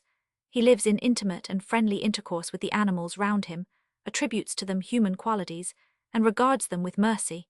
Tender feelings towards the brute creation are also displayed in many legends of saints. St. Francis of Assisi 511 talked with the birds and called them brother birds or little sister swallows, and was seen employed in removing worms from the road that they might not be trampled by travellers. John Martius speaks of a certain abbot who early in the morning not only used to give food to all the dogs in the monastery, but would bring corn to the ants and to the birds on the roof. In the Revelations of St. Bridget we read, "Let a man fear, above all me, his God, and so much the gentler will he become towards my creatures and animals, on whom, on account of me, their Creator, he ought to have compassion." 139. Many kind words about animals have come from poets and thinkers. Montaigne says that he has never been able to see without affliction an innocent beast, which is without defence, and from which we receive no offence, pursued and killed. Shakespeare points out that the poor beetle that we tread upon, in corporal sufferance finds a pang as great as when a giant dies. 141. Mandeville thinks that if it was not for that tyranny which custom usurps over us, no men of any tolerable good nature could ever be reconciled to the killing of so many animals for their daily food, as long as the bountiful earth so plentifully provides them with varieties of vegetable dainties. Towards the end of the 18th century Bentham wrote, "Men must be permitted to kill animals, but they should be forbidden to torment them." Artificial death may be rendered less painful than natural death by simple processes, well worth the trouble of being studied, and of becoming an object of police. Why should the law refuse its protection to any sensitive being? A time will come when humanity will spread its mantle over everything that breathes. The lot of slaves has begun to 512 excite pity. We shall end by softening the lot of the animals which labor for us, and supply our wants. 143 Some years later Thomas Young pronounced hunting, shooting, and fishing for sport to be unlawful, cruel, and sinful. 144. And in the course of the 19th century humanity to animals, from being conspicuous in a few individuals only, became the keynote of a movement gradually increasing in strength. Humanitarians, says Mr. Salt, insist that the difference between human and non-human is one of degree only and not of kind, and that we owe duties, the same in kind though not in degree, to all our sentient fellow beings. 145. Some people maintain that it is wrong to kill animals for food or in sport, but the most vigorous attacks concerning the treatment of the brute creation are at present directed against the practice of vivisection. The claim is made that this practice should be, not merely restricted, but entirely prohibited by law. And while the anti-vivisectionists generally endeavor to deny or minimize the scientific importance of experiments on living animals, their cry for the abolition of such experiments is mainly based on the argument that humanity at large has no right to purchase relief from its own suffering by torturing helpless brutes. Supra Roman 1 Schwarz, Prähistorische Anthropologische Studien. Lecky History of European Morals 2, SQQ, Joyce Social History of Ancient Ireland 2, SQ. Sabatier Life of St. Francis of Assisi SQ, Digby Mores Catholici Roman 2. Martius Pratum Spiritual 184 Mean Patrologi Cursus Sir, GRCA 87. St. Bridget quoted by Helps Up, Sit. Montaigne Essays Roman 2. Shakespeare Measure for Measure Roman 3. Mandeville Fable of the Bees. Bentham Theory of Legislation SQ. Young Up Sit SQ. Salt Animals' Rights P5.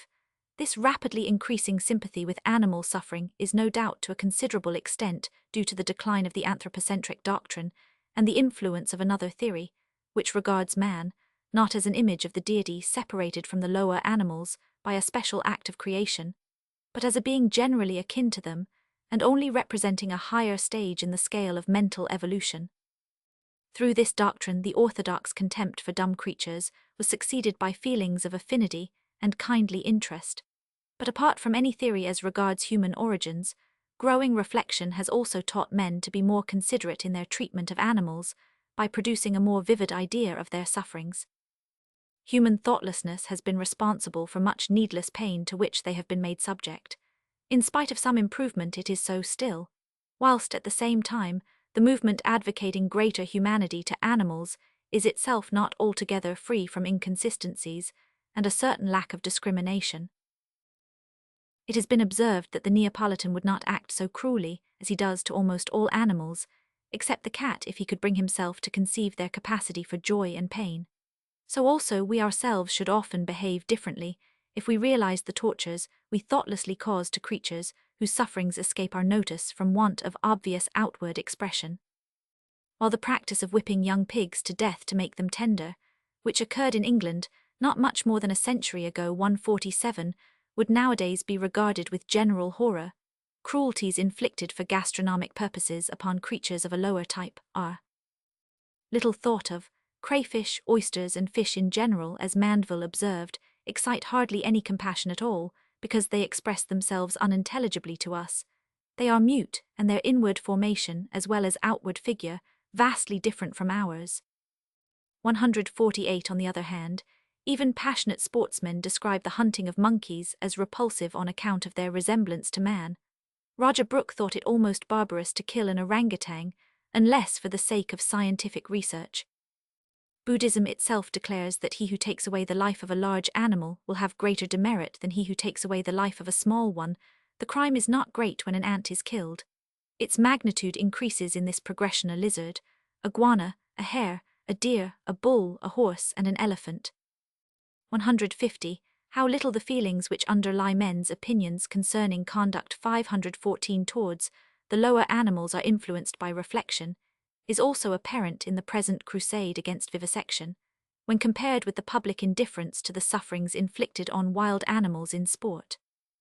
The vivisector who in cold blood torments his helpless victim in the interest of science, and for the benefit of mankind is called a coward, and is a much more common object of hatred than the sportsman who causes agonies to the creature he pursues for sheer amusement. The pursued animal, it is argued, has free chances of escape. 151. This is an excellent argument provided we share the North American Indian's conviction that an animal can never be killed without its own permission. 146. Cruelty to animals in Naples, in Saturday Review, Roman 59. The World 1756 NR, 190, Young op. Cit. Mandeville op. Cit. Brooke 10 years in Sarawak, Roman 1 cf. Renger, Naturgeschichte in der Sogithier von Paraguay. Hardy, Manual of Buddhism, pp. 478-480. Carb op. Cit. At present there is among ourselves no topic of moral concern which presents a greater variety of opinion than the question how far the happiness of the lower animals may be justly sacrificed for the benefit of man. The extreme views on this subject might, no doubt, be somewhat modified, on the one hand by a more vivid representation of animal suffering, on the other hand by the recognition of certain facts, often overlooked, which make it unreasonable to regard conduct towards dumb creatures in exactly the same light as conduct towards men. It should especially be remembered that the former have none of those long-protracted anticipations of future misery or death which we have. If they are destined to serve as meat, they are not aware of it, whereas many domestic animals would never have come into existence and been able to enjoy what appears a very happy life, but for the purpose of being used as food. But though greater intellectual discrimination may somewhat lessen the divergencies of moral opinion on the subject, nothing like unanimity can be expected, for the simple reason that moral judgments are ultimately based upon emotions, and sympathy with the animal world is a feeling which varies extremely in different individuals. Cf. Bentham, Introduction to the Principles of Morals and Legislation, N. Chapter 45, Regard for the Dead. Morality takes notice not only of men's conduct towards the living, but of their conduct towards the dead.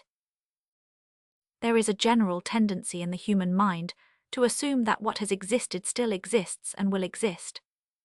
When a person dies, it is difficult for those around him to conceive that he is really dead, and when the cold, motionless body bears sad testimony to the change which has taken place, there is a natural inclination to believe that the soul has only changed its abode. In the savage, the tendency to assume the continued existence of the soul after death is strongly supported by dreams and visions of his deceased friends. What else could these mean but visits of their souls?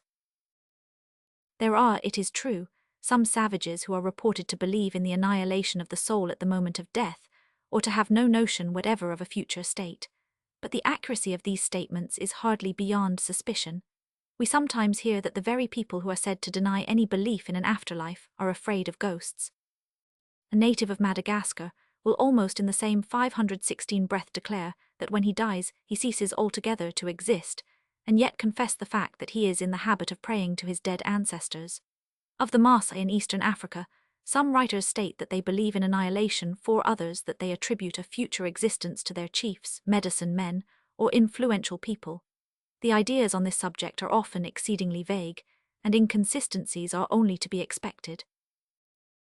Powers, Tribes of California Esq, Miwok, Brinton, Myths of the New World Esq, Some Oregon Indians, Lumholtz Among Cannibals, Natives of the Herbert River, Northern Queensland, Martin, Risen in Den Moluccan, Ulfura, Worcester, Philippine Islands, Mangians, Kulkwahown Amongst the Shans, Lehters, Dalton, Ethnology of Bengal, Oryons, Petherick, Travels in Central Africa 1, Noir Tribes, Duchelu, Explorations in Equatorial Africa, New Life in Eastern Africa, Ellis, History of Madagascar, 393, Thompson, Through Maasai Land, Hind, the Last of the Maasai, Johnston, Uganda, Roman 2 Harleys Maasai pp.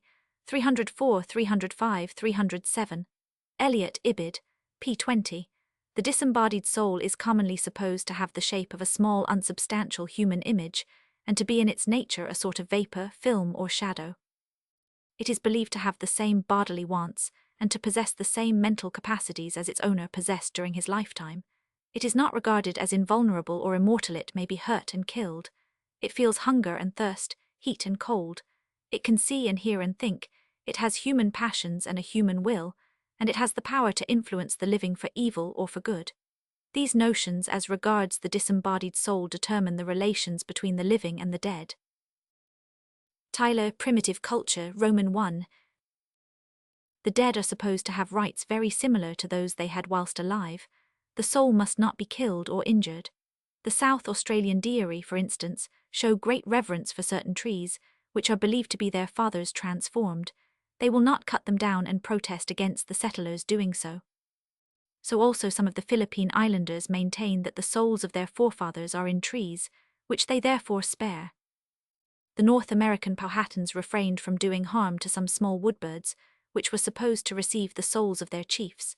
In Lifu, 517, when a father was about to die, surrounded by members of his family, he might say what animal he would be, for instance a butterfly or some kind of bird, and that creature would be sacred to his family, who would neither injure nor kill it. The Rajangs of Sumatra imagine that tigers in general contain the spirits of departed men, and no consideration will prevail on a countryman to catch or to wound one. But in self-defense, or immediately after the act of destroying a friend or relation, 11 among other people's monkeys, crocodiles, or snakes, being thought men in metempsychosis, are held sacred and must not be hurt. Some Congo Negroes, again, abstain for a whole year after a death from sweeping the house, lest the dust should injure the delicate substance of the ghost. In China, for 7 days after a man's death his widow and children avoid the use of knives and needles, and even of chopsticks, eating their food with their fingers, so as not to wound the ghost. And to this day it remains a German peasant's belief that it is wrong to slam a door, lest one should pinch a soul in it. Gassan Deiri tribe, in Wood's native tribes of South Australia. Blumentritt der Onenkultus der Malayan des Philippinen Archipels in Mitthil, 500, Kais Yukon Geograph, Gesellschaft in Wien 25, SQQ. Brinton, Myths of the New World. Codrington, quoted by Tyler, remarks on totemism in Jour, Anther, Inst, Roman 28. Marston, History of Sumatra. The same belief prevails among the natives of the Malay Peninsula Newbold, British settlements in the Straits of Malacca, too. Mayners, Geschichte der Religionen, Roman 1 Tyler, Primitive Culture, Roman 2. Bastian, der Mensch in der Geschichte, Roman 2. Gray, China, Roman 1. Wattke, der Deutsche Volksüberglaube der Gegenwart, 609 SQ. But the survivors must not only avoid doing anything which might hurt the soul, they must also positively contribute to its comfort and subsistence. They often provide it with a dwelling, either burying the deceased in his own house, or erecting a tent or hut on his grave. Some Australian natives kindle a fire at a few yards' distance from the tomb, and repeat this until the soul is supposed to have gone somewhere else. 16 others, again, are in the habit of wrapping the body up in a rug, professedly for the purpose of keeping it warm. In the Saxon district of Voigtland, people have been known to 518 put into the coffin an umbrella and a pair of galoshes. An extremely prevalent custom is to place provisions in or upon the grave, and very commonly feasts are given for the dead. Weapons, implements, and other movables are deposited in the tomb. Domestic animals are buried or slaughtered at the funeral. 20, and as we have seen before, even human beings are sacrificed to the dead to serve them as companions or attendants, or to vivify their spirits with their blood, or to gratify their craving for revenge.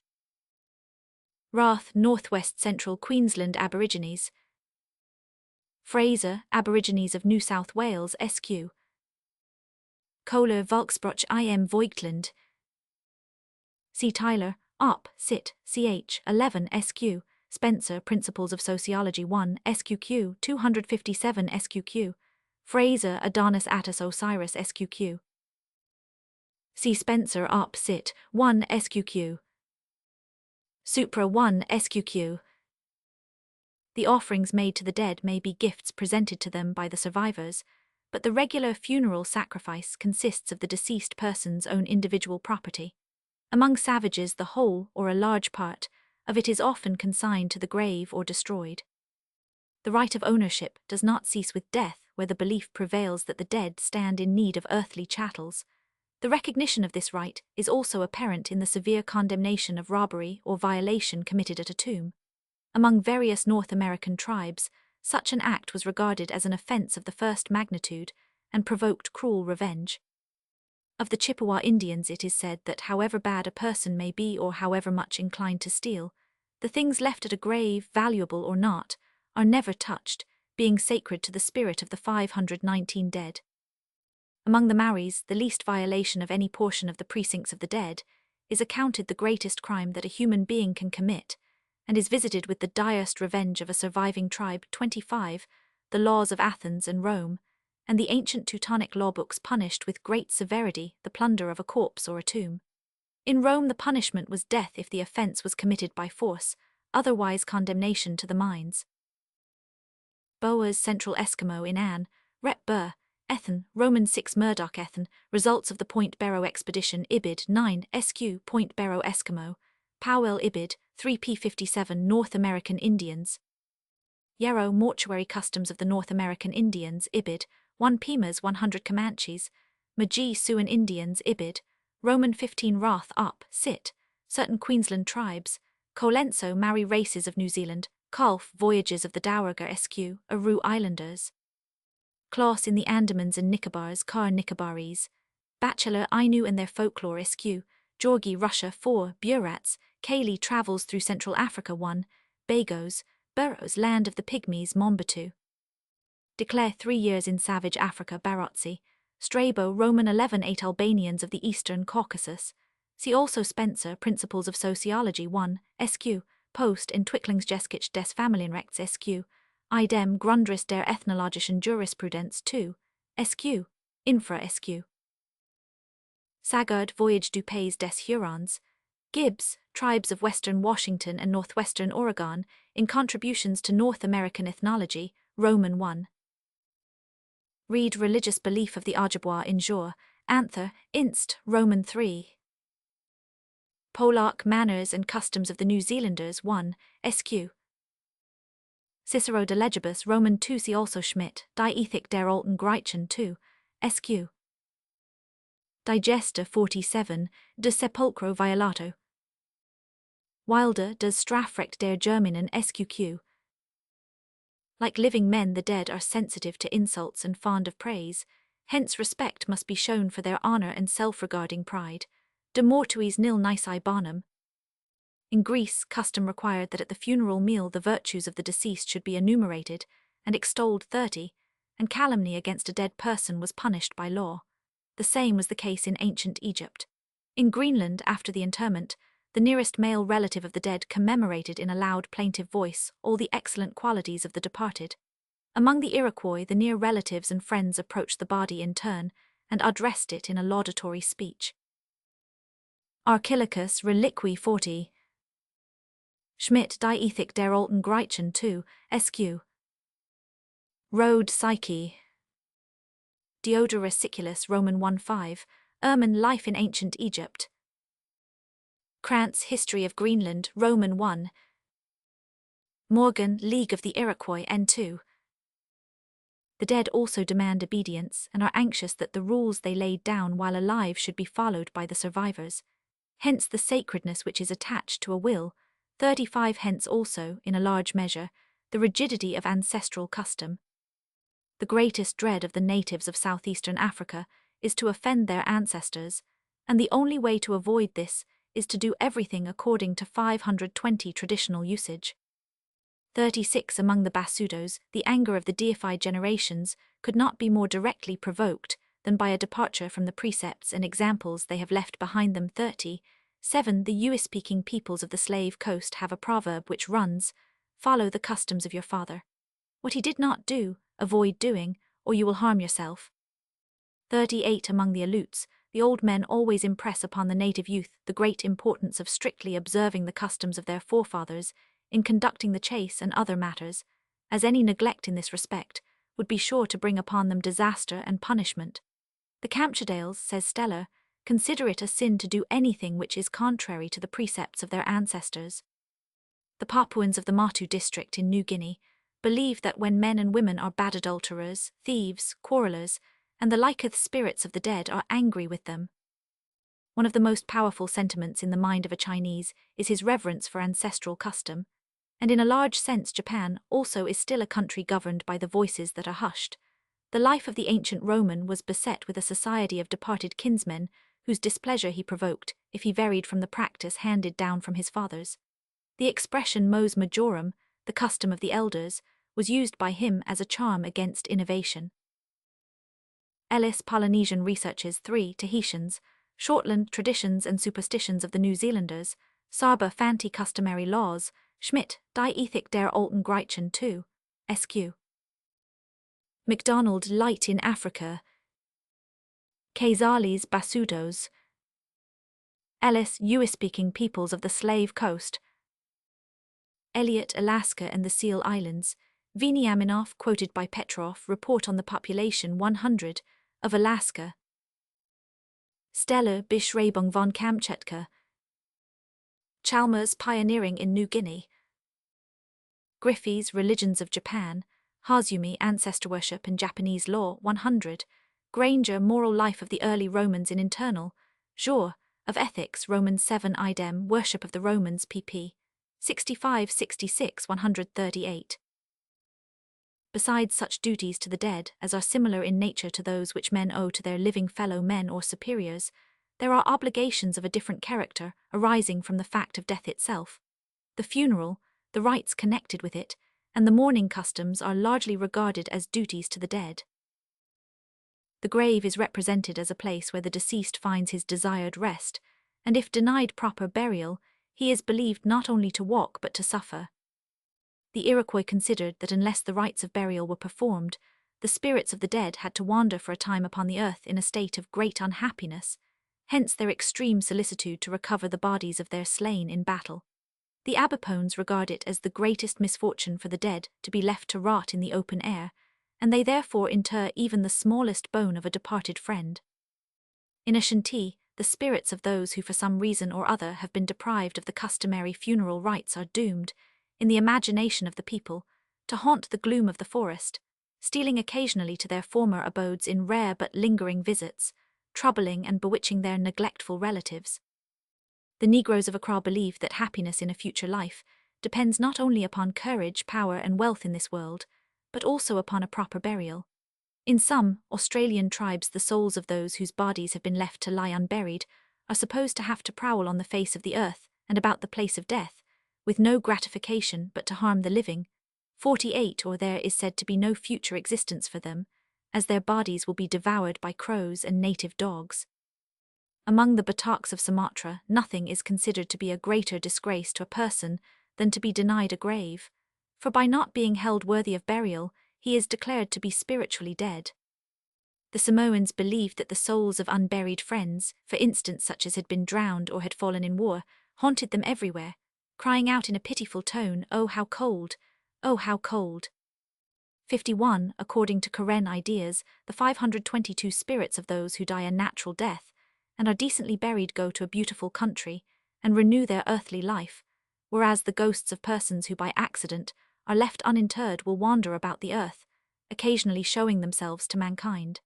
Confucius connected the disposal of the dead immediately with the great virtue of submission and devotion to superiors. No act is in China recognized more worthy a virtuous man than that of interring stray bones, and covering up exposed coffins. 54, and to bury a person who is without friends is considered to be as great a merit as to save life. It is also held highly important to provide the proper place for a grave. The Taoists maintain that if a coffin be interred in an improper spot, the spirit of the dead is made unhappy, and avenges itself by causing sickness and other calamities to the relatives who have not taken sufficient care for its repose.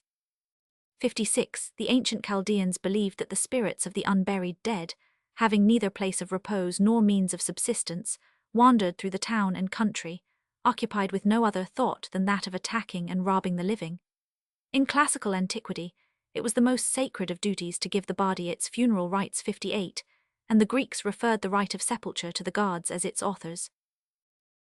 Morgan's League of the Iroquois. Dobrizhoffer Account of the Abipones, Roman 2. Bowditch Mission to Ashanti Sq. Monred Skildring Afghini Kistan. Oldfield Aborigines of Australia in Trans, Ethan, Soch, NS3 236 Sq. Chauncey in Smythe, Aborigines of Victoria Roman 2. Bunning in Glimpses of the Eastern Archipelago. Turner 19 Years in Polynesia, Hood Cruise in H1000, S. Fawn in the Western Pacific. Cross quoted by Macman Farcathay Sq. Mason Religion 100 among the Karens in Jur, Asiatic Soch, Bengal 34, pt. Roman 2. De Groot Religious System of China Vol. 2 Book 1. Giles Strange Stories from a Chinese Studio 2, N11. Indo-Chinese Gleaner Roman 3. Leg Religions of China. Maspero Dawn of Civilization. Jeremias Die Babylonische Assyrischen Vorstellungen vom Leben nach dem Tod, SQQ. Halevy, Mélanges de Critique et d'Histoire Relatifs aux Pupils Semitiques. C. Schmidt Die Ethik der Alten Griechen 2, SQQ. Granger Worship of the Romans SQQ. Ost Die Religion der Römer SQ.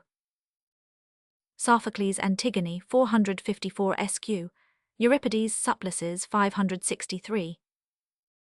So also among peoples who practice cremation, the dead themselves are considered to be benefited by being burned. The Nayars of Malabar are of opinion that no time should be lost in setting about the funeral, as the disposal of a corpse either by cremation or burial, as soon 523 as possible after death, is conducive to the happiness of the spirit of the departed.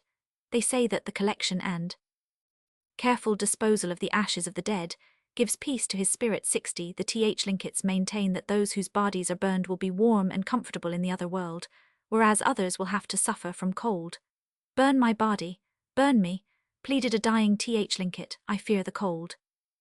Why should I go shivering through all the ages and the distances of the next world? 61. The ancient Persians, on the other hand, considered both cremation and burial to be sins for which there was no atonement, and exposed their dead on the summits of mountains, thinking it a great misfortune if neither birds nor beasts devoured their carcasses. So also the Samoyeds and Mongols held it to be good for the deceased if his corpse was soon devoured by beasts. 63, and the Kamschadales regarded it as a great blessing to be eaten by a beautiful dog. The East African Mas, who likewise, as a rule, expose their dead to the wild beasts, say that if the corpse is eaten by the hyenas the first night, the deceased must have been a good man, as the hyenas are supposed to act by the command of Ngis, or God. Fawcett Nayars of Malabar, in the Madras Government Museum's Bulletin, 3, 251. Dole Alaska, Petrov Up Sit, McNair Wright among the Alaskans. Vendidad 117, 6, SQQ. Roman 8 Dharmastita in Sacred Books of the East 4, p75, SQQ. Agathias History 2, SQ. Mean Patrologi Cursus Sir, Greca AD 8, Herodotus 1 Roman 3. Prius die Begrabnisarten der Amerikaner und Nordostasiaten, cf. Yarrow in Ann, Rep. Burr, Ethan, 1 Caddos or Timber Indians. Stellar Arp Sit. Merkur die Marseille. Certain ceremonies are professedly performed for the purpose of preventing evil spirits from doing harm to the dead. This is sometimes the case with cremation. We are told that among some Siberian peoples the dead are burned so as to be effectually removed from the machinations of spirits. 67. The Teleuts believe that the 524 spirits of the earth do much mischief to the departed. Hence their shamans drive them off at the funeral by striking the air several times with an axe. In Christian countries, the passing bell has likewise been supposed to repel evil spirits.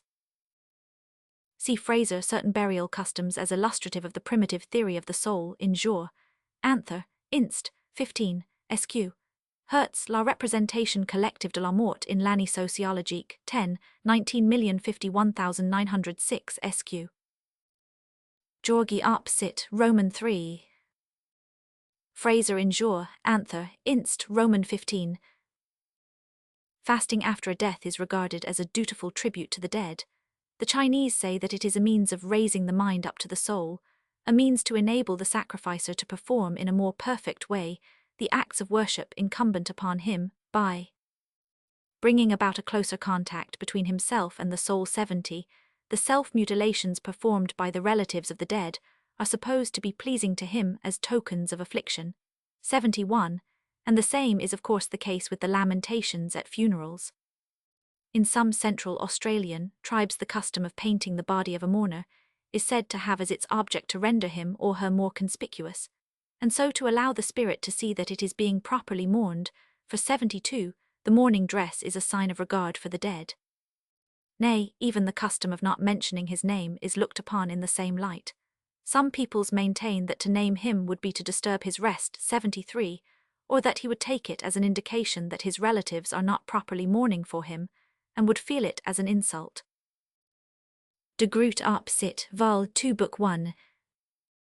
Dorman, Origin of Primitive Superstitions, SQQ. Spencer and Gillen, Native Tribes of Central Australia.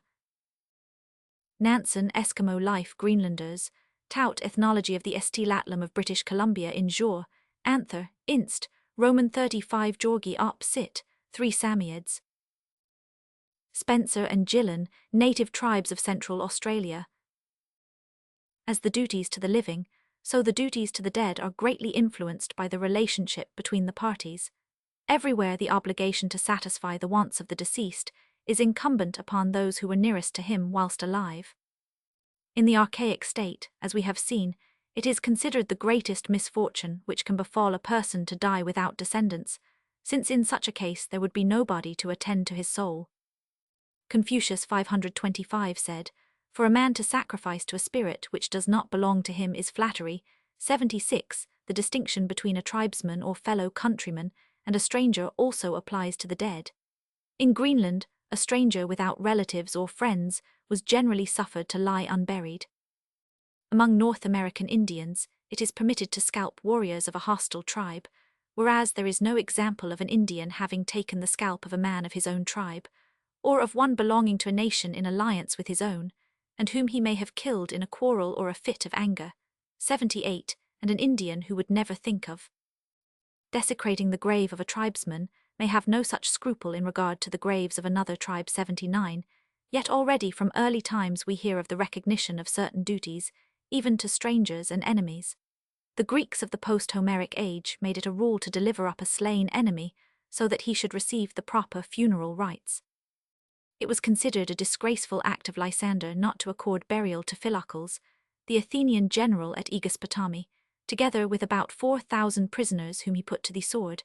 81. And the Athenians themselves boasted that their ancestors had with their own hands buried the Persians who had fallen in the Battle of Marathon, holding it to be a sacred and imperative duty to cover with earth a human corpse. 82. According to the Chinese Penal Code, destroying, mutilating, or throwing into the water the unenclosed and unburied corpse of a stranger, though a much less serious crime than the same injury inflicted upon the corpse of a relative, is yet an offence punishable with 100 blows, and perpetual banishment to the distance of 3,000 li.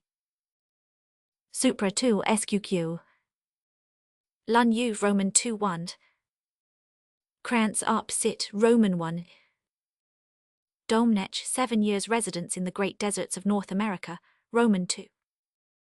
Dodge are wild Indians. Schmidt die Ethik der Alten Griechen 2, SQQ, Road op Sit, SQ. Pausanias Roman 9 9. Ibid Roman 1 5, Roman 9 9. Tatsing Leuli Sec, Roman 276.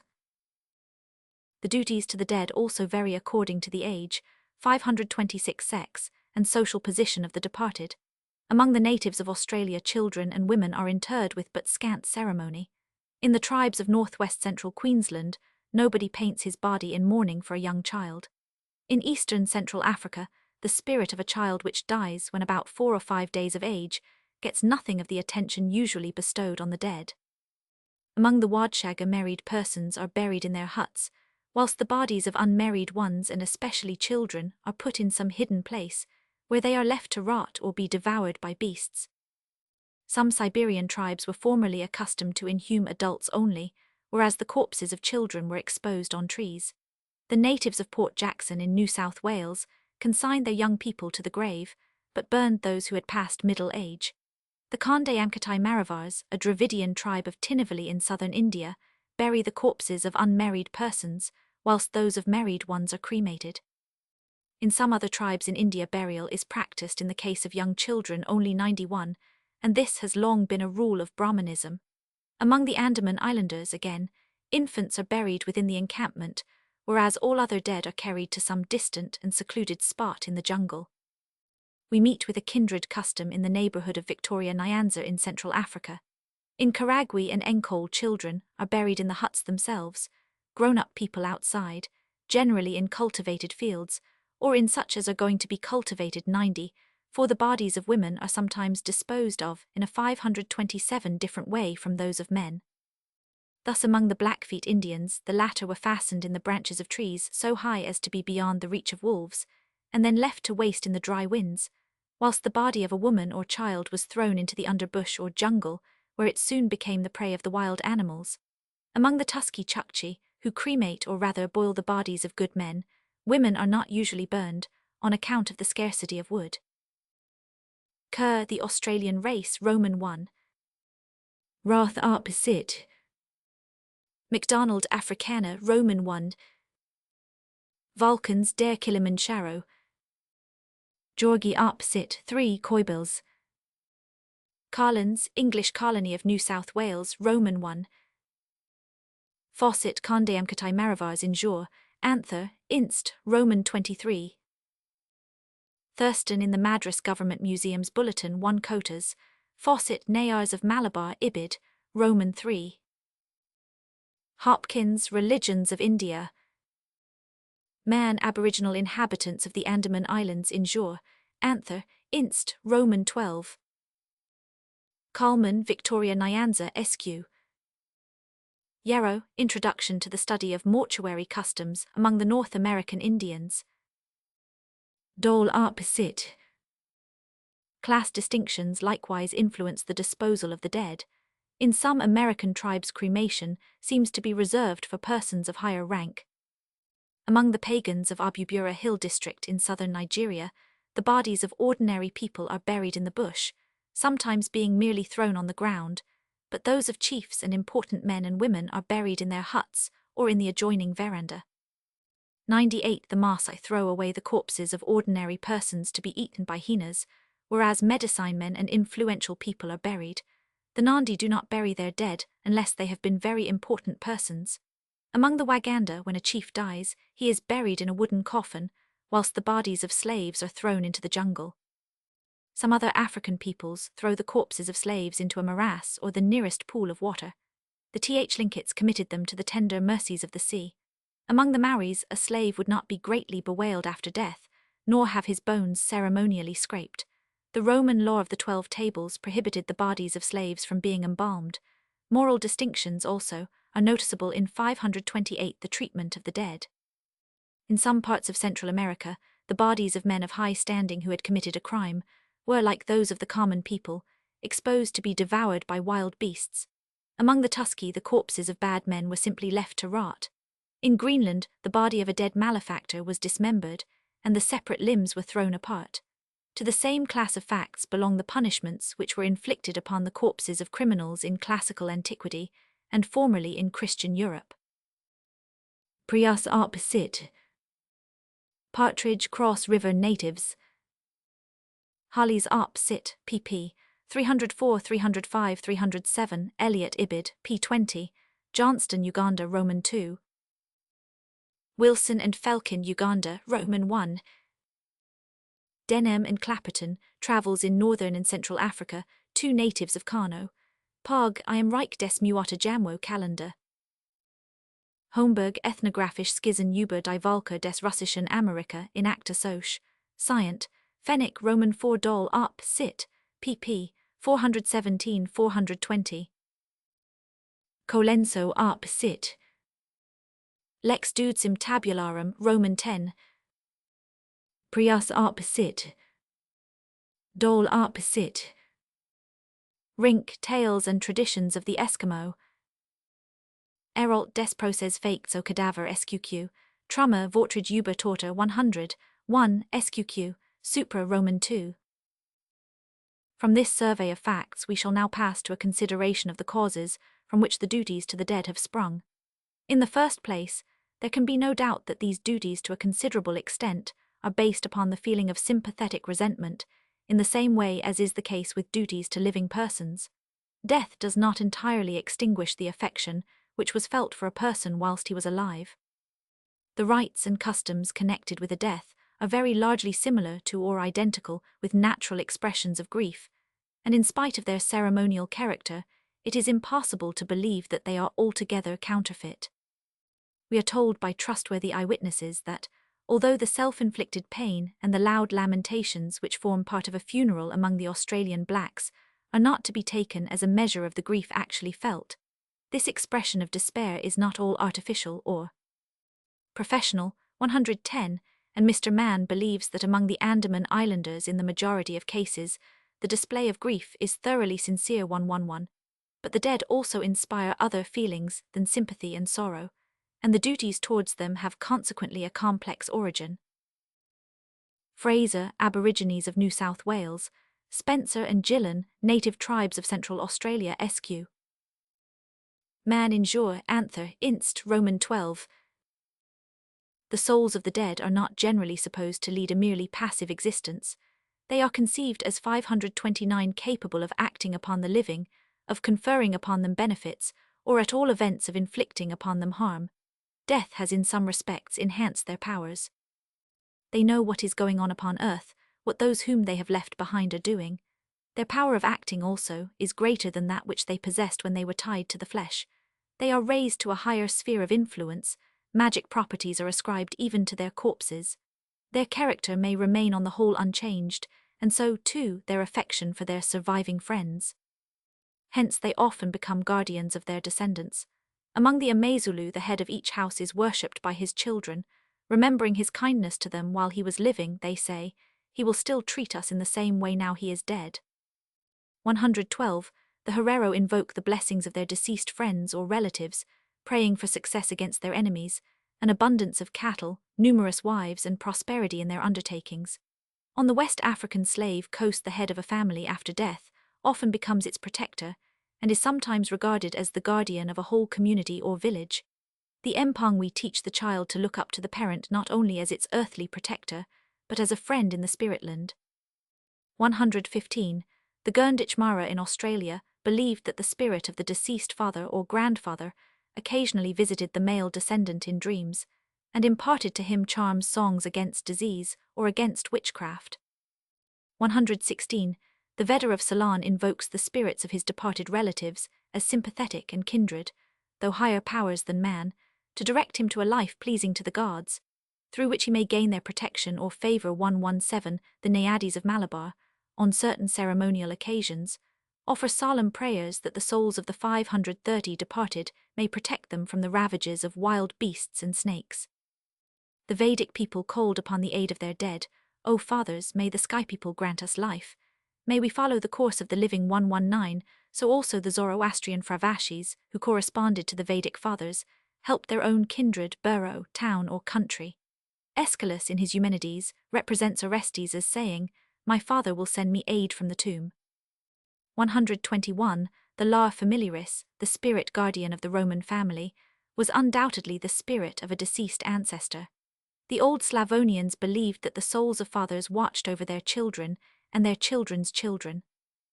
In Galicia, the people still think that their hearths are haunted by the souls of the dead, who make themselves useful to the family. And among the Czechs, it is a common belief that departed ancestors look after the fields and herds of their descendants and assist them in hunting and fishing. Callaway, Religious System of the Amazulu SQ. Anderson, Lakangami. Ellis, US-speaking peoples, see also Ibid, Slave and Gold Coast natives. Wilson, Western Africa. Fisson and Howitt, Carmilor in Kernai. Neville, Vedas of Ceylon in Taprobanian, Roman 1. Ida Naiades of Malabar, in the Madras Government Museum's Bulletin, Roman 4.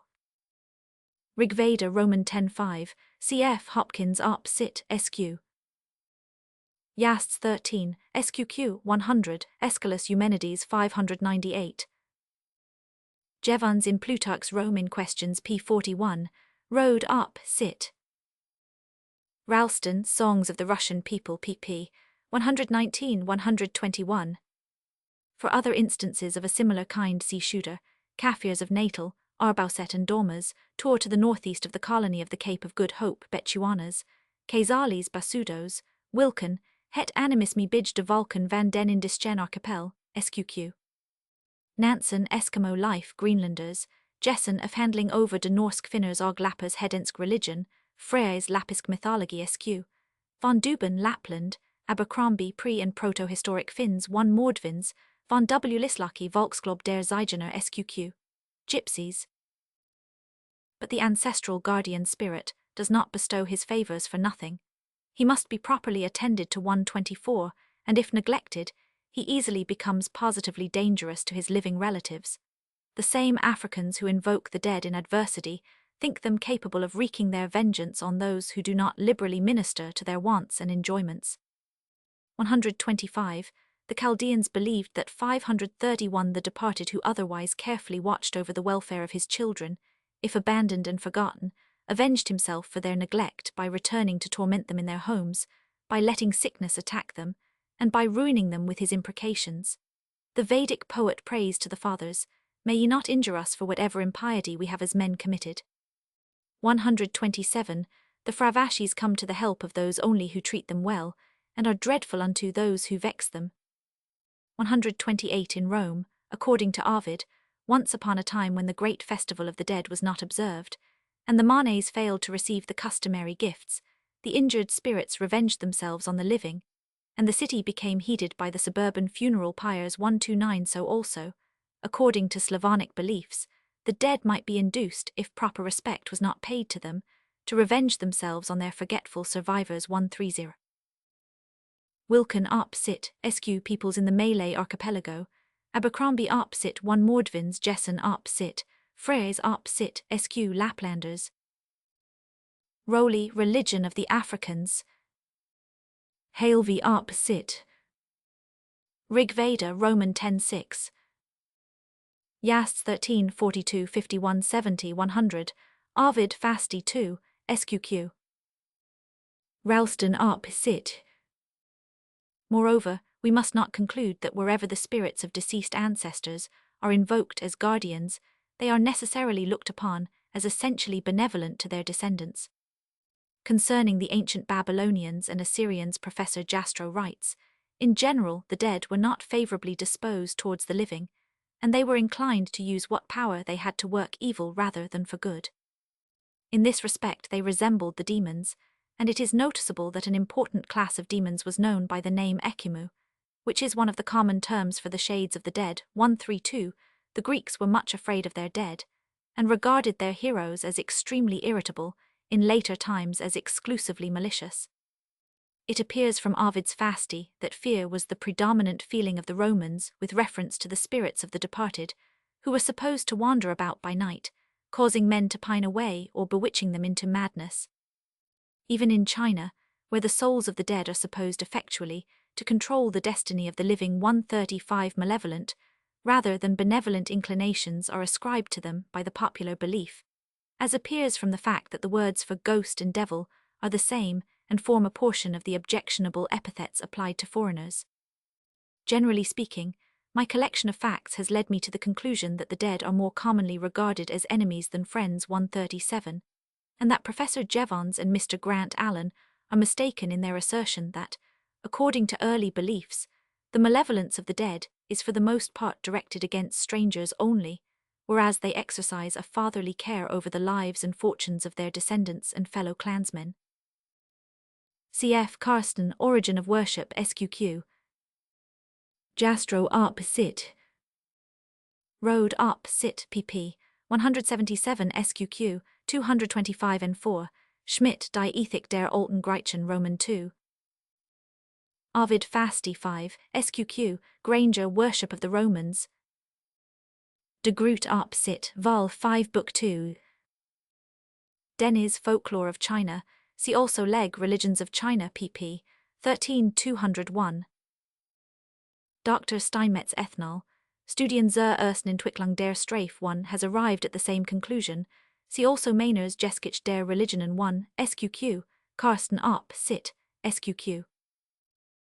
Jevons, Introduction to the History of Religion, SQ.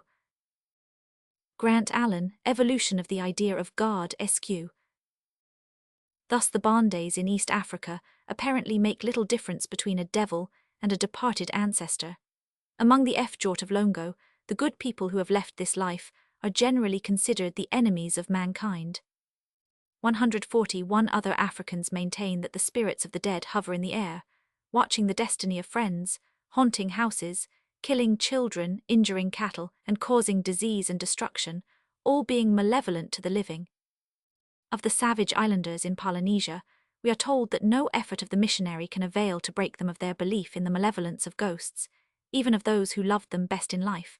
The spirits of the dead seem compelled to work ill to the living without their own volition. 143 in Tahiti, the spirits of parents and children, sisters and brothers, seem to have been regarded as a sort of 533 demons. 144 among the Maoris, the nearest and most beloved relatives were supposed to have their natures changed by death, and to become malignant, even towards those they formerly loved. 145 The natives of Eromanga, in the New Hebrides, maintained that all the spirits of their departed ancestors were evil, and roamed the earth doing harm to men. In the tribes inhabiting the mouth of the Wanajla River in New Guinea, all dead ancestors are supposed to be constantly on the watch to deal out sickness or death to anyone who may displease them. Hence the natives are most particular to do nothing that should raise their anger. Australian natives believe that a deceased person is malevolent for a long time after death, and the more nearly related the more he is feared. The anitos or ghosts of the Tagals in the Philippine Islands are likewise perpetually anxious to do harm to their descendants, trying to kill people, especially shortly after death, and being the causes of nearly all diseases. The Sayora of the Madras Presidency only know the existence of the departed souls by the mischief they do, and think that all ills are occasioned either by ancestral spirits or gods. In the northwestern provinces of India, the Dewars or genii loci are oftentimes the spirits of good men, Brahmins or village heroes, who manage, when they become objects of worship, to be generally considered very malicious devils. 151, and the ghosts of all low-caste natives are notoriously malignant. The Tibetans are of opinion that a ghost is always malicious, and that it returns and gives troubles either on account of its malevolence or its desire to see how its former property is being disposed of. The Finns and other peoples of the same stock believed that the souls of the dead were generally intent to do harm to the living, their nearest relatives included. Thus, according to Vartiak ideas, even a mother may become 530 for the enemy of her own child from the moment of her death. Among the Ainu of Japan, if a man is at a loss for the authorship of any particular calamity which has befallen him, he is very apt to refer it to the ghost of a dead wife, mother, grandmother, or still more certainly, to that of a dead mother-in-law. 156 An Ainu who accompanied Mr. Batchelor would on no account come within 25 or 30 yards of the spot where his own mother was burned. The Koniagas believe that after death every man becomes a devil. According to ideas prevalent among the Central Eskimo, the dead are at first malevolent spirits who frequently roam around the villages, causing sickness and mischief and killing men by their touch, but subsequently they are supposed to attain to rest and are no longer feared. The Tarahumers of Mexico are afraid of their dead. A mother asks her deceased infant to go away and not to come back, and the weeping widow implores her husband not to carry off, or do harm to, his own sons or daughters. Mr. Bridges informs us that the Fujian word for a ghost, kushpich, is also an adjective signifying frightful, dreadful, awful. 161. Dale natives inhabiting the Bande country in Jor, Anther, Inst, Roman 25. Dennett, Folklore of the Fjord Sq. Burton, Lake regions of Central Africa, Roman 2. Thompson, Savage Island. Ellis, Polynesian Researches 1, Sq. Taylor, Tiikra Maui, see also Ibid, pp. 137-221 Polak up sit, Roman 1. Robertson Eromanga. Guys tribes inhabiting the mouth of the Wanagla River in Jure, Anther, Inst, Roman 28. Fraser Aborigines of New South Wales, Kerr the Australian race Roman 1. Blumentritt in Mithill, 500, Kais Yukon Geograph Jesselsch in Wien SQQ, de Mars informe sobre el estado de las Islas Filipinas en 1842, Origen de los Habitantes de la Oceania, Poblacion, cf. Ibid, Poblacion Blumentritt Igorotes. Fawcett Sayoras pp. 43-51. Eliot, Races of the Northwestern Provinces of India. Crook, Popular Religion of Northern India, Roman 1. Waddell, Buddhism of Tibet.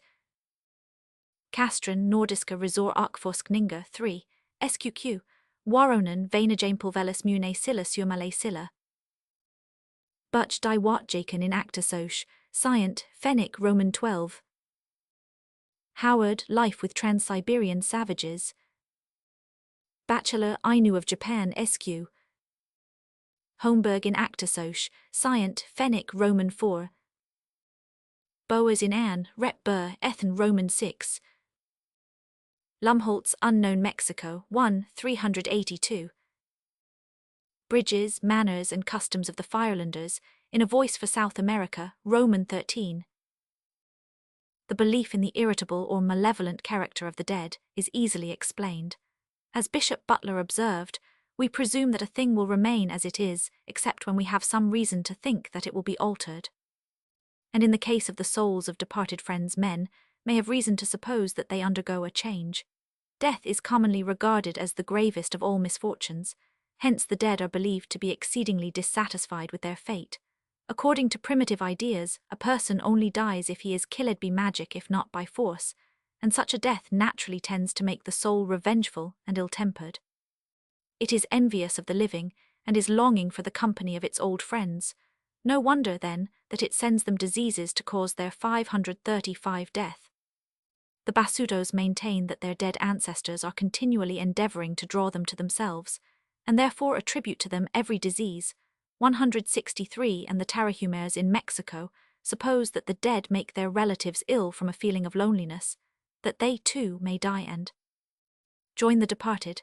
But the notion that the disembodied soul is on the whole a malicious being constantly watching for an opportunity to do harm to the living is also, no doubt, intimately connected with the instinctive fear of the dead, which is in its turn the outcome of the fear of death.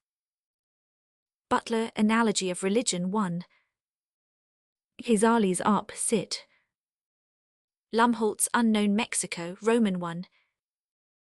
We are told it is true that many savages meet death with much indifference, or regard it as no great evil, but merely as a change to a life very similar to this. But it is a fact often noticed among ourselves, that a person on the verge of death may resign himself to his fate with the greatest calmness, although he has been afraid to die throughout his life. Moreover, the fear of death may be disguised by thoughtlessness, checked by excitement, or mitigated by dying in company. There are peoples who are conspicuous for their bravery, and yet have a great dread of death. Nobody is entirely free from this feeling, though it varies greatly in strength among different races and in different individuals. In many savages it is so strongly developed that they cannot bear to hear death mentioned, and inseparably mingled with 536, this fear of death is the fear of the dead. The place in which a death occurs is abandoned 168, or the hut is destroyed 169, or the corpse is carried out from it as speedily as possible. The survivors endeavor to frighten away the ghost by firing off guns 171, or shooting into the grave 172, or throwing sticks and stones behind themselves after they have interred the corpse. To prevent the return of the ghost, the body is buried face downwards 174, or its limbs are firmly tied 175, or, in extreme cases, it is fixed in the ground with a stake driven through it. We may assume that these and many other funeral ceremonies are very closely connected with the fear of the pollution of death, for even when their immediate object is to keep the ghost at 537 distance, it is likely that they are largely due to dread of its presence for the reason that it is conceived as a seat of deadly contagion. It seems to me that certain anthropologists, in their explanations of funeral ceremonies, have too much accentuated the volitional activity of ghosts. To take an instance, the common custom of carrying the dead body away through some aperture other than the door 178 has generally been interpreted as a means of preventing the ghost from finding its way back to the old home, but various facts indicate that it also may have sprung from a desire to keep the ordinary exit free from pollution. According to the Vendidad, a spirit of death is breathing all along the way which a corpse has passed, hence no man, no flock, no being whatever that belongs to the world of Ahura Mazda is allowed to go that way until the deadly breath has been blown away to hell. In the capital of Korea, there is a small gate in the city wall known as the Gate of the Dead, through which alone a dead body can be carried out, and no one is ever allowed to enter through that passageway. In China, even a messenger who delivers tidings of death strictly abstains from passing the threshold of the houses at which he knocks, unless urgently requested by the inmates to walk in. Among the Kwakiutl Indians of British Columbia, a mourner, who is regarded as unclean, must not use the house door, but a separate door is cut for his use. Girls at puberty, whilst in a state of uncleanness, may leave 538 and enter their room only through a hole made in the floor. 182 and men who have polluted themselves by partaking of human flesh are for 4 months allowed to go out only by the secret door in the rear of the house. Even the water and fire ceremonies performed in connection with a death have been represented as methods of preventing the ghost from attacking the living by placing a physical barrier of water or fire between them. But I see no reason whatever to assume, with Sir J.G. Fraser, that the conceptions of pollution and purification are merely the fictions of a later age, invented to explain the purpose of a ceremony of which the original intention was forgotten. 185. Turner, Ethnology of the Ungava District in Anne. Rep. Burr, Ethan, 11, Hudson Bay Eskimo 269 SQ, Hudson Bay Indians, de Brebeuf, Relation de qui cest pas dans le pays des Hurons, in Relations des Jesuits 1, Roth, Northwest Central Queensland Aborigines. Tregear Niue in Jor, Polynesian Soch, 2 Savage Islanders, Williams and Calvert Fiji SQ, Ramali from my veranda New Guinea Solomon Islanders, Georgi Up Sit, 3, Siberian Shamans, Monred Up Sit, Negroes of Accra, Brinton, Religions of Primitive Peoples.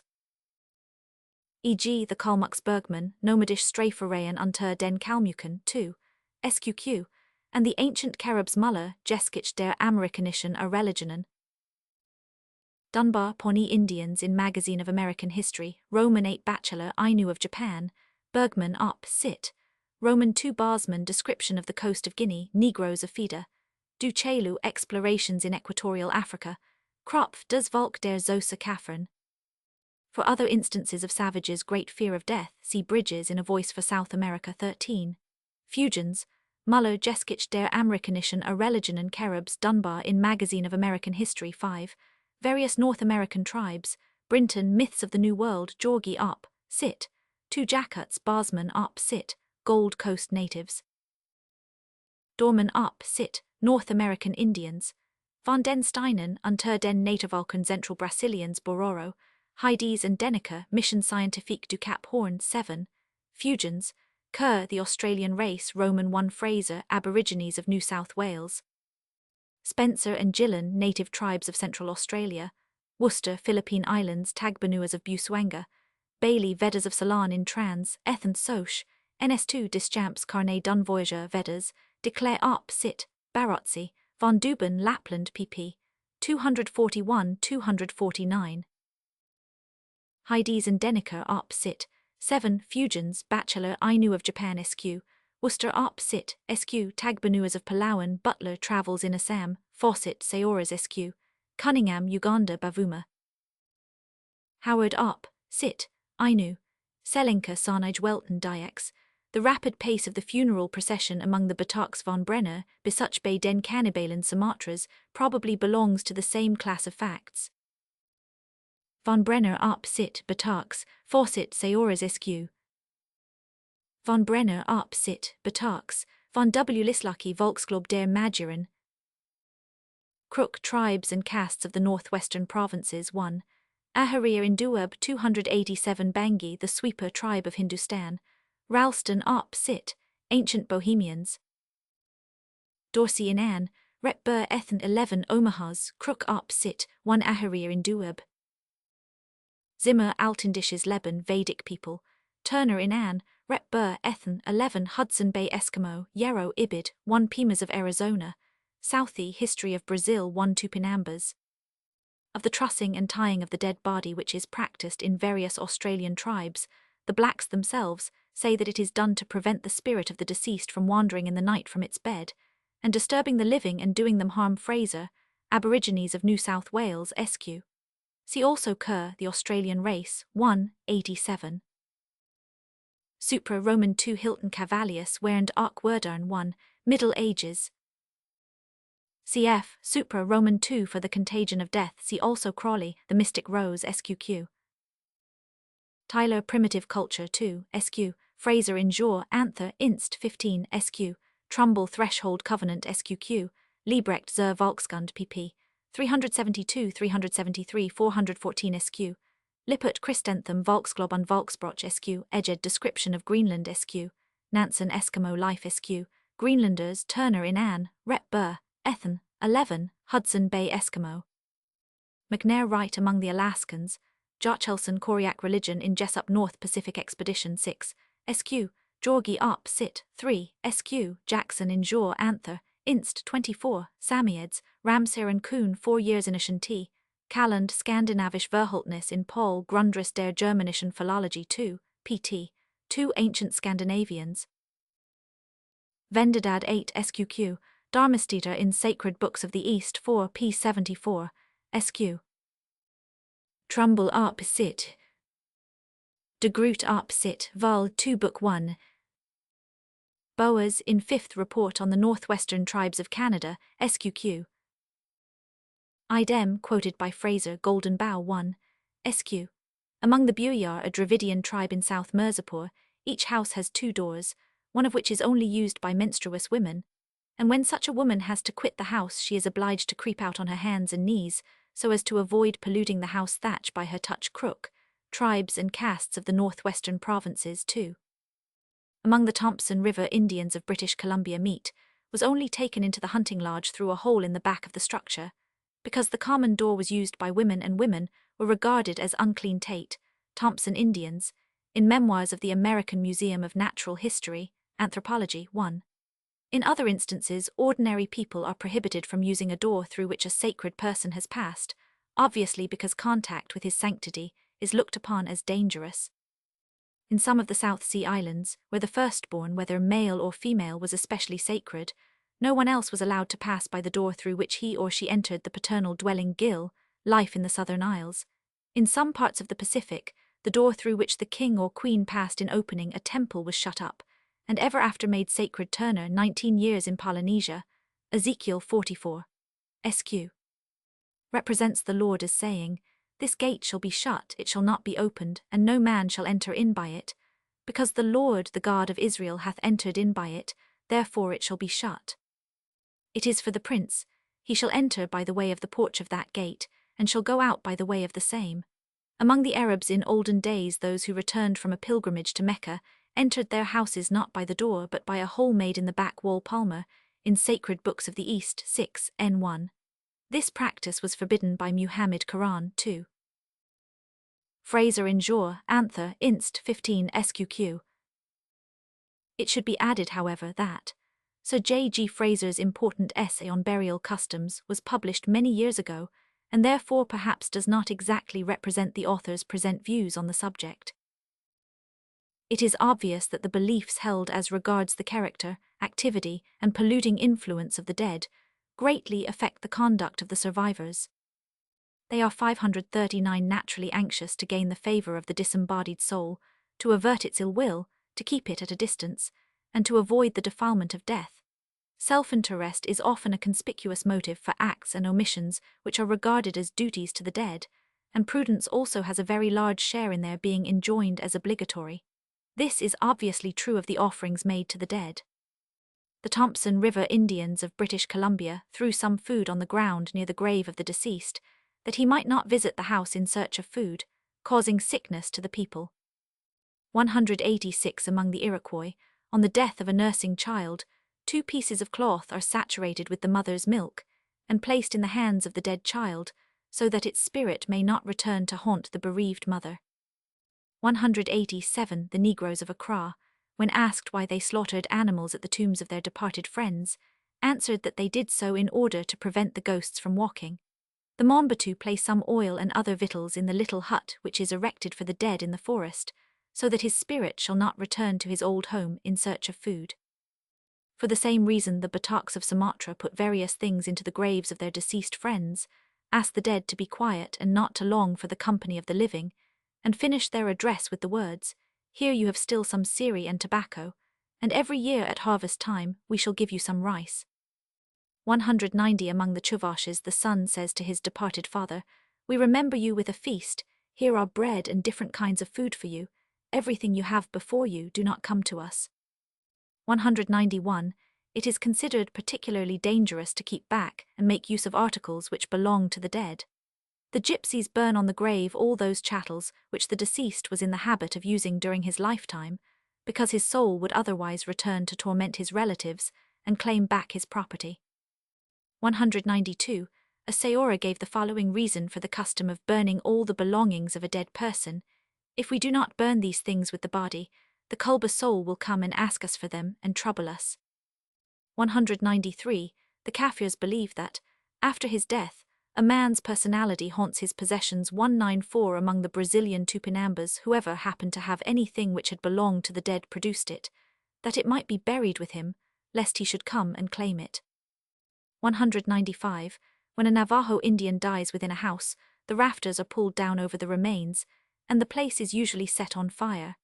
After that, nothing would induce a Navajo to touch a piece of the wood or even approach the immediate vicinity of the place, the shades of the dead being regarded as inclined to resent any intrusion or the taking of any liberties with them or their belongings. 196. The Greenlanders, as soon as a man is dead, throw out everything which has belonged to him, otherwise they would be polluted, and their lives rendered unfortunate.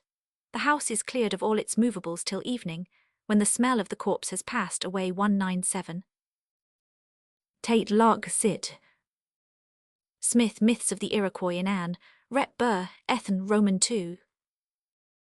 Monred Arp Sit. Burroughs Arp Sit. Von Brenner Arp Sit, SQQ. Castron Arp Sit, 3 SQ. Van W. Lislaki, Volksclub der Zeigener. Fawcett Arp Sit. Kidd the Essential Kafir. Southey Arp Sit, Roman 1 cf.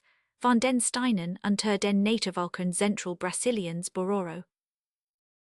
Mindelef Navajo Houses in Anne, Rep Burr, Ethan, Roman 17. Krantz Arp Sit, Roman 1. The fear of the dead has also taught men to abstain from robbing or violating their tombs. The Omahas believe that, if anybody touched an article of food exposed at a grave, the ghost would snatch away the food and paralyze the mouth of the thief, and twist his face out of shape for the rest of his life. Or else he would be pursued by the ghost, and food would lose its taste, and hunger ever after haunt the offender. 198. The Brazilian Corodos avoid disturbing the repository of the dead, for fear they should appear to them and torment them. 199. 541. The Maoris suppose that the violation of a burial place would bring disease and death on the criminal. The extreme dislike of the Chinese to disturbing a grave is based on the supposition that the spirit of the person buried will haunt and cause ill luck or death to the disturber. According to the popular beliefs of the Magyars, he who seizes upon anything belonging to a tomb, even if it were only a flower, will be unhappy for the rest of his life. The Romanians of Transylvania think that a person who picks a flower which grows on a grave will die in consequence, and that he who smells at such a flower will lose his sense of smell. La Flèche, death and funeral customs among the Omahas in Jour. American folklore, Roman 2 cf. Read in Jour, Anther, Inst. 3 Chippewas. Von Spix and von Martius, Travels in Brazil, Roman 2. Polak Arp Sit, Roman 1. Denis Arp Sit, De Groot Arp Sit, Vol 4 Book 2 SQ. Von W. Lislaki, Volksclub der Magyaren, cf. Idem Volksclub der Zeigener SQ.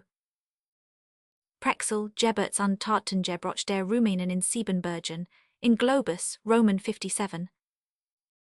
The transgression of ancestral custom, as we have already seen, is supposed to be punished by the spirits of the dead, and the sacredness of a will largely springs from superstitious fear. The South Slavonian belief that, if a son does not fulfill the last will of his father, the soul of the father will curse him from the grave 204 has its counterpart in the denunciatory clause in Anglo-Saxon land books, which usually curses all and singular who attack the Donese title. Supra Roman 1.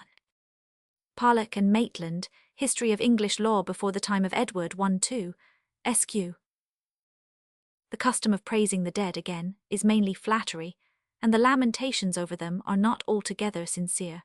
By their excessive demonstrations of grief, the Andaman Islanders hope to conciliate the spirits of the departed, and to be preserved from many misfortunes which might otherwise befall them.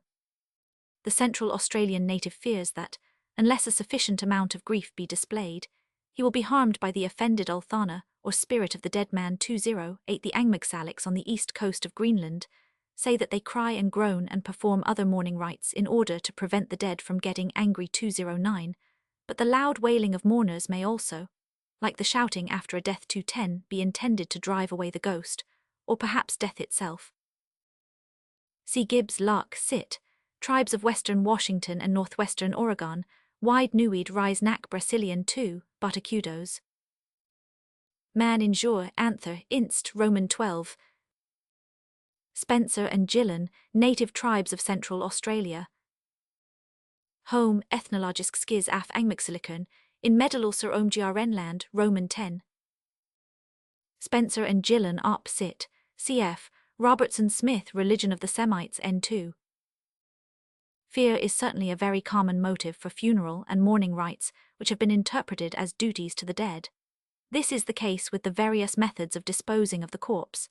Thus the custom of leaving it as food for beasts of prey is, in some instances at least, deliberately practiced for the purpose of preventing the ghost from walking. The Herero who accompanied Chapman said of two of their sick comrades who formed part of the company, "You must throw them away, and let the wolves eat them, then they won't come and bother us." 212 Cremation also has frequently been resorted to as a means of protecting the living from unwelcome visits of the dead, or, as the case may be, of effectually getting rid of the contagion of death. The Vedic people, while burning the corpses of their dead, cried aloud, "Away, go away, O death! Injure not our sons and our men." 214 In northern India, the corpses of all low-caste people are either cremated or buried face downwards, in order to prevent the evil spirit from escaping and troubling its neighbours. The Nayars of Malabar not only believe that the collection and careful disposal of the ashes of the dead man gives peace to his spirit, but, what is more important, the pacified spirit will not thereafter injure the living members of the Taravad house or family, cause miscarriage to the women, possess the men as with an evil spirit, and so on. 216 In Tibet, a ghost which makes its presence felt in dreams, or by causing deliriousness or temporary insanity, is disposed of by cremation. In his description of the savage islanders, Mr. Thompson tells us of a mother who destroyed her own daughter's grave by fire in order to burn the spirit which was afflicting her. Among the ancient Scandinavians, the bodies of persons who were believed to walk after death were dug up from their graves and burned, and exactly the same is done in Albania to this day.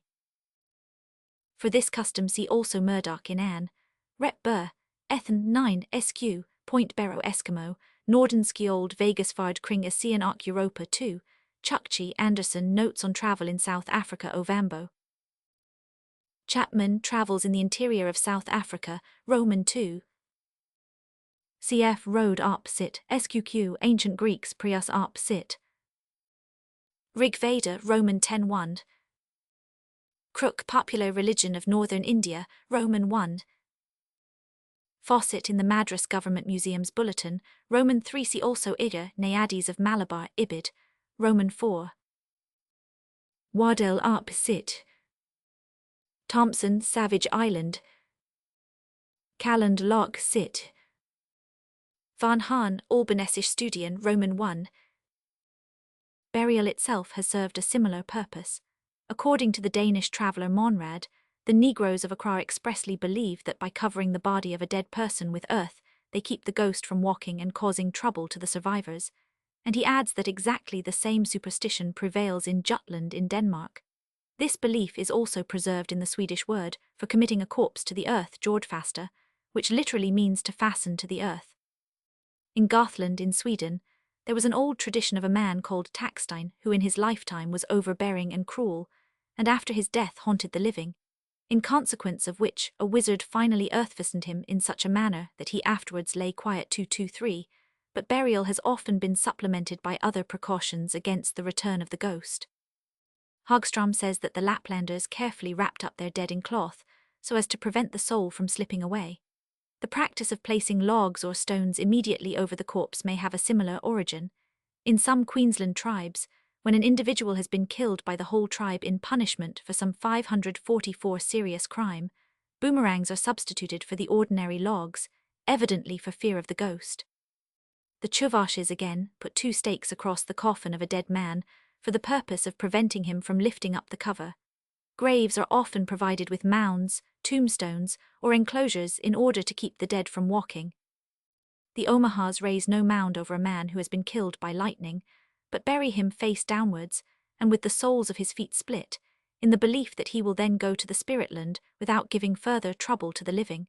The savage islanders pile heavy stones upon the grave to keep the ghost down. The Cheremises believe that the ghosts cannot step over the fence poles with which they surround the graves. When ceremonies like that of striking the air at a funeral or the ringing of bells are represented as means of keeping off evil spirits from the dead, we have reason to suspect that their original object was to keep off the ghost from the living. At Central Australian funerals, women beat the air with the palms of their hands for the express purpose of driving the spirit away from the old camp which it is supposed to haunt, and the men beat the air with their spurthrowers. The Bandays of East Africa frighten the ghosts by beating drums, and at Port Moresby in New Guinea, when the church bell was first used, the natives thanked the missionaries for having driven off numerous bands of ghosts. Cf. Fraser in Jour Anther, Inst 15 SQ, Prius op sit SQ. Monred op sit. Lafleur den Gotlandske Taxsteinarsägnen. Hagström, beskrivning offer de till Sveriges krona lidand Lappmarker. Roth op sit. Castron op sit, Roman 3. Cf. Fraser in Jour Anther, Inst 15 SQ, Prius op sit. Dorsey in Anne, Retbur, Ethen Roman 11 La Flèche in Jour, American Folklore Roman 2. Thompson, Savage Island. Castron op sit, Roman 3. Spencer and Gillan, Native Tribes of Central Australia. Dale in Jour, Anther, Inst, Roman 25. Chalmers and Gill, Work and Adventure in New Guinea. That the morning fast is essentially a precaution taken by the survivors, and not a tribute to the dead, is obvious from what has been said in a previous chapter. When mourners mutilate, cut, or beat themselves, the original object of their doing so seems often to be to ward off the 545 contagion of death. Among the Bedouins of Morocco, women at funerals not only scratch their faces, but also rub the wounds with cow dung, and cow dung is regarded as a means of purification. The mourning customs of painting the body and of assuming a special costume have been explained as attempts on the part of the survivors to disguise themselves. 236, but the latter custom may also have originated in the idea that a mourner is more or less polluted for a certain period, and that therefore a dress worn by him then, being a seat of contagion, could not be used afterwards.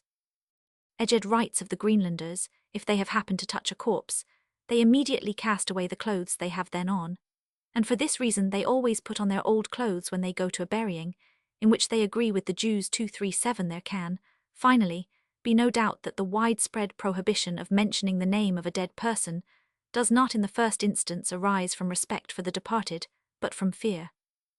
To name him is to summon him.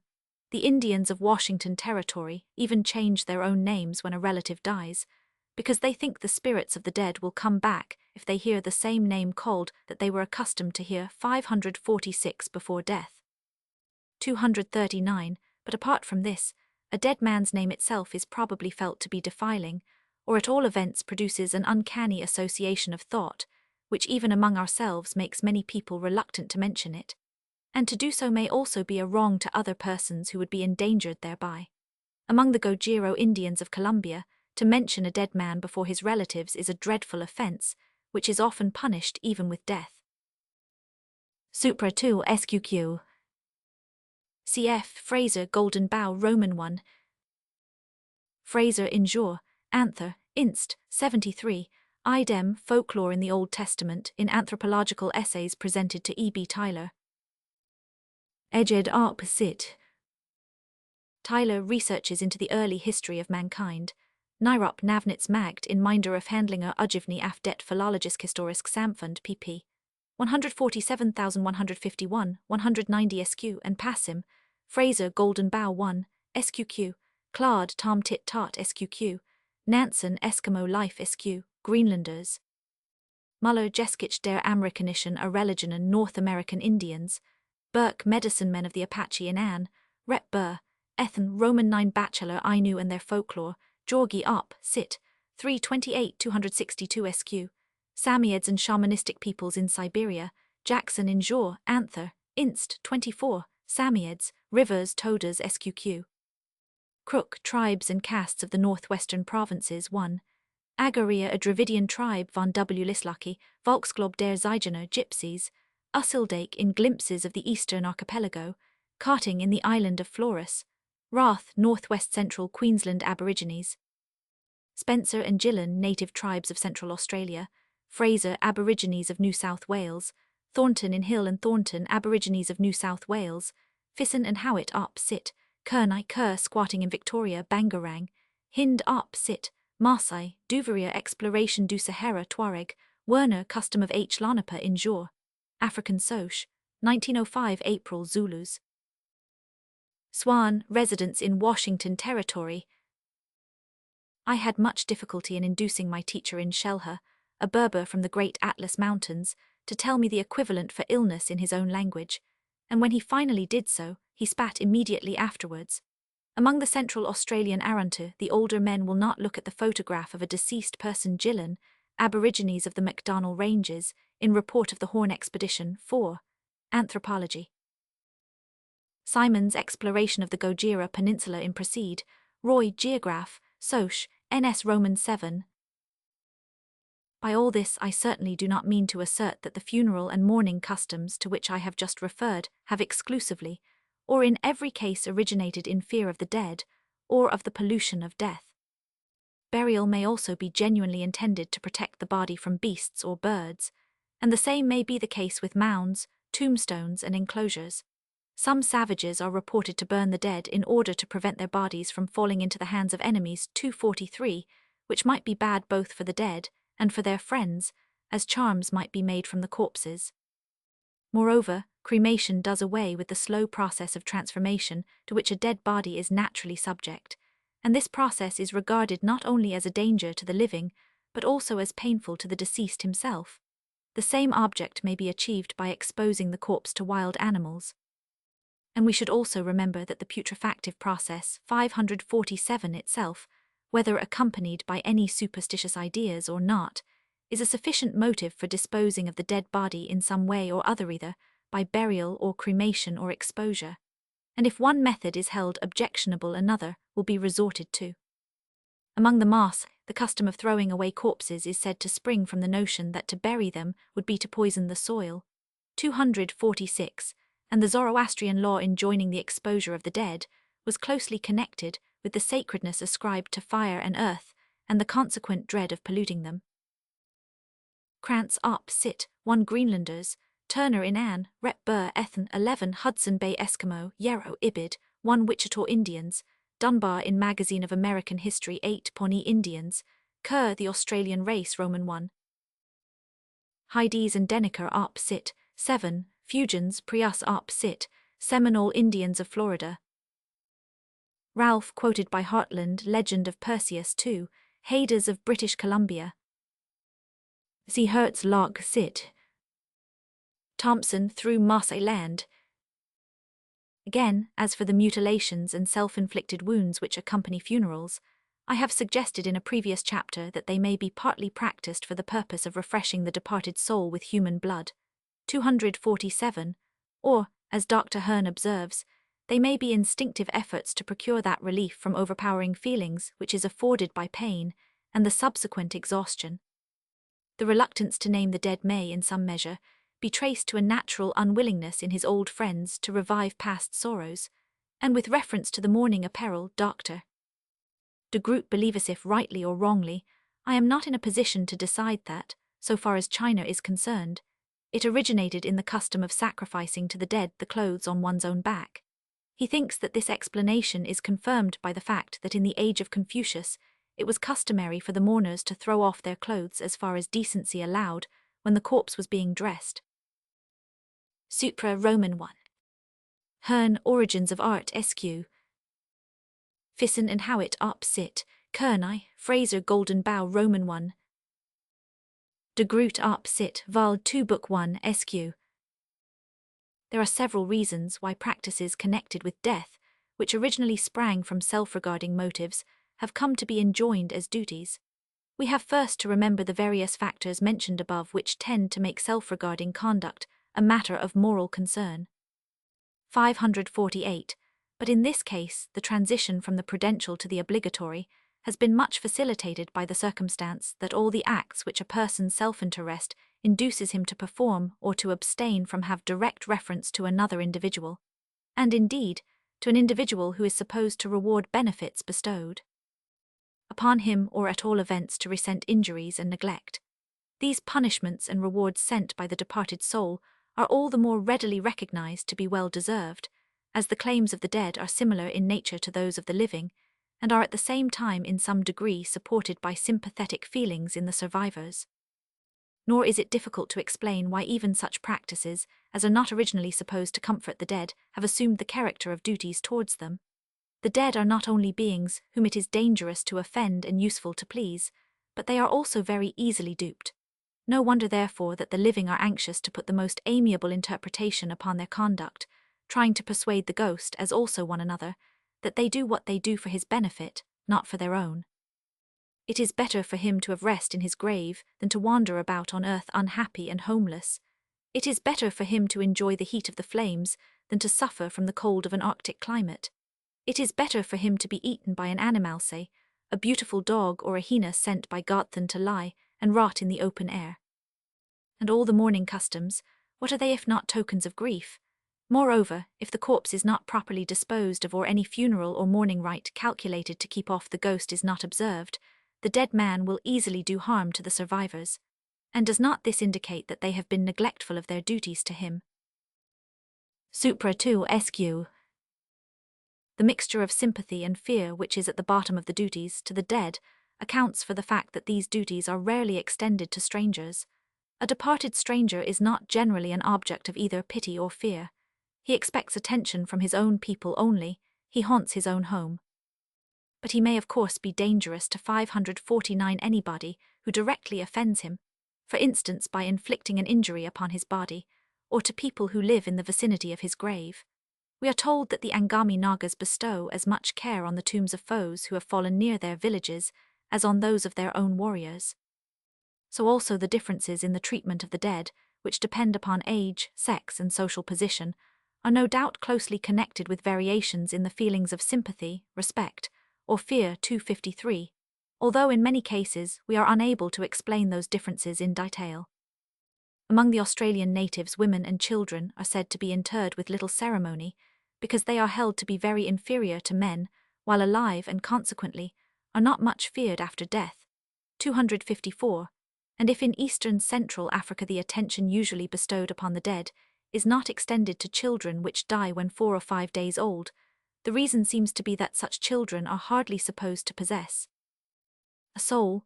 We may assume that the special treatment to which the bodies of criminals are subject is due not only to indignation, but in some instances at least to fear of their ghosts. And we have noticed above that suicides, murdered persons, and those struck with lightning are sometimes left unburied because no one dares to interfere with their bodies, or perhaps in order to prevent them from mixing with the other dead. Prain Angami Nagas, in Revue Coloniale Internationale, Roman 5. cf. Herzlock, Sit, pp. 122-132 SQQ. Kerr, The Australian Race, Roman 1. MacDonald, Afrikaner, Roman 1. Supra 2 SQ. It should finally be noticed that the duties to the departed become less stringent as time goes on. As Dr. Hertz has recently shown, the fear of the dead is greatest as long as the process of decomposition lasts, until the second funeral is performed, and this ceremony brings the period of mourning to an end. Moreover, the dead are gradually less and less thought of, they appear less frequently in dreams and visions, the affection for them fades away, and being forgotten, they are no longer feared. The Chinese say that ghosts are much more 550 liable to appear very shortly after death than at any other period. The natives of Australia are only afraid of the spirits of men who have lately died.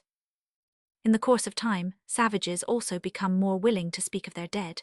But whilst the large bulk of disembodied souls sooner or later lose their individuality and dwindle into insignificance or sink into the limbo of all souls, it may be that some of them escape this fate, and instead of being ignored, are raised to the rank of gods. Herzlock, Sit, Passim. Denny's Op, Sit. Kerr, The Australian Race, 187. Lumholtz among cannibals, Northern Queensland Aborigines. Tout, Ethnology of the St. Latlam of British Columbia in Jour. Anther, Inst. Roman 35 Burke, Medicine Men of the Apache in Anne. Rep. Burr, Ethan, Roman 9 Fraser, Golden Bough 1, SQQ. Progress in intellectual culture has a tendency to affect the notions of death. The change involved in it appears greater. The soul, if still thought to survive the death of the body, is more distinctly separated from it. It is rid of all sensuous desires, as also of all earthly interests. Duties to the dead which arose from the old ideas may still be maintained, but their meaning is changed. Thus the funeral sacrifice may be continued as a mark of respect or affection. In Melanesia, for instance, at the death meals which follow upon funerals or begin before them, and which still form one of the principal institutions of the natives, a piece of food is put aside for the dead. It is readily denied now, says Dr. Codrington, that the dead are thought to come and eat the food, which they say is given as a friendly remembrance only, and in the way of associating together those whom death has separated. 261. In many cases, the offerings made to the dead have become alms given to the poor, just as has been the case with sacrifices offered to gods. 262. And this almsgiving is undoubtedly looked upon as a duty to the dead. Among the Omahas, goods are collected from the kindred of the dead between the death and the funeral, and when the body has been deposited in the grave, they 551 are brought forth and equally divided among the poor who are assembled on the spot. At a Hindu funeral in Sindh, on the road to the burning place, the relatives of the dead throw dry dates into the air over the corpse. These are considered as a kind of alms and are left to the poor. Among some peoples of Malabar, at the Krada, or yearly anniversary of a death, not less than 3 Brahmins are well fed and presented with money and cloth. 265, and according to Brahmanism, the Krada is a debt which is transferred from one generation to another, and on the payment of which depends the happiness of the dead in the next life. 266. Among Muhammadans, alms, generally consisting of food, are distributed in connection with a death in order to confer merits upon the deceased.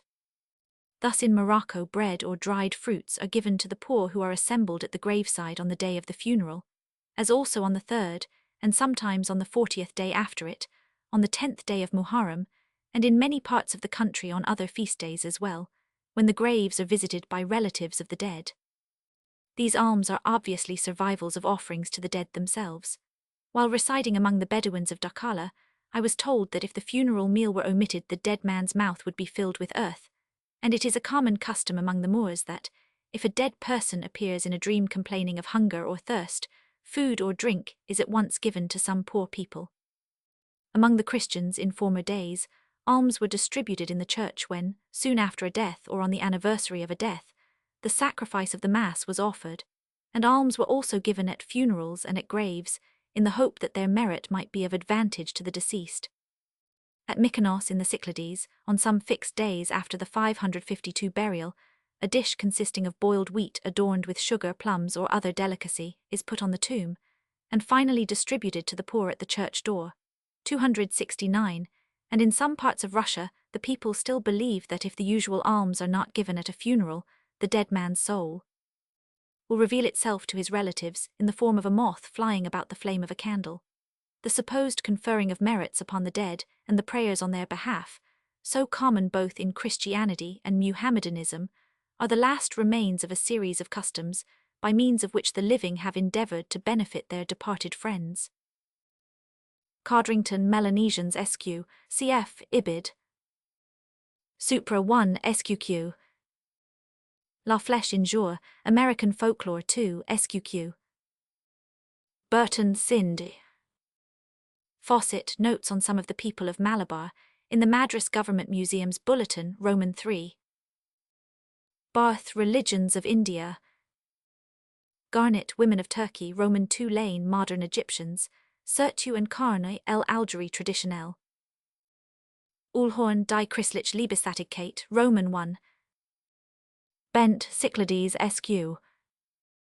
Ralston Arp Sit. But even when the dead are no longer believed to be in need of human care, nay, though death be thought to put an end to existence, there are still duties, if not to the dead, at all events to those who were once alive. A person may be wronged by an act which he can no longer feel. There are rights that are in force not only during his lifetime, but after his death. A given promise is not buried with him to whom it was made. A dead man's will is binding. His memory is protected against calumny. These rights have the same foundation as all other rights, the feelings of the person himself and the claims of others that his feelings shall be respected. We have wishes with regard to the future when we live no more. We take an interest in persons and things that survive us. We desire to leave behind a spotless name, and the sympathy felt for us by our fellow men will last when we ourselves are gone. Chapter 46, Cannibalism. Before we take leave of the dead, we have still to consider the practice of eating them.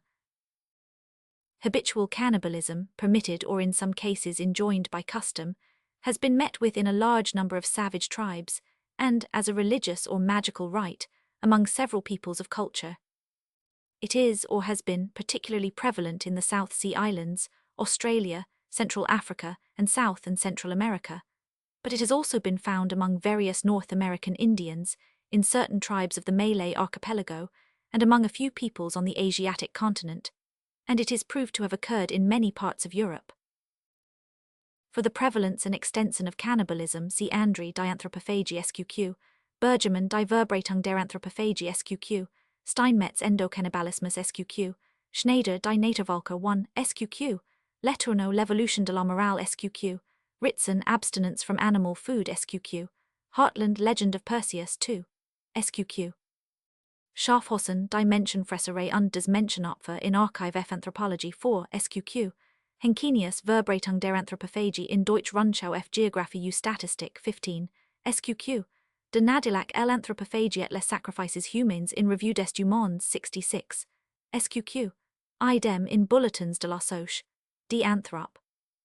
De Paris 1888 SQQ, Dorman Origin of Primitive Superstitions SQQ, American Aborigines, Koch die Anthropophagie der Südamerikanischen Indianer in Internationals Archive F Ethnographie 12 SQQ, Prius die Begrabnisarten der Amerikaner und Nordostasiaten SQQ, Was die Verbreitung der Anthropophagie auf dem asiatischen Festland in Intern.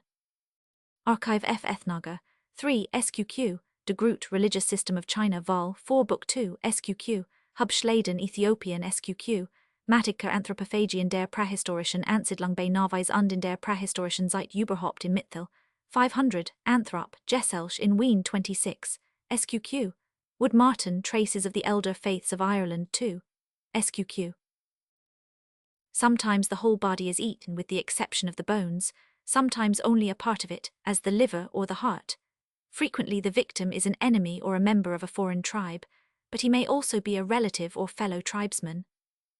Among various savages, exo- and endoanthropophagy prevail simultaneously, but many cannibals restrict themselves to eating strangers, slain enemies, or captives taken in war, whereas others eat their own people in preference to strangers, or are exclusively endoanthropophagous. Thus the Burhers of the central provinces of India are said to eat their aged relatives, but to abhor any other form of cannibalism. 2. And in certain Australian tribes, it is not the dead bodies of slain enemies that are eaten, but the bodies of friends, the former, being left where they fell. Sometimes people feed on the corpses of such kinsmen as have happened to die, sometimes they kill and eat their old folks, sometimes parents eat their children, sometimes criminals are eaten by the other members of their own community. The Australian Diary have a fixed order in which they partake of their dead relatives. The mother eats of her children, the children eat of their mother, brothers-in-law and sisters-in-law eat of each other. Uncles, aunts, nephews, nieces, grandchildren, grandfathers and grandmothers eat of each other. But the father does not eat of his offspring, or the offspring of the sire, for among some peoples cannibalism is an exclusively masculine custom, the women being forbidden to eat human flesh, except perhaps in quite exceptional circumstances. Dalton, Ethnology of Bengal, SQ. Palmer, Some Australian Tribes in Jure, Anther. Inst. 13, Fraser, Aborigines of New South Wales, Howitt, Native Tribes of Southeast Australia, Queensland Aborigines, Dawson, Australian Aborigines, Tribes of Western Victoria. Gasson, Diary Tribe in Woods, Native Tribes of South Australia. Kakwilhat Sur Lahout Congo, Bangala, Torde and Joyce, Ethnography of the Bar Mbala in Jure, Anther, Inst. 35, SQ, Ihidum, Ethnography of the Bar Huana, Ibid, Roman 36 Reed, Savage Africa, West Equatorial Africans, Thompson, Story of New Zealand 1, Best Art of War as conducted by the Maori in Jure, Polynesian Soch, 11, Some of the Maoris, von Langsdorff up. Sit 1 Nukuhivans, Erskine, Cruise among the Islands of Western Pacific, Fijians, Spencer and Gillan, Northern Tribes of Central Australia, with reference to the natives of Australia. Mr. Kerr says the Australian race 1, that human flesh seems to have been entirely forbidden to females, but this certainly does not hold true of all the Australian tribes. The practice of cannibalism may be traced to many different sources. It often springs from scarcity or lack of animal food. In the South Sea Islands, according to Ellis, the cravings of nature and the pangs of famine often led to this unnatural crime. 7 The Nukuhivans, who were in the habit of eating their enemies slain in battle, also killed and ate their wives and children in times of scarcity, but not unless forced to it by the utmost necessity. Hunger has been represented as the motive for cannibalism in some North and West Australian tribes, parents sometimes consuming even their own children when food is scarce. The Indians north of Lake Superior often resorted to the eating of human flesh when hard pressed by their enemies or during a famine. Among the Hudson Bay Eskimo instances are reported where, in times of great scarcity, families have been driven to cannibalism after eating their dogs and the clothing and other articles made of skins. 11. Bergerman up Sit Denadilak in Bull, Soch D. Anther, 1888 SQQ idem in Revue des Dumons 66. SQ Steinmetz Endocannibalismus SQQ, Lippert Kulturgeschichte der Menschheit 2 SQQ Henkenius Lark Sit, SQ Letterno L'Evolution de la Morale, Matigka Lark Sit, Hubschladen Ethiopian SQ, Rachas La Nouvelle-Calédonie SQ. Ellis Polynesian Researches, Roman 1. Von Langsdorff up Sit, Roman 1. Lumholtz Among Cannibals, Nisbet A Colonial Tramp Roman 2 Oldfield, Aborigines of Australia in Trans, Ethen, Soch, NS Roman 3 In hard summers the newborn babies were all eaten by the Kora tribe in the neighbourhood of Adelaide. Howitt, up Sit. Warren in Schoolcraft, Indian Tribes of the United States, Roman 2. Turner Ethnology of the Ungava District in Anne, Rep. Burr, Ethen, Roman 11. But whilst among some peoples starvation is the only inducement to cannibalism, there are others who can plead no such motive for their anthropophagous habits. The Fijians, until lately some of the greatest man-eaters on earth, inhabit a country where food of every kind abounds. The Brazilian cannibals generally have a great 556 plenty of game or fish. In Africa cannibalism prevails in many countries which are well supplied with food. Thus the Bangala of the Upper Congo have been known to make frequent warlike expeditions against adjoining tribes, seemingly for the sole object of obtaining human flesh to eat, although their land is well provided with a variety of vegetable food and domestic animals. To say nothing of the incredible abundance of fish in its lakes and rivers. Of the cave cannibals in the Trans-Garip country in South Africa, a traveller remarks with some surprise, they were inhabiting a fine agricultural tract of country, which also abounded in game. Notwithstanding this, they were not contented with hunting and feeding upon their enemies, but preyed much upon each other also, for many of their captures were made from amongst the people of their own tribe. 16 Far from being an article of food resorted to in emergency only, human flesh is not seldom sought for as a delicacy. The highest praise which the Fijians could bestow on a dainty was to say that it was tender as a dead man. 18 In various other islands of the South Seas human flesh is spoken of as a delicious food, far superior to pork. The 557 Australian Kernai said that it tasted better than beef. In some tribes in Australia, a plump child is considered a sweet mouthful, and in the absence of the mother, clubs in the hands of a few willful men will soon lay it low. 21 Of certain natives of northern Queensland, we are told that the greatest incentive to taking life is their appetite for human flesh, as they know no greater luxury than the flesh of a black man. Williams and Calvert, Fiji, Erskine, Arp. Sit. Von Martius, Baitridge zur Ethnography Americas, Roman 1 Kark Lark, Sit. De Nadilac in Bull, Soch. D. Anther, 1888 Esq. Johnston, Ethics of Cannibalism in Fortnightly Review NS 45, SQQ, Hubschladen Ethiopian De Nadilac in Bull, Soch. D. Anther, 1888 Esq. Carquilhat Up, Sit. pp. 271-273, Johnston in Fortnightly Review NS Roman 45.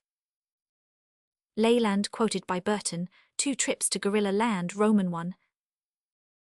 Bergerman Up Sit, SQ, von Langsdorff Up Sit, Roman 1 Hubschladen Ethiopian Johnston in Fortnightly Review NS 45, SQQ, Various African Peoples, Kingsley Travels in West Africa Fans, Read Up Sit, West Equatorial Africans, Carquilhat Up Sit, Bangala Torde and Joyce Bar Mbala Injur, Anther, Inst, Roman 35 Irdam Bar Huana Ibid, Roman 36. Wilkes U.S. Exploring Expedition Roman 3 cf, Williams and Calvert Up, Sit, pp. 175, 178, 195. Romilly Western Pacific New Irelanders, Idem from my veranda New Guinea, Brenchley Cruise of H1000, Escuracoa, Turner, Samoa, natives of Tana in the New Hebrides, cf. Ibid, New Caledonians, Hale U.S. Exploring Expedition, Vol. 6 Ethnography and Philology Polynesians. The Bataks of Sumatra likewise consider human flesh even better than pork. Junghun, Die Battelander off Sumatra 2, SQ. For the high appreciation of its taste see also Marco Polo, book concerning the kingdoms and marvels of the East, 2 hill people in Fokien, 209 islanders in the seas of China, Schaffhausen Loch, Sit, SQ, Matigka Loch Sit, N3. Howitt Arp Sit. Fraser, Aborigines of New South Wales pp. 357. Lumholtz Arp Sit, pp. 101-271. However, bodily appetites, whether hunger or gourmandise, are by no means the sole motives for cannibalism.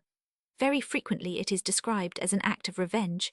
The types of the Marquesas Islands, according to Melville, are cannibals only when they seek to gratify the passion of revenge upon their foes. The cannibalism of the Solomon Islanders seems mainly to have been an expression of the deepest humiliation to which they could make a person subject. The Samoans affirmed that, when in some of their wars a body was occasionally cooked, it was always some one of the enemy who had been notorious for provocation or cruelty, and that eating a part of his body was considered the climax of hatred and revenge, and was not occasioned by the mere relish for human flesh. To speak of roasting 558 him is the very worst language that can be addressed to a Samoan, and if applied to a chief of importance, he may raise war to avenge the insult. Among the Maoris, human flesh was frequently eaten from motives of revenge and hatred, to cast disgrace on the person eaten, and to strike terror. It was such a disgrace for a New Zealander to have his body eaten, that if crews of Englishmen and New Zealanders, all friends, were dying of starvation in separate ships, the English might resort to cannibalism, but the New Zealanders never would. 27 Even in Fiji, where cannibalism was largely indulged in for the mere pleasure of eating human flesh as food, revenge is said to have been the chief motive for it.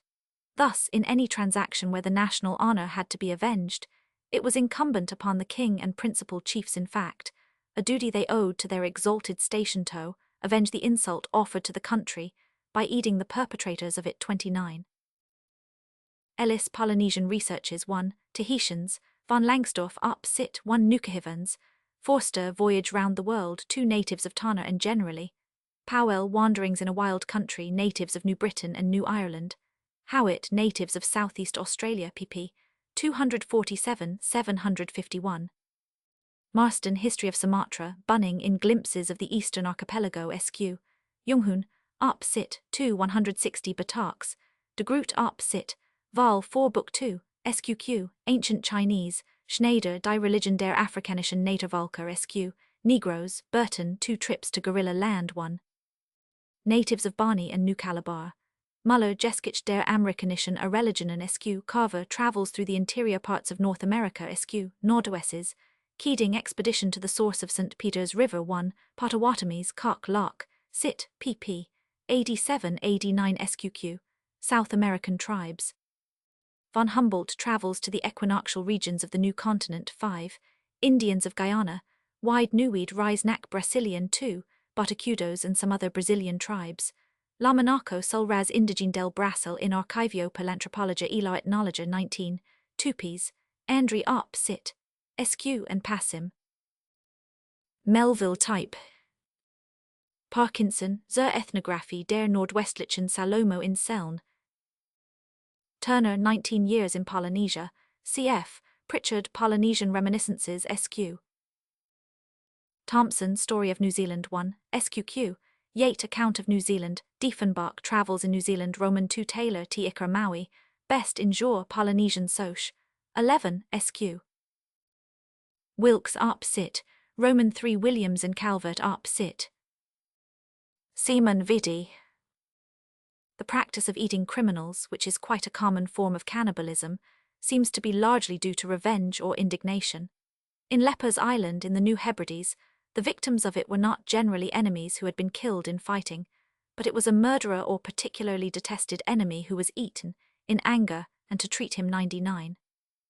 31 among the Bataks of Sumatra offenders condemned for certain capital crimes, such as atrocious murder, treason and adultery, were usually eaten by the injured persons and their friends with all the signs of angry passion. But this form of cannibalism may also have another foundation. If for any reason there is a desire to eat human flesh, an unsympathetic being like a criminal is apt to be chosen as a victim. 559, it is said that some of the Line Islanders in the South Seas began their cannibalism by eating thieves and slaves. In Melanesia, where human sacrifices were combined with the eating of bits of the victim, advantage was taken of a crime or imputed crime, to take a life and offer the man to some Tindalo 35. Cf. Matigka Log Sit. Codrington Melanesians. Marston op sit, Junghun op sit 2 SQ. See Steinmetz op sit SQ. Tutuila Line Islanders in Jour, Polynesian Soch, Roman. Codrington op sit. It has been questioned whether cannibalism can be a direct expression of hatred, 36, but for no good reason. To eat a person is, according to primitive ideas, to annihilate him as an individual 37, and we can readily imagine the triumphant feelings of a savage who has his enemy between his jaws. The Fijian eats in revenge even the vermin which bite him, and when a thorn pricks him, he picks it out of his flesh and eats it. The Cochin Chinese express their deepest hatred of a person by saying, "I wish I could eat his liver or his flesh." 39 other people want to drink the blood of their enemies. Steinmetz op sit. Diefenbach op sit, 2, Maries Johnston in Fortnightly Review NS 45, Negroes of the Niger Delta, Cock Lock sit, pp. 87-109, Lippert der Seelenkult, idem Kulturgeschichte der Menschheit 2, SQ. Pritchard op sit. Von Langsdorff op sit, Roman 1. The idea that a person is annihilated or loses his individuality by being eaten has led to cannibalism, not only in revenge, but as an act of protection, as a method of making a dangerous individual harmless after death. Among the Botacudos, warriors devoured the bodies of their fallen enemies in the belief that they would thus be safe from the revengeful hatred of the dead. In Ashanti, several of the hearts of the enemy are cut out by the fetish men who follow the army, and the blood and small pieces being mixed with much ceremony and incantation with various consecrated herbs. All those who have never killed an enemy before eat a portion, for it is believed that if they did not, their vigor and courage would be secretly wasted by the haunting spirit of the 560 deceased. 42. In Greenland, a slain man is said to have the power to avenge himself upon the murderer by rushing into him, which can only be prevented by eating a piece of his liver. 43. Many cannibals are in the habit of consuming that part of a slain enemy which is supposed to contain his soul or courage or strength, and one reason for this practice may be the wish to render him incapable of doing further harm. Queensland natives eat the kidneys of the persons whom they have killed, believing that the kidneys are the center of life. 44. Among the Maoris, a chief was often satisfied with the left eye of his enemy, which they considered to be the seat of the soul, or they drank the blood from a corresponding belief. 45. Or in the case of a blood feud, the heart of the enemy, representing the vital essence of him, was eaten to fix or make firm the victory, and the courage of the victor. 46. Other peoples likewise eat the hearts or suck the brains of their foes. Cf. Lippert Kulturgeschichte der Menschheit 2 Karklock, Sit, pp. 87-109. Featherman, Social History of Mankind, Chiapo and Garano Marinonians. Bowditch, Mission to Ashanti. Rink, Tales and Traditions of the Eskimo. Lumholtz Arp Sit. Diefenbach Arp Sit 2 SQ. Best in Jour, Polynesian Soch, 12-147. Moreover, by eating the supposed seat of a certain quality in his enemy, the cannibal thinks not only that he deprives his victim of that quality, but also that he incorporates it with his own system. In many cases, this is the chief or the only reason for the practice of cannibalism. The Shoshone Indians supposed that they became animated by the heroic spirit of a fallen foe if they partook of his flesh. Among the Hurons, if an enemy had shown courage, his heart, roasted and cut into small pieces, 561, was given to the young men and boys to eat. The Yui-speaking peoples of the Slave Coast used to eat the hearts of foes remarkable for sagacity, holding that the heart is the seat of the intellect as well as of courage. Among the Kimbunda of southwestern Africa, when a new king succeeds to the throne, a brave prisoner of war is killed in order that the king and nobles may eat his flesh, and so acquire his strength and courage. The idea of transference very largely underlies Australian cannibalism. In some tribes, enemies are consumed with a view to acquiring some part of their qualities and courage. The Diari devour the fatty portions of their foes because they think it will impart strength to them, and similar motives are often given for the practice of eating relatives or friends.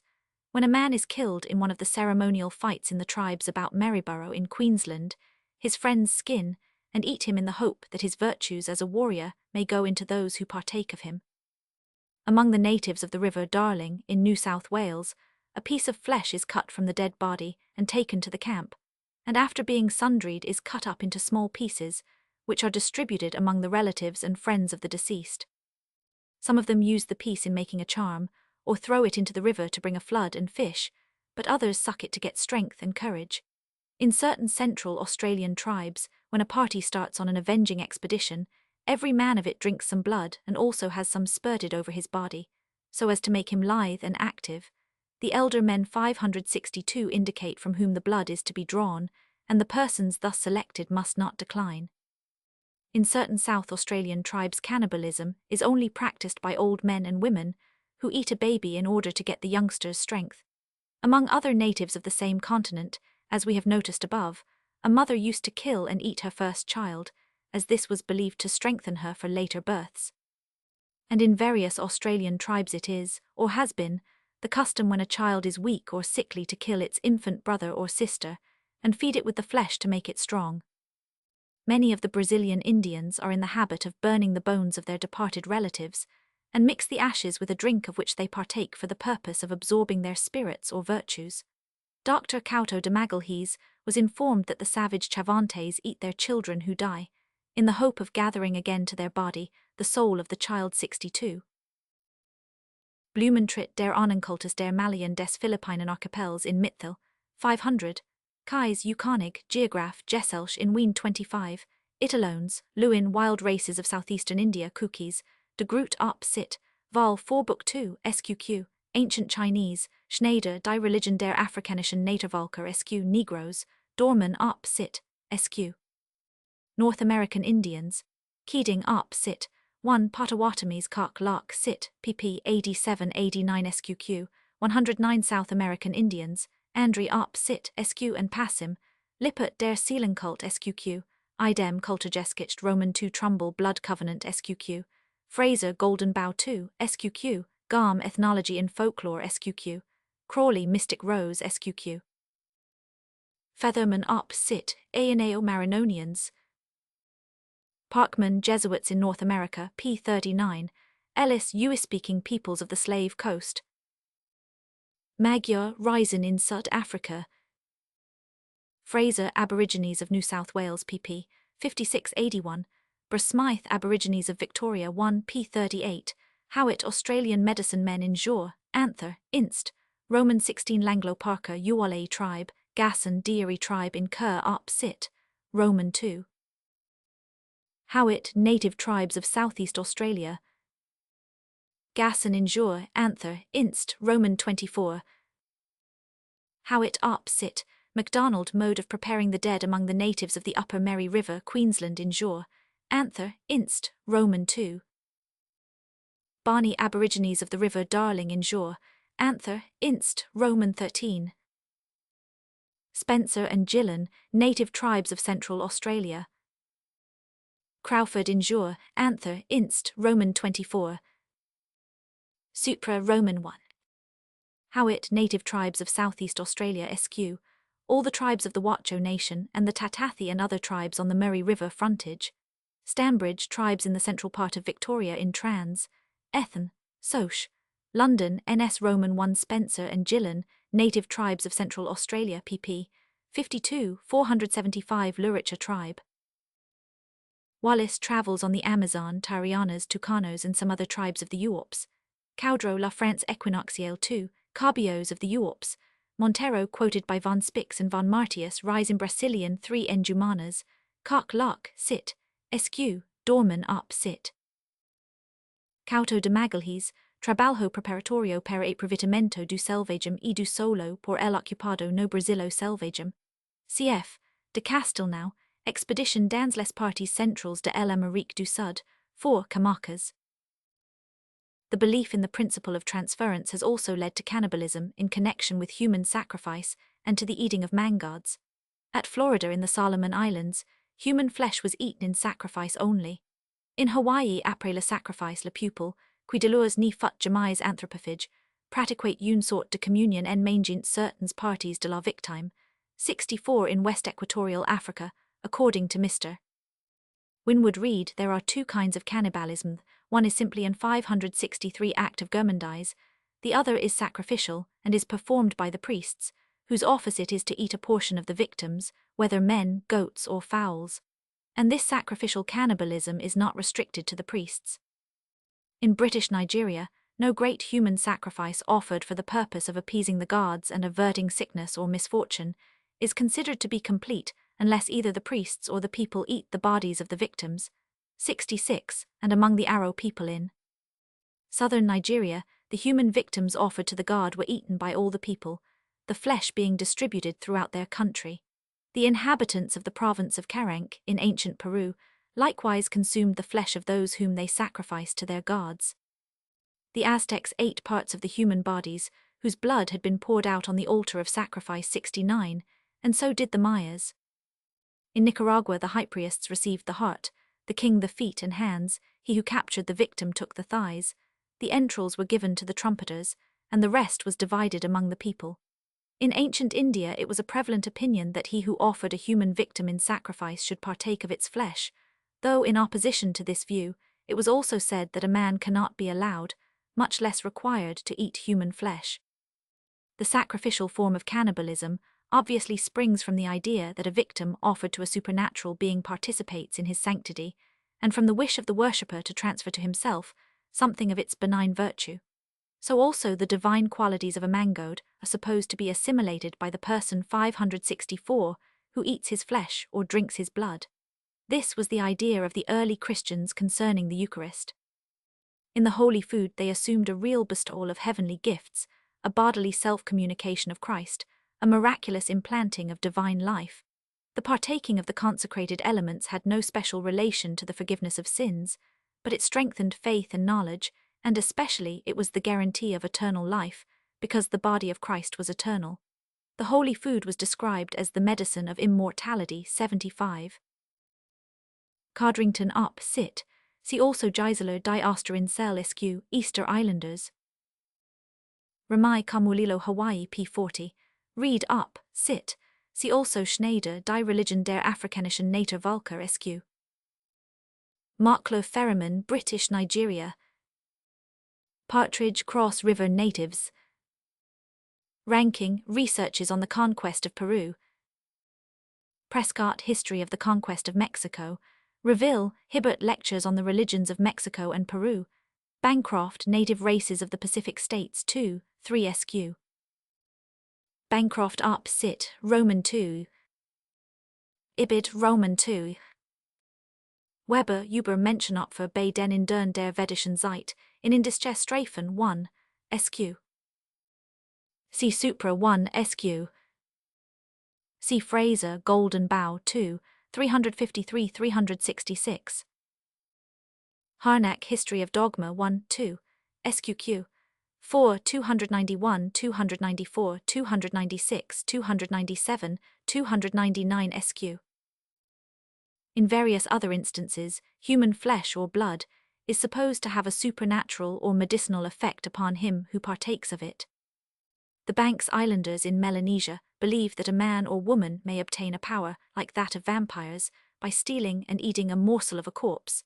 The ghost of the dead man would then join in a close friendship with the person who had eaten, and would gratify him by afflicting anyone against whom his ghostly power might be directed.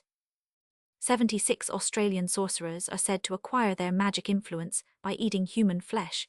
The Egyptian natives who accompanied Baker on one of his expeditions imagined that the rite of consuming an enemy's liver would give a fatal direction to a random bullet. Among the Aborigines of Tasmania, a man's blood was often administered as a healing draught. In China, the heart, the liver, the gall, and the blood of executed criminals are used for life-strengthening purposes. AD thus at Peking, when a person has been executed by the sword, certain large pith balls are steeped in the blood, and under the name of blood bread, sold as a medicine for consumption. Tertullian speaks of those who, at the gladiatorial shows, for the cure of epilepsy, 565 quaff with greedy thirst the blood of criminals slain in the arena, as it flows fresh from the wound. AD 2 So also in Christian Europe, the blood of criminals has been drunk as a remedy against epilepsy, fever, and other diseases. In these cases, the ascription of a healing effect to the blood of the dead may perhaps have been derived from a belief in the transference of some quality which they possessed in their lifetime. The blood or life of a sound and strong individual might impart health to the sickly. But the mystery of death would also give to the corpse a miraculous power of its own, especially when combined with the horror or awe inspired by an executed felon. Codrington up, sit, Sq. Air, Expeditions of Discovery into Central Australia, Roman 2. Baker, Ismailia. Barnwick, Daily Life and Origin of the Tasmanians. De Groot up, sit, Val 4 Book 2. Rennie, quoted by Yule in his translation of Marco Polo, 1n7. Tertullian Apologeticus 9 Mean Patrologi Cursus 1, Sq. Strack der Bluteberglob in der Menschheit Sqq. Watk der Deutsch Volksberglob der Gegenwart 189 Sqq. Sq. John über den Zauber mit Menschenblut in Verhandel, 500, Berliner Gesellschaft F. Anthrop, 1888 Sqq. Havelock Ellis The Criminal, Peacock Executed Criminals and Folk Medicine in Folklore 7, Sq. In other instances, again, the belief in the wonderful effects of cannibal practices may have originated in the notion that, if a person or the essential part of him is eaten, he ceases to exist even as a spirit, or at all events loses his power of doing mischief. Among the Indians of British Guiana, when a man is pointed out as the secret murderer of a relative who has died, the avenger will shoot him through the back, and if he happens to fall dead to the ground, his corpse is dragged aside and buried in a shallow grave. The third night the avenger goes to the grave and presses a pointed stick through the corpse, and if on withdrawing the stick he finds blood on the end of it, he tastes the blood in order to ward off any evil effects that might follow from the murder, returning home appeased and apparently at ease. But if it happens that the wounded individual is able to escape, he charges his relatives to bury him after his death in some place where he cannot be found. This is to punish the murderer for his deed, inasmuch as the belief prevails that if he taste not the blood he must perish by madness. AD 4 in Prussia, it was a popular superstition that 566 if a murderer cut off, roasted, and ate a piece of his victim's body, he would never after think of his deed. But by eating a part of the corpse, a homicide may also protect himself against the vengeance of the survivors, presumably because he has now absorbed their relative into his own system. The natives of New Britain eat their enemies and fix the leg and arm bones of the victims at the butt end of their spears, believing that this not only gives them the strength of the man whose bones they carry, but also makes them invulnerable by his relatives. The Botacudos thought that by devouring their fallen enemies, they both protected themselves from the hatred of the dead, and at the same time prevented the arrows of the hostile tribe from hitting them. In Greenland, the relatives of a murdered person, when highly enraged, will cut to pieces the body of the murderer and devour part of the heart or liver, thinking thereby to disarm his relatives of all courage to attack them. 89 in the south of Italy, there is a popular belief that a murderer will not be able to escape unless he taste or bedaub himself with his victim's blood. Sometimes, we are told, cannibalism is even supposed to have a positively injurious effect upon the victim's relatives, in accordance, as it seems, with the principle of sympathetic magic. Among the Chukchi, in the case of revenge for blood, the slayers eat a little bit of the enemy's heart or liver, supposing that they in this way cause the hearts of his kinsfolk to sicken. Bernau, missionary labours in British Guiana, SQ. Von Tetau and Tem, die Volkswagen Ostpreußens. Cf. Hartland op Sit. 2 SQ. Powell, Wanderings in a Wild Country. Castelnau, Expedition dans les parties centrales de l'Amérique du Sud, Roman 4. Krantz, History of Greenland, Roman 1. Pasquarelli, quoted by Hartland op Sit, Roman 2. Ratzel, History of Mankind, Roman 2. Human flesh or blood is not only believed to impart certain qualities or beneficial magic energy to him who partakes of it, but also serves as a means of transferring conditional curses from one person to another. This I take to be the explanation of cannibalism as a covenant rite, in a previous chapter 1. Have tried to show that the 567 main principle underlying the blood covenant is the idea that the transference of blood conveys to the person who drinks it, or is inoculated with it, a conditional curse which will injure or destroy him should he break his promise. The drinking of human blood, or of wine mixed with such blood, has been a form of covenant among various ancient and medieval peoples, as well as among certain savages. In some South Slavonic districts, compacts between different clans are even now made by their representatives sucking blood from each other's right hands and swearing fidelity till the grave. In certain parts of Africa, again, the partaking of human flesh, generally prepared in a kind of paste mixed with condiments and kept in a quaintly carved wooden box, and eaten with round spoons of human bone, constitutes a bond of union between strangers who are suspicious of one another or between former enemies, or accompanies the making of a solemn declaration or the taking of an oath. Among the Bambala, a Bantu tribe in the Kasai, south of the river Congo, cannibalism accompanies the ceremony by which a kind of alliance is established between chiefs of the same region. The most powerful chief will invite the other chiefs of the neighborhood to a meeting held on his territory, in order to make a compact against bloodshed. A slave is fattened for the occasion and killed by the host, and the invited chiefs and their followers partake of the flesh. Participation in this banquet is taken as a pledge to prevent murder. Supposing that a chief, after attending an assembly of this kind, kills a slave, every village which took part in the bond has the right to claim compensation, and the murderer is sure to be completely ruined. 96. Supra, Roman 2. Strak op sit sqq, ras handbuch der Jeskisch des Mittelalters, Supra 2 sqq. Cross Sunung der Blutreich im Herzogischen in am Quell, NF Roman 1. Johnston in Fortnightly Review, NS Roman 45. Torday and Joyce in Jour, Anther, Inst 35 409. For the practice of eating relatives or friends, finally, some special reasons are given besides those already mentioned.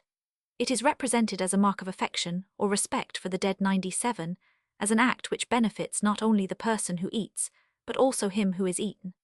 The reason which the Australian Diary assign for their endoanthropophagy is that should they not eat their relatives they would be perpetually crying and become a nuisance to the camp. The natives of the Boulia district, Queensland, among whom children that die suddenly are partly eaten by the parents and their blood brothers and sisters, say that putting them along whole would make them think too much about their beloved little ones.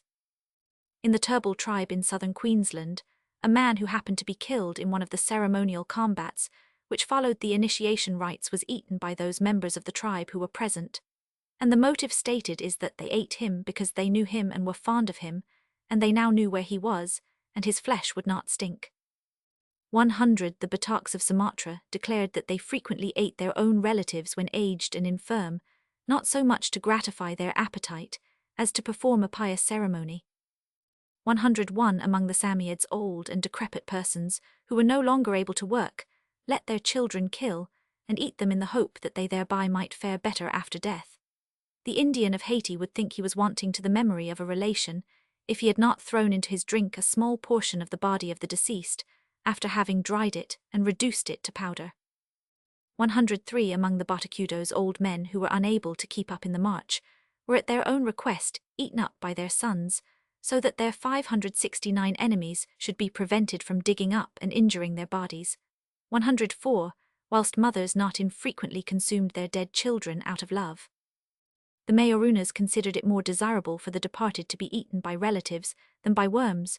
106 And the Kakomas, a tribe of the Maranan and Lower Wayaga, said it was better to be inside a friend than to be swallowed up by the cold earth. It is impossible to decide how far these statements represent original motives for the custom of eating dead relatives. They may be later interpretations of a habit which in the first place sprang from selfishness rather than love. Dawson Up, Sit, Tribes of Western Victoria, MacDonald in Jour, Anther, Inst, 2 natives of the Upper Mary River, Queensland, Featherman Up, Sit, Oceano-Melanesians, Hawaiians, Southey, History of Brazil 1, Tapuyas, Markgravius de Liebstad, Historia Rerum Naturalium Brasili 8, Ancient Tupis. Gasson in Jour, Anther, Inst, Roman 24 Idem in Woods Up, Sit. Rath, Northwest Central Queensland Aborigines,